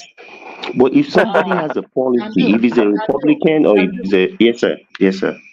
Can we move away from American politics? I just want to share this information with people so that not information. Maybe you have. If you see what the Federal Ministry of Works is doing, this month alone, they are going to start what do you call it? A lot of flagship road all across the country, and they will start immediately. They are starting the Calabar from the Cross River end. Calabar is to about 104 kilometers, and they are starting from Sokoto access, a super highway from Sokoto all the way to Lagos. And there is another one starting from Ebonyi to all the way to Abuja. In total, those roads are like 6 or 7, and they are going to start it immediately. So Nigeria is going to become a beef of activity of construction of road all across the country. So what do you think about these guys? Because I think it's trying to open up the. What I think, Remy. Okay, see, I'm glad they're doing a lot of construction, but this is what I think about it. See, and we talked about it the other day. See, we have to engage the Nigerian youth or the Nigerian workers into construction. Before all this massive construction going on in the country, I think they should have somehow, you know, I actually coined it, created something called Builders Brigade, whereby you actually train people, okay, in construction for like a few months, construction safety and whatnot, and get a lot of employment in that field. Now, obviously, all these people building all these roads and all this stuff they're doing, they're foreign companies, no doubt. Well, that Shigari guy, I don't know, maybe Yeah, it's local, you but they are employ. you are right, but there's a new initiative from the minister Mai himself. Just 2 days ago, he terminated the road contract by some of these foreign companies because they are not doing the road according to the plan. So, and he is also encouraging Nigerian engineering firms to come up and bid for this road. So I think sometimes we in Nigeria we like to complain, but sometimes we do also like try to compete. It's like, oh, whatever I do, they are going to give it to these people. So, and when you talk about this brigade, I think in every state of Nigeria, they have welders, they have bricklayers, they have a lot of people that do this kind of activity. So to get this kind of people into this kind of work is not a difficult thing. But if you are talking about in a more formal setting, like they go to school for 3 years, we don't have a lot of them in that particular field. But for people that will work on the road, most people they need are welders because they have to join a lot of things together. Then the bricklayers and some other artisans. Even if you don't have any skill, you can get a job there. Are you saying we have enough of those workers? I mean, No, what I'm thinking more is a former program of like 6 months to a year to get like 18-year-old kids, 18 to like 22 or whatever age you can get. Put them into a program and train them to bring them into the construction industry. PD, you can work and chew gum at the same time. You can start those type of programs, but those who even have some whatever level of skills, trust me, you can learn. I did a summer program thing that I went to go and work at the construction company many years and years ago. You'll be shocked how quickly you can pick up stuff. So those who have whatever limited skills, you can get those people working while you create this, 3-6 months program for the 18, 22 to 20, whatever year old. But it's a good thing. The more even if those companies are foreign companies, the vast majority of the people that are going to be working on those roads are going to be Nigerians. So that's creating jobs, which has a multiplier effect. Yeah. Well, okay, great. They've been Nigerians, but in part of this formal way of engaging the workers also has to do with their pay. How much are they getting paid? I mean, see, that's part of it also. But I think they need to do something like that. So it's something to I train this. understand. If you are talking this way, then we need to encourage the technical college so that people can go for that 3 years course. And when they come out, they will be very highly skillful people. Not 3 years. Right, 3 years is too much. Months, a year. Yeah, maximum exactly. a year. A year tops. Yeah. Even 9 months tops. But if you do like that, let me ask you a question, please, Daddy. Let's assume a 17 or 18-year-old finished from secondary school or high school, already passed the jam. It's just waiting for some few months to go to university or polytechnic. If you are not enforcing them to now go and study or learn this skill for another system, that means you are also like slowing them down. No, this is the problem. Now, I'm not even talking about those that went to school trying to go to college. There are plenty of youth, and we know that we have a lot of youth in Nigeria. There are plenty of them. Be on the street, be hawking on the street. Look at those kids hawking on the street. The smart kids, they can do that job. You can get human capital is not our problem. You guys know that, and we can get plenty of this youth. There's a plethora of those people, 18 to 25 years old, selling water on the side of the road. Exactly. Those are the candidates I'm talking about. Train them in skillful jobs. In 9 months, they'll pick it up. They will do it. I know this kid is smart. They will get it done. They will get it done in no time.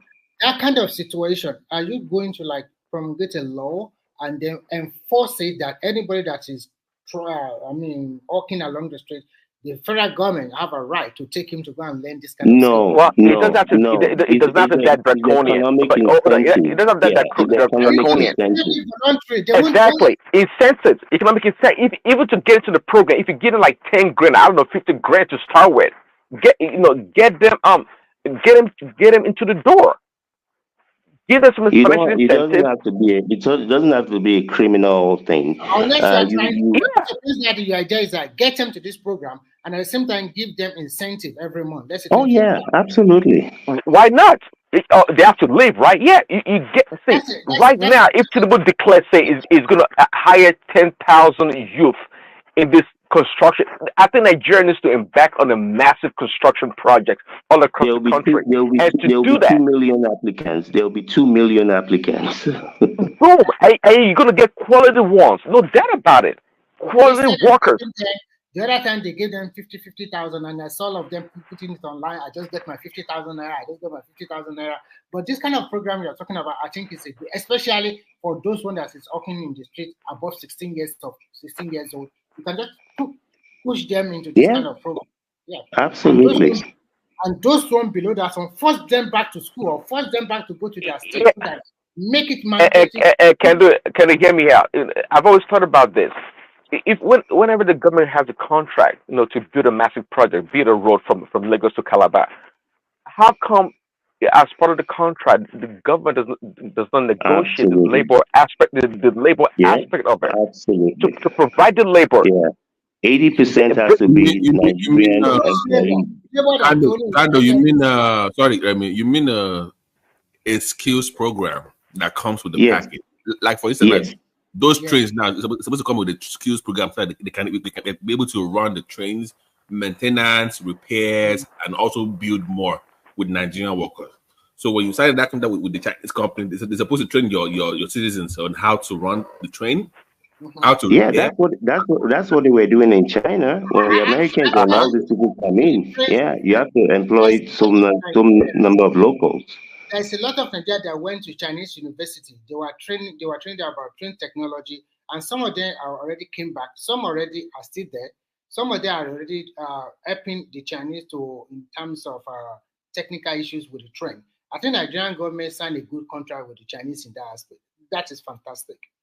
But when you look at what Prince Daddy said now, I kind of like this kind of idea. You are pulling them away from the street, give them something, and they're also getting skills in return. And this will also be a very good way for most of the construction firm to recruit them into their normal worker. I mean, paying them salary every month. Not just construction, agriculture. Not just construction, even agriculture. Not just construction. Yeah, that's true. But when I made a suggestion that the IDP camp, peoples can go into farming, Ajalekoko disagree, went to war. So no. They have to keep them on their land. They need to stay in their land for 10, 20, 30 years until they get their land back. They shouldn't engage in anything productive. No, I don't believe that. I don't know. That's not exactly what he said. That's not exactly what he said. What he was saying was that if you have those people move to a different place, they will have a new identity and going back to where they're from. Nobody's saying that even around if the ID camp area is secured enough, why can't you have farms around it? If you can have security, why not? Well, that's the problem. A number of those ID camp, those people in ID camp, some of them have been here for 5-7 years or more. At what point, just like you said earlier that somebody said earlier that people were showing online, I got my 50,000. They should never have been just giving people money just to give people money. They should have been on some sort of. That's why we need my idea. What I'm proffering is totally different. I'm talking about having a place, that's specifically designed to train these kids, and it's like reporting to a job site or school. and they get into the program. They have their name, they have the identification. It's a formal program. It's not just No, like I'm agreeing with you. The only thing I said is at whatever point where they've been given from the days of Buhari, giving people 10,000 a month or whatever for doing nothing, you put an incentive program that the only people that will get this money between this age and this age are people who go to these different camps or training program, and there will have to yeah, be some exactly. accountability. Some You just don't bill out accountability. money to people. Of Yeah, you course, just don't anybody. I give mean, people money. that's their problem. That's the government's problem for not having a more structured way of dispersing the money. Yeah, That's their problem. yeah. Because you're Everybody would giving take them the that money money. Who anyway, wouldn't? so let them be learning a skill while they're collecting Exactly. that money. Yeah, I mean, it's whatever a the gold skill. mine. I mean, it's So I want to ask Yeah. another follow-up question. Do you think that the Nigerian government should regulate the social media, especially those influencers that display wealth unnecessarily on? Do you think the government should regulate it? Remy, Because I agree with you. It's out of control, man. yes, This is out of because control. when they display that wealth, those youth they will never Even the lies, it's just too much. It's too much. It's too much. Why you flaunting all these Rolls Royce, all those Very dark man. That guy needs to be locked up permanently. and then well. I mean, when you flash your Rolls Royce on your Rolex watch, do you not encourage other people to want to work hard? Prince, the point that you know, Prince, you're missing the point, Prince. Iṣẹ́ wo ló ń ṣe? Iṣẹ́ wo ló ń ṣe? Iṣẹ́ wo ló ń ṣe? The boy, okay, now that point. The boy, they can't have to flash on the internet. They don't have nothing like that in real life. No, see, I'm always reticent when it comes to government overreaching or having too much power. Me too. I'm all about holding people accountable for the lies they tell, for manipulating. No, Prince, you know the way we're very peculiar people. You cannot, we are different. We are unique. When somebody starts, you remember when Ogo was a big thing in the 80s and the 90s. Why did people started typing them? Because it was in the movies. If you go and cut somebody's head, you will make money, and it became a thing because it was being put on in movies. It was put in music, and people bought into it, and they started doing it. Right, Kando, if you remember now, during the right time. Yes. It was movies. Did the government do anything about it then? They came too late, but it was already a big thing because of the way they made the movies, made it the Kanayos. That's the name. So you can't the way our people are. If you keep pushing these things, they'll become desperate to want to look for this thing at all costs. Yeah, but it's a very sleepy situation though to be saying you're gonna curtail speech. You can use the society they live in Nigeria now, where an average youth of Nigeria will tell you she's a hooker and that's what she's doing. And they were asking them questions: how much are you making in a month? How many men have you slept with? How much money is in your bank account? The society, oh my God, it's terrible in Nigeria. But you see, this is the problem with that situation. It's just like I was talking to one of my niece this last week, and she was telling me that, do I know that some of the clubs she used to go to when she was at Emory University, that some of the big baller guys that come there, they're scammers, and they can drop 40 grand in a night. And that some of the girls that dance at some of those clubs, they make $5,000 a night. I told her it's a lie, it's a fallacy. You see, unfortunately, some of these people, just because maybe one or two nights or a few nights they made 5,000 in their brain, now they make 5,000 every night. And like I told her, if you know a dancer that makes 5,000 a night, tell her to call me. I'll show her how she become a multi-millionaire. You see, it's a fallacy. Even those girls in Lagos or Nigeria that you're talking about, they've made those money a few times. That doesn't mean that that's what they make, but they convince their mind that that's what they make. I know. Do you know why they do that though? Do you know why they really do it? Because if you do that, when you now have a sponsor that wants to use your platform that you've built on those lies, you can charge them more. It's like going into a negotiation. If you drive into a negotiation with a Honda Accord, they're gonna lowball you. But if you drive in there with a Rolls Royce and a Phantom, okay, now you're talking. So they do that to kind of, it's like a bargaining chip to get endorsement. That way, when you talk about, oh, okay, if I say, okay, Kando has a Rolls Royce, 3 mansions, and it has 10 million people on Instagram that we want to use, we want to market to. We know you have Rolls Royce and 2 mansions, so the offer is going to be a little bit hefty, right? Compared to a guy that has a Honda and living in with his mom. Yeah, but I think what is being talked about though is some of these girls now in Nigeria that are proudly saying online that I'm a hooker or I'm a whatever, and they're so proud that that's what they do. No. The morale. It's not new to Nigeria. We've always had that. Well, it's not like it's so public. Yeah, it's being glorified now. Back in the days, glorified. Thank you.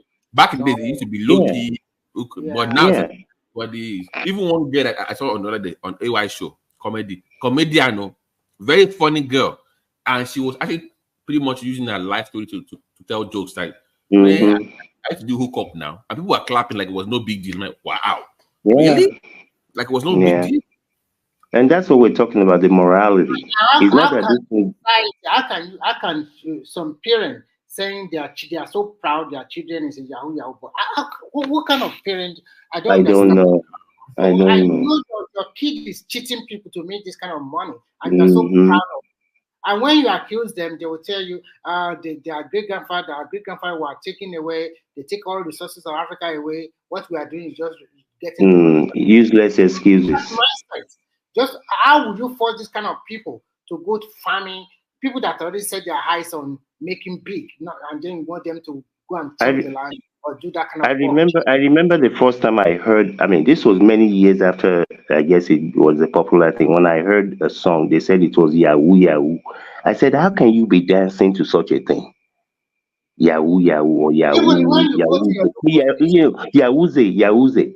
I will never dance. I will never dance to such a thing. Never. When you go to the local street now, you will hear the community telling that I know that boy is a Yahoo boy. I know that girl. That's what she's doing. It's when we are growing, we don't see all this kind of nonsense. How can you tell that one is cheating the system? That one is selling her body. Yeah, they will tell you it's because the white people enslaved them. So therefore they're just getting back. It's like what mentality? Look at that Stay man. Away from those people. Stay away from them. I want you to be a lawyer. I want you to be an accountant. That's what they always tell us. They never tell us go and follow a scammer or go and be selling your body. When we are good, they use good example. Your uncle, your big brother in the street. You already know. I know one guy is brother to me. It's a chartered accountant. It's what is now auditing all the state whatever they are doing now. That is my mentor that time, and I look everything I will do. So he accepted me in my life. So, but nowadays, who is your mentor? Is Yahoo will be my mentor? MC Oluomo, S1LLY Baba. S1LLY. Sometimes that's what they call it. Carrot and stick approach is the best way. But if you are just thinking that you are going to make it voluntary, let me forget carrot and stick. Bankere and Koboko. Good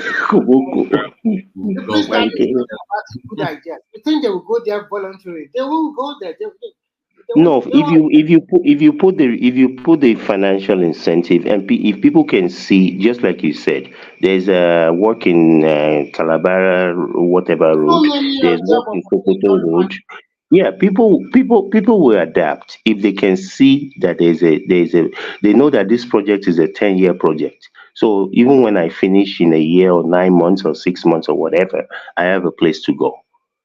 So if that is there, I think the greatest thing you can kill in people is hope. You know, you hear about people that have graduated from whatever place in Nigeria, and 5 years they don't have a job. Even though I don't ascribe to such things, I tell people start selling oranges, start selling watermelon, start doing something. You can't just, some people might not have the capital to go into stuff like that, and some people are not self-driven. The funniest part of it is that during those times, when we grow home, we always say that this man house has a mango tree. This is where we are going to get our orange tree. And most time we just pluck it, okay, to be frank. It's free of charge. No, But still, it's not free of charge. It's not free. It's stealing. no, Not free what of I'm charge. trying to say, the one by the roadside is free of charge. The one in another man's house, we know how we get it. I don't want to talk about that one. So, but what I'm trying to say, but all those kind of opportunity that we have that time, I do not see them. Maybe because of modernity, or maybe because they build more houses in those areas, or things have changed. But during those times, there's plenty orange, but now different type. Different, and there's still people. I mean, there's still people doing stuff like that. I mean, I talk to people in Nigeria every week that are doing all kind of different things like that. You know, in whatever capacity, trying to help as many people to do that as possible.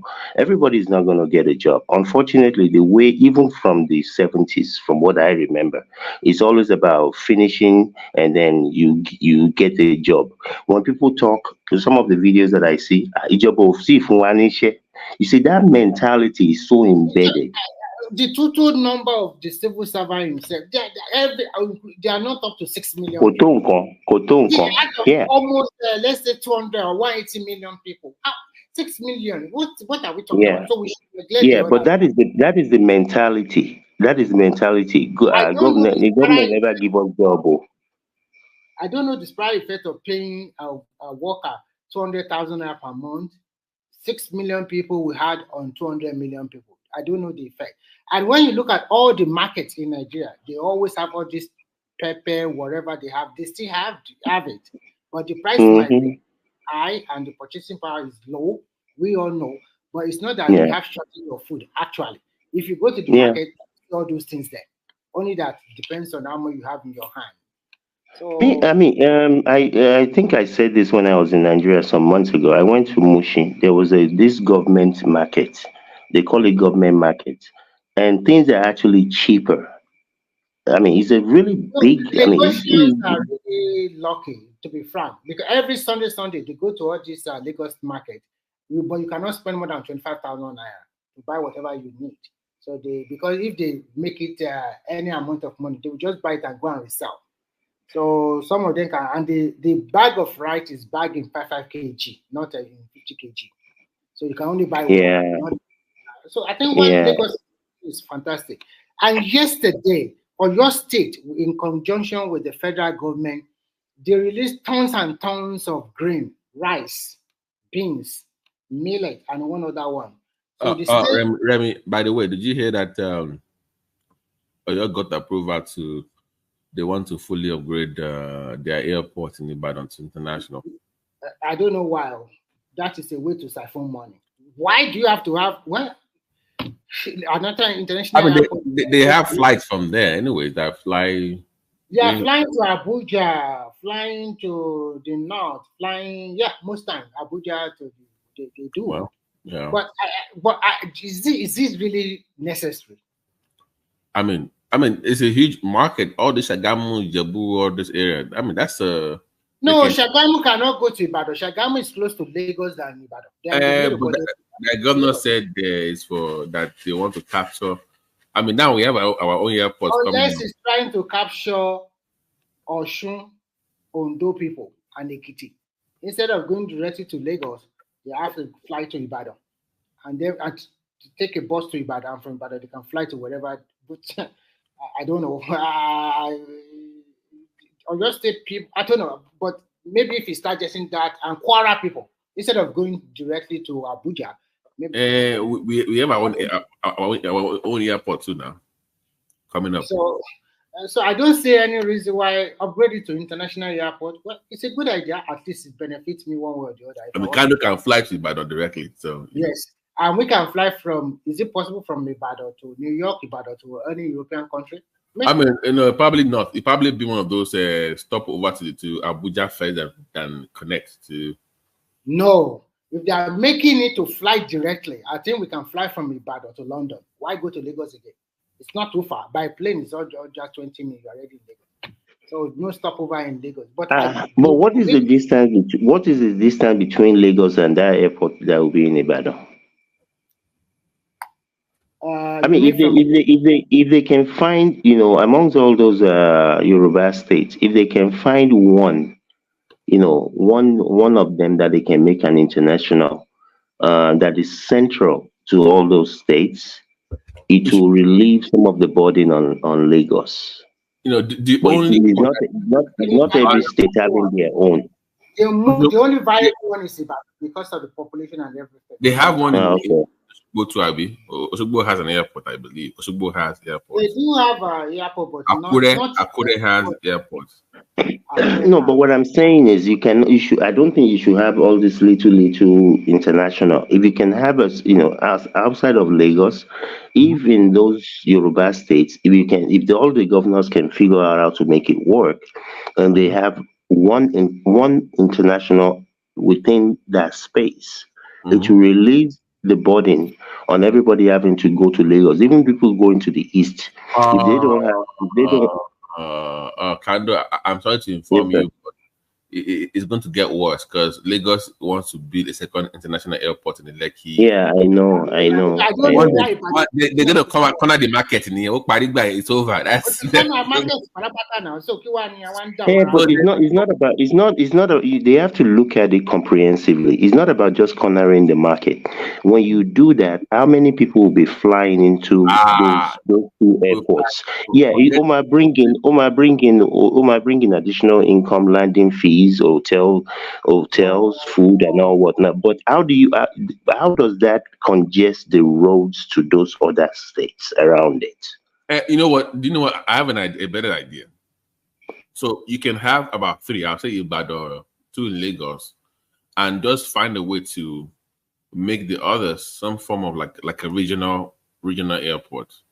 Yeah, that's what we're saying. Where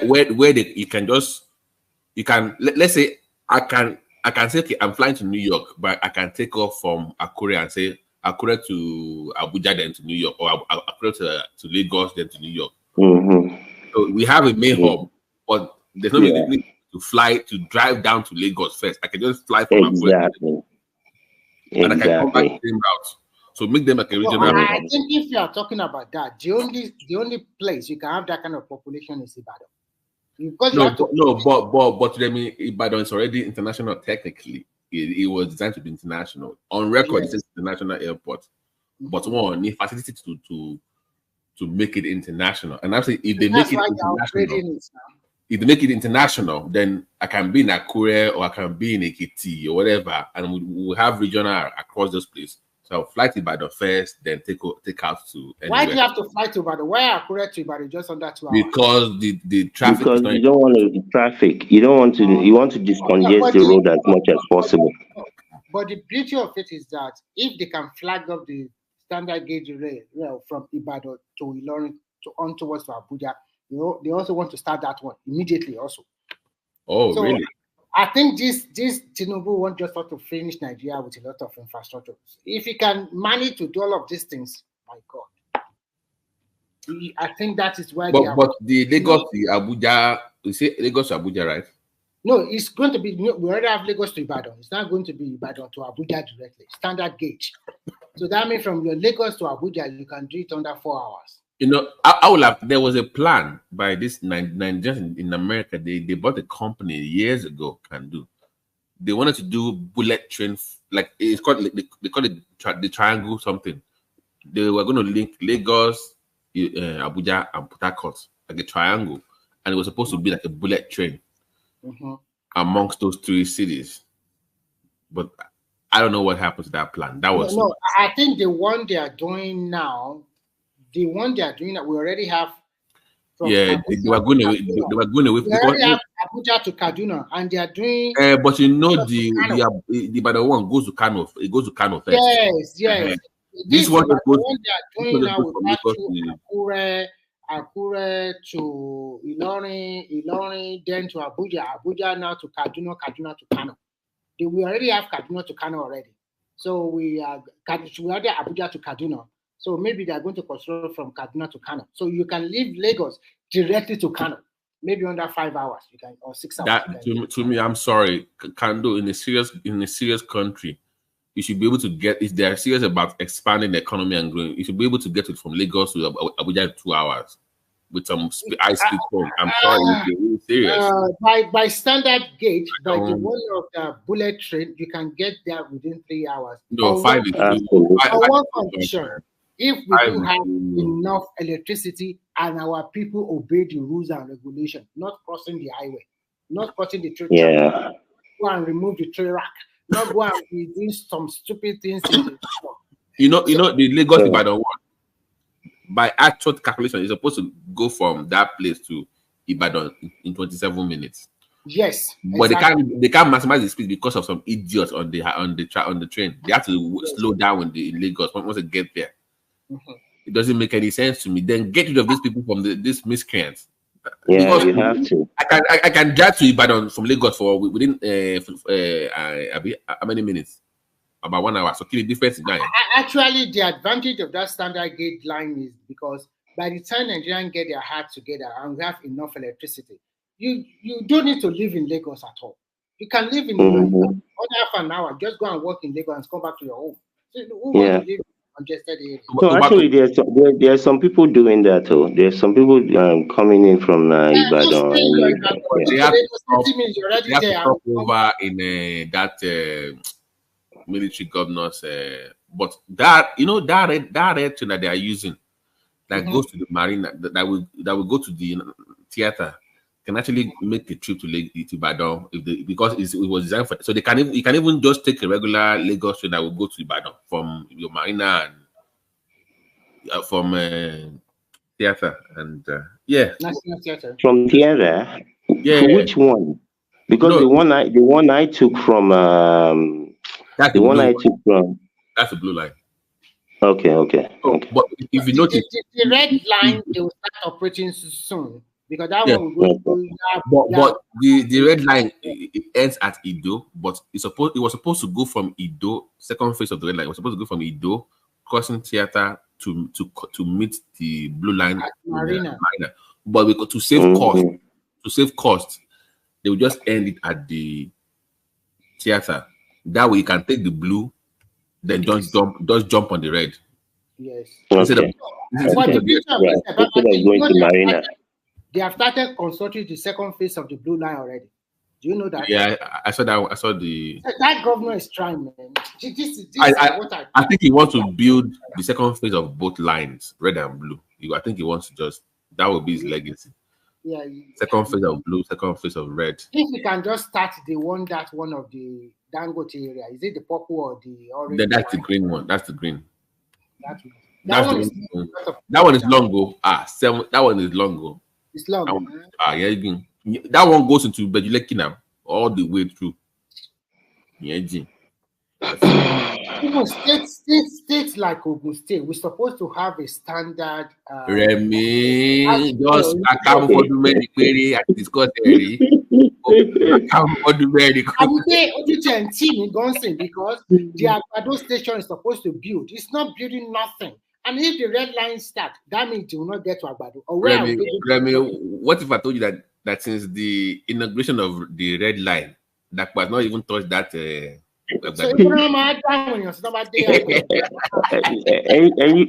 People wàhálà ipò ẹ fẹ́ kíjàpọ̀ máa ṣiṣẹ́ ni wàhálà ipò. You know he's the head of the governors forum for the South. They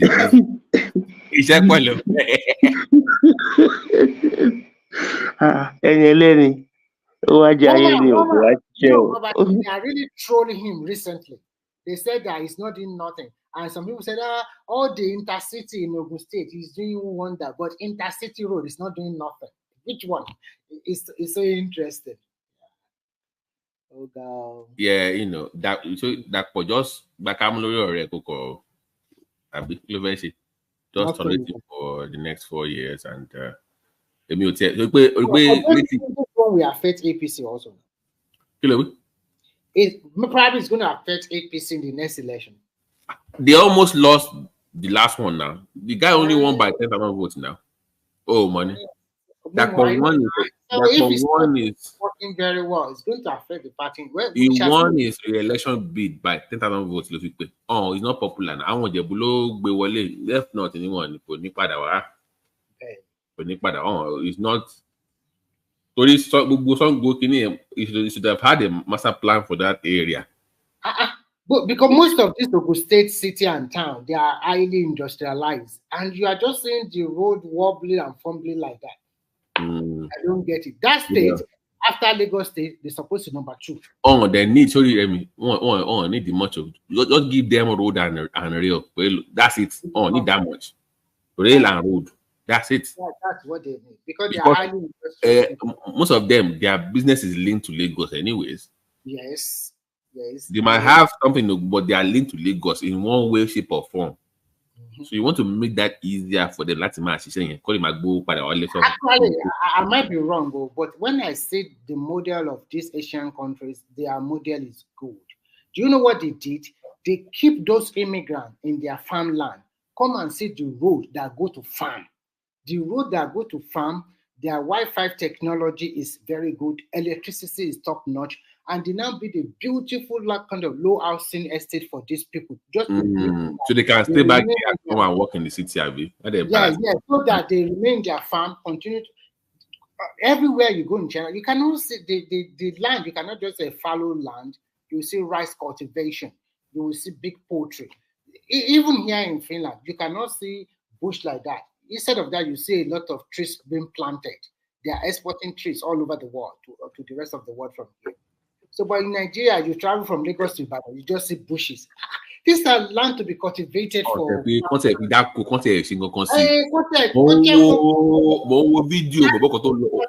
from Ogun train from Ibadan to Lagos. To buy empty land because to buy.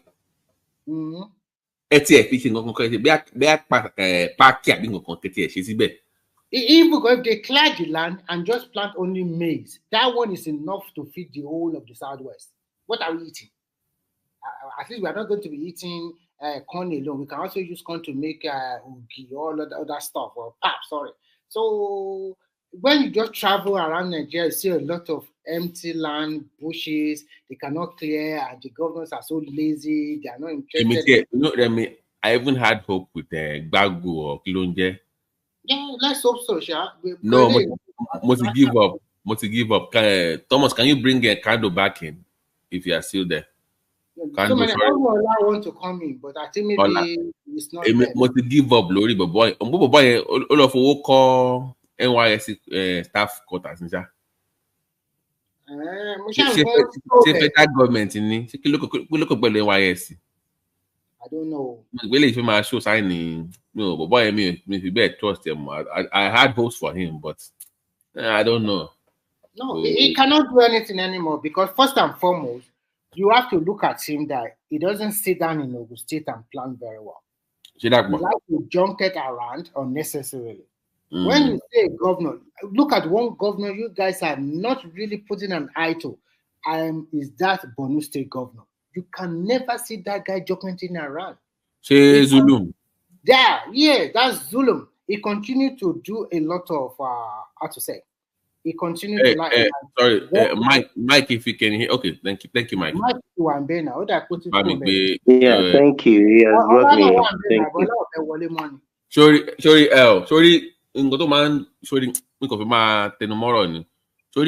the Ogun thing is.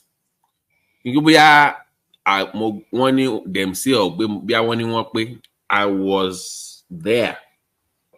My mom was, don't let me say her position because you might see her name, you might Google her name. She was head of Agri, and I know how she wrote policy and everything. Don't feel build Dukini, but it was mostly towards the Jebu side.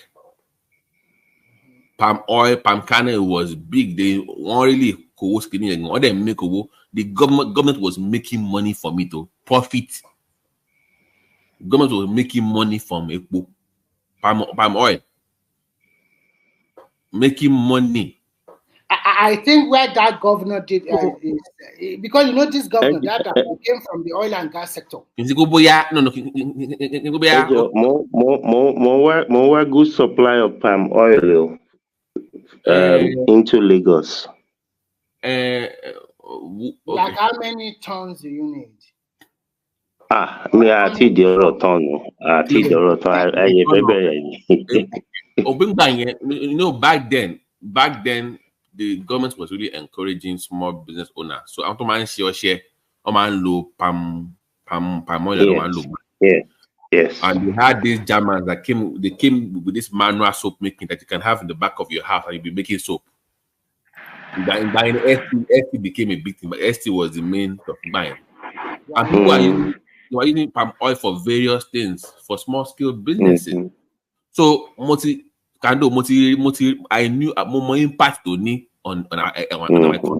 If man do man sort of say it's been there before. Already. I know. Absolutely. So man annoying to sort of way. We've done this thing before now. Boys in here,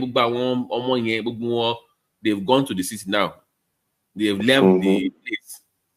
Kosagwe Moloko. I want to go back. Yeah. Man, I don't know. And that was from that area. Omo Benue, Kinshi Egbao, Kinshi Yewa. Oil and gas in ti rowo. Gbogbo nǹkan tá à ń sọ yìí kò láì jẹ́ ó kàn fẹ́ di gómìnà ni. Ṣèbọn ní bitumen ẹgbẹ́ ń bẹ̀. They have they have bitumen there. Kò ṣe force of government can exploit it. They have BT. Boya, when you go to Nigeria next, seek audience with him. Alawi, Diasoro. I mean, because I find it difficult to believe it. All these things, all these resources that are around all these people,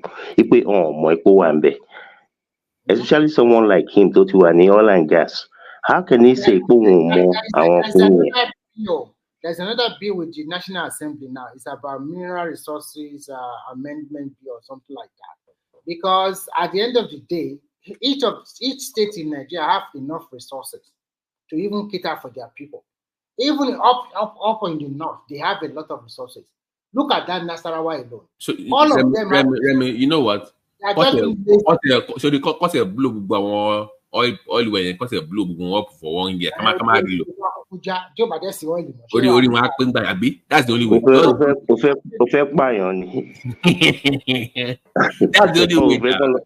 We're going to Abuja every month.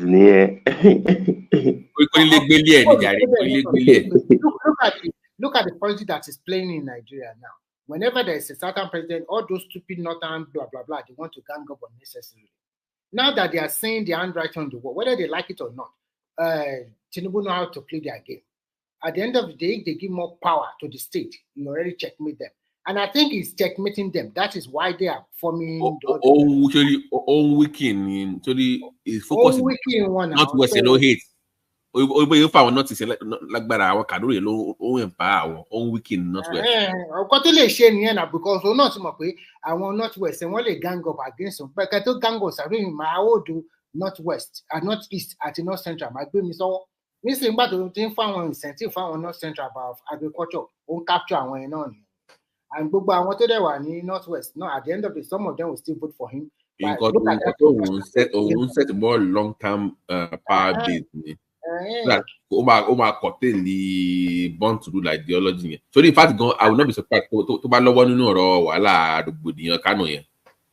play game. I will not be surprised. And other I keep about Basso go game to a going play. Sometimes I don't understand. Baba ain't go you can. That one just wait articulate. Play our Southeast. Lately. Let's find a way to this and the canon. At the end of the one, I told you, causing and last call. Ó máa lo sórí ìgbà Tinubu yìí ọ̀n nífilẹ̀ ó máa lo etí àti ẹ̀pẹ́ lẹ́wọ̀n ẹ̀ kò lè kàn nífilẹ̀. Ó máa filẹ̀ bó tó bá máa filẹ̀ condition. Àní kò ní Rẹ̀mí kò lè filẹ̀ Only there. Àwọn Buhari gan ò fẹ́ kó filẹ̀ gan. Political asset ni kò lè filẹ̀. No, ó ti àwọn a lot of people bọ̀bọ̀ yẹn sọ náà kò dáa now. This is just on. And can't forget Obi ó ti end the political career like I think last week. Ó parí nìyẹn. Àwọn èèyàn kan lórí àwọn control. You know that was the I know maybe it's right, maybe ethically or whatever, but for you to come on video to say that they should release him, if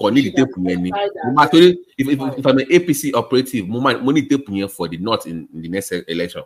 I will play that tape over and over and over again. Got money dinning. You supporting Nnamdi Kanu, money the tape. He's going to come in handy. You know, Babati, that was the day I was talking that the guy should keep quiet.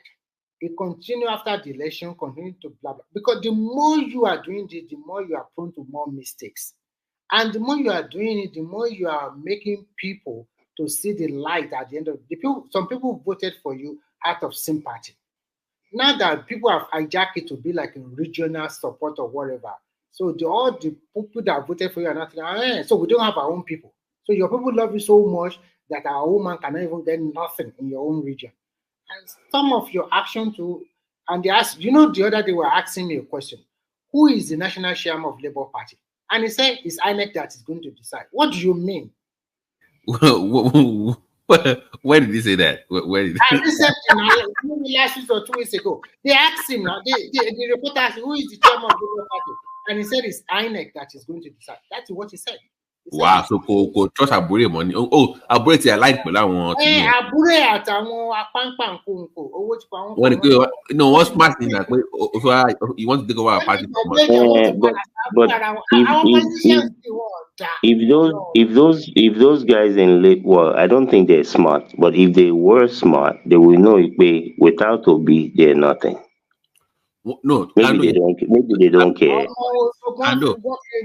You are missing the point of Labour. Labour Party is for political destitute. That's what they are. So what care about? Yeah, I don't follow those spaces, so I don't really know what they do. But if they are so dumb enough to not know it without Obi, they have nothing. Then I don't have anything for those people. Maybe they don't care. Maybe they're just there for the money. Yeah. I mean, that's the only logical thing that I can come up with. For not recognizing it, boy, this is the only reason that every day wherever that day, and without him, that shows indecisiveness. Right. That shows you're not decisive. You should be able to answer that question in less than 1.1 second.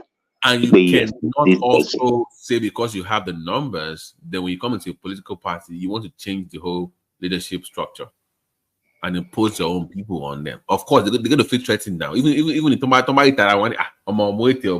can't allow me. I don't know what they do. I don't know who their leader is. I don't know what their chairman. I don't really care to follow those people. But again, though, if they're serious people, which I don't think they are, but again, as much as I supported the Obi ideology before the election, I don't know what he's been doing since then. I don't follow these people. So, but if they're serious people, just like the leadership of the country itself, it ought not to be about if I step down for this person. It's like, where are you taking the country? Where are we going as a people? I mean, the good of the country has to come way above any individual position. I mean, if you're not doing that, then you're not a leader. Thank you. Land that statement there, we'll shut it down. Okay. You guys just use American politics to took my section. Yes,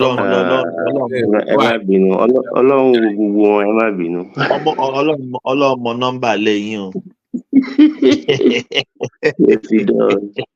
Even someone supports Ibadan Airport on your show, but you oppose me.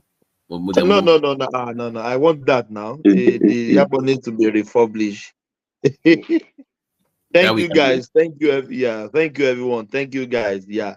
You guys are amazing. See you tomorrow, guys. Yeah. Thank you. Yeah.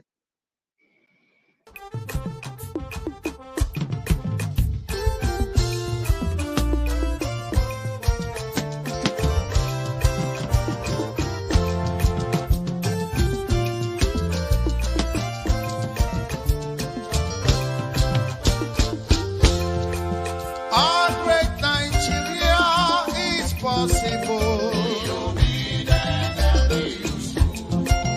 Our great Nigeria is very possible.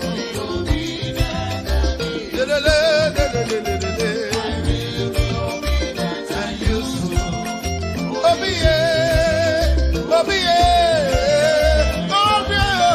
Obedient and useful.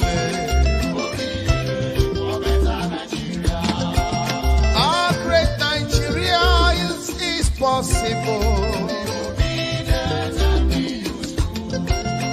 Our great Nigeria is very possible. For better infrastructure, for better life, yeah, my people.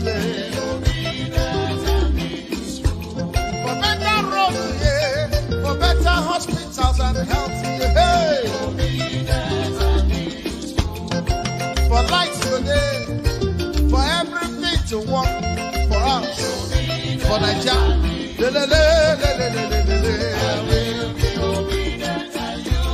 Yeah. No more hunger.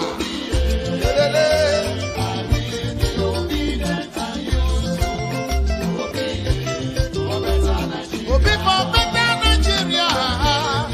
Obedient and useful. Obi, yeah. Obi, yeah. I'll be obedient and useful. Obi, yeah. Oh, yeah, oh, Obi, get it, get it, get it.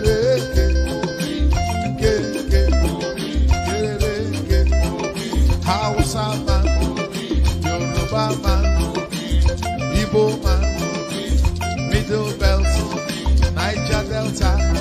Let us come together for better Nigeria.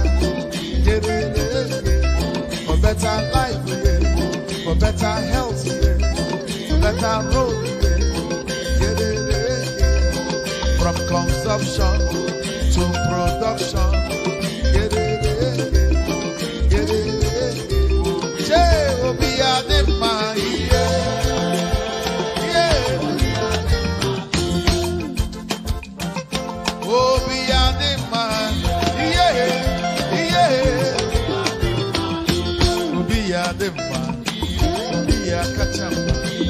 Before Nigeria, we go to good.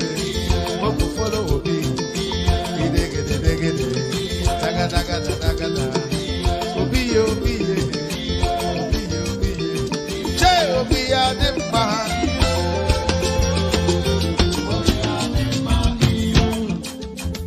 Okay now. Ewo,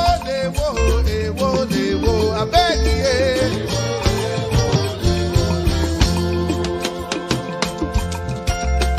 Ewo.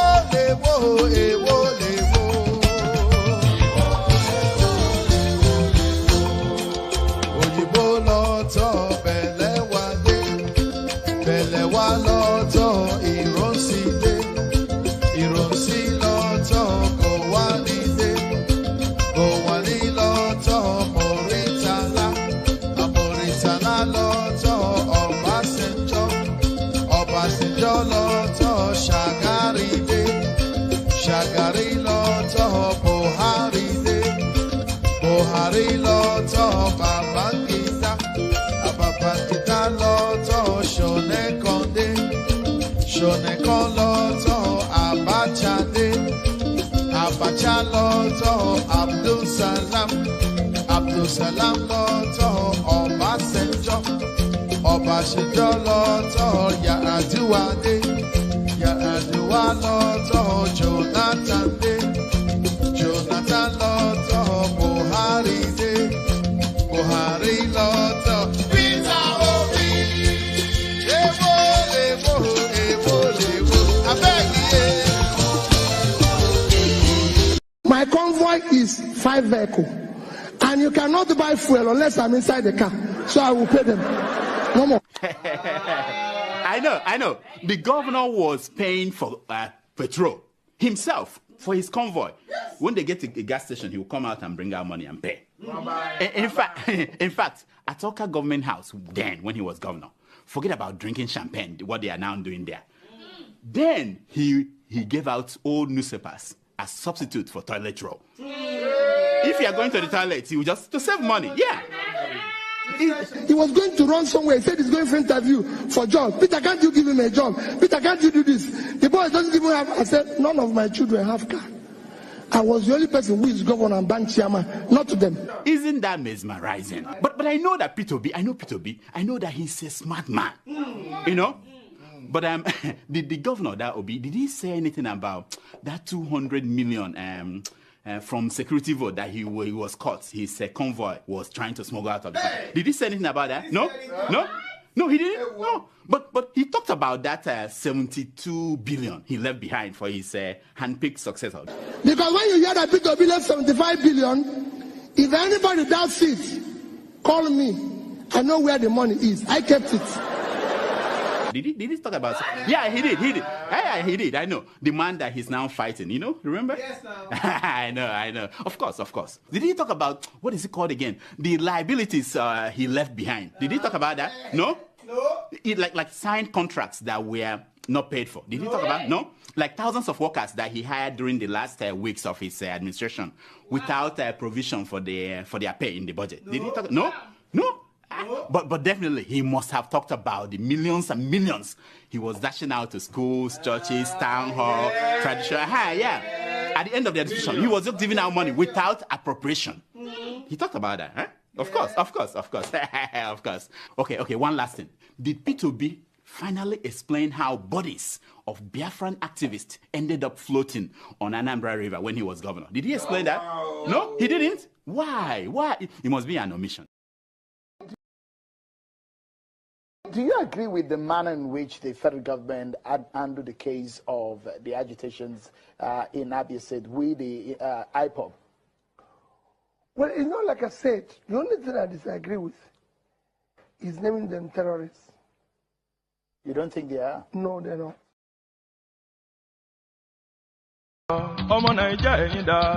Nigeria, we hail our own dear native land. Nigeria, we hail our own dear native land. Though tribes and tongues may differ, in brotherhood we stand. Nigerians all are proud to serve our sovereign motherland. Our flag shall be as if that truth and justice reign. In peace or battle honor, and this we count as gain. To and unto our children, Havana without stay. O God of all creation, grant this our one request. Help us to build a nation where no man is oppressed. And so with peace and plenty, Nigeria shall be blessed. And so with peace and plenty, Nigeria shall be blessed. Nigeria, we hail our own dear native land. Nigeria, we hail our own dear native land. Though tribes and tongues may differ, in brotherhood we stand. Nigerians all are proud to serve our sovereign motherland. Our flag shall be as if that truth and justice reign. In peace or battle honor, and this we count as gain. To and unto our children, Havana without stay. O God of all creation. Grant this our one request. Help us to build a nation where no man is oppressed. And so with peace and plenty, Nigeria shall be blessed. And so with peace and plenty, Nigeria shall be blessed.